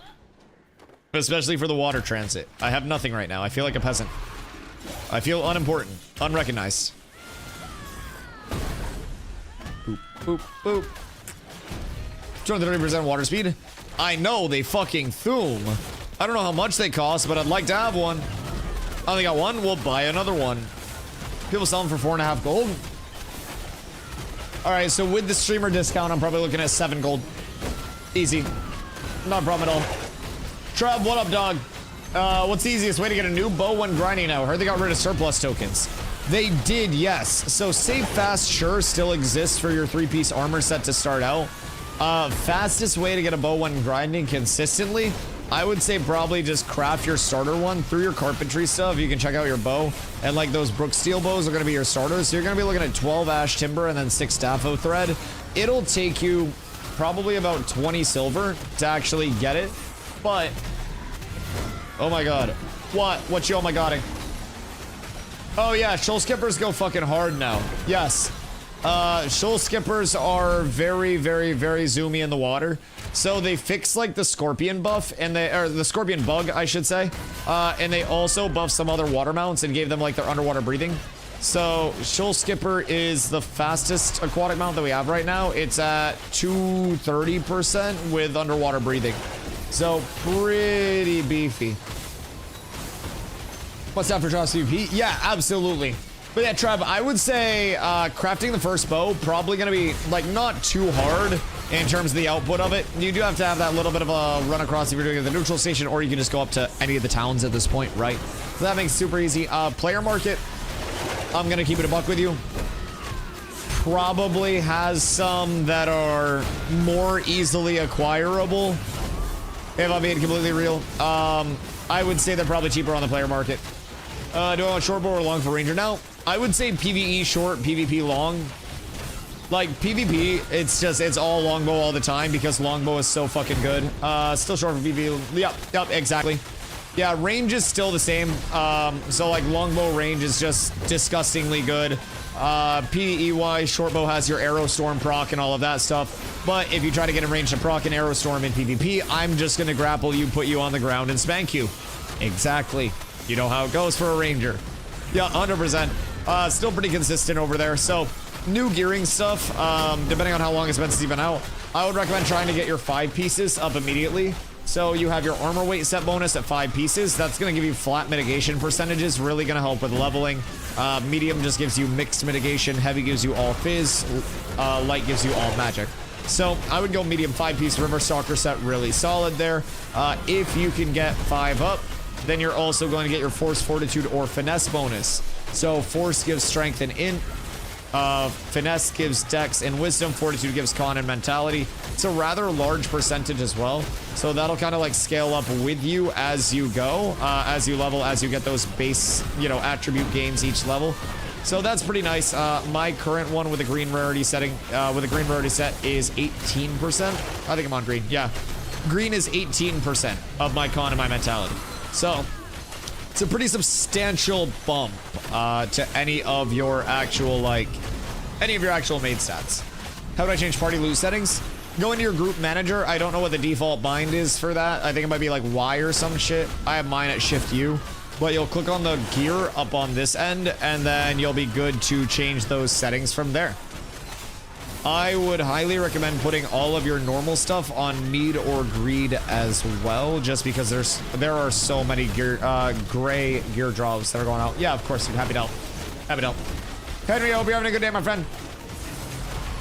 What you getting up to? Hit N and look at the bottom left corner. N for me is my mark. What do you mean hit N? I don't want to hit N. I don't even know what N is as the default keybind. So how's your guys' XP hitting these? Just got 5 medium and 5 force. Oh, 5 medium and 5 force goes hard for you. Yep, that'll be great. Note info. Mine is apostrophe. Yeah, that's apostrophe. It's the comma that's in the air. Apostrophe indeed. I've changed up all of my fucking binds. I thought I had things in comfortable settings, but my interact binds were too, like my menu binds and shit, were too intertwined with my actual, like, ability binds. And shift mods and non-shift mods going through, I was miskeying shit. And so I changed all of my binds to just be on completely separate sides of the keyboard. I gotta reach to fucking Narnia to actually pull up a menu now and go through 3-factor verification. I got like double modifiers on some of that shit. 5 force is gonna carry you for so long, by the way. I would definitely try to maintain that as you go up, because like I mentioned, it's just something that scales up like crazy as you go. Once you have that 5 force, you're set. Just fill pieces from there. Get your bow. I would honestly probably buy a bow. You can probably find one on the player market for so fucking cheap. Once you get that, you're all squared away. Don't have to worry about much. Level 10, just same grind. Church into Oaken. Once you're in Oaken, congrats on your free level 10 gear. Do Oaken until like 16-ish. And then once you're done Oaken, set for a couple levels. But you'll notice now, comparatively, there are a lot more outside of the Riverlands grinds that you can go to. It's just that true Riverlands grind does still exist and is still the most consistent, right? It's kind of like the Honda Civic grind. It's always there for you. So, from that standpoint, like, you can go to the Trops, you can crab grind in the Trops, you can do literally anything that you want to. But the consistency of the Riverland grind has always been there. And I think probably always will be, if I'm being real. It's just, it's so fucking good. Now, Anvil starting area, it's okay for the actual first-time user experience. It's actually quite good for the first-time user experience. It's really solid. But once you're outside of that mountain, you want to go back in, brother. You just want to stay in that first player, you know, that first-time user experience for as long as you can. The birds, the punishment, it's all terrifying.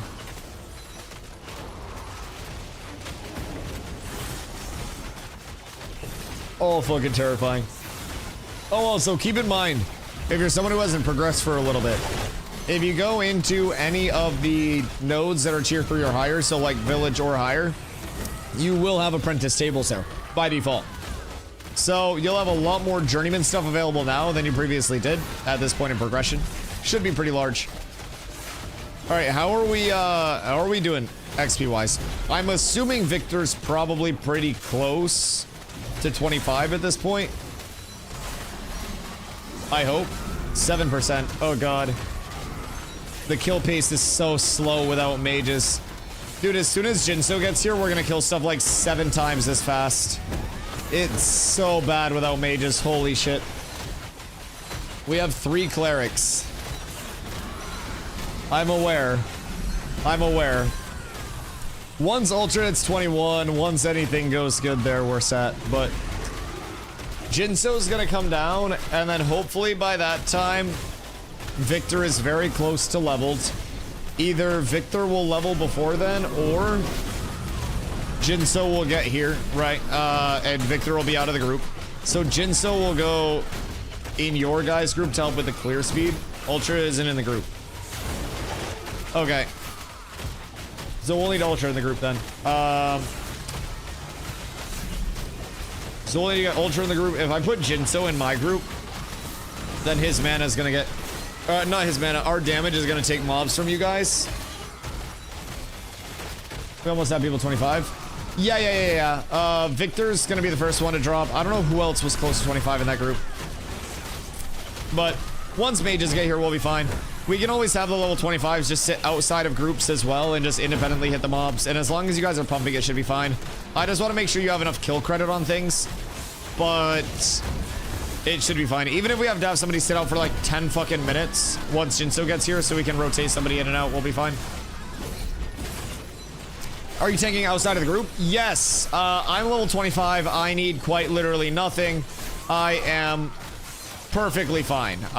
So I'm just pumping this for people right now outside of the group so they can have a full 8 in their group. And then from there, just, you know, letting them get all the XP, all the drops, all the everything. Will you be able to rotate a healer into the XP group tonight? Hard saying tonight, but tomorrow to start stream definitely can. They have 3 clerics in group right now, so I don't want to just have too many clerics and have it go like incredibly slow. Ace is also 24, so that'll help a lot. So once Victor and Ace get 25, they'll be able to switch out, and we'll just replace those with DPS, and we'll just go 2 cleric max, and we'll just keep everybody cycling right along. Out of my dropping, I have to shower and I'm going pretty slow. Well, I would like to power level you, but honestly, how long is your shower gonna take? Because by the time your shower's done, we would have multiple people at 25. How much is pretty slow? I mean, I still don't think it's gonna be awful, but she's at level 20 right now. So she's going to be going a little bit slower because of the level 30 mobs. So she needs to get to level 21. 2k a kill and 9k for one of the big ones. Okay, wait, so it's actually reversed. So you're getting 2k for the level 30s, and then you're getting 9k for the level 29s. So the next one to die, just keep eyes on it, on which one dies and what your XP is. Because this one that I'm hitting right now that's lower is a level 29. So this should give you the 9k that you need, and then the other ones will be smaller. So let me know. But the big thing here is just like once we get AoEs in place, they die so fast. So fucking fast. Since I got here with XP debt, I got 9%. Wait, so you've already got 9%, like, of your level? Oh, that's not bad at all for this little bit of time. Yeah, no, you'll be pumping, especially.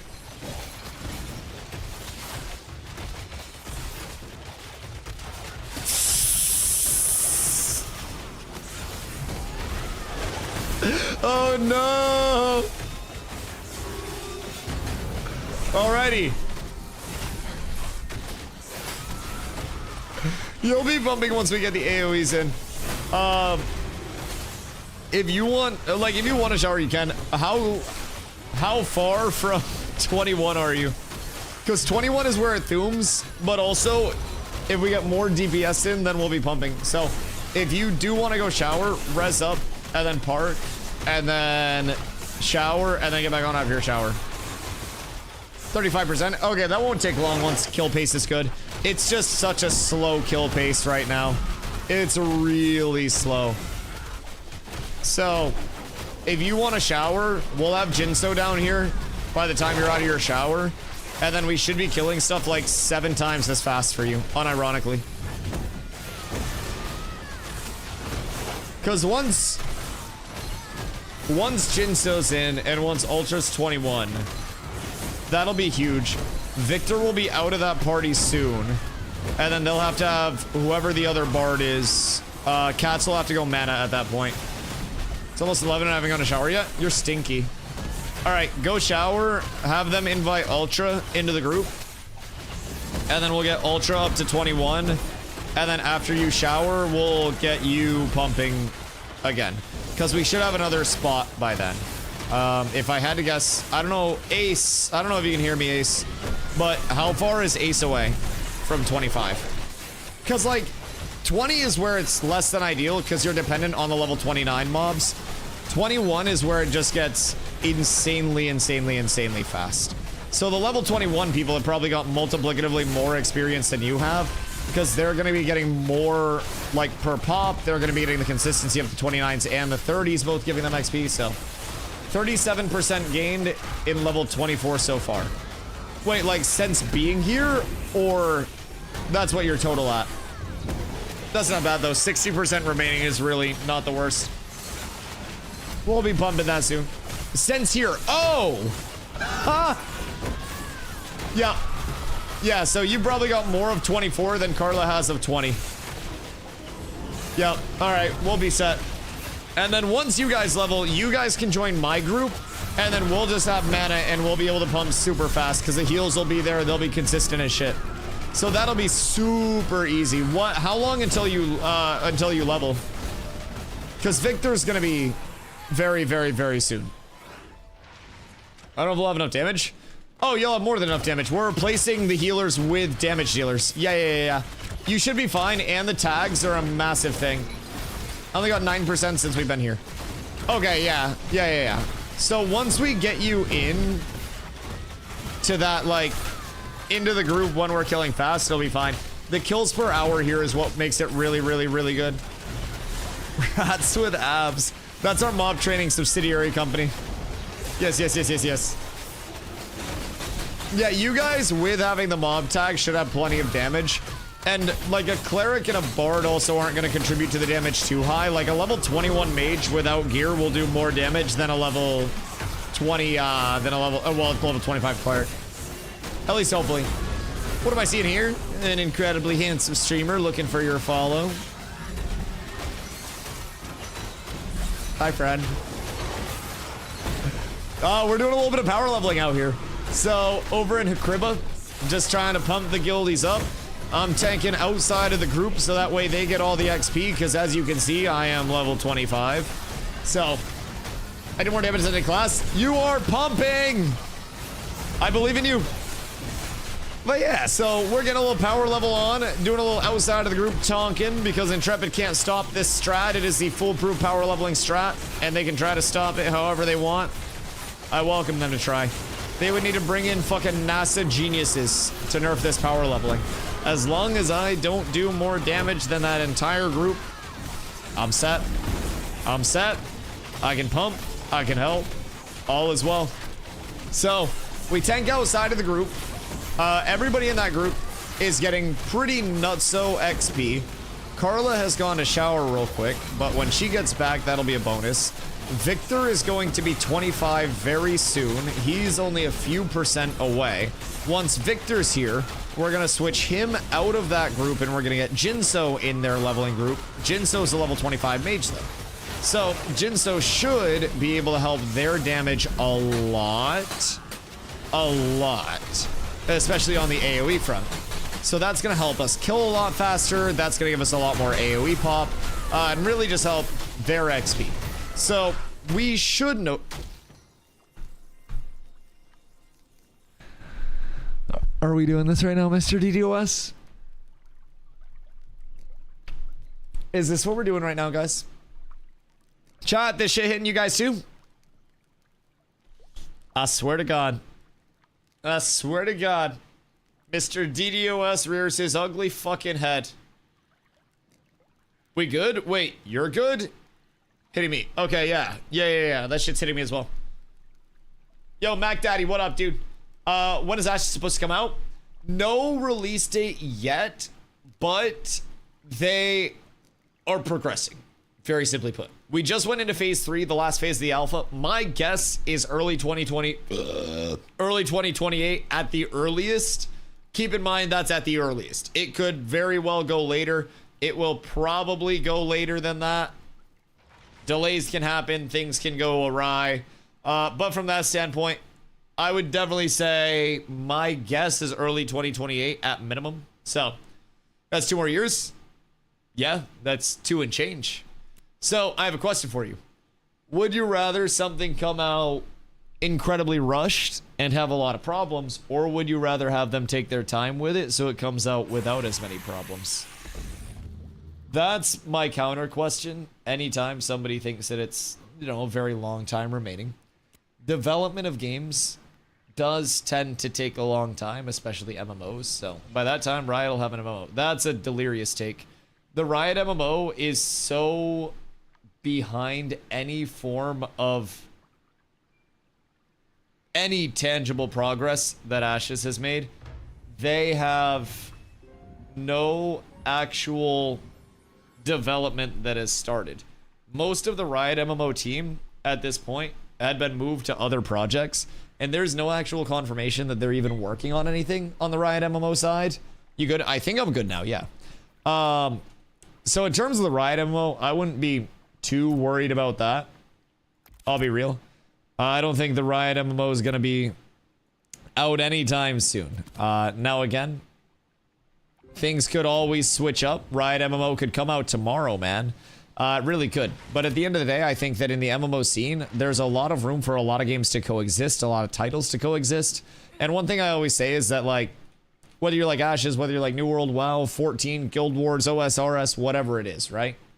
The MMO scene as a whole is down bad right now. So I'm not really someone who, you know, is saying this is going to come along and wipe this off the map and wipe their butts with this. Like, I don't think that's what the MMO scene needs. I think the MMO scene needs more titles that are all actually worth playing, because I'll be completely real, the MMO scene as a whole has been dog shit for too long. And so everybody has this, like, new MMO coming out. It's immediately the enemy. It's immediately going to be really bad, right? And I think that that's simply just a mentality that's crept into MMO players.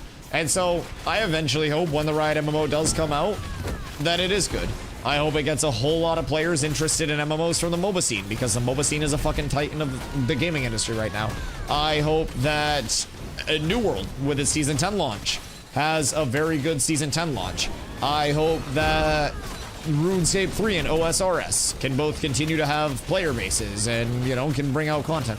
I'm someone who cheers for the entirety of the scene, so I always say, like, Ashes, it's not going to be everyone's game. It's definitely not right now in development, right? But if you like Ashes, you like Ashes. If you don't, you don't. There are 1,000 MMOs out there, some of which are dead, some of which are alive. But at the end of the day, if you're here for it, you're here for it. If you have any questions, I'm more than happy to answer quite literally anything you may be wondering. But all in all, man, like, a couple more years when it's already been in development for quite some time. And their emphasis has been very heavily around... That fucking idiot. You're the idiot. Their emphasis has been heavily around not having that massive amount of technical debt when they do launch. I'm fine with it. I came from New World. There was so much technical debt over there. The launch was so bad. Everything was so bad when the game actually came out. I'd rather them take their time and launch a product that's ready to be launched than try to rush it out and meet a deadline, meet a date, and just have another pee-pee-poo-poo MMO. That's my personal take. I hope Riot does well. I hope, you know, the Amazon MMO, the LOTR one that they're eventually going to be releasing does well. I want MMOs to do well again, man. That's my take on it. Arcade Adam, what up, dude? I hope you're having a beautiful day. P3 has been wonderful for us in the community. We have been absolutely pumping as much as we can, trying to take all the changes in stride, and we're having a blast, dude. I hope you've got some time to play yourself. I'm assuming you guys have been incredibly fucking busy over there, but appreciate you stopping through, dude. I think P3 is really a very fun time for a lot of our new players as well, which is the thing that I like the most. Obviously, the new solo players, they're having those new solo player woes, but we've been able to take a lot of solo players and kind of like show them the way, so I consider that a big success. Getting a good loot from Steel Bloom. Steel Bloom earlier today, I grabbed my Rosarium Guard chest, so that got me back up to 6-piece. Then from there, we also got my shield. So we got a level 20 shield out there. So, I mean, we're good to go. I'm pretty... I don't want to say I'm like out-gearing Steel Bloom, but I'm pretty like out-gearing Steel Bloom levels of geared. I'm relatively fucking large. So, yo, Beefy, what up, dude? What a LARP, brother. You haven't seen me with my foam sword yet. Catch me at fucking TwitchCon. Dude, unironically though, everybody shits on it, but if I had one day a DustyWhy community meetup and there was a big ass LARP event at the community meetup, people would stop shitting on it and be like, damn, that looks really fucking dope. Everybody shits on LARP until the motherfuckers start LARPing, then everybody wants to be involved. You just grab a ham hock and sit on to the side, dog. You missed your opportunity. Fifi, what you been gaming on, dude? I hope everything's well on your side. A healthy market requires other MMOs to step up their game rather than just stagnate. Look at Call of Duty! Call of Duty's been sitting alone in its fucking, you know, arena shooter genre for a fucking while. Yes, you've got Val and CS, but Val and CS are for geriatrics that are on oxygen. It is what it is. I said it, I stand on that business. 1%? Massive, you're almost there.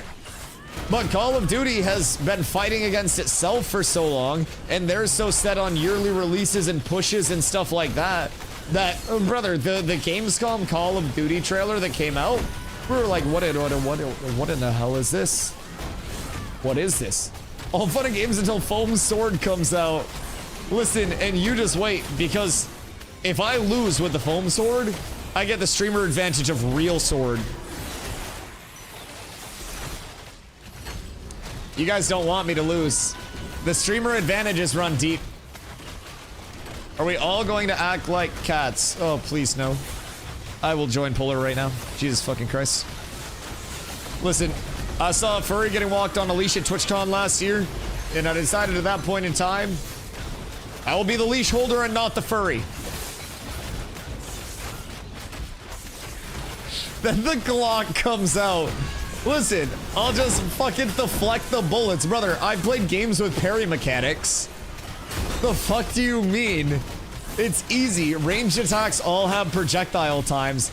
I just need to... Oh, it's not about you? Oh, I can fight off a Glock with a sword. Yeah, I mean, I don't need the blicky. Like, I've always said, bro, most people have a gun and they don't even know how to use it, right?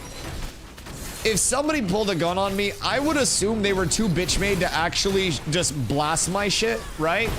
If somebody pulled out a sword on my ass, I know they're not fucking playing. If somebody pulls out a full sword, brother, just like, shing. What do you mean? You've got yourself into something that's a near irrecoverable state. Ultra, look out. Ultra got. Ultra got his booty ate. Poor Ultra.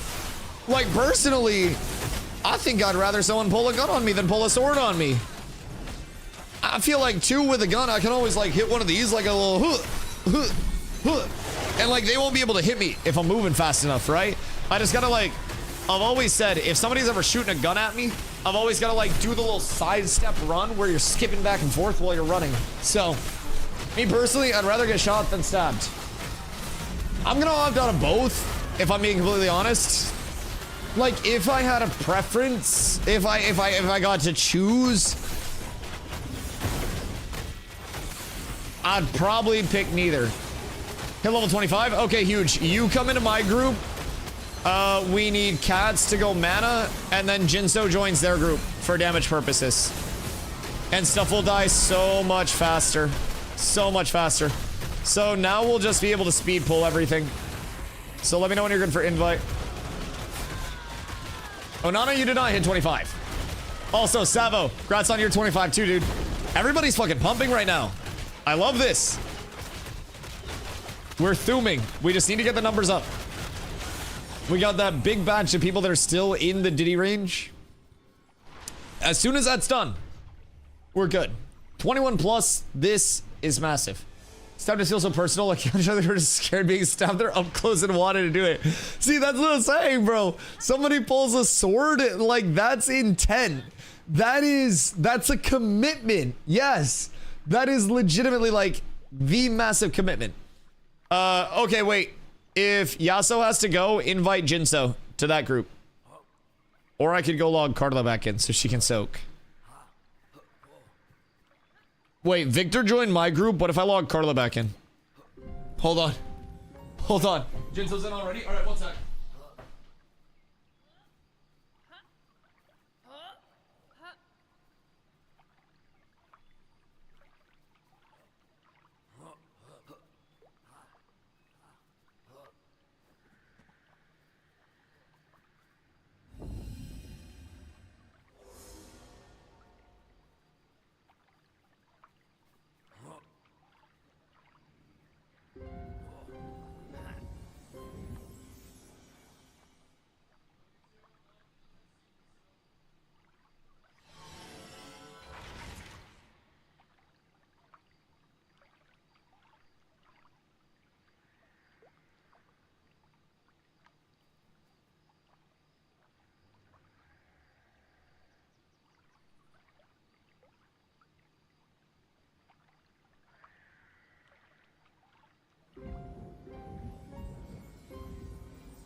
Invite Goon to the party, please.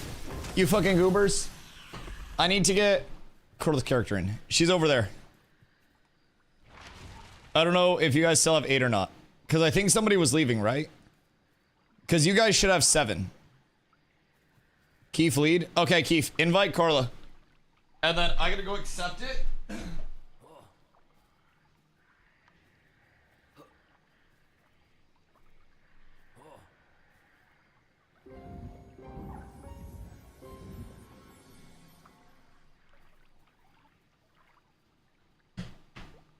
And now we're back. All right. Whew. Oh my God. All right.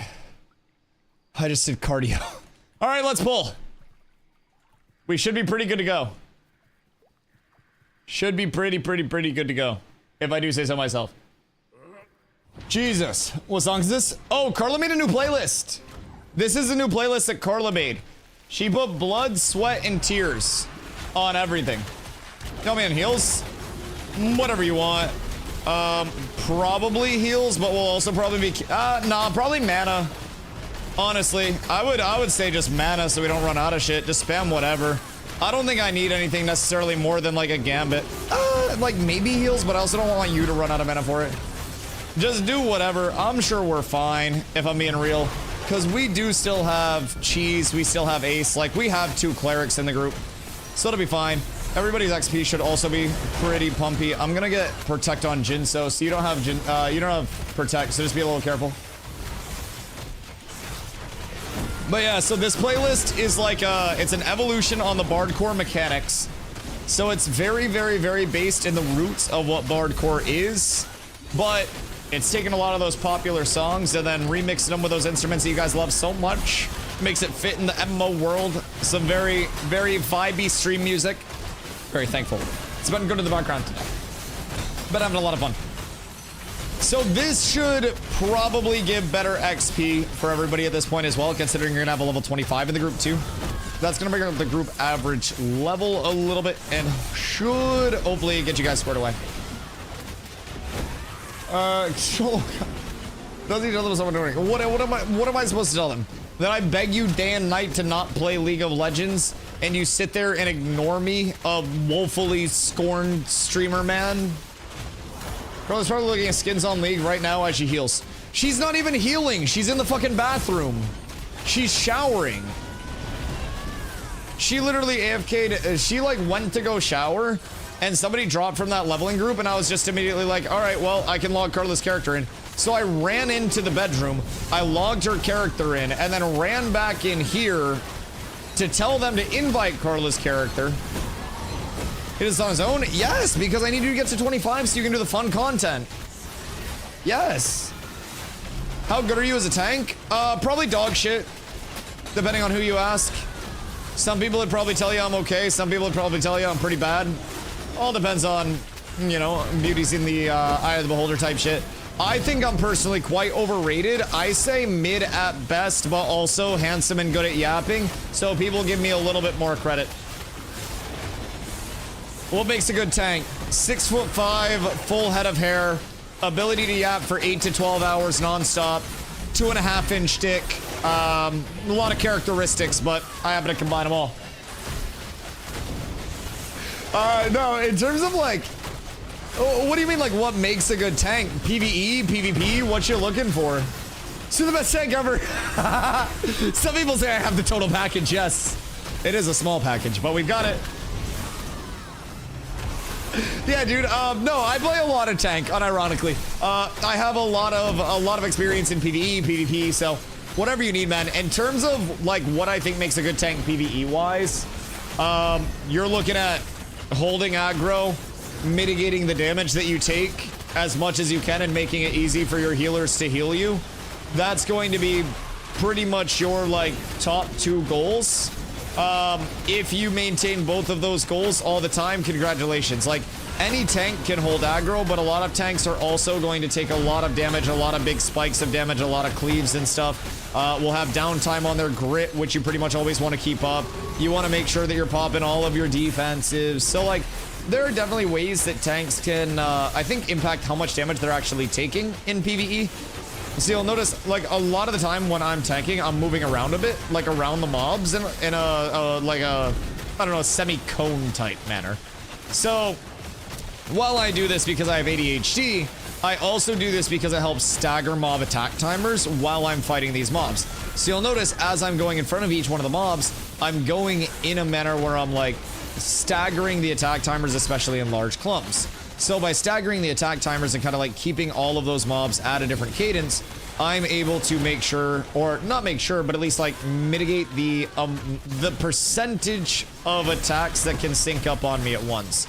So if I have, you know, all of the attack timers available and the mobs all swing, then that could just one-shot me, even with good gear, even with high levels. So step 1, hold aggro. Step 2, mitigate damage. Just fucking block. Doesn't have to be that complicated either. I am very, like, I've played tank my entire life since I was a literal child. So I have a lot of habits that I've just learned over time that, like, maybe people don't do. PvP, I feel as though we have a metric fuckload of options. I think tank is actually incredibly well designed in PvP. I don't know why, but some people on Reddit and Discord would tell you the tank is the worst thing ever. I think tank fucks. I'll be completely real. I think we are an absolute wrecking ball in PvP, and I think people who say that tanks are bad in PvP, they don't play tank right. So, like, tanks are annoying? Yes. Tanks are incredibly annoying. And the way that I build tank is be tanky enough to where they have to ignore me because they can't kill me, but having enough damage to where they can't ignore me because I will kill them. And if you pull that off, then congratulations, you are the most annoying person for anybody to fight against. I can pull people in and wall them off. I can defensively wall. I can block gates with my walls. Sometimes. I can go on backlines and pressure backlines. I can peel for my team. I can pop my Aegis and my Protect on somebody after intercepting to them. So I can just boop, boop, boop. And then that's going to give 50% damage mitigation to them. I don't know, man. I don't know. I think tank is just really, really, really incredibly well designed. Are there other things that they could add? Yeah, absolutely. Absolutely. But we've got great CC, very, very targeted fuck you levels of CC. That's always awesome. We can make any one target feel like we hate them more than anybody else in the world. And I love that. I will see people and I will absolutely try to engage on them because I like them more or less than the other people around them. If I like you a certain amount, one way or the other, I'm more likely to try to kill you. It's not that tanks are bad, it's tanks are single target IMO. Yeah, exactly. And like, we have AoE validity, but the more people that are included in the fight, the more we play as a support rather than the oppressive figure that we are in 1v1s, 3v3s, 5v5s. I agree. Now, if I'm playing mass scale or group scale, I'm probably going to, for mass scale, go Desolate. Group scale, I'll still go Pulverize, like 8v8s and stuff. So I still have that targeted, you know, that single target and that bit of movement. But like, Desolate is still 150 guaranteed crit to everybody that's tripped. So you go Shield Assault, you go Ground Pound, which is that AoE frontal cone trip. You go Desolate, that's gonna spike everything with a guaranteed crit. And then you go Double Slam, and out of nowhere, you've done 550% fizz damage. Then you got your Ground Pound for another 200. And then you've got this for 125. So you're hitting 925% damage on pretty much everybody in the clump. It's not like it's negligible amounts of damage. Like, you can still pump clumps, you just have to have your resources, you have to go in, you have to get the opportunity. And while we might have some AoE with frontal cone stuff, we don't really have that level of like mage damage go brrr, just over and over and over again. Now, one really nice change that I do like for tanks for mass scale, Intimidating Aura now actually does a respectable amount of damage. I know it's not a lot, but even having Intim hitting for like ticks of like fucking 20 to 40 on mobs and on people is quite nice. It used to be actually scaled off of your magic damage. Now it still says 20% magic damage, but it doesn't really make sense that it would be 20% of my magic damage considering my magic damage is 69.3 and it's hitting for much more than that. So I don't quite understand. I think it's bugged and it's scaling, either bugged scaling off of Fizz when it's not supposed to, or saying that it's magic and it's supposed to be Fizz. Either way, Intim Aura got a nice little damage buff for us. So like, we have some AoE. It's just not a lot. And people will see, you know, what a mage does in groups. People will see, you know, tanks running around and just not doing a whole lot of things in group stuff. And just be like, oh man, tank sucks. But they don't realize I've got a target protected. I'm taking 20% of their damage and mitigating it to my, sorry, 30% and sending it to myself instead. If things get hairy for somebody, I intercept, right? I hit them with the intercept and then the Aegis. If they're protected, that's now 50% damage redirected to me from that target. On top of that, I've got my banner, I've got my walls, I've got my trips, I've got my grapple, I've got all of my pacing abilities. I can peel for somebody from range because if somebody's facing away from me on my backline, all I have to do is throw Tommy Hawk out. Dude, I literally can't cast a single thing. I'm so sorry. I actually feel like my keyboard is dead when I'm tanking these fucking mobs.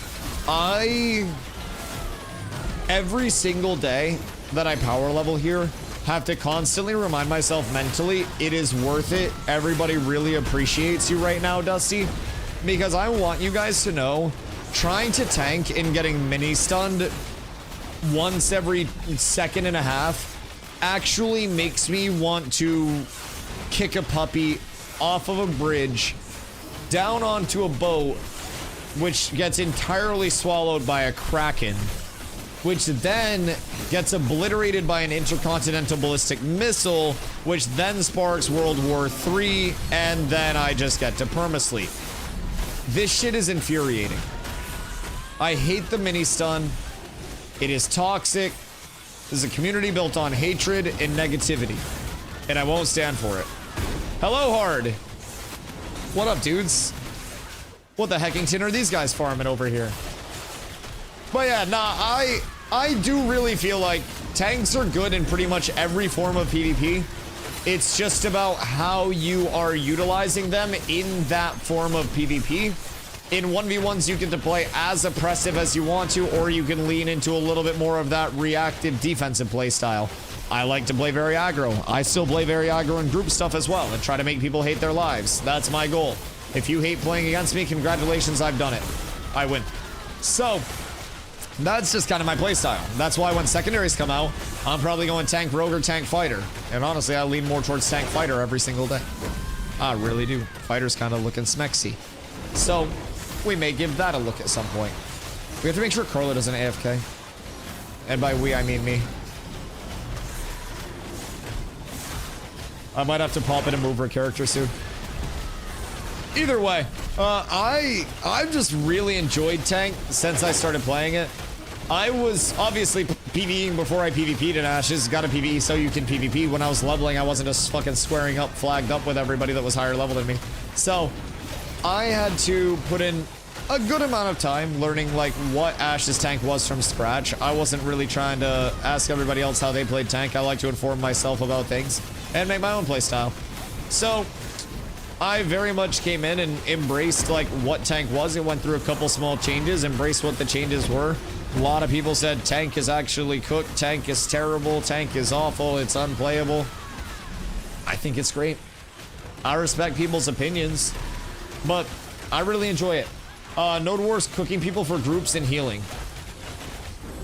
Which Node War is it? Is it Jova Winstead? Cause yeah, Node Wars do be doing that. They really do be. They can be one of the most invasive things, but Mira. Oh, is Polar and Mira? Oh. No Citizen Life, Best Life? Yeah, I mean, I'm a vagrant right now. Not only am I people not Twitch priming away from being homeless IRL, I'm technically homeless in Ashes too. So, plus 15 hours. Yeah, the thing about it too is Node Wars can fall into this vicious cycle where people say, oh shit, the Node War's happening. I guess I can't do anything and just have to sit there and wait. but anybody that sits there and waits and doesn't participate in the node war makes it last longer by dragging it out. You gotta participate in it. Like that. That's part of like, obviously when Kaltorm has a node war, people will be more incentivized. Like you don't have to participate in it, but to get it completed, you've quite literally just got to do it as a node. And sometimes guilds that are in charge of nodes will essentially have a node versus node war decked on them as like, you know, a guild thing, one of those statements. And they just kind of duck out from it. They avoid it, and then it lasts longer, and then it impacts a lot of people's gameplay loops. So one thing that I've always said is that if you are trying to, you know, be in charge of a node, you've got to be willing to defend that, especially early on. If you want to win the first high tier node, the first hub, you got to be ready to defend that first. You must. And if you're not, congratulations, you're going to lose all of the people that built up your node. Eventually it'll get sieged, and that siege will actually matter, and it will de-level everything completely, and then you won't have people to help you build it back up. Also, while leveling is probably better than not. Oh, yeah. I mean, there are some citizen buffs that you can get that are kind of semi-impactful while leveling, right? I don't think it's really worth it, personally. If I want to get involved in node versus node stuff before, you know, KT's up, then I'll become a citizen and just kind of ride it out wherever. But at this point in time, I don't really have any reason to be a citizen. I'm running around the map doing fuck all each day in so many different areas. I got a 45-minute commute in between the gear grinds and the power leveling spots. I've had to ask people to come over to fucking Timbuktu to actually get them pumped. So, why are they all huddled around Carla? Is Carla AFK? Hold on, I'm gonna make sure Carla doesn't AFK out real quick. Let me grab aggro on these, and then we ball. Hiya. Give me 1 sec before you pull more. Once I get this established, I'll get threat back, and then we'll get the intim up. Come on, buddy. Come on. Everything gets interrupted. I'm so sorry. There is no God. There is none. There is only pain, only misery, only torture. Dude, get back here. Please. Holy fuck. Brother is actually so fucking committed. Okay. Alright, go back 1 second.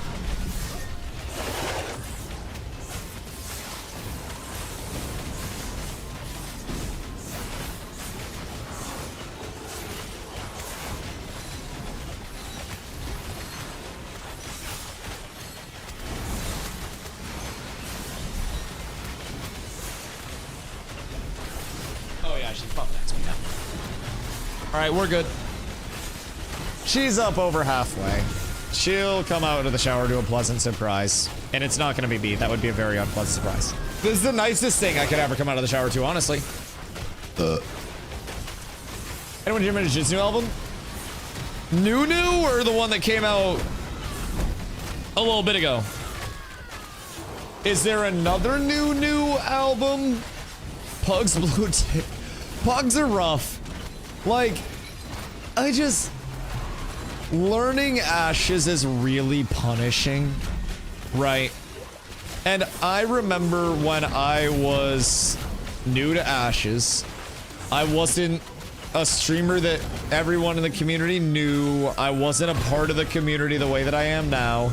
And I didn't know everything about the game that I know now. I would feel so bad when I was tanking and I would just fuck up because I didn't know something. Like I'd cook a mechanic, or I could have saved somebody with an intercept and I didn't hit him with an intercept in time, or like I just had something that really wasn't working in my build. Like I remember I hit 25 the first time and I had so much gear on that did absolutely nothing for me. I was shambles, but I learned, and I definitely remember along the way many moments of just being like, ah, shit, I fucked up. I hope these guys aren't too mad at me. And like now, we have the community. I'm familiar enough with stuff. I can gaslight any of you. You guys trust everything I say like sacrilege. It's very weird. It's literally like the Bible. But back in those days, man, learning shit in pubs. I didn't have, you know, an entire community of people to play with at all points. We weren't cooking like that over here. That shit sucked. That shit definitely sucked. Because heals are half the issue. I mean, like, Bugs team okay, another swap heals. Yeah, heals definitely can carry a bad group.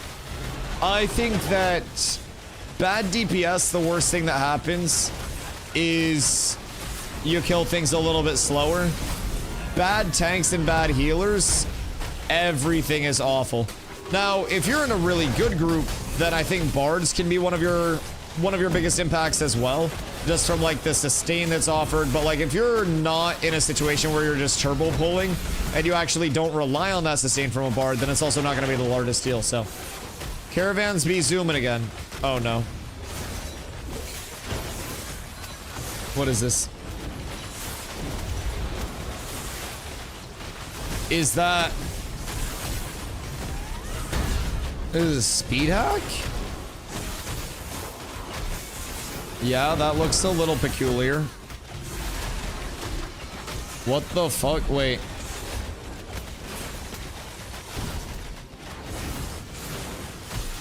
That's nowhere near as egregious as the speed hack was. But that really looks like, that looks like a mount sprint speed, no? Like, that looks like a full sprint. The fuck?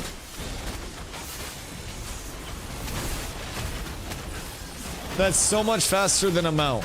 Is that like mount dash, though? Yeah, that's actually thumbing. That ain't good. Yeah, that's less than ideal. Because you're not stopping that bad boy either. So, what are we looking at with this? What can somebody put on a caravan right now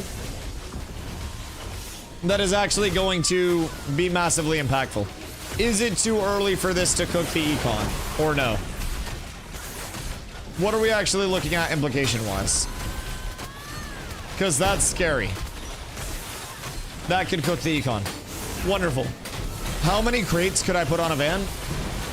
The crates are all cooked value-wise right now. Value-wise right now. Good or bad cooked? Like you're getting a lot or you're not getting a lot from them? I guess there's probably no good cooked, but...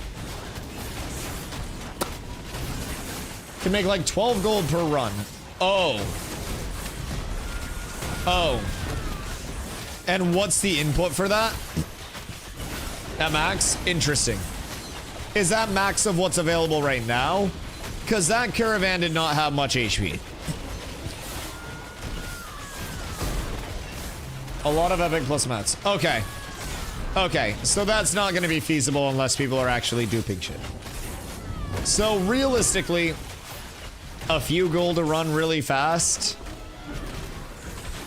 Bad, yes. Econ breaking if it's tracked and contained. Maybe not. Maybe not. Hopefully. Something tells me that'll probably be a pretty big prio for them to sort out, though. Once Anvil's level is going to be a real problem. Oh, dude. But keep in mind, the Anvils is also kind of like an anti-speed hacker sanctuary because of how bad the pathing is. I do not want to take a caravan through the fucking Anvils. Nope. Not a chance, dog. That shit. Give me a glider bob or I'm out. They go up the coast? Oh, that is true. That is true. Yeah, not everybody has to just directly drive through the Vills. That is very valid. Although, those who are brave will make the trek. As long as it's not widespread like 2.5. Well, 2.5, it was also bad because it was a literal goddamn no clip, right? Like, I think that's part of why 2.5 was really cooked with it. It wasn't even like, oh wow, look at this guy going fast. It was like, and then it was gone. Literally like comical speeds. I laughed when I first saw a clip of the speed hacks before the levity hit me that a lot of people were doing this and it was really going to be bad for the economy. I still think it looked quite funny though. And to think that there were GMs out there that were probably invis setting speed traps by the fucking Turquoise Sea Harbor. I don't know, dude. I get so many comical scenarios in my head each day of like a big hack or exploit comes out and then you've just got this dev that like cracks his knuckles and like fucking locks it in with like the Tyler Blevins ninja Red Bull headband and he's like sitting like invis at the grind spot where the exploit is supposedly happening. He's like, let's fucking do this. And they just lock in. Like, dude, I have so many fanfics in my head like that. I think the devs are either the most badass or the most nerdy people, and I'm gonna combine them both. So that way I don't miss a single thing. Victor, thank you for the hydrate. Dodge that mob, I'm drinking. Good DPS. Just gotta make sure that the tank can drink mid-fight. Church is cursed. Why? What up with Church? Is Church cursed or are your groups getting cooked? I'm pretty sure I'm a horrible tank got rolled at Church. Oh, wait. Dude, Church hurts. Church hurts a lot. What level are you right now? Because I might have some things that can help you. Maybe. Level 9? Okay. Level 9 tree. You want to have Tremoring Strike.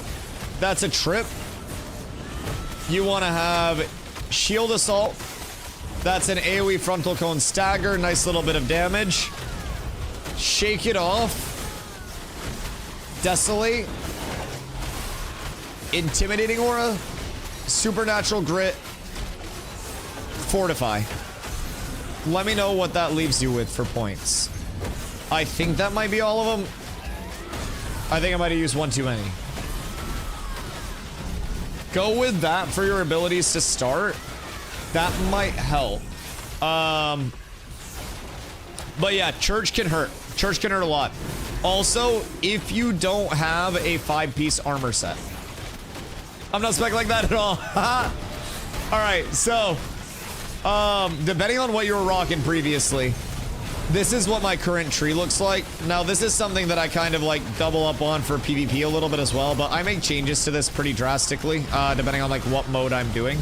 So a lot of the functionality of it, you see there, I just targeted this mob that's over here and I throw a tomahawk at it. So even though it didn't instantly rip the threat, it got a trip, and then Keith, if he had a brain, would use that time to bring the mob back over to me, but Keith's being lazy. Ah, there we go. There we go. He does it for the stream. No, you're good. You're good. No, absolutely, dude. I never try to roast the new players, always educate. Believe me, I've fucked with just about every ability that there is to fuck with here. And let me tell you, there are some that are deceptively, like, good, some that are deceptively bad, some that serve functionalities that people may not even know, right? So tanking is really hard right now because of the lack of gear, but also because of the mob level difference. So basically, depending on the difference between like your level and the mob level that you're hitting, you do less damage to the mob and the mob does more damage to you. So if you're tanking things that are a couple levels above you, that could be hitting you as hard as 30% more per attack. So keeping that in mind, level differential is a really big thing that'll cook new tanks right now, so don't get discouraged there. In terms of build stuff, a lot of the reason why I like to run this, if one mob is hitting me hard or has like a really big cast timer or something, that's where Tremoring comes in. So cool thing long-term, Tremoring Strikes, this extends the trip for another second. Desolate, if you go over here, Pulverize and Desolate have 100% crit chance against snared or recently tripped enemies. So you have this AoE trip, and then you Desolate, that crits everybody. And then you go into more damage. So that's a lot of AoE damage just from a very simple combo. That's a little bit later on, but very early on, you can get into the habit of like Tremoring Strike and then Desolate, right? And that'll be a lot of your good early damage. Always keeping your grit up is priority number 1. So supernatural grit, the reason why I had you grab that super early is because grit additionally applies half of its physical mitigation value to its magical mit. So instead of just getting your grit up for 20% fizz defense, when you pop that, that gives you 20% fizz, 10% magic. Now that's a little bit multiplicative and diminishing returns are a big thing. Don't mind my mitigation being fucked up right now, very fizz skewed. But without this grit, when I let it tick down, I go from 61-1 and 33 all the way down to 51-3, and that's a lie, 25-6.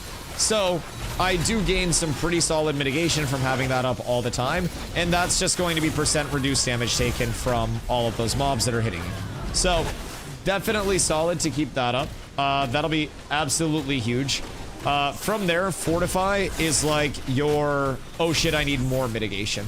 So Fortify, the one that I had you take up here, that consumes all of your courage, right? So whether you have 0 or whether you have full courage, you can use your Fortify.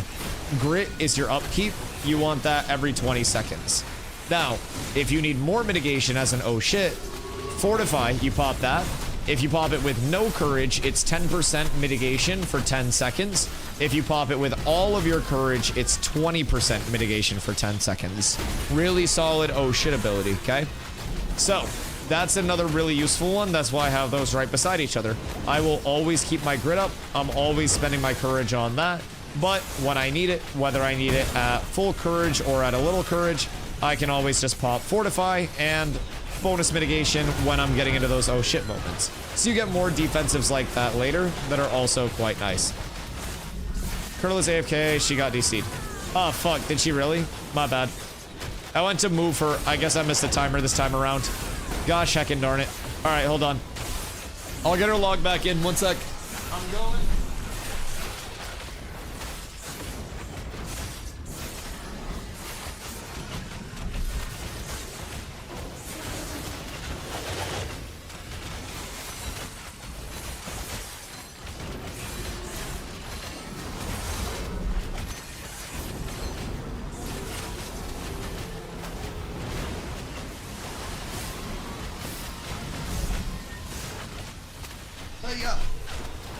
Super tank. Don't die. Survive. All right, we're back. Okay. Sorry. I had to get Carlo logged back in. The pump is pumping now, though. All right. Where were we? Tank stuff. Fortify's a really good oh shit. You can juice your mitigation very heavily with that. So that's a really solid combo. Shake it off down here. This is 50% of the net damage that you have taken over the last 4 seconds being restored to you. So, what this means, very simply, with numbers, if I get hit for 1,000, and then I get healed for 500, and then I pop my Shake It Off, it's the net damage taken. So, I would Shake It Off for 250, and then I would take the remaining 250. If I got hit for 1,000, and then I shook it off, right? To start out there. Yo, Strike, have a good night, dude. I need a haircut. My shit's so long. If I got hit for 1,000 and then I shook it off, I would mitigate 500 of that damage. Heal off 500 of it. From there, if I got healed for 500 after that, all of the damage is taken away. So, there are a couple of ways that you can use Shake It Off very responsibly to big instances of bursts coming in as an oh shit. So I keep that as my T.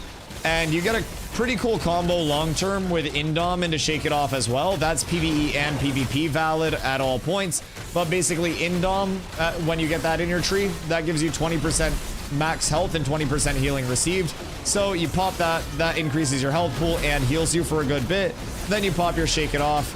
And since Shake It Off always heals for maximum, at least 10% of your max HP, and at most 30% of your max HP, that max HP threshold increasing with your Indom into your Shake It Off is a really nice combo.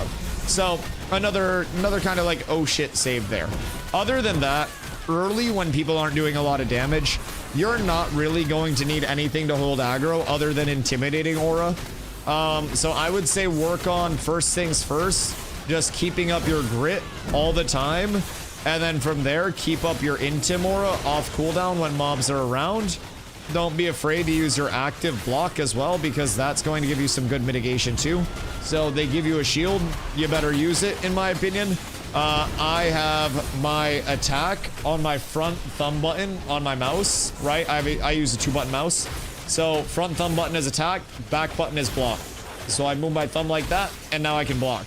Every attack that I block, 35% of my fizz block defense is applied to take damage off of that. It is very, very, very, very, very impactful to actively block abilities if you are getting chunked by those. So, definitely solid. Check your DMs and show that on stream, that picture. You guys lost stream rights. I still have no Broodling. You know where to find me. Maybe I'll check DMs and then not even acknowledge that I checked it. The price has gone up. It's a Broodling and a Blood Runner piece now. Yo, Strag, have a good night, dude.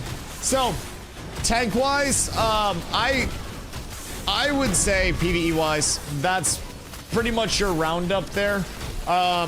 If you have any questions about tanking or something's really cooking you or anything, please always hit me up. More than happy to help. I'll be putting out a few different tank guides this phase as well. I definitely need to get some YouTube stuff up, because most of the YouTube content about Ashes sucks dick and is just negativity and rage baiting. Intrepid might not be able to say it, but I can say it. I think a lot of our YouTube content is slop. Fight me if you don't like it. Stop making shitty clickbait content and actually enjoy the game or go play something else. That's what I have to say to most of the Ashes YouTubers at this point. Those of you that are holding out, being good noodles, this No Papa Dusto loves you. But I'm gonna make fun of y'all for clickbaiting like crazy, and I'm gonna make fun of y'all of your inevitable crash outs, because it will happen. It will happen. 90% of Ash's YouTube videos are this game is cooked, agreed? Yes, and it's a very low effort video that just regurgitates other people's opinions, and they don't actually elaborate on their own opinions whatsoever. Because for whatever reason, everybody's afraid to say that Ashes is actually not that bad. And for whatever reason, that's the unpopular opinion, is that it'll be okay in the long term. And if you don't like it right now, that's okay. And like, if you say that to people, they get up in arms, they get angry, they're like, oh, what do you mean right now I don't have to like it? What do you mean it's not the end of the world? I want to be up in arms. Like, I don't understand it, dude. I have never seen people so set on saying that they hate something but still being here riding it. Like, I don't get it. It's like hate watchers on a Twitch channel, but it's a video game population. It's insane to me. So, see, everything is trash meta? Yeah, I mean, just very simply put, it's because YouTube rewards engagement on videos. Engagement comes from farming clicks, farming comments, farming drama. Me putting out a video that says, hey, Ashes is pretty solid. It's worth checking out because your money's guaranteed to come back to you anytime within 90 days. It's not perfect, but I have fun. If you have fun too, join the guild. People aren't going to be arguing in the comments of that. People aren't going to be like, wow, Dusty, that's so stupid of you. How dare you say we have our money protected for 90 days? Rah! Like, people are going to be like, oh, Dusty, thanks for the video. And I'm going to reply and be like, yeah, man, thanks for commenting. And then that's going to be the end of the comment thread. But if I was like, oh, Ashes is a scam and Ashes is bullshit, and then somebody came on and they were like, you're a scam and you're bullshit, and then somebody else came on and they were like, no, Dusty's not a scam, I love him. Like, that's gonna start an entire comment thread. That's more engagement, that's more everything. And YouTube will push that video over the positive video. I understand why people do it, but people also have to understand that there's a certain level of content creation where, and this varies for everybody, but I don't really think it's worth it to make it as a public figure by any means necessary. Because the second you're a public figure, that shit follows you no matter where you go. And a lot of streamers are much smaller public figures than they think they are, but we are also very out in the public all the time. Your community is what you curate. And there is a reason why we don't deal with a lot of griefing here. And that's because people come in chat, and even if they have complaints, I say, yeah, dude, that's valid. That system sucks right now. I feel you, dog. And they're like, wait, what do you mean it sucks? Aren't you supposed to be a coper? Everyone says you're a coper. And I'm like, no, I mean, I like aspects of the game, and I think other aspects of the game suck. I think the ones that suck will improve. But that's not a take that's gonna get an Asmongold react in millions of views. It's not. If I go on and say, hey, some things are really good right now, some things are really bad right now, but everything's gonna change over the course of the remainder of development, nobody fucking notices that. Nobody fucking cares. It's not this scathing take. It's not this jaw-dropping revelation. It's not gonna get fucking Hassan Piker on gaming again. Like, no. It's not. It's not that. And I hope the YouTube scene understands that the raw viewership that you can get from the slop tubing, from the MMO tubing, it isn't always worth it. Now, if you're going like the lazy peon style, where you just go kind of like MMO to MMO, and you drop a review here, a review there, well then if you want to shit on a game, it doesn't really matter, because you're not hanging out in that community. But to be an everyday content creator for something, and simultaneously shitting on it, that's just digging your own poopy-filled grave. Ash's PvE and PvP balance will be a mess. I know, that's gonna be part of the glory of it. I'm not responsible for balancing it, but I definitely recognize they have a hard job with it. I will say though, feels pretty solid. Fighting players and fighting mobs does feel good. Sometimes the mobs are harder than players. Quest system looks interesting, but looks unfinished. It is. It is. 100%. The quest system received a lot of love towards like the early part of that, the first time user experience into like the adjacent break off in your first questing hub.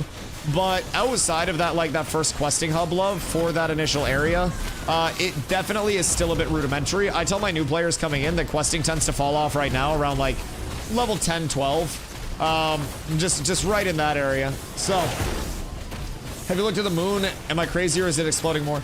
I just went to look outside, Kristen. I'm not even gonna fucking bullshit you. You said, have you looked at the moon lately? And I went to look towards my window. I'm not even gonna fucking lie to you. And then I read, is it exploding more? And I was like, probably in-game. Probably. If the moon outside is exploding more IRL, we're fucking cooked. We got bigger problems, boys. Stream's gonna be late tomorrow. Solar flares expected. I haven't seen it lately. I'll look at it though. I'll look at it. I only tried ESO before this, and MMO is way better. I'm having a blast. The fact a real gamer is making it and funding it gives me hope. Yeah, absolutely. I think that right now, development teams are very frequently people that are more focused on making money from games instead of focused on actually making the highest quality game. They make something that they think will get them paid instead of something that they think they will play. And I feel as though with Intrepid, they're making something, and a lot of the developers there, and I can't speak for all of them, I'm sure there are some people that don't give a shit, but I feel like a lot of the developers there truly feel as though they're making something that they would participate in as a community member, and so many of them actively do. Too many investors pushing deadlines? Yes. Yes, absolutely. I think that the gaming scene as a whole has been cooked for a while. I'm not out here trying to say that Ashes is definitely going to be the messiah to save it all, but I will say, I think Ashes has something that I can at least believe in. And again, maybe not everybody can, but shit, I believe in the dev team a lot. I think that they are very passionate. I think that they deal with a whole lot of bullshit being in an open, transparent development process this early. I think they have had it far from easy with how vocal this community can be and how violent the up-down swing of things can be. And I don't envy them, dog, but I'm grateful for them. So, I don't know. I think that we've got a good development team here. I've been a part of games before that I felt like the development team was leaving something to be desired. I feel as though over here, they will get everything into the right spot. It's just a matter of figuring out where that right spot is. That's in my opinion. Why Shield Slammer Assault over Inciting Strikes? So, I think Inciting Strikes is just kind of less than ideal anyways. Inciting Strikes is a courage generator, cool and all. You don't get the stagger, and honestly, you have enough things that you can use where you don't really need inciting strikes into your rotation. So shield assault is going to be that AoE frontal cone. You get the 33 courage off its great courage gen, so is inciting strikes.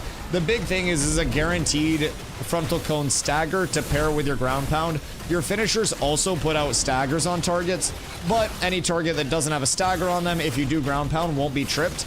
But if you go into the, like, shield assault into the ground pound, then that's going to be a guaranteed AoE trip based on that stagger. From a PvP standpoint, I switch it over to typically shield slam for, like, smaller scale stuff because another movement ability and gap close.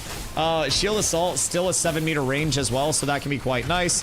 And again, that, even in PvP, getting that guaranteed stagger out, if you charge into a group of people and you're able to get that off, that's huge. In terms of why I don't really like inciting strikes just as a cooldown, it's an 8-second cooldown, and you slash twice. It's 150% fizz damage that generates 300 threat on a 0.8-second cast. I don't really think I would spend the time casting inciting strikes when I can just cast slam by managing my courage instead. And having, you know, a slam cast that's also a 0.8-second cast that's doing 50% more damage and generating the same amount of threat. So it's a little bit cleaner of a motion. It's that frontal cone versus that slash that people can get out of. I personally, I've never really liked inciting strikes when I used it. I was pretty excited for the ability when it first came out, as it's like, not first came out, but like first got hit in that patch. Because it did get a polish pass like long ago when the tank got its rework. But basically, from my standpoint, any time that I would inciting strike, I would rather just fill that time with a slam with a different builder. And like in terms of a normal combo, you just don't really have time for it in PvP. PvE wise, courage gen isn't really a big thing. You can run inciting strikes if you really want to, but it's a 20 courage gain. Shield assault's going to give you 33, so it's giving you over 50% more courage. Guaranteed stagger on everything. I just like the shield assault way a little bit more than inciting strikes, but inciting strikes still not terrible. Just from my standpoint, I think we have a busy enough bar, busy enough rotation where we can keep everything going and should be balling. Carla, welcome back. I hope your shower was good. How close to, you should be 21 soon, right? And then once you're 21, you're cooking. Also, did you pop your scroll? I don't think you popped your XP scroll. Make sure you pop that.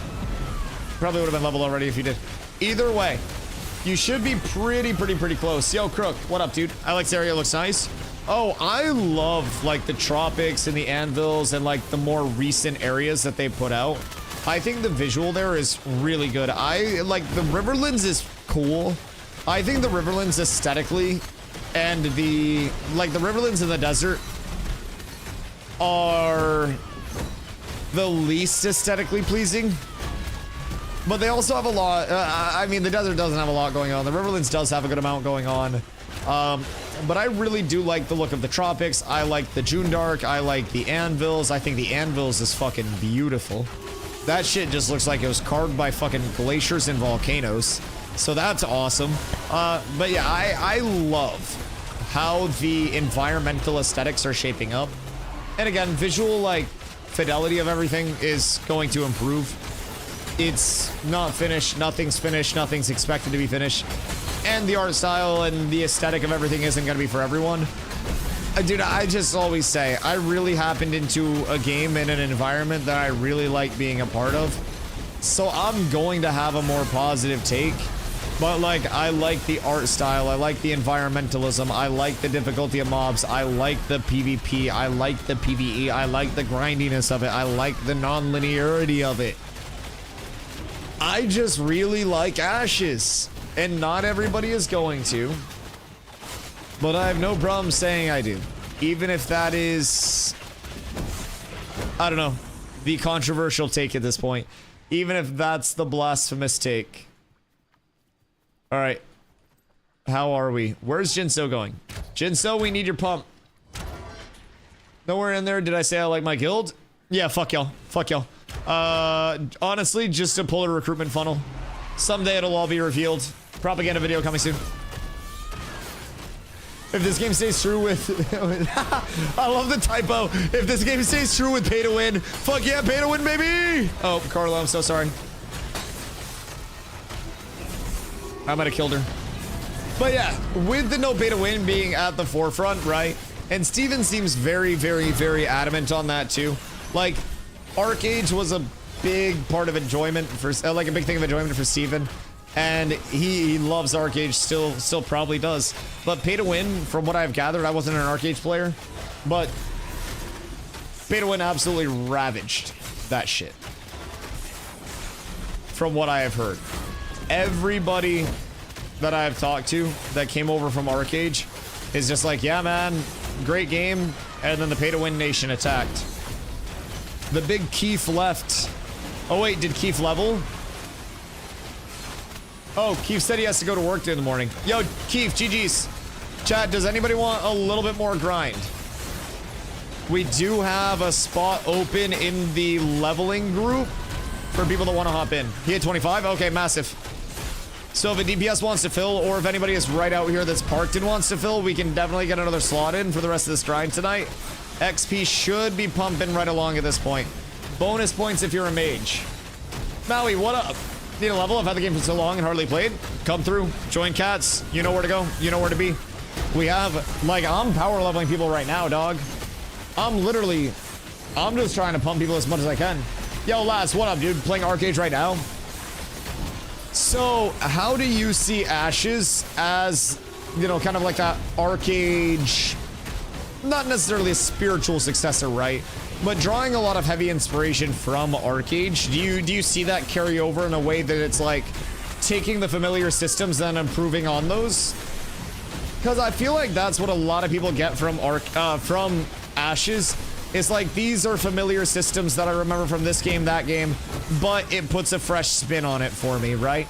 And I honestly see a nice combination of a lot of game systems that I played in the past that I participated in. It's a really nice combination of, like, New World and some WoW type combat systems and all of the social systems that I didn't even think I'd, you know about or enjoy in a game. So it's just been a really good fit for me, man. Genuinely just like the puzzle piece clicking in. But Arcade pre-release had no pay to win and everyone was so hyped. Wait, so when did the pay to win hit Arcade? Was that like directly on release and they were just like, hey, surprise, motherfuckers? Oh god. Oh, that would be awful. I'd be fucking livid. Even just like pay to win infiltrating it in general is rough. I remember, like, even on the New World side, right? So their transmog system, you had transmog tokens that you could use to unlock a style, and you could use that style infinitely once unlocked. Now, those transmog tokens you could earn from chests X amount of times a week. I think it was like 1 token a week or something from chests in the open world. But then they decided to get greedy and they took away the... Wait, why are we getting mobs? Uh-oh. They took away the actual... Victor, leave this group and go to theirs. I do not need you in my group. I'll sustain mana. Invite Victor to your group, whoever has leader over there. He'll help you guys with damage. But yeah, so with New World, they took away their transmog tokens that were like earnable through chests. And they were basically like, hey, you can only get these through the, you know, through the real money store now. You have to buy these. The community was fucking livid. Now, I was buying my transmog tokens anyways. I didn't really care because I wasn't doing chest runs and shit. I hopped on a New World and I PvP'd and then I logged off so much throughout the day. But I had a lot of people in my chat that were like, Dusty, I don't want to spend all the transmog tokens. This absolutely cooks me. And like, that was a big part of the game that I was enjoying.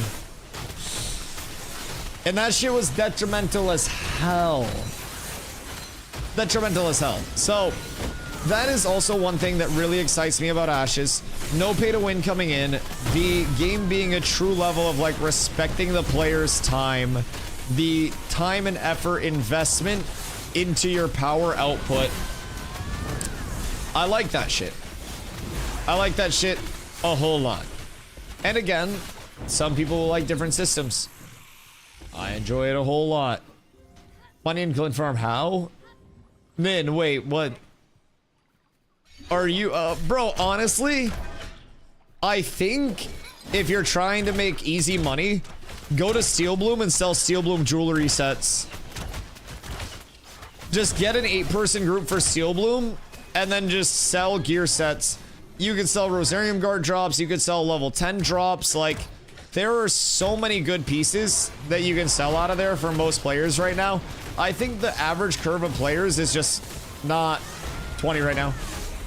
Guess what, we don't have an 8-man group. Well, guess what, you don't have any fucking ambition. Make one, pussy. A whole lot more than 8 people in this fucking chat right now. Are people crafting Steel Bloom stuff now? Oh, yeah. Oh, yeah. High rarity Steel Bloom stuff is being pumped out in terms of the jewelry because jewel crafting is up. So there's carpentry, there's lumber milling, and there's jewel crafting right now. So you will see a lot of high rarity shit.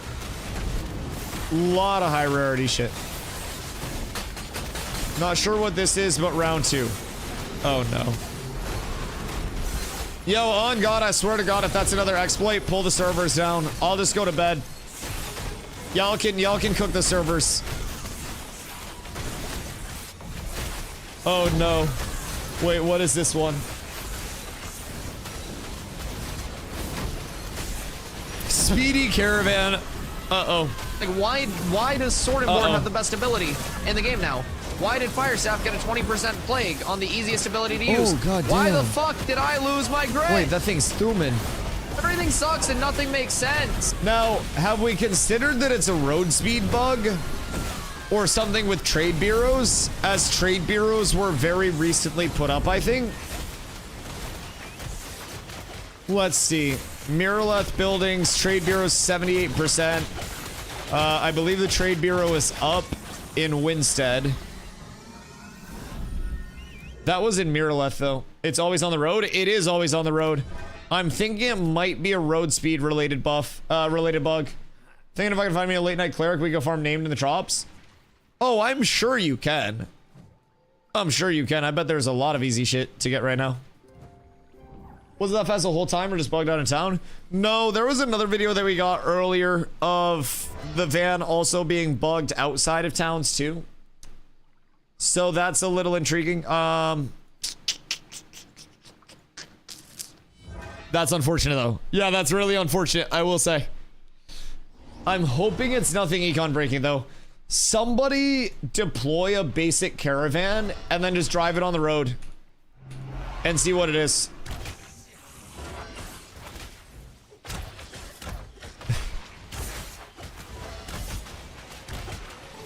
What? Is that a zombie copy pasta? What is this? Why are there 3 hunters just looking fucking menacingly there? Yeah, we definitely should test if that's like a road exclusive or if that's just popping everywhere. Because if that's everywhere, then we're cooked. What's the point of them? Caravans?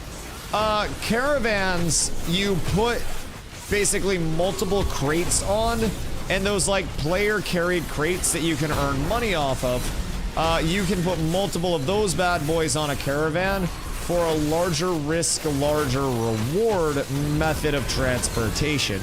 Now, with a crate, players can't just randomly come up and attack you. It doesn't automatically flag you up for PvP or anything like that. Players would have to either like guild versus guild deck on you, corrupt on you, whatever it may be. So crates tend to be pretty heckin' safe. Caravans tend to be a little bit more of that risky route where anybody can attack your caravan along the way. If your caravan dies, people can take the shit off your caravan. So caravans are absolutely like, if you can ensure that they're going to get there safely, the omega of money-making progression. You can also take your glint and you can get a much more efficient return on that than selling it to a vendor. So caravans have changed substantially since the end of phase 2.5 with the new crate system. But for perspective, I spent about, I'd say, a week and a half doing caravans towards the end of phase 2.5, and I got gold cap. Over gold cap, actually, because I was buying shit to give away to new players as well. One of you guys should pull. Oh wait, is it all just one group now? Alright, word. I get money now. Steven saw the video, at least they know. Oh yeah. I mean, I'm sure they're investigating that shit ASAP. Risky for the biscuit? Yes, sir. And caravans have craftable parts too from carpentry, so you can get different chassis, different like parts of your van that impact both like caravan health, caravan storage capacity. Animal husbandrists train beasts of burden. Those are the animals that pull your caravans. So those are an extension of that animal husbandry system. So you can get different beasts of burden with different qualities on them, like different speed movement, or movement speed, stuff like that. You can get different wheels that are made by carpenters. So a lot of different tiers of that caravan upgrade system. And that caravan upgrade system is also what the boat system is going to be based off of in the long term. So our boats, while they're very rudimentary right now, and it's just kind of like get the materials, you know, craft the hull out of oak, and then deploy the boat using the oak hull and some gold. You're gonna have that full like attachment system coming in eventually. You're gonna have a lot. I feel like the more I learn, the less I know. This silly alpha, dude, it's crazy, yes. And people will come in and say that there's no content. Yes, a lot of systems just need more, and a lot of systems currently have more than they did in December. And I really, really, really like that. I'm not someone who expects to see perfection overnight. I'm not a perfect person. But one thing that I was always taught was don't fuck up the same thing twice, right? Learn from your mistakes, keep progressing. And that is what I see over here. I see a lot of learning from mistakes. I see a lot of progression off of those mistakes. And I think it's natural that any game dev, any game, will eventually drop updates that don't hit the best. It's great that they're working that out in a fucking alpha, and it's great that we're here to be able to provide feedback to it. So I really think people they gotta give it time to cook, man. It's been so long on the core basic function of Ashes at this point that people are expecting it to be full cooked just because things are looking a little better, right? It's still not at that point. It still needs more time to cook, and it's gonna get more time to cook whether people like it or not, and it's gonna take that time to cook whether people like it or not. And that's what I enjoy about it, because when it's done cooking, it's gonna be ready. I like that shit. Systems will have a lot of depth to it, to each system, much more than they even do now. And people will come in, and they have a lot of what I call low floor, high ceiling systems. You can come in as a very new player, you can understand combat, you can understand gathering, you can understand crafting. And then you see somebody that's pumping out a shitload of legendaries from the crafting standpoint, you're like, how did you even find everything for that right now? How are you at that point? And it may be actual voodoo wizardry in terms of how they were even that organized to you. But at the end of the day, that level of organization and that ceiling on the system is so incredibly high through the design that you can take any system in Ashes, whether you are fucking gathering, refining, crafting, PvPing, PvEing, anything. And you can optimize it. You can chase that optimization. You can chase that method of progression if you want to. If you don't want to, you can do pretty much everything on a very baseline level too. It is quite nice. Is Carla 21 yet? Almost. Carla's probably gonna hit 21 soon, and then her XP is just gonna fucking multiply. She was close to 21 when I went in to make sure that she wasn't AFK. And we should have a good amount of 29s in these pulls. So we're balling here. And this will still be faster than leveling normally. 20 is still a little bit like leaving something to be desired here. I really think everyone 21 plus coming out here is best. Because 21 takes a quarter of the time that 20 does, I'll be completely honest. Spreadsheet wizardry. I've been delving into crafting, it's deep. Yes, yes, yes, yes, yes. And while I don't want Ashes to become a spreadsheet MMO in the long term, where you literally cannot play it without a spreadsheet, I do like that, you know, initial accessibility is there. In-game UI, I think, will still continue to come a long way in terms of some hand-holding, in terms of some of that, like, explanation of things for people, because it can be a little bit confusing right now. I think there's still a lot of hope with that, but Ashes, why do I call you Ashes all the time? Ultra's almost 22, fucking massive. Who got timed out? What do you mean nobody got timed out? What do you mean? I'll time you out. I'll drop one on your head right now, Janji. What you mean? Ready for some Carf event fun? Me too. I really, really, really want to get into Carf event farming. It's such a big power scaler. Now, we've got to go there with a full raid ready to fight. But it'll be fun, dog. That's part of the reason why I'm trying to put in this like power leveling grind right now for people, because the more we have at 25, the earlier we get in there. Oh shit, John G, you got 2 coming your way. John G. Uh-oh. Uh-oh. Does anybody have the 20k for an untimeout to save the big John Jington? Or does John G eat the 2 timeouts? They cancel each other out. Wait, that's not how that works. Oh, what the hell do you mean? I really hope AOC can get sports fishing to be close to as fun as it is in Arcade. It's the best fishing system I've seen in an MMO. We will see the start of the sport fishing system in November.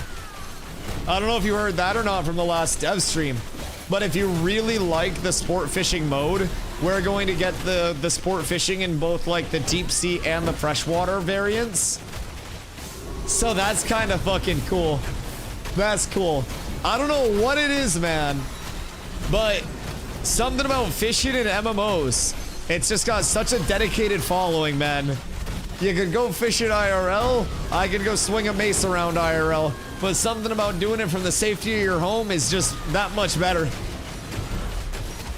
Some of my best friends that really love PvP also are just fishing fanatics in MMOs, and they're just like, I don't really know, I don't know why I like it, but I really like it. Good freaking God. Oh. Gambas for the Gamba God. Is that what I'm detecting here? We want our monies back? No, no, no, no, no. Ash isn't in a scam, but this channel is. If you guys want to see a scam, dog, gift 20 subs. I'll scam you shit real quick. I'll show you what a scam is. I've said that since I first came in here. You guys want a scam / gift 20. You guys want to spend $100 in a good way, get your Ashes access. Easy food for thought.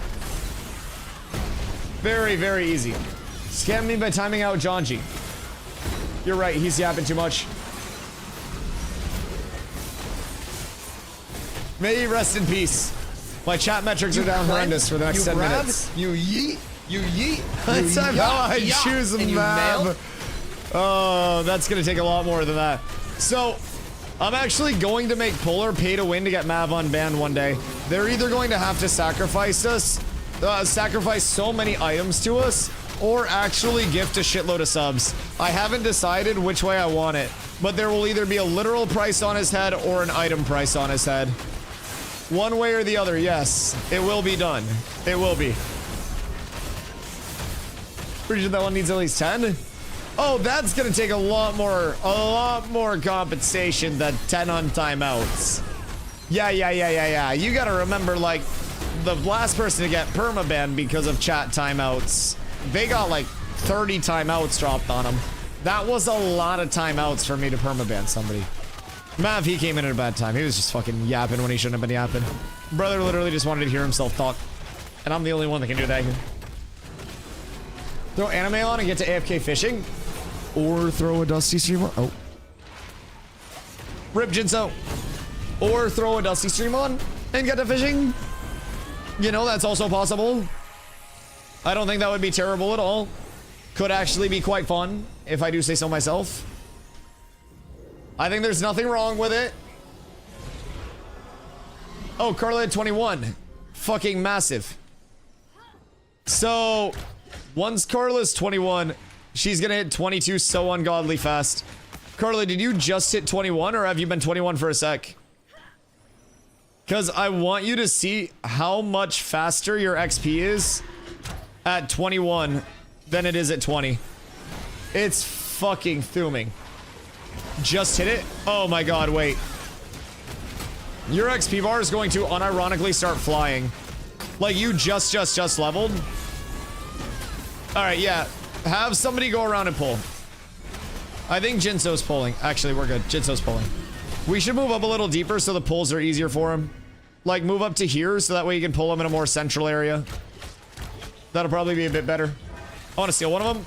Oh, we have 3, don't we? I mean, we'll probably... I don't know. Ace is probably getting close to 25 at this point. Other than that, none of them are 25. But I am probably going to do this for another little bit. I'd say probably another like half hour or so. I want to get Carla to 22 and show her how fucking speedy that shit is. Because, dog, it's real fast once you get it rolling. Real good. Saga, I love Saga.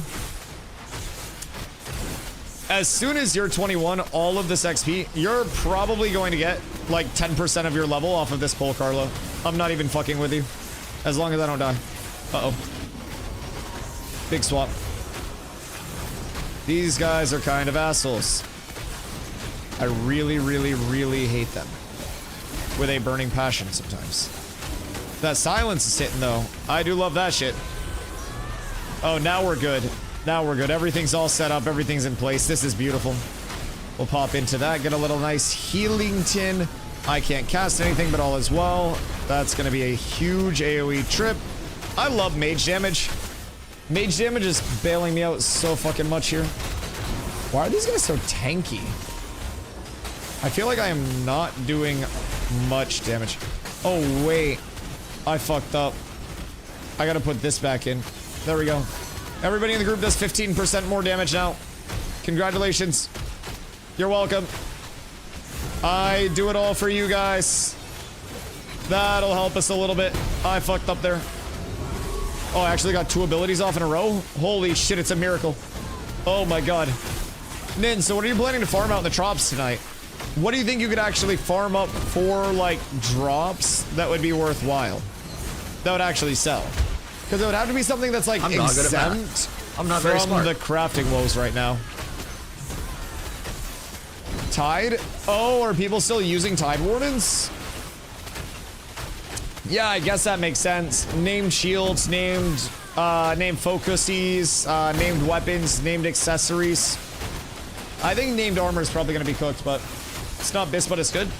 So just something you're trying to sell for like a little bit. Just generate some form of revenue. Yeah, no, that makes sense. That makes sense. Oop, oop. All right, now they're dying. Now they're dying. All is well. All is well. I don't know why that pull took so long to kill. Everybody make sure you're auto-attacking during sagas, by the way, please. Shouldn't be running out of mana. Sagas up, everybody auto-attack. Everybody auto. Everybody should be full mana. Everybody's autoing. Everybody's pumping. Every time Victor says saga, everybody just basic attacks.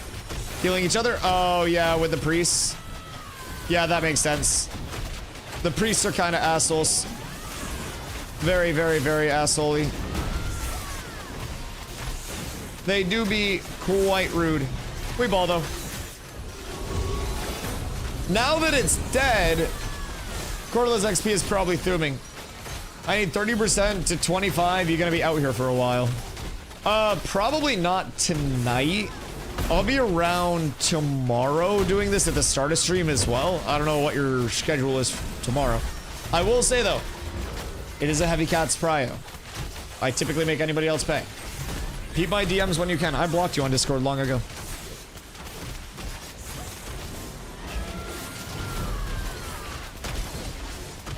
You've been DMing a brick wall, brother. I'm juiced. Alright, fine, I'll look. I got Godji DMs to catch up on as well. Yeet. And then surely the LOS works and they walk around it, right? No? They're just gonna stand there? Alright, yeah, fuck my wall. That's fine. Everything sucks. Hiya! So, Carla, how's the XP now? I'm assuming much faster than previous. And once you get like a really good pace, you just fucking thum out here. Because we could realistically have 1 to 2 less clerics and 1 to 2 more DPS, someone perma-pulling, and then just the big heals. I could also be tanking outside of the group. So when we were pulling 1.8 to 2 milli XP per hour, I was tanking outside of the group with a cleric and a bard in my group. And then we had a full group of like 1 cleric, bard, I think 2 bards, and then 5 DPS. And that's what I want to get going tomorrow. Get a 25 cleric in with me, get a 25 bard in with me. They don't need the XP, they don't need the drops, which there aren't drops here anyways. but we just sit there and pump and grab all of the threat, sustain everything, and then you guys do damage, we could probably go 21 to 25 in a couple hours. Unironically, probably one scroll if we are pumping efficiently. I'm convinced we can push this up to 2.5 mil XP per hour with the optimal group setup. Which is a fucking lot, by the way. It's a whole lot. 24 to 25 is 2.25. So that's less than an hour, 24 to 25. Arcade sport fishing seems like a really good balance between risk and reward. As a PvP player, it incentivizes so many PvP scenarios. So, as someone that didn't play Arcade, take me through the sport fishing. What could I expect potentially if Ashes is heavily inspired by Arcade's sport fishing? Because we do have the entire Lawless ocean area too, where if you're out in that ocean, like it's going to be a higher risk, high reward, right? So you get a luck buff when you're out there, probably more drop rate, whatever it may be tied to fishing, maybe like more quality, whatever it may be. But out in that Lawless zone, presumably you'd be able to catch better shit with like the larger risk to it. But I don't know too much about a lot of these sport fishing systems, like especially like risk-inducing ones. Does one of your sub-lagoons want a money farm? Nin is trying to find somebody to go farm gold by grinding in the tropics. Nin really wants gold in any way possible because Nin is broke as shit. Yo, main quest, what up, dude? Hope you're having a good day. Been farming steel bloom all day in Carf event. Carf event is fucking good, dude. Oh, it's so good. It's so good. If you do petition up there and you can actually get it. Yeah. Yeah. Long sight bows and all that shit. Yeah, you gotta smuggle me some. Carf event is absolute juicington. Part of the reason why I'm trying to get so many people leveled is so we can get out there with a full raid and actually, like, cook it. Now, obviously, you don't need a full raid just to get out there in the first place. But, or you don't need everybody 25 in a full raid to get out there, right? If you have a full raid, it's going to make it really easy. But we want to be able to have as many 25s out there in that 40 man as possible and gear them out as baseline as possible. So when we are fighting over shit, we actually can. Now, the longer we wait to get out there, the more detrimental it is. So I've been trying to get into the event planner side's ears about where we're going a little bit. I want to try to get us into the event as soon as possible with an all call when it's up. But this is also the infrastructure that's going to help support that, hopefully. Hopefully. Because the more people that we have that are 25 plus, the more people we have that are readily available. Well, not 25 plus, but 20 plus, nearing on 25. More readily available they are, the better it is. Thoughts and prayers. And this group is already bumping levels. Everyone here is 21 minimum.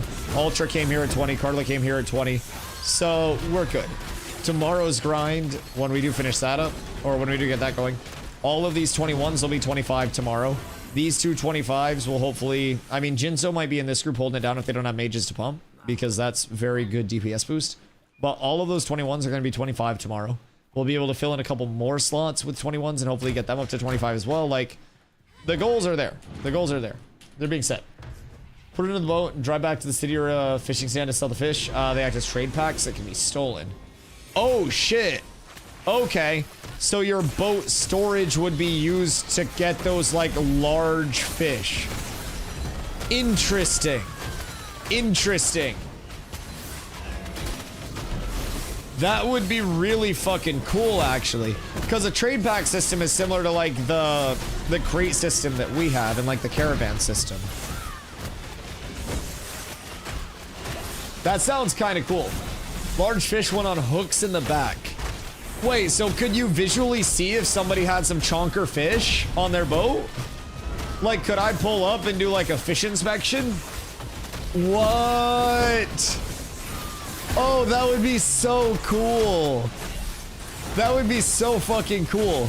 So, were people more likely to give fishing boats exemptions from, like, slaughtering them? When you hook the fish, you become a huge target. Okay, so you are less likely to catch a break. Huh. And I'm assuming they can go as far as having, like, fishing events and stuff where there's, like, a massive school of tuna or your mom in the water or something that everybody wants to catch, right? Huh. This was kind of fucking cool. Fully loaded boats were targeted over others. Right. That makes sense. But if you have a fully loaded boat and you actually survive and you can defend it, then you're juiced.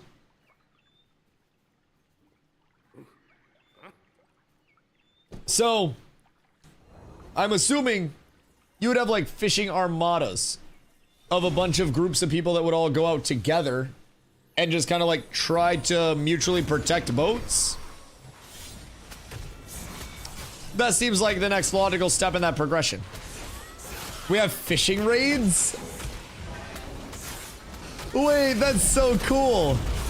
Just like a bunch of fucking boats chilling out in the water and shit. Dude, I can't wait to see that. Fishing boats with larger boats to protect. What? Oh, fuck, dude. That's such a cool gameplay loop. So even if you're just chilling out fishing, you guys could all be hanging out, just vibing. And then out of nowhere it goes crazy. Huh. That's really fucking cool. If our sport fishing brings in a portion of that off rip, then that'll be insane. And they are also going to be going through and like populating the actual water with spawns and stuff too. So the water will have a lot of functionality to it past just being water and like a lawless zone. So that's going to be a huge part of it. I'm hoping that it comes in with even a portion of that. There's the Naga boss. Well, we have a Kraken that's going to be coming in.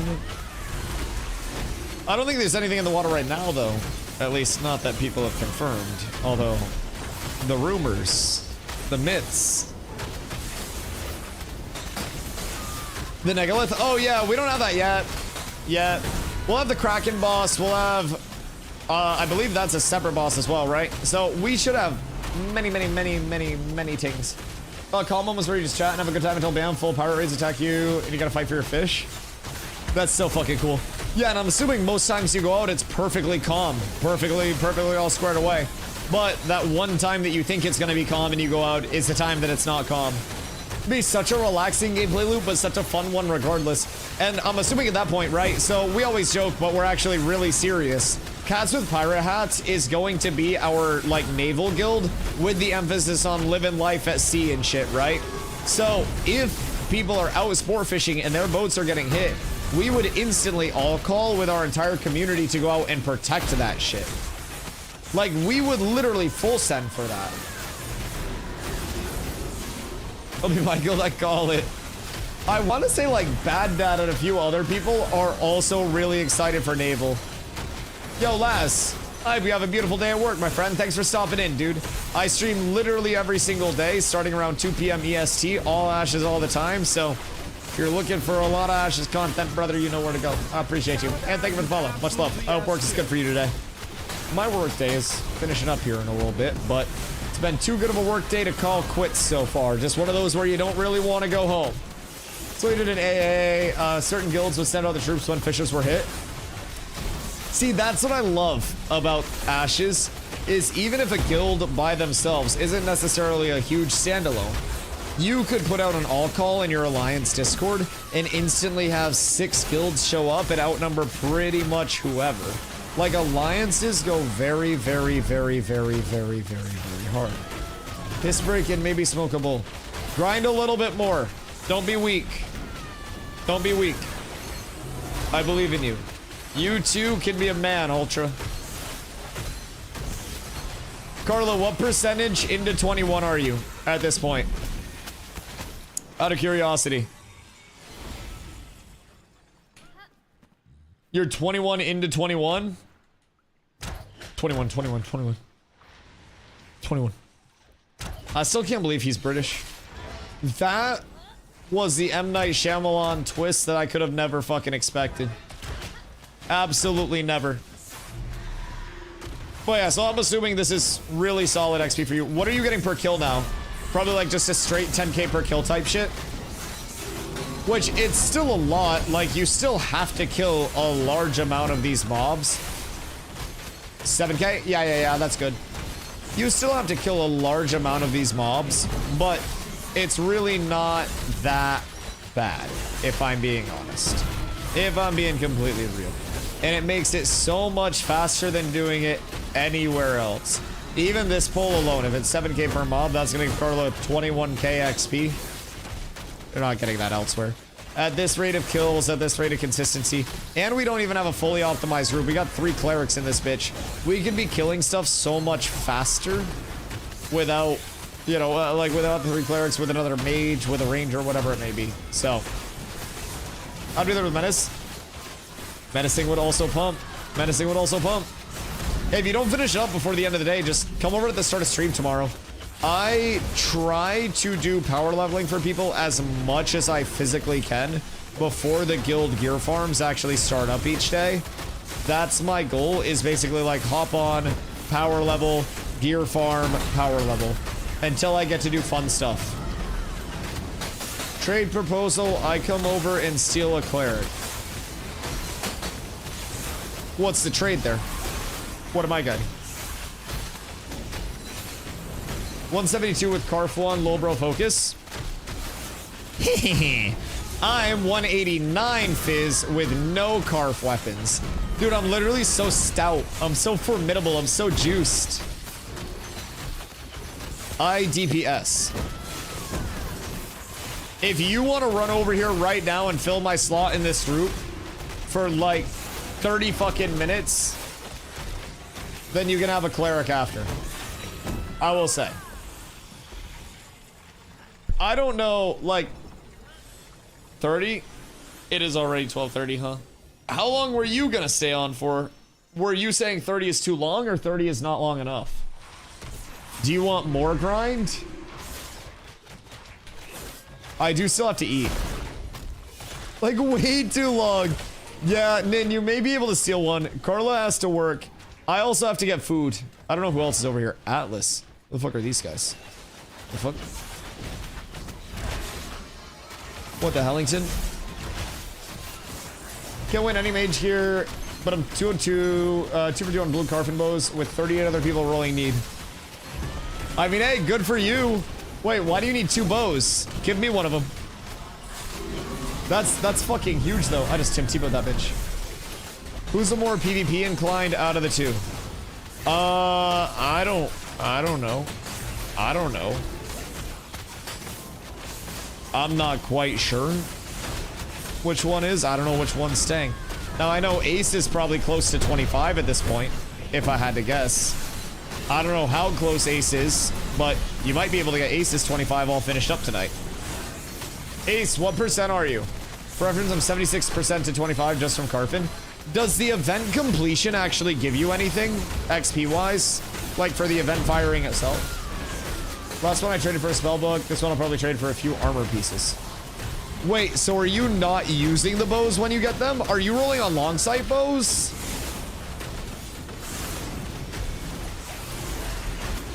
Interesting. Get like 1k per mob? Oh god. Yeah, it's definitely not the fastest pump, but it's a pump. We really need to do petition. Dude, I posted an officer chat asking them to get out there and do petition. Like, I'm not kidding you. Polar will sit outside of it and help us hold it down. We are literally safe to go over there. There's been 80 people there all day. Yeah, because Polar's been fighting you guys. Polar literally said, Dusty, get your guys to go over there and then we're fine. 12 to 5 in event bosses? Well, okay, hold on. Let's not twist the narrative. Let's not twist the narrative. Polar also put a guild deck that you guys all left guild because of, and then also put a node deck out that you guys left node citizenship because of. I will call cap there. I can confirm that there's a whole lot of supple running around without guild tags right now. And Polar isn't really, I don't think at this point going for the boss because they have all their shit. At least from what I was told today, they were like, yo, Dusty, come on over. Been farming for a week, farming car for been free, then trolling when another guild shows up.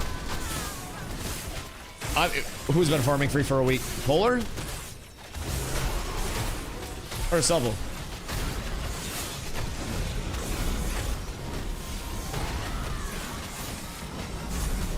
Because I know everybody, pretty much everybody in Polar has double weapons at this point, I think. Or at least most people that are in their core. I went over to Carfin a couple times and like Subble was on that floor, but I also didn't see them like super up there. Puller has so just bugged the event when the forum sesh was over. We found out this morning. What do you mean bugged the event? Like, was it an actual replicatable bug? Because that event's been buggy as fuck for a while.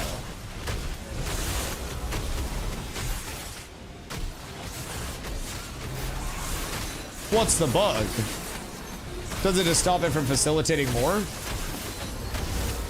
Because I will say, the bug, like the bugs with the event, I don't know what bug particularly it is, but that event became uninteractable so much.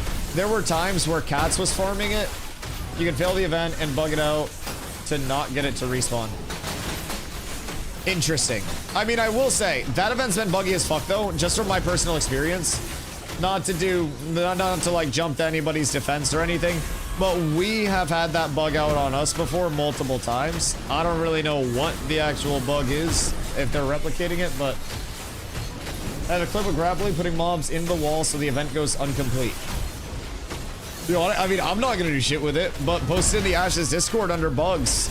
Like, if there's actually a bug, then pass it up the ladder. Witch hunting with it is one thing, but like, I'm not Intrepid. I can't change that shit. Literally start a forum post or start, you know, one of the threads in the Discord and then be like, potential bug for Carfin event, stopping it from triggering. That's what I'd recommend, just from my standpoint, because everything should be getting passed up the ladder anyways, so it shouldn't be a groundbreaking thing if somebody posts a potential bug. That's my perspective. As long as everybody's doing their own due diligence to pass up bugs when they're discovered, then somebody posting it in the Discord shouldn't be a problem. And if it's a problem, then that probably means there's something shady. So I would say post in the Discord, pass it up, and just be like, hey, I think this might be contributing to the bug. Intrepid will look at it, and if it is a bug, then they'll be able to hopefully get that all solved. Hopefully. Bugs are definitely going to happen. Sometimes people won't pass them up. Hopefully, most of the time, people do.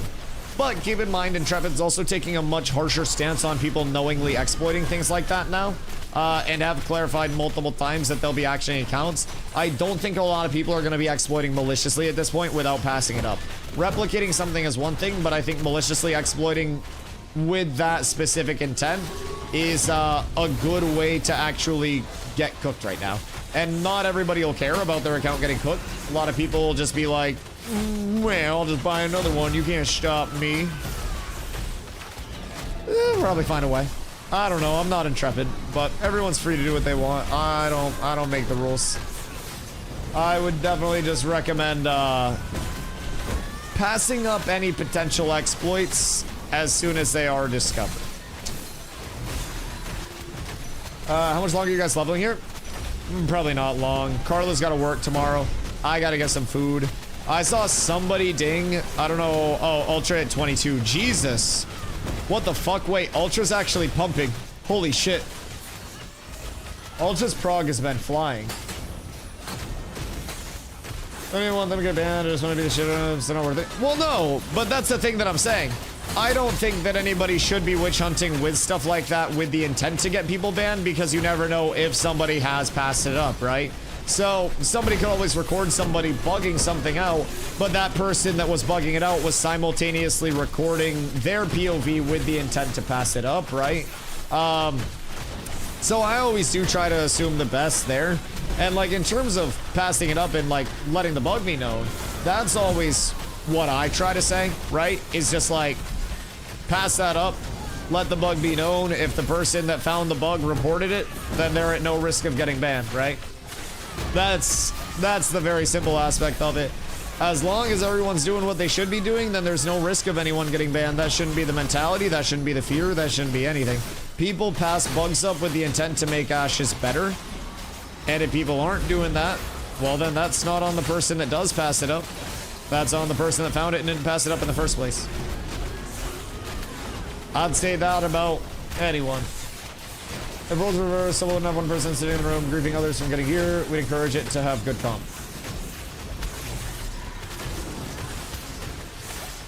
I'm not gonna lie.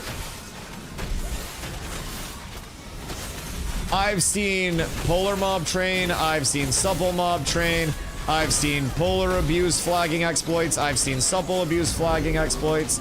I've seen everyone do it this phase. It's not just Polar, it's not just Supple. Both of y'all are willing to do whatever you need to get ahead. It's just Polar knows a bit more and Supple knows a little less.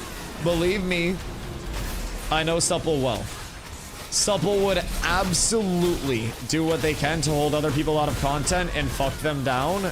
Like, not in a malicious exploiting way, but if there is a game system that Supple can take, you know, take control of and hold that down, that's a very impactful thing. Oh, you bet your sweet Bippy they would. Yeah, absolutely. I don't think Supple was giving out territories for free on New World and encouraging new players to get reps with them. Let's not act like Supple's a very new player-friendly community that's all about happiness and joy and flowers. They're Polar with less knowledge. I've said it before, I'll say it again. PvP communities are very frequently one and the same. You guys hate each other because you're the same thing. I'll be the one to splash the cold water on your face. It's literally Spider-Man meme. It's you pointing at Polar, pointing at you, and you're both Spider-Man. Congratulations. If you ask the general populace, both of you guys are assholes. I'll splash the cold water on your face again. The general populace doesn't like Supple because they came in and tried to do anything by any means necessary to get ahead. And they didn't mind mob training, and they wouldn't, you know, they didn't mind doing what they needed to. And that's fine. But again, I'm unbiased. If you ask the general community right now, both Supple and Polar are pretty big assholes. So if the roles were reversed, dog, I'm pretty convinced based on the history of the communities and the current actions of the communities, you'd be doing the same goddamn thing. It's just Polar knows how to do it before you, so you're trying to say Polar's a bad guy. But I promise if the roles were reversed, Supple would be doing everything that they could to shit on Polar. Let's not forget when Supple was coming in saying that they were gonna run Ashes and that, you know, everyone was cooked. Pepperidge Farm remembers. Everybody remembers. Shit on them in PvP. Right, but Supple also just dodged PvP all day by leaving guild and by dropping node citizenship. Supple's willing to do whatever they can to try to get ahead, and there's no defending that. That's what it is.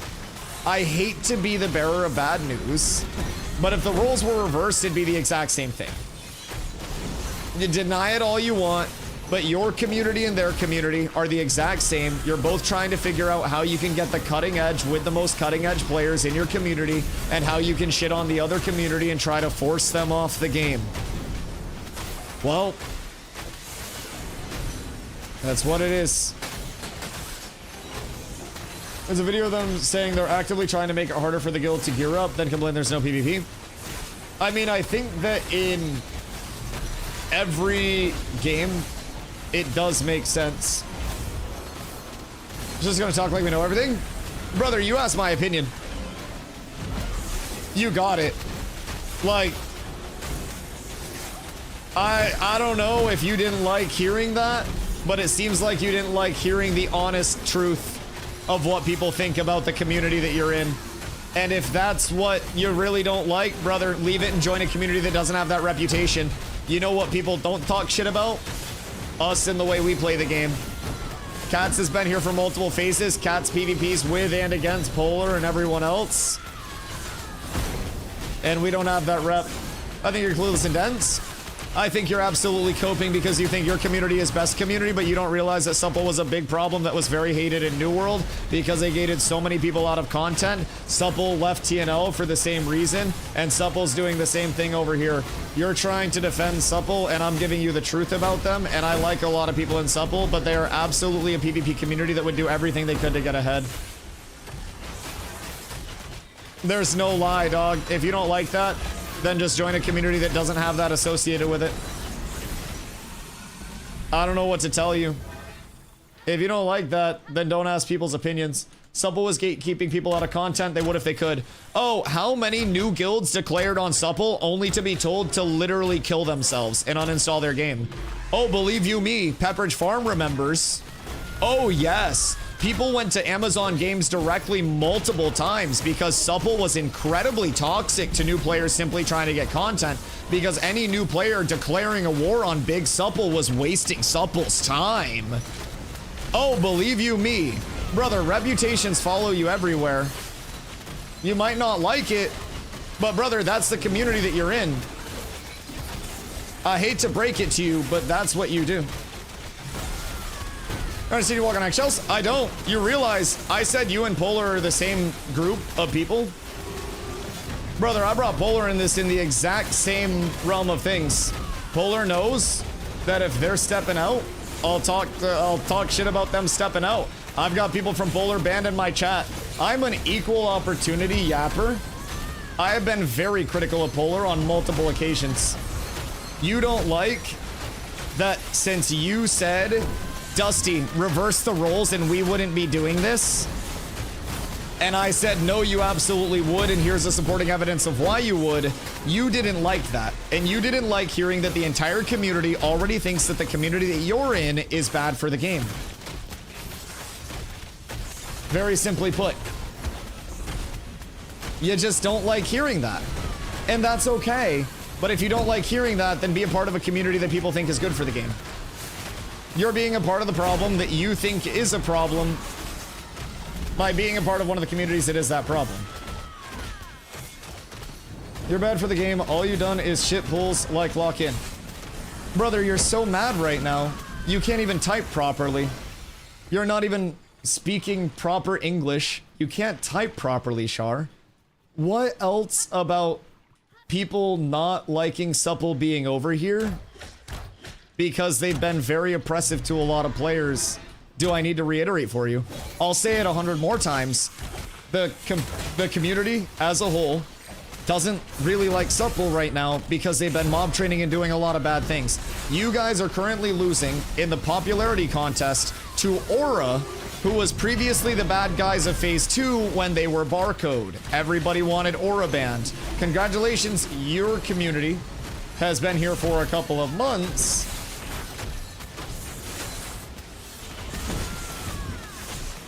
And has already cooked their reputation. And again, that's one of the communities that goes, I don't care about the reputation. It's what happens. It's what happens. One of the Supple pulled up my League OPGG and tried to talk shit about the fact that I'm silver in League. Okay, wait, hold on. That's actually kind of funny. Hold on, okay. Bonus point for Supple. Wait, that's good. That's actually fucking good. That's the kind of shit that we need more of, I will say. Fuck global chat yapping. Pull up somebody's op.gg. Yes. Yes. Okay, hold on. I might be on their side for this one. Like, is that not solid? Just from an outside perspective, right? Like, if I'm talking about, like, beating somebody in chat in basketball and somebody's like, Dusty, you average like 10 points a game. It's respectable. Not fucking LeBron out there, but... Imagine if there wasn't Supple or Polar, we'd be living in a boring game without anyone to hit on / root against. Oh yeah, absolutely. Absolutely. I don't necessarily think that any of the communities should be leaving the game. I want communities of all types. I think it's D&D alignments. I think Ashes does better with more communities in. There need to be the big bads, but for every big bad to not acknowledge that all of the big bads are just the big bad that's the least big bad that month, it's ignorant. All of the big bad communities that want to be the biggest and the baddest are the same, and they're willing to do whatever they need to get to that point. Denying that is absolutely ridiculous. It is true currently and always will be in pretty much every competitive form of content ever. The big bads are literally just filtering out who is the hated big bad and who is the big bad that's standing up to the other big bad at that point in time. Welcome to quite literally every power struggle game ever. There's always a Supple versus dropouts. There's always something that's going to be happening. There will be a good, there will be a bad. The narrative will change based on what people are saying. Welcome to MMOs. But for anybody to not acknowledge the place that they are in and be like, no, we're the big bad that's the real good one. No, dog, you're just the one that people hate the least right now. And for people to act like they're in the big bad that's getting hate and doesn't deserve the hate, well, brother, there's probably a reason that you do deserve the hate. But part of the reason why I also will give Polar players props is because they're the first group of people to come in here, and when I'm talking about the lawless areas and killing low-level players, they'll go, yeah, I'm a dick for doing that, but there's nothing else to do with PvP, so what do you want me to do? And I'm like, yeah, it's a system thing. You're a dick for doing it, but it's the system's fault as a whole. And they'll be like, yeah, no, I agree. They don't try to cope it out. They know that they're the big bad and they play that role. And that's why I respect Polar for what they're doing. Now, do I think it's good that they have exploiters and shit? No, absolutely not. I think exploiters need to be fucking ridden from the community if they're exploiting, you know, detrimentally. I also think every community, especially those that are competitive, have both bad actors and very good actors that do want success of the community. But I will respect a whole lot of people a lot more if they just wear that mask outwardly and they say, hey, we're the big bad, we're gonna be the big bad, and we don't care who says otherwise. We don't care about being the big bad. We want to be a community that a lot of people really like playing with, right? And that's what we try to uphold. And we're going to be as big and as bad as we can while also being as positive for the community as we can. And that's part of Cats that maybe sets us apart, may hold us back a little bit, but in the long term, I think gives us a lot of satisfaction and stuff, right?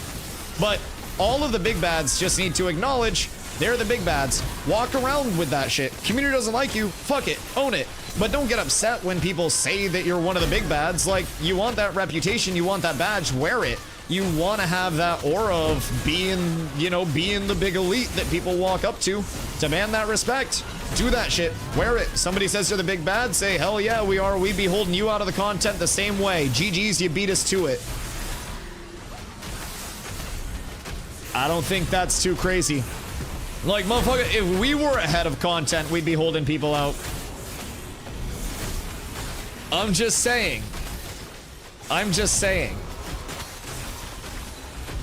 Not that we'd be like trying to fucking exploit it to hold people out, but you bet your ass if we were holding Carf event and we were the strongest guild on the server and somebody else came over to do Carf event, we're going to PvP and fight tooth and nail to keep people out of that. I'm not just gonna be like, well, here you go, buddy. But I guess it's your turn. Like, no, fuck you.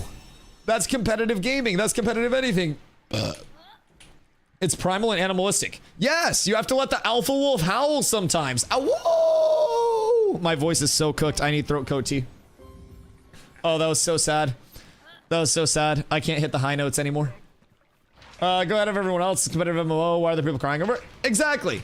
I think that, again, if people are exploiting shit maliciously, let it be known, pass it up the ladder, and it'll get dealt with, right? Everybody that finds a bug or an exploit is expected at this point very clearly to pass that up and to communicate that in the proper channels. And if they don't, it's been established that they are putting themselves at risk of getting their shit cooked. I feel no empathy if somebody finds a game-breaking bug and then keeps it in their pocket thinking for some reason that it will get all the way through until launch without getting caught by the developers. That is fucking brain dead. So there is no reason for somebody to even feel compelled to gatekeep anything exploit related and to keep abusing that. Quite literally none, other than actual brain deadism. So I lose zero sleep if I find a bug or see someone that's popping a bug out and I'm like, oh shit, I showed this guy doing the bug on stream, hope that got passed up. Because if it didn't and they're exploiting it like crazy, something bad might happen. I don't lose sleep. I'm not gonna go out of my way to try to get motherfuckers banned, but I will go out of my way to report a bug. And if I see somebody using a bug and I'm not dropping that bug myself, that's what I'll use to report it. If somebody hasn't reported that and it's found that they're using that bug a shitload for their own personal gain and they get banned, I'm not like, oh man, I shouldn't have reported that bug. I'm like, damn, maybe you should have reported it before I stumbled upon you and reported it myself.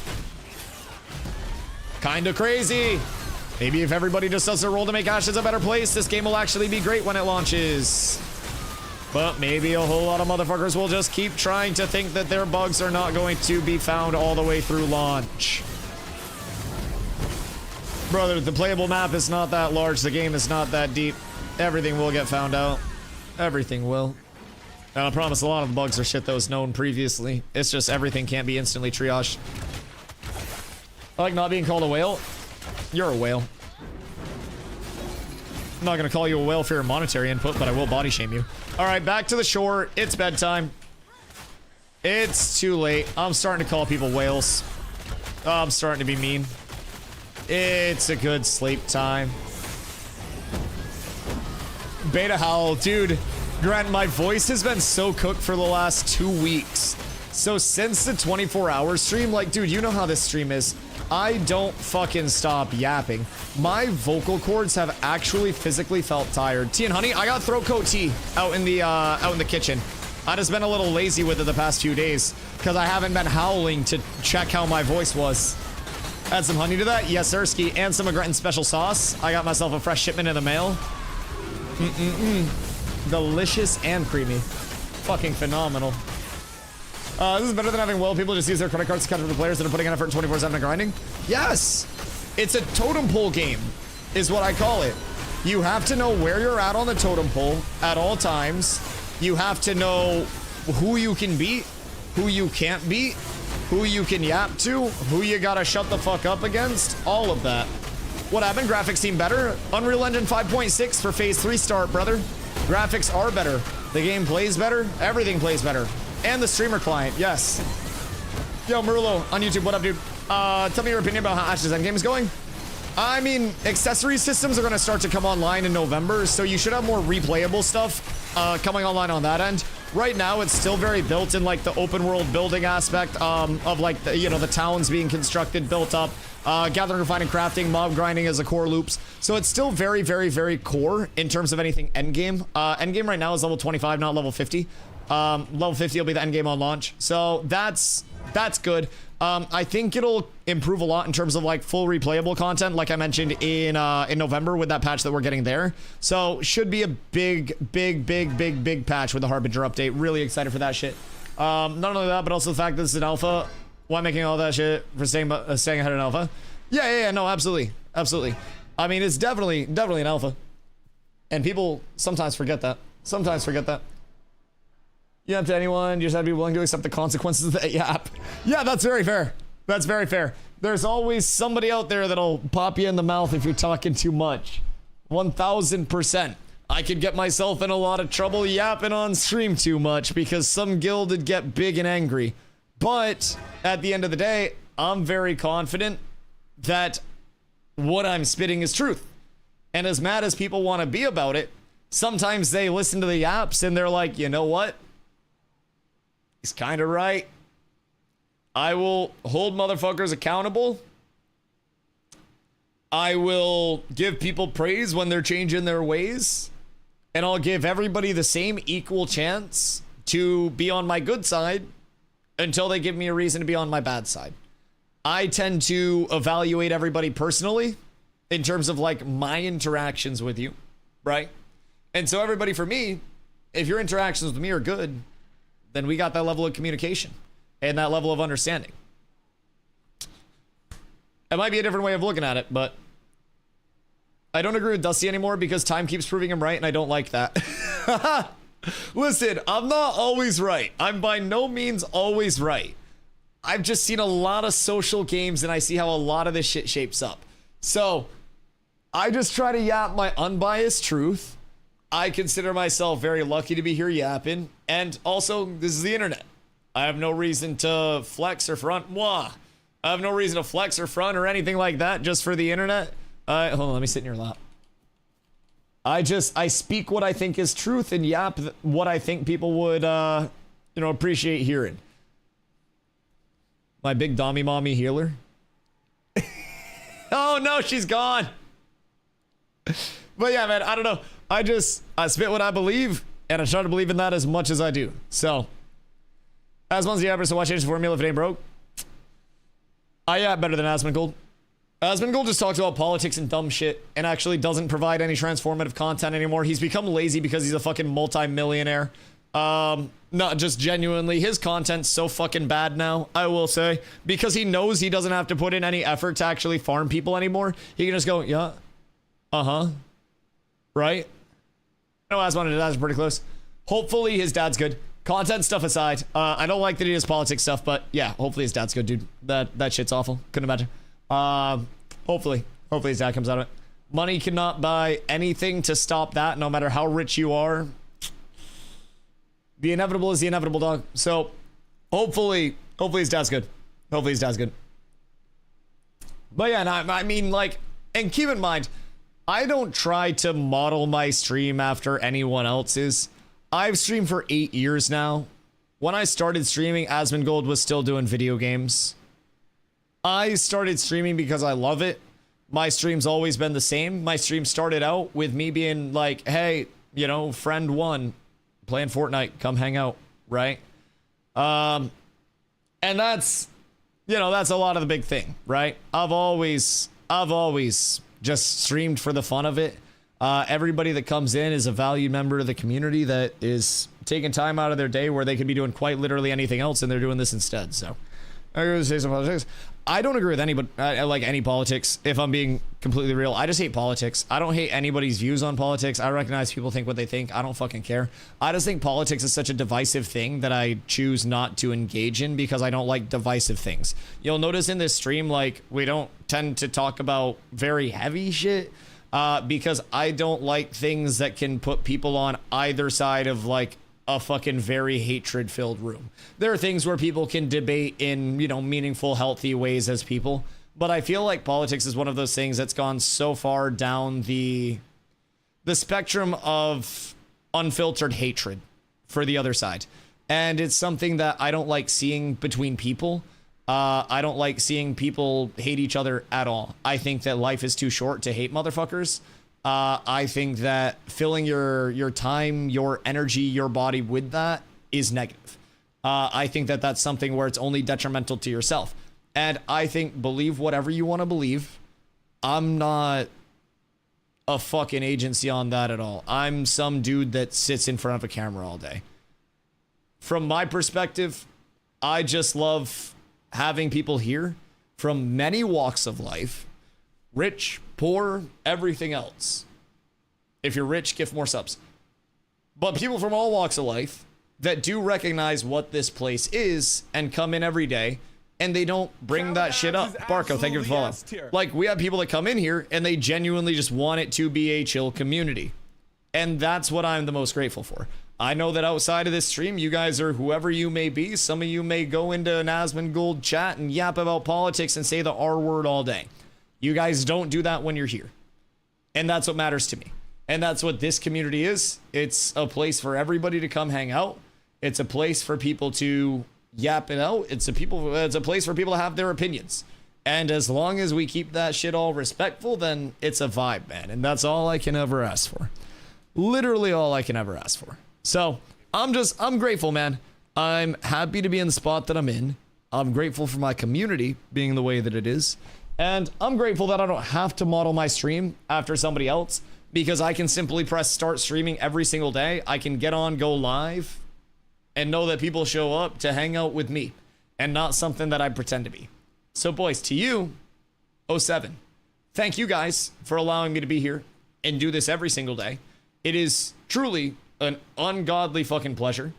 You guys do not understand how unreal it is for me still at this point to wake up every single day and be able to just stream. It is unreal. I am somebody who's just done this for a while with a dream of someday maybe making it happen. And because of you guys, it happens. That's it. That's it. It's because of you guys. So thank you for being the community that you are. Thank you for showing up and supporting everything. Unreal Engine Dusty. Unreal Engine what? Wait, what'd I do? What'd I do? Did I break something? Oh, God. Oh, God. He says Unreal. Oh. Oh. Could have been. I'm sorry. I'm sorry. Guys, I appreciate y'all. I'm going to go have a stuffed pepper. We'll be vibing. Unreal Dusty Engine. Boys, I'll catch you guys tomorrow. More power leveling. Be down here. I love y'all. I appreciate y'all. Peace. 35 seconds. What? 10-hour stream? Okay, fine. Hold on. Sorry. We'll restart the raid. We'll restart the raid. I literally stopped it at like a half a second left. I clicked that like right at the end. Okay, you guys will get a redo. You guys will get a redo. All right. We'll get the 10-hour stream. It'll look better on paper. I get it. All right, boys. Plan tomorrow. More power leveling, more gear grind, trying to get a carpet event, all of that stuff. Tell me about your favorite thing about streaming. Ask me tomorrow. That's gonna be a long rant. Boys, I'll catch you tomorrow. I love y'all. I appreciate y'all. Peace.